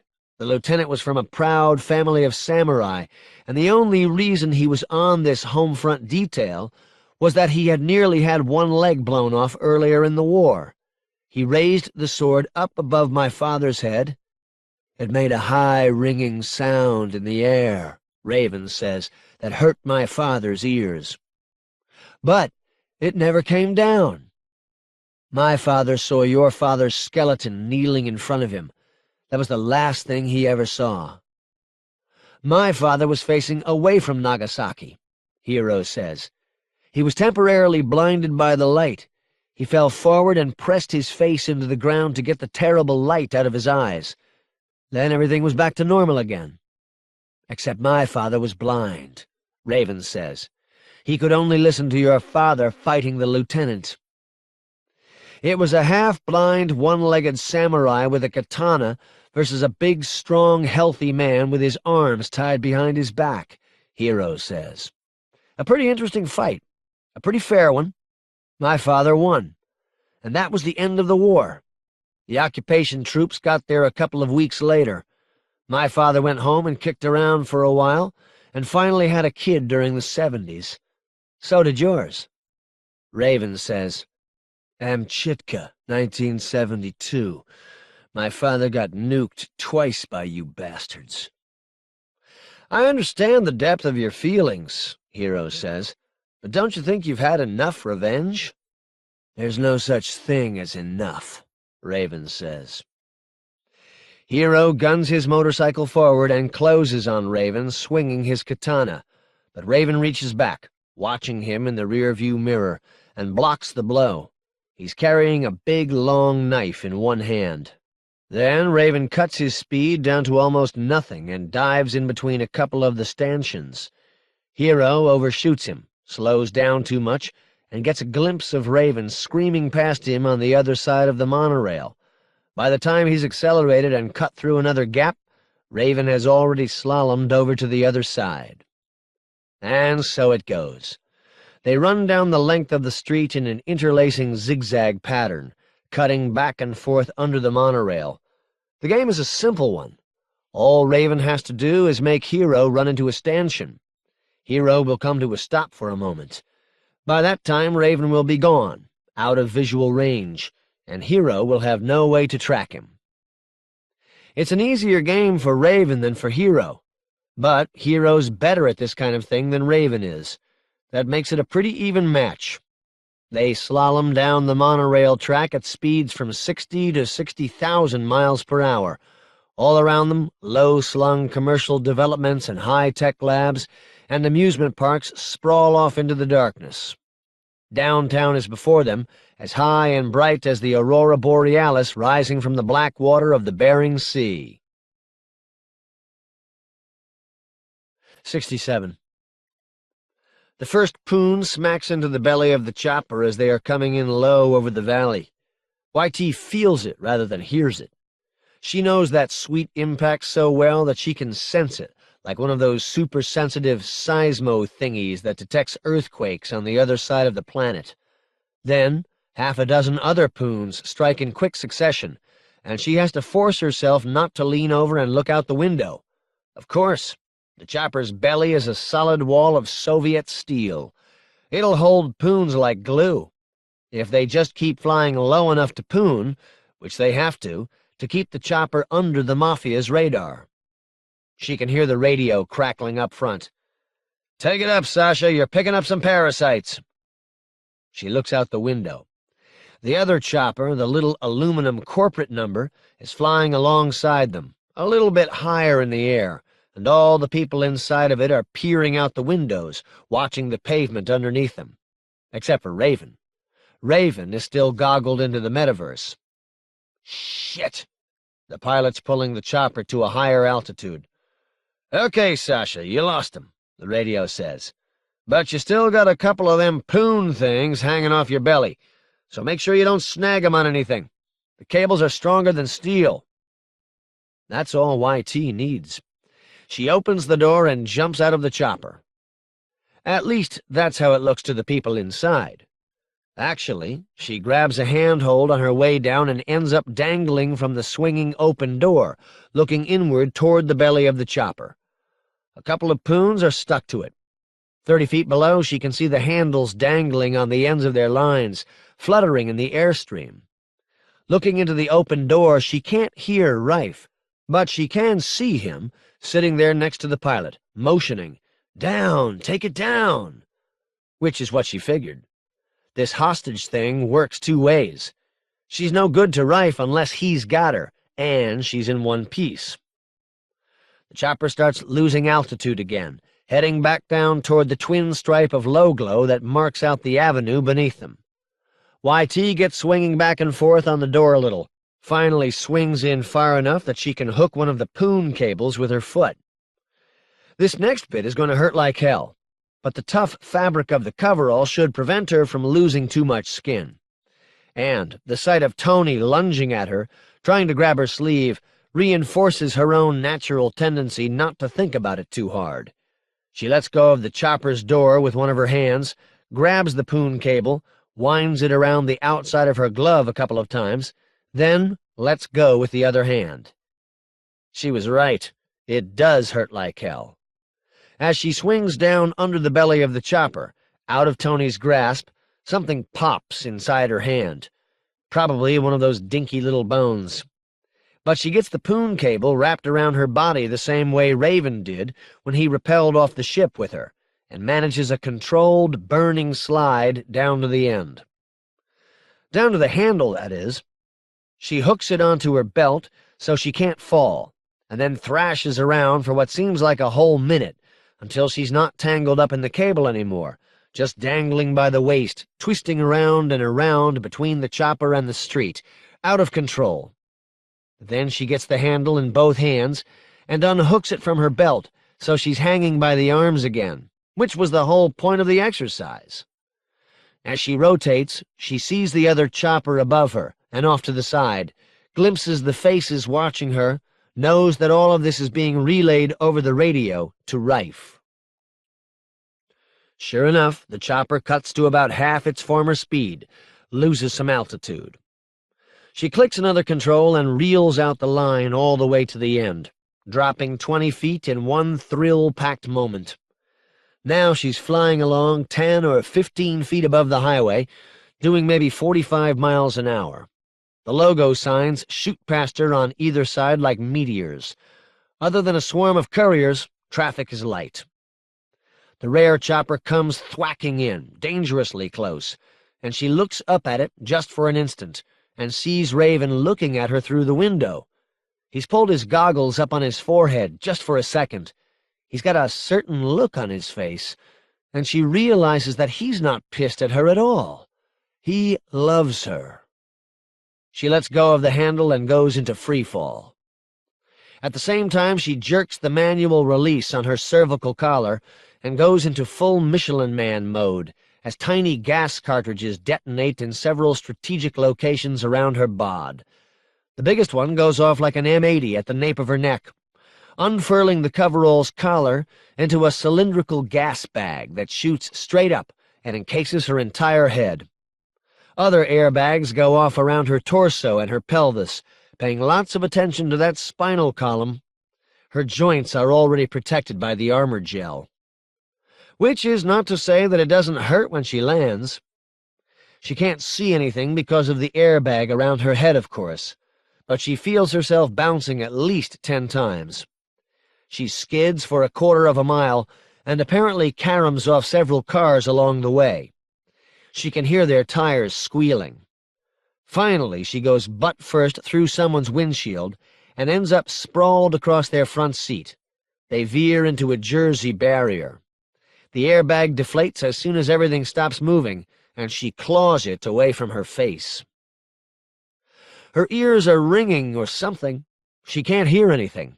Maybe she busted her eardrums when the airbags went off. But there's also the question of the big chopper, which has a talent for making noise. She drags herself out onto the hood of the car, feeling little hunks of safety glass beneath her carving parallel scratches into the paint job. Reif's big Soviet chopper is right there, hovering about 20 feet above the avenue, and by the time she sees it, it has already accumulated a dozen more poons. Her eyes follow the cables down to street level, and she sees couriers straining at the lines. This time, they're not letting go. Reif gets suspicious and the chopper gains altitude, lifting the couriers off their planks. But a passing double-bottom semi sheds a small army of couriers. There must be 100 of them pooned onto the poor thing, and within a few seconds, all their magnapoons are airborne, and at least half of them stick to the armor plating on the first try. The chopper lurches downward until all of the couriers are on the ground again. 20 more couriers come flying in and nail it. Those that can't grab onto someone else's handle and add their weight. The chopper tries several times to rise, but it may as well be tethered to the asphalt by this point. It starts to come down. The couriers fan out away from it, so that the chopper comes down in the middle of a radial burst of poon cables. Tony, the security guy, climbs down out of the open door, moving slowly, high-stepping his way through the web of cables, but somehow retaining his balance and his dignity. He walks away from the chopper until he is out from under the rotor blades, then pulls an Uzi out from under his windbreaker and fires a short air burst. "Get the fuck away from our chopper!" he is shouting. The couriers, by and large, do. They're not stupid. And YT is now walking around safe on the pavement. The mission is accomplished. The code is finished. There's no reason to hassle these chopper dudes anymore. They detach their poons from the belly of the chopper and reel in the cables. Tony looks around and sees YT. She's walking directly toward the chopper. Her sprained body moves awkwardly. "Get back in the chopper, you lucky bitch," he says. YT picks up a loose poon handle that no one has bothered to reel in yet. She hits the button that turns off the electromagnet, and its head drops off the chopper's armor. She reels it in until about 4 feet of slack is there between the reel and the head. "There was this dude named Ahab that I read about," she says, whirling the poon around her head. "He got his poon cable all wrapped up around the thing he was trying to poon. It was a big mistake." She lets the poon fly. It passes up through the plane of the rotor blades near the center, and she can see the unbreakable cable start to wind itself around the delicate parts of the rotor's axle, like a garrote around a ballerina's neck. Through the chopper's windshield she can see Sasha reacting, flipping switches frantically, pulling levers, his mouth making a long string of Russian curses. The poon's handle gets snapped out of her hand, and she sees it get whipped into the center like it's a black hole. "I guess he just didn't know when to let go. Like some people," she says. Then she turns around and walks away from the chopper. Behind her, she can hear large pieces of metal going the wrong way, running into one another at high speed. Rife has figured it out a long time ago. He's already running down the middle of the highway with a submachine gun in one hand, looking for a car to commandeer. Above, the rare chopper hovers and watches. Rife looks up to it and motions forward with one hand, shouting, "Go to LAX! Go to LAX!" The chopper makes one last orbit over the scene, watching as Sasha puts the ruined gunship into cold shutdown, watching furious couriers overwhelming and disarming Tony and Frank and the President, watching as Rife stands in the middle of the left lane and forces a Cosa Nostra pizza car to a stop, forces the driver out. But Raven isn't watching any of these things. He's looking out the window at YT. And as the chopper finally tilts forward and accelerates into the night, he grins at her and gives her the thumbs up. YT bites her lower lip and flips him the bird. With that, the relationship is over, hopefully for all time. YT borrows a plank from an awed skater and pushes herself across the street to the nearest buy-and-fly and starts trying to call Mom for a ride home. 68. Hero loses Raven a few miles outside of downtown, but it doesn't matter by this point. He goes straight to the plaza and then starts to orbit the rim of the amphitheater at high speed, a one-man picket fence. Raven makes his approach within a few seconds. Hero breaks out of his orbit and heads straight for him, and they come together like a couple of medieval jousters. Hero loses his left arm, and Raven drops a leg. The limbs topple to the ground. Hero drops his katana and uses his remaining arm to draw his one-handed sword, a better match for Raven's long knife anyway. He cuts Raven off just as he's about to plummet over the lip of the amphitheater and forces him aside. Raven's momentum takes him half a mile away in half a second.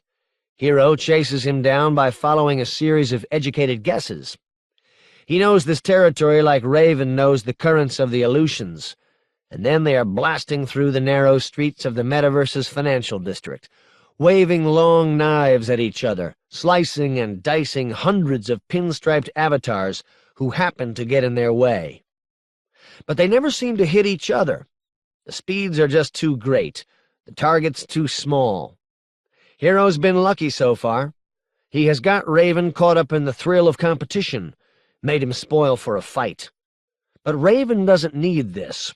He can get back to the amphitheater pretty easily without bothering to kill Hero first. And finally, he realizes it. He sheathes his knife and dives into an alley between skyscrapers. Hero follows him, but by the time he's gotten into that same alley, Raven's gone. Hero goes over the lip of the amphitheater doing a couple of 100 miles per hour and soars out into space in free fall above the heads of 250,000 wildly cheering hackers. They all know Hero. He's the guy with the swords. He's a friend of Dayfivid's. And as his own personal contribution to the benefit, he's apparently decided to stage a sword fight with some kind of hulking, scary-looking demon on a motorcycle.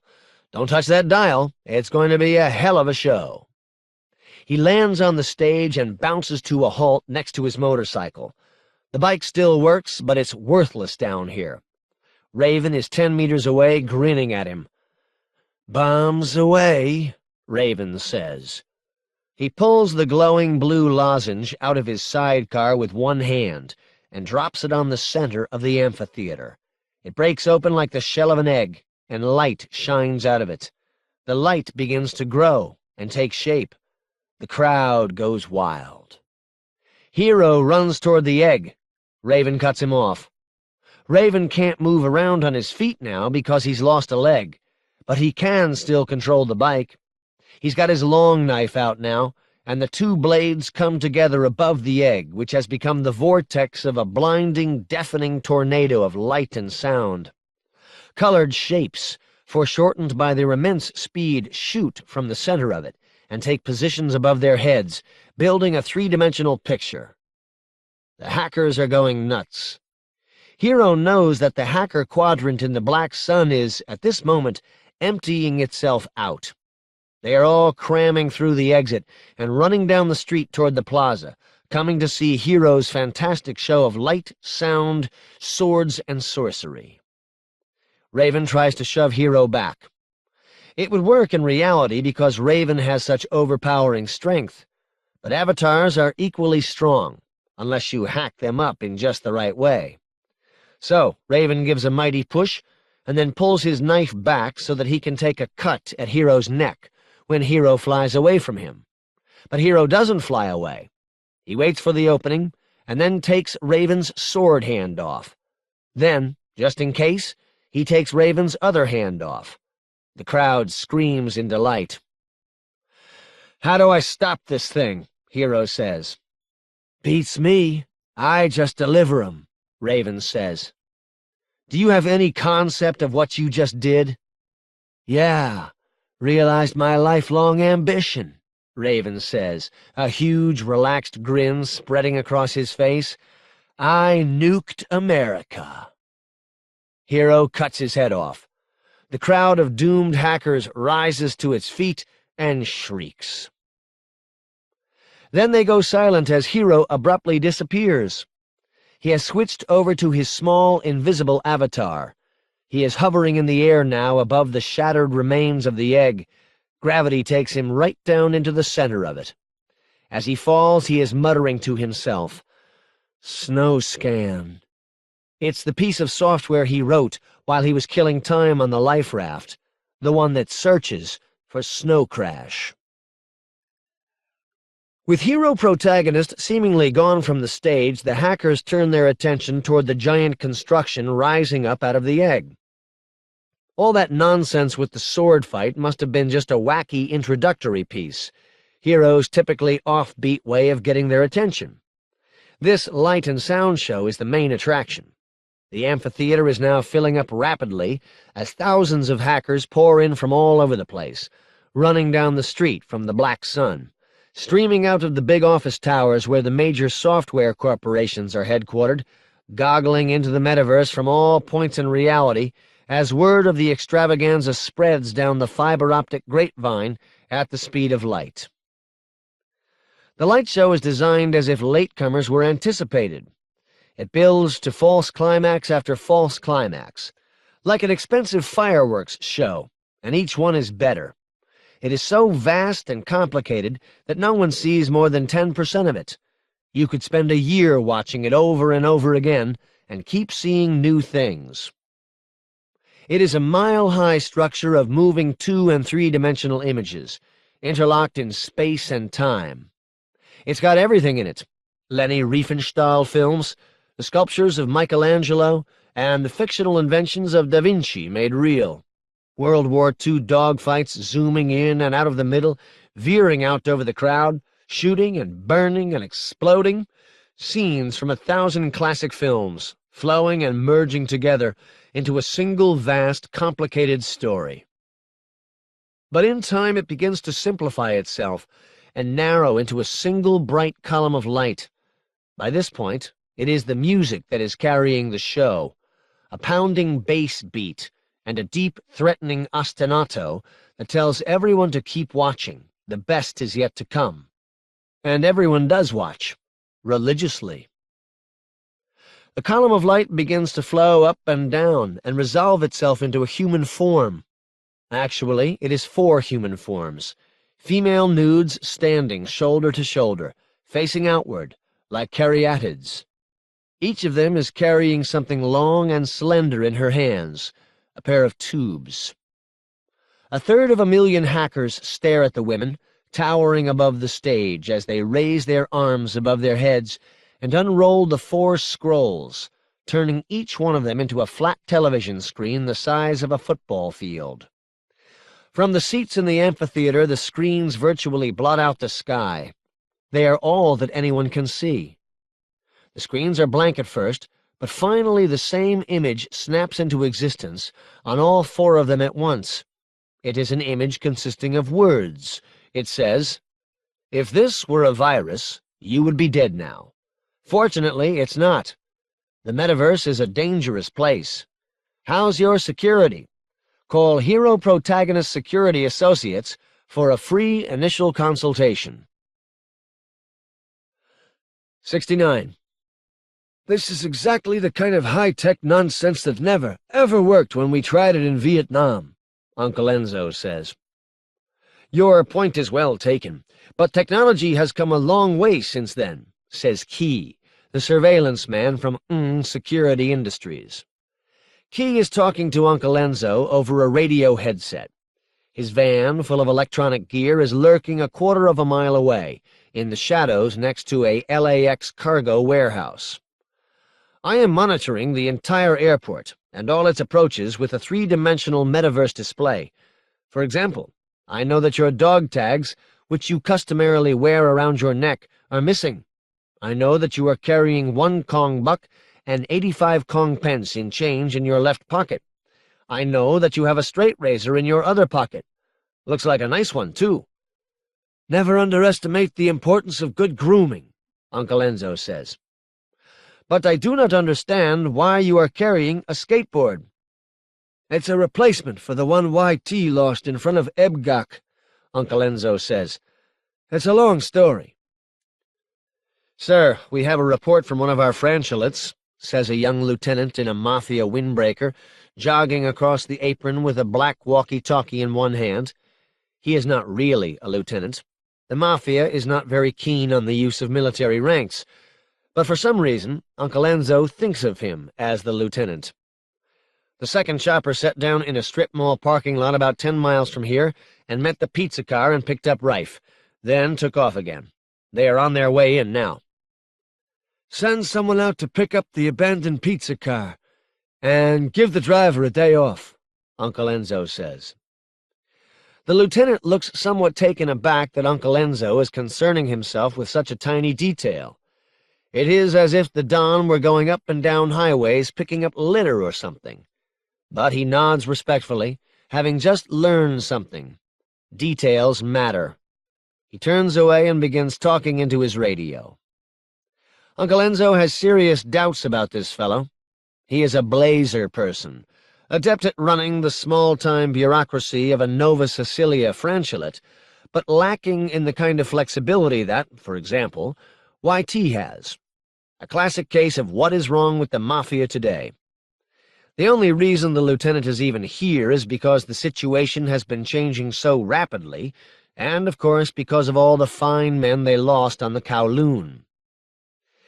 Key comes in over the radio again. YT has just contacted her mother and asked for a ride, he says. Would you like to hear their conversation? Not unless it has tactical significance, Uncle Enzo says briskly. This is one more thing to check off his list. He has been worried about YT's relationship with her mother, and was meaning to speak with her about it. Rife's jet sits on the tarmac, engines idling, waiting to taxi out onto the runway. In the cockpit are a pilot and co-pilot. Until half an hour ago, they were loyal employees of Elbob Rife. Then they sat and watched out the windshield as the dozen Rife security drones who were stationed around the hangar variously got their heads blown off, their throats slit, or else just plain dropped their weapons and fell to their knees and surrendered. Now the pilot and co-pilot have taken lifelong oaths of loyalty to Uncle Enzo's organization. Uncle Enzo could have just dragged them out and replaced them with his own pilots, but this way is better. If Rife should somehow actually make it onto the plane, he will recognize his own pilots and think that everything is fine. And the fact that the pilots are alone there in the cockpit without any direct mafia supervision will merely emphasize the great trust that Uncle Enzo has placed in them, and the oath that they have taken. It will actually enhance their sense of duty. It will amplify Uncle Enzo's displeasure if they should break their oaths. Uncle Enzo has no doubt about the pilots at all. He is less happy with the arrangements here, which were made rather hastily. The problem is, as usual, the unpredictable YT. He was not expecting her to jump out of a moving helicopter and get free from Elbab Reif. He was, in other words, expecting a hostage negotiation somewhat later on, after Reif had flown YT back to his headquarters in Houston. But the hostage situation no longer obtains, and so Uncle Enzo feels it is important to stop Reif now, before he gets back to his home turf in Houston. He has called for a major realignment of Mafia forces, and right now dozens of helicopters and tactical units are hastily replotting their courses and trying to converge on LAX as quickly as they can. But in the meantime, Enzo is here with a small number of his own personal bodyguards, and this technical surveillance man from Ng's organization. They have shut down the airport. This was easy to do. They just pulled Lincoln Town cars onto all the runways, for starters, and then went into the control tower and announced that in a few minutes they would be going to war. Now, LAX is probably quieter than it has been at any point since it was built. Uncle Enzo can actually hear the faint crashing of surf on the beach, half a mile away. It is almost pleasant here. Weenie roasting weather. Uncle Enzo is cooperating with Mr. Lee, which means working with and while highly competent, has a technological bias that Uncle Enzo distrusts.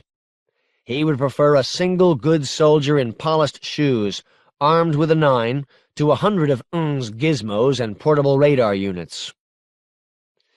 When they came out here, he was expecting a broad, open space in which to confront Reif. Instead, the environment is cluttered. Several dozen corporate jets and helicopters are parked on the apron. Nearby is an assortment of private hangars, each with its own fenced-in parking area containing a number of cars and utility vehicles. And they are rather close to the tank farm where the airport's supply of jet fuel is stored. That means lots of pipes and pumping stations and hydraulic falderall sprouting out of the ground. Tactically, the area has more in common with a jungle than with a desert. The apron and runway themselves are, of course, more desert-like, although they have drainage ditches where any number of men could be concealed. So, a better analogy would be beach warfare in Vietnam, a broad, open area that abruptly turns into jungle, not Uncle Enzo's favorite place. The chopper is approaching the perimeter of the airport, Key says. Uncle Enzo turns to his lieutenant. Everyone in place? Yes, sir. How do you know that? They all checked in a few minutes ago. That means absolutely nothing. And how about the pizza car? Well, I thought I would do that later, sir. You need to be capable of doing more than one thing at a time. The lieutenant turns away, shamed and awed. Key, Uncle Enzo says. Anything interesting happening on our perimeter? Nothing at all, says. Anything uninteresting? A few maintenance workers, as normal. How do you know they are maintenance workers, and not Reif soldiers in costume? Did you check their IDs? Soldiers carry guns, or at least knives. Radar shows that these men do not. QED. Still trying to get all our men to check in, the lieutenant says. Having a little radio trouble, I guess. Uncle Enzo puts one arm around the lieutenant's shoulders. Let me tell you a story, son. From the first moment I saw you, I thought you seemed familiar. Finally, I realized that you remind me of someone I used to know, a lieutenant who was my commanding officer for a while in Vietnam. The lieutenant is thrilled. Really?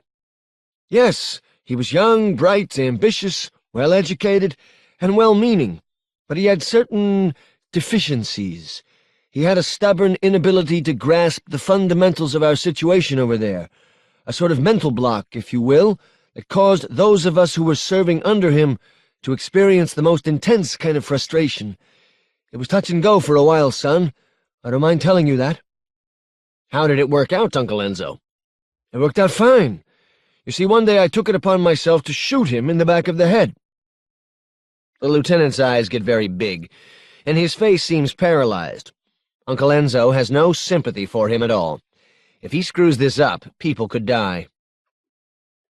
Some new piece of radio babble comes in over the lieutenant's headset.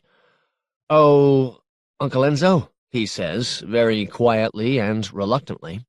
"Yes." "You were asking about that pizza car?" "Yes." "It's not there." "Not there?" Apparently, when they sat down to pick up Rife, a man got out of the chopper and climbed into the pizza car and drove it away. "Where did he drive it to?" "We don't know, sir. We only had one spotter in the area, and he was tracking Rife." "Take off your headset," Uncle Enzo says, "and turn off that walkie-talkie. You need your ears." "My ears?" Uncle Enzo drops into a crouch and walks briskly across the pavement until he is between a couple of small jets. He sets the skateboard down quietly. Then he unties his shoelaces and pulls his shoes off. He takes his socks off, too, and stuffs them into the shoes. He takes the straight razor out of his pocket, flips it open, and slits both of his trouser legs from the hem up to his groin, then bunches the material up and cuts it off. Otherwise, the fabric will slide over his hairy legs when he walks and make noise. "My God," the lieutenant says, a couple of planes over. "Al is down. My God, he's dead." 70. Uncle Enzo leaves his jacket on for now because it's dark and because it's lined with satin, so that it is relatively quiet. Then he climbs up onto the wing of one of the planes, so that his legs cannot be seen by someone crouching on the ground. He hunkers down on the end of the wing, opens his mouth so that he can hear better, and listens. The only thing he can hear at first is an uneven spattering noise that wasn't there before, like water falling out of a half-open faucet onto bare pavement. The sound seems to be coming from a nearby airplane. Uncle Enzo is afraid that it may be jet fuel leaking onto the ground, as part of a scheme to blow up this whole section of the airport and take out all opposition at a stroke. He drops silently to the ground, makes his way carefully around a couple of adjacent planes, stopping every few feet to listen, and finally sees it. One of his soldiers has been pinned to the aluminum fuselage of a Learjet by means of a long wooden pole. Blood runs out of the wound, down his pant legs, drips from his shoes, and spatters onto the tarmac. From behind him, Uncle Enzo hears a brief scream that suddenly turns into a sharp, gaseous exhalation. He has heard it before. It is a man having a sharp knife drawn across his throat. It is undoubtedly the lieutenant. He has a few seconds to move freely now. He doesn't even know what he's up against, and he needs to know that. So he runs in the direction the scream came from, moving quickly from cover of one jet to the next, staying down in a crouch. He sees a pair of legs moving on the opposite side of a jet's fuselage. Uncle Enzo is near the tip of the jet's wing. He puts both hands on it, shoves down with all his weight, and then lets it go. It works. The jet rocks toward him on its suspension. The assassin thinks that Uncle Enzo has just climbed up onto the wingtip, so he climbs up onto the opposite wing and waits with his back to the fuselage, waiting to ambush Enzo when he climbs over the top. But Enzo is still on the ground. He runs in toward the fuselage on silent, bare feet, ducks beneath it, and comes up from underneath with his straight razor in one hand. The assassin, Raven, is right where Enzo expected him. But Raven is already getting suspicious. He stands up to look over the top of the fuselage, and that puts his throat out of reach. Enzo's looking at his legs instead. It's better to be conservative and take what you can get than take a big gamble and blow it. So Enzo reaches in, even as Raven is looking down at him, and severs Raven's left Achilles tendon. As he's turning away to protect himself, something hits him very hard in the chest. Uncle Enzo looks down and is astonished to see a transparent object protruding from the right side of his rib cage. Then he looks up to see Raven's face 3 inches from his. Uncle Enzo steps back away from the wing. Raven was hoping to fall on top of him, but instead tumbles to the ground. Enzo steps back in, reaching forward with his razor, but Raven, sitting on the tarmac, has already drawn a second knife. He lunges for the inside of Uncle Enzo's thigh and does some damage. Enzo sidesteps away from the blade, throwing off his attack, and ends up making a short but deep cut on the top of Raven's shoulder. Raven knocks his arm aside before Enzo can go for the throat again. Uncle Enzo's hurt and Raven's hurt, but Raven can't outrun him anymore. It's time to take stock of things a little bit. Enzo runs away, though when he moves, terrible pains run up and down the right side of his body. Something thuds into his back, too. He feels a sharp pain above one kidney, but only for a moment.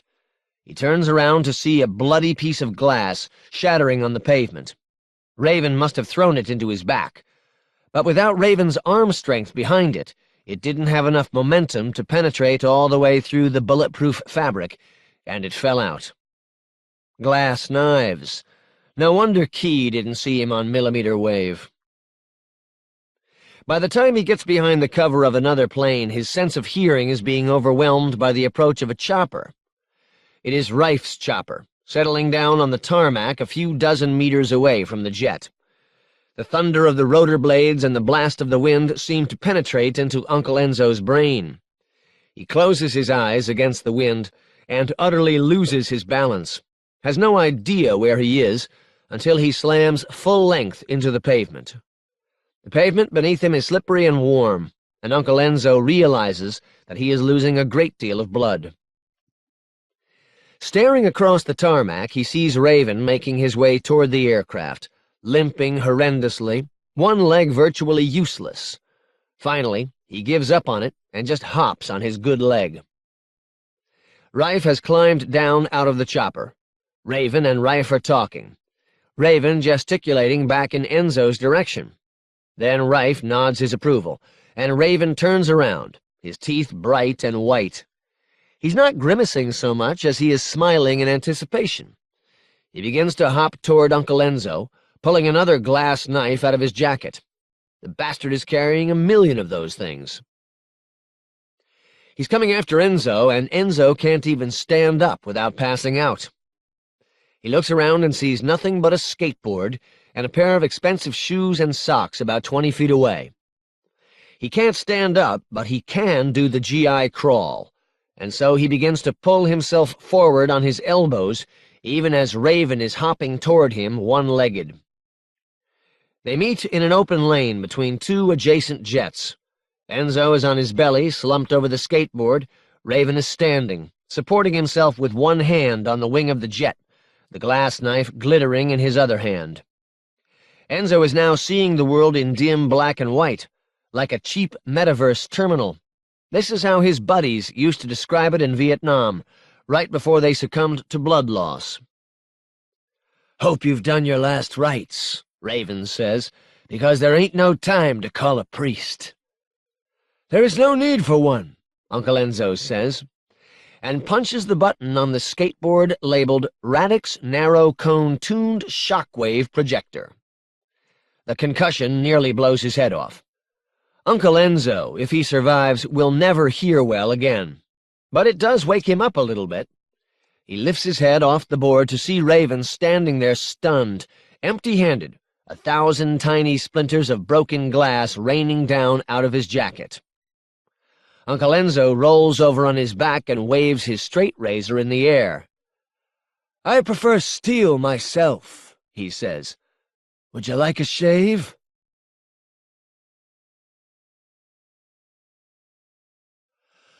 "71. Rife sees it all and understands it clearly enough. He would love to see how it all comes out, but he's a very busy man. He would like to get out of here before the rest of the Mafia and Mr. Lee and all those other assholes come after him with their heat-seeking missiles. And there's no time to wait for the gimpy Raven to hop all the way back. He gives a thumbs-up to the pilot and begins climbing the steps into his private jet. It's daytime. A wall of billowing orange flame grows up silently from the tank farm a mile away, like a time-lapse chrysanthemum. It is so vast and complicated in its blooming, uncontrolled growth that Rife stops halfway up the stairs to watch. A powerful disturbance is moving through the flame, leaving a linear trail in the light, like a cosmic ray fired through a cloud chamber. By the force of its passage, it leaves behind a shock wave that is clearly visible in the flame, a bright spreading cone that is 100 times larger than the dark source at its apex, a black bullet-like thing supported on 4 legs that are churning too fast to be visible. It is so small and so fast that L. Bob Reif would not be able to see it if it were not headed directly for him. It is picking its way over a broad tangle of open-air plumbing, the pipes that carry the fuel to the jets, jumping over some obstacles, digging its metallic claws into others, tearing them open with the explosive thrust of its legs, igniting their contents with the sparks that fly whenever its feet touch the pavement. It gathers its 4 legs under it, leaps 100 feet to the top of a buried tank, uses that as a launch pad for another long, arcing leap over the chain-link fence that separates the fuel installation from the airport proper, and then it settles into a long, steady, powerful lope, accelerating across the perfect geometric plane of the runway, chased by a long tongue of flame that extends lazily from the middle of the conflagration, whirling inward upon itself as it traces the currents in that rat thing's aftershock. Something tells L. Bob Reif to get away from the jet, which is loaded with fuel. He turns and half jumps, half falls off the stairs, moving clumsily, because he's looking at the rat thing, not at the ground. The rat thing, just a tiny dark thing close to the ground, visible only by virtue of its shadow against the flames, and by the chain of white sparks where its claws dig into the pavement, makes a tiny correction in its course. It's not headed for the jet. It's headed for him. Reif changes his mind and runs up the stairway, taking the steps 3 at a time. The stairway flexes and recoils under his weight, reminding him of the jet's fragility. The pilot has seen it coming, doesn't wait to retract the stairway before he releases the brakes and sends the jet taxiing down the runway, swinging the nose away from the rat thing. He punches the throttles, nearly throwing the jet onto one wing as it whips around in a tight curve, and redlines the engines as soon as he sees the center line of the runway. Now they can only see forward and sideways. They can't see what is chasing them. YT is the only person who can see it happen. Having easily penetrated airport security with her courier pass, she is coasting onto the apron near the cargo terminal. From here she has an excellent view across half a mile of open runway, and she sees it all happen. The plane roars down the runway, hauling its door closed as it goes, shooting pale blue flames out its engine nozzles, trying to build up speed for takeoff, and Fido chases it down like a dog going after a fat mailman, makes one final tremendous leap into the air, and, turning himself into a sidewinder missile, flies nose first into the tailpipe of its left engine. The jet explodes about 10 feet off the ground, catching Fido and L. Bob Reif and his virus all together in its fine, sterilizing flame. How sweet. She stays for a while and watches the aftermath. Mafia choppers coming in, doctors jumping out with doc boxes and blood bags and stretchers, Mafia soldiers scurrying between the private jets, apparently looking for someone. A pizza delivery car takes off from one of the parking areas, tires squealing, and a Mafia car peels out after it in hot pursuit. But after a while it gets boring, and so she skates back to the main terminal under her own power mostly, though she manages to poon a fuel tanker for a while. Mom's waiting for her in her stupid little jelly bean car by the United baggage claim, just like they arranged on the phone. YT opens the door, throws her plank into the back seat, and climbs in. "Home?" Mom says. "Yeah, home seems about right."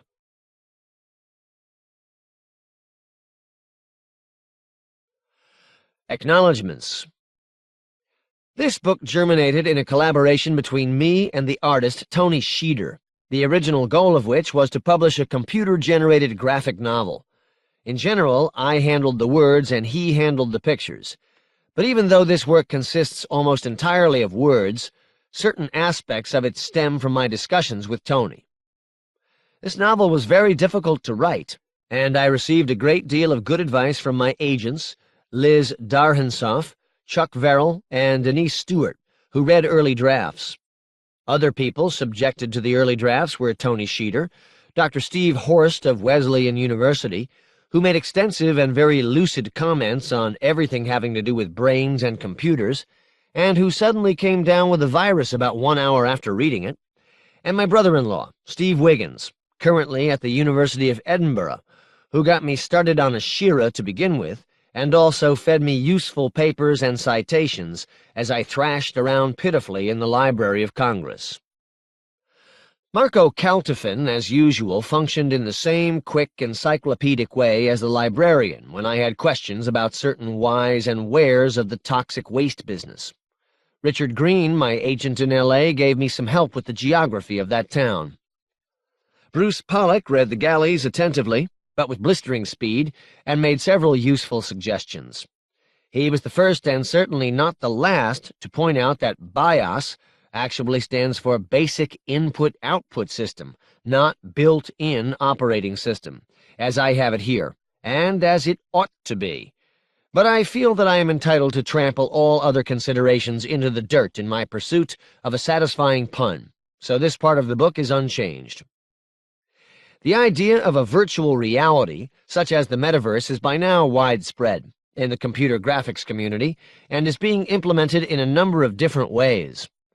The particular vision of the metaverse as expressed in this novel originated from idle discussion between me and Jaime, Captain Bandwidth, Taffy, which does not imply that blame for any of the unrealistic or tawdry aspects of the metaverse should be placed on anyone but me. The words avatar, in the sense used here, and metaverse are my inventions, which I came up with when I decided that existing words, such as virtual reality, were simply too awkward to use. In thinking about how the metaverse might be constructed, I was influenced by the Apple Human Interface Guidelines, which is a book that explains the philosophy behind the Macintosh. Again, this point is made only to acknowledge the beneficial influence of the people who compiled said document, not to link these poor innocents with its results. In a nice twist, which I include only because it is pleasingly self-referential, I became intimately familiar with the inner workings of the Macintosh during the early phases of the doomed and maniacal graphic novel project, when it became clear that the only way to make the Mac do the things we needed was to write a lot of custom image processing software. I have probably spent more hours coding during the production of this work than I did actually writing it, even though it eventually turned away from the original graphic concept, rendering most of that work useless from a practical viewpoint. It should be pointed out that when I wrote the Babel material, I was standing on the shoulders of many, many historians and archaeologists who actually did the research. Most of the words spoken by the librarian originated with these people, and I have tried to make the librarian give credit where due, verbally footnoting his comments like a good scholar, which I am not.